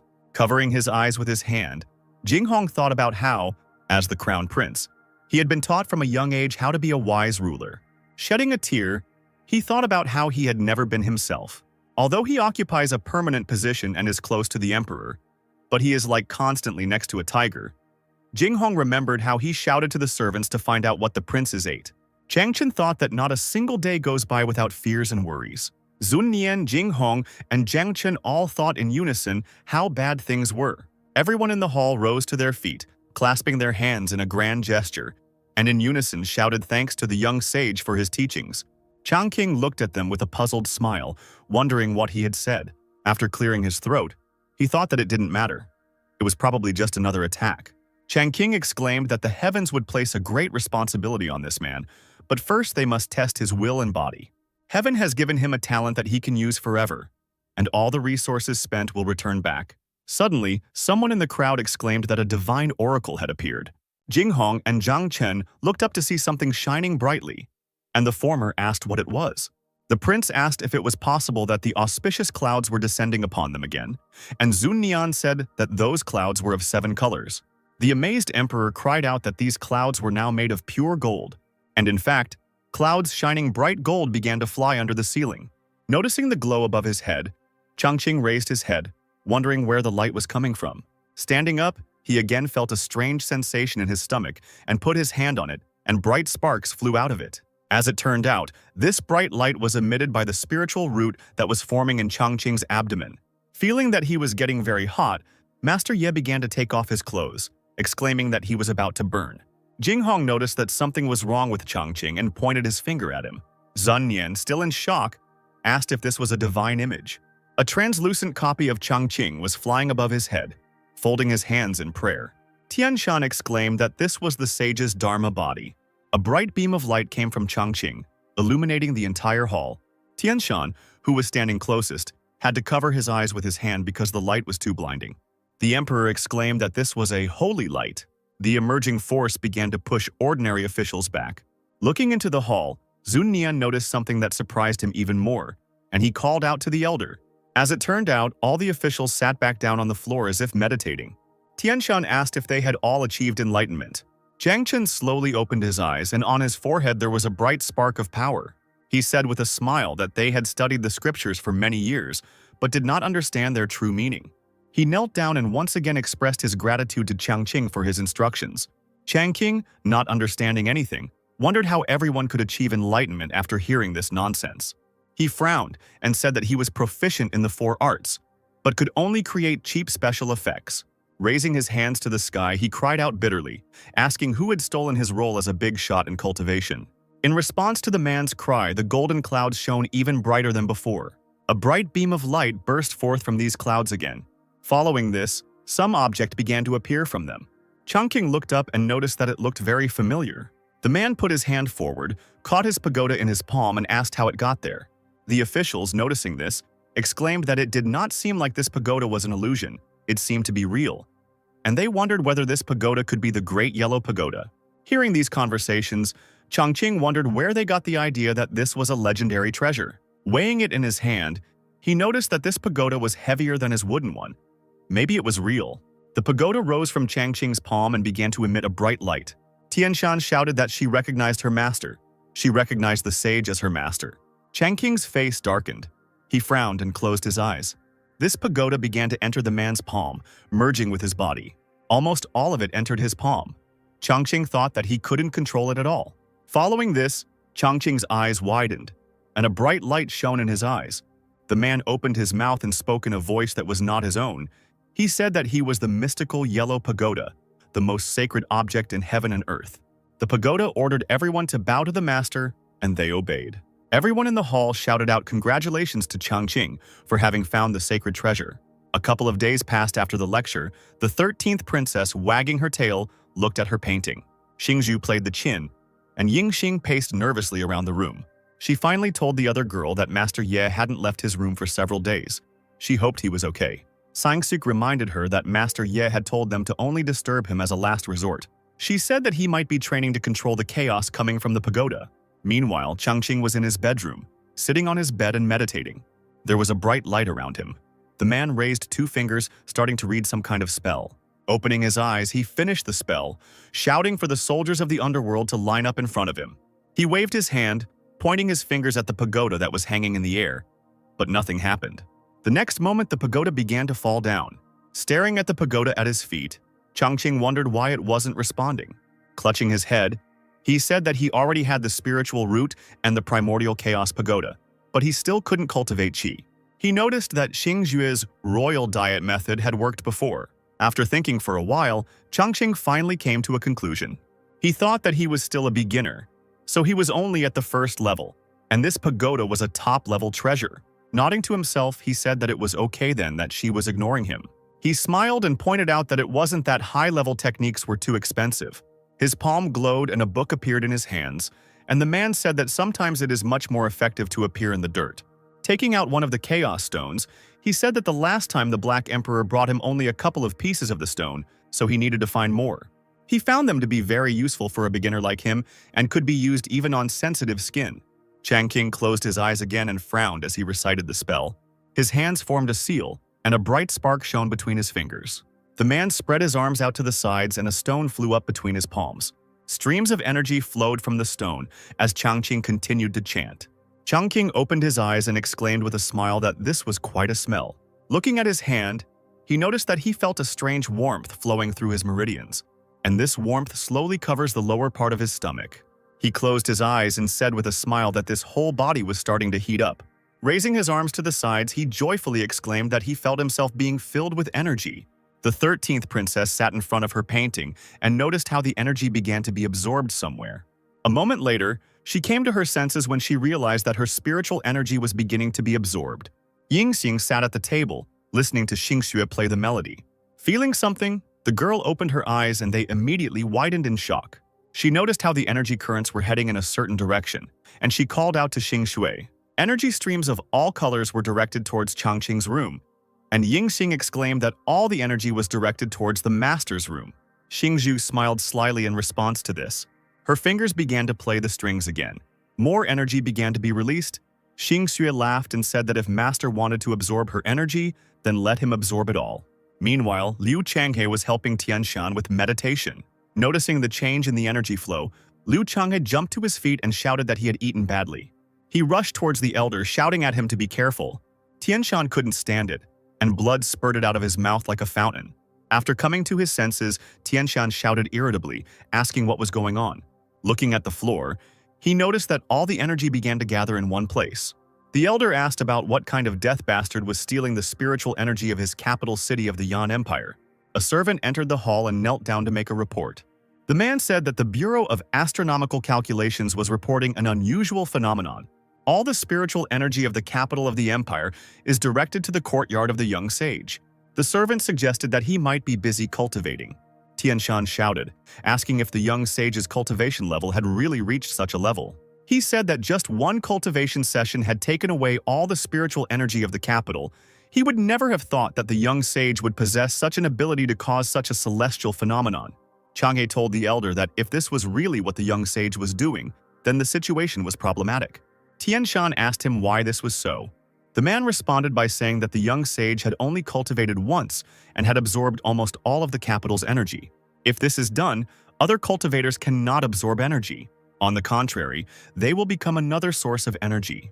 Almost crying, Chang'e said that even a house of outstanding talents would be left with nothing. Stroking his beard, Tianshan replied that although spiritual energy could be restored, the speed of restoration was clearly less than the speed of cultivation of the young sage. Bowing low, Chang'e said that it would be a disaster for the state if many cultivators left Great Yan. Looking up, he said he thought they might ask the young sage to stop. Tianshan interrupted Liu Chang'e and shouted at him that they would never do such a thing. He annoyedly reminded that the young sage had blessed the Yan kingdom. His cultivation was incomprehensible to ordinary people. He could bring even more benefits and opportunities to the people of the Great Yan. Tianshan turned around and said that it didn't matter whether they lost all the Great Yan cultivators or whether the House of Eminent Persons was disbanded. He said that none of this mattered. They could not let the young sage go. Liu Chang'e was left to quickly bow and resign himself to it.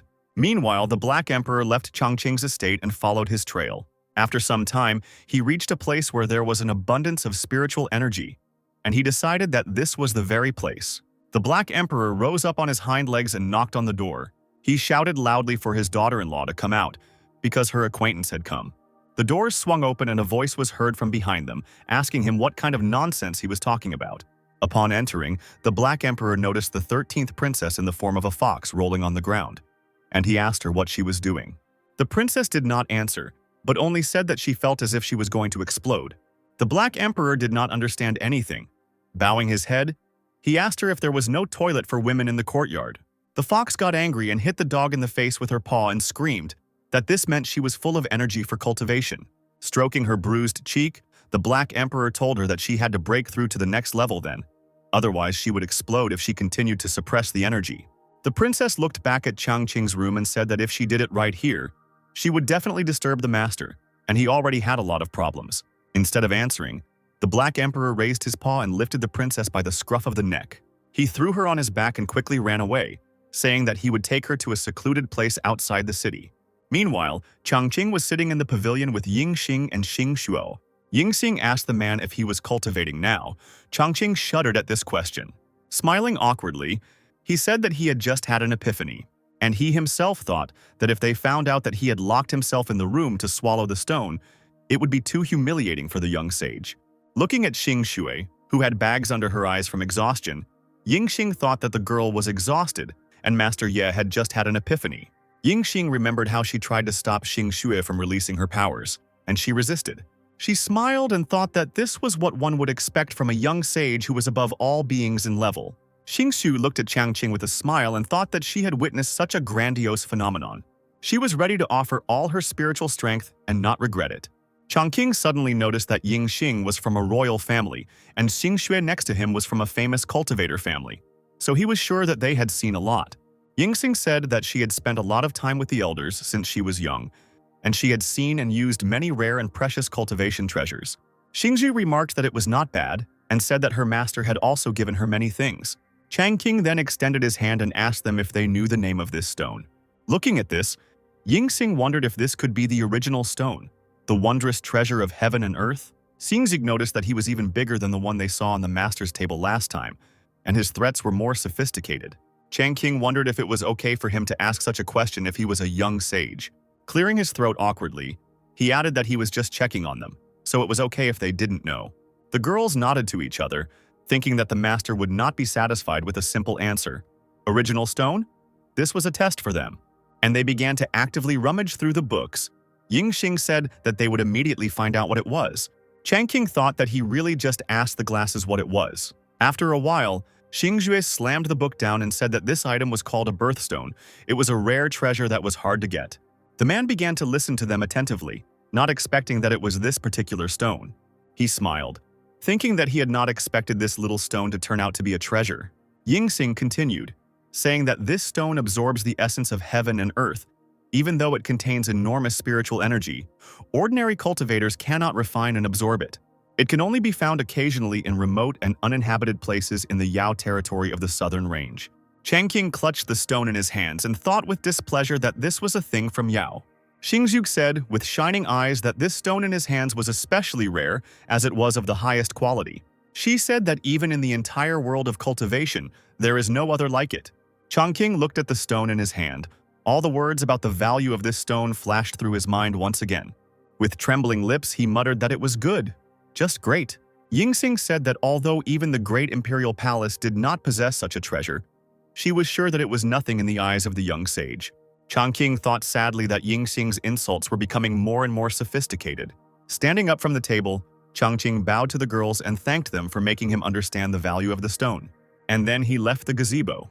Yingxing and Xingzhu breathed a sigh of relief, and both noticed that Master Ye was satisfied with their answer. After some time, the Black Emperor and the 13th princess returned back. The dog said that he couldn't believe that only a couple of days had passed and her cultivation had surpassed his. The princess did not answer and jumped off his back. She assumed a victorious pose and exclaimed that if you believe in the master, you can live forever. She said that recently the master has been giving off a strong aura. Simply absorbing its scent is enough for her to live well for the next thousands of years. The Black Emperor and the princess entered the house. The dog immediately noticed his owner and his energy, which was swirling in the air in bright streams. Changqing was racking his brains over how he could obtain such rare stones when even the imperial family did not have them. The Black Emperor's eyes shone, and he thought that, as he expected, his master's aura had become stronger. The princess hurried to get closer to the man. She jumped onto the table, interrupting Changqing's thoughts, and he asked her where she had been. Looking at her, he noticed with a smile that she had become even more energetic. Suddenly, somewhere to the side, a loud, familiar bark was heard. Looking back, Changqing saw the Black Emperor next to him, wagging his tail as he walked towards him. The man, without thinking twice, reached into his clothes, taking out something. He showed the primeval stones to his dog and asked him if he had brought them to him. The Black Emperor beamed happily and barked as if to say yes. In response, Changqing pulled him into his arms and praised him, and then he smiled and told him to bring him more. The Black Emperor flinched at these words, his eyes widening. Looking up, he saw a smile on the owner's face that seemed frightening to him, and he repeated his words. The Black Emperor shook his head desperately. The man didn't pay any attention to this and released him from his embrace. Stretching, Changqing said that he was tired of staying in the imperial capital. If this young saint continued, he would be exposed. When he got outside, he said that they should return to the town by the pond as soon as possible. Night fell. The Black Emperor in the form of a man sat on the roof of the building. Looking at the sky, he sighed heavily. The 13th princess, in human form, came up behind him and asked him why he was sighing.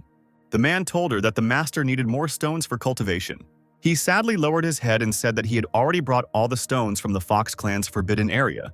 So where could he find more? Sighing, the princess said that he was so stupid because he could go to the other clans, each one in turn, until he found the stones. And when the time comes for her to come and take them all out one by one with him, should he still worry that it won't be enough? Hearing this, the Black Emperor became more cheerful and looked up purposefully. He waved his hand and exclaimed that when the master returned them to the pot of the small pond, they would raid the southern ridge again. The next day, Changqing sat in his room, meditating while reciting a spell. In his hands was the primordial stone, which he tried to absorb. Changqing sighed and noticed that the last of the wrinkled, numb, and rough stone had been used up. But he said with a smile that he felt like his cultivation was becoming more and more smooth. Yingxing entered the hall and loudly told Changqing that it was not his father who came to meet him. From another hall, Changqing shouted at them to sit down and that he would be there soon. And he himself quietly muttered with a smile that it was just in time. Zunyan sat at the table and waited nervously for Master Ye to come out to him. He said that Elder Ye had been cultivating for 4 days already. The spiritual energy of the capital had already been exhausted. If this continues, the cultivators of the capital empire will not survive. This is clearly not suitable for them. Clenching his fist, he thought about the elder not being able to make a decision. For the long-term stability of the country, they still need to ask Senior Ye to move temporarily. Finally, Changqing came out to the emperor and told him that he had been waiting for so long to say this. He came closer and placed a tray with cups and a teapot on the table. Sitting down at the table, he said that he actually wanted to discuss something. Sun Nian did not object and allowed him to speak first. Changqing said that he had just decided to leave the capital soon. The emperor was surprised that before he had even begun to speak, Elder Ye had already said everything. Feeling his heart pounding in his chest, he fearfully wondered if Elder Ye could read minds. Yingxing exclaimed excitedly, saying that he had only been here for a short time and was already leaving. Almost crying, the girl asked the man if she had not treated him well enough. Changqing shook his head and said that it was not like that at all. He had already enjoyed the beautiful views of the imperial capital, so he had nothing to regret in this life. And he himself thought gloomily that in the capital, he couldn't even find the original stones, so how could he cultivate them here? Putting the cup of tea on the table, he said that he noticed that the feng shui of the imperial capital was treating people. So he tried to grow some tea, and he asked the emperor to try it. Taking the cup of tea, Sun Nian wondered what Elder Ye was getting at. But he didn't think for long, and drank the cup in one gulp. Having tasted the tea, the emperor's entire insides were immediately filled with bliss. His whole body shook with pleasure, and he noticed that this vat contained a supreme aura. He noticed that he was even restoring spiritual energy inside his body, which was simply incredible. Changqing said that before leaving, he left the leaves of this tea and the trees themselves in His Majesty's house. Hearing this, Sun Nian shuddered and realized that he had been too narrow-minded. Looking at the elder, he realized that Elder Ye was not absorbing the capital's spiritual energy for his own cultivation.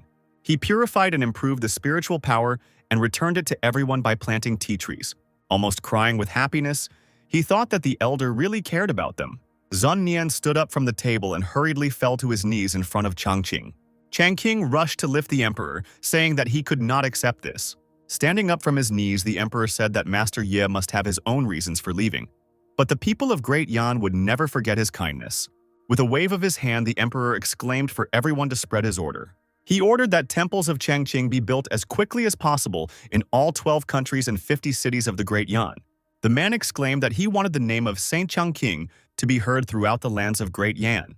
The next day, Changqing was already preparing to leave, and a carriage drove into the courtyard.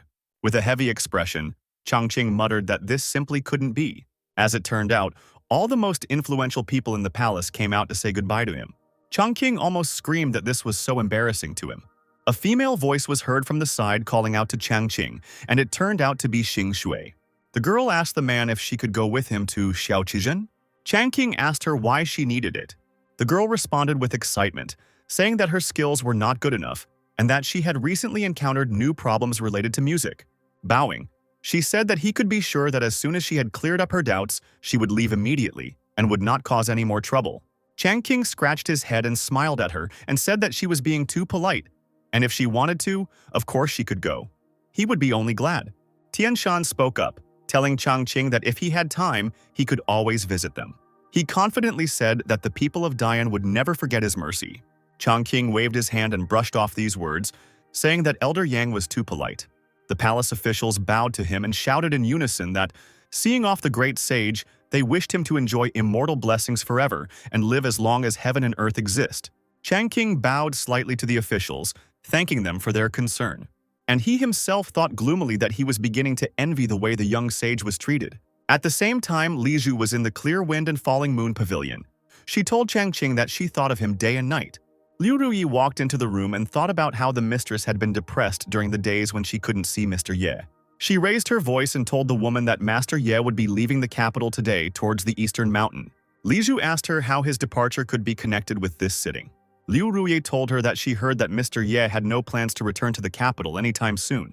She asked her if she was going to meet him one last time.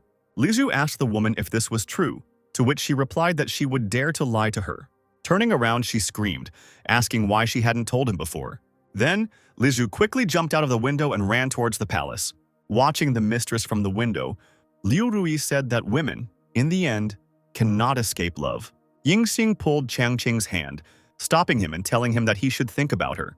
Almost crying, she asked him if she was supposed to think about him once a day. Zun Nian asked Tianshan if it wouldn't be a win-win situation if they could unite Yingxing and Mr. Ye. Noticing the flash in the sky, Tianshan told him that he advised him to stop dreaming and face reality. The fireball flew down at a furious speed, and the man said that only a person of noble birth deserved such an extraordinary person like Master Ye. The fireball hit the ground with force, attracting attention. Tianshan said that Yingxing was still far from it. In the light of the flame, the figure of Li Zhu appeared. The fire went out and the officials around exclaimed that she could really control fire. She might be related to the legendary phoenix. Chang Qing smiled, thinking that he had never expected that Miss Murong was not only beautiful but also powerful. Coming closer, Li Zhu asked the man if he was leaving today.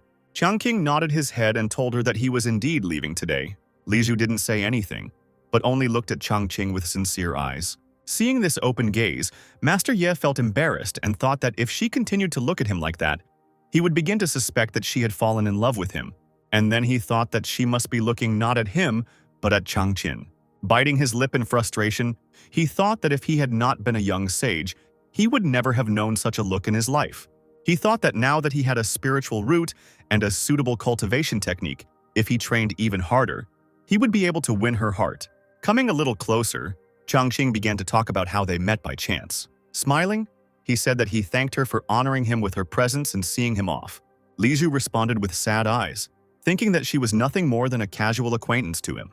She then thought that Master Ye might already know about her feelings, but he didn't want to accept them or show them off, thereby maintaining his dignity.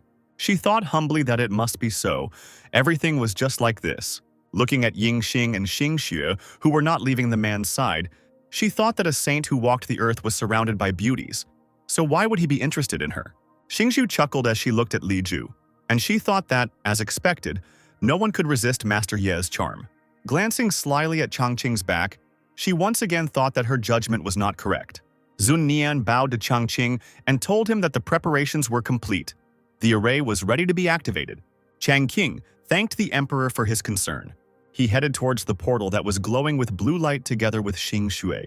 The officials and members of the imperial family bowed to him again, wishing him well. Turning around, Chang Qing waved his hand at them, saying goodbye in return and said that they would meet again soon. Looking at the statue of Saint Chang Qing, he thanked him for his help in his last days.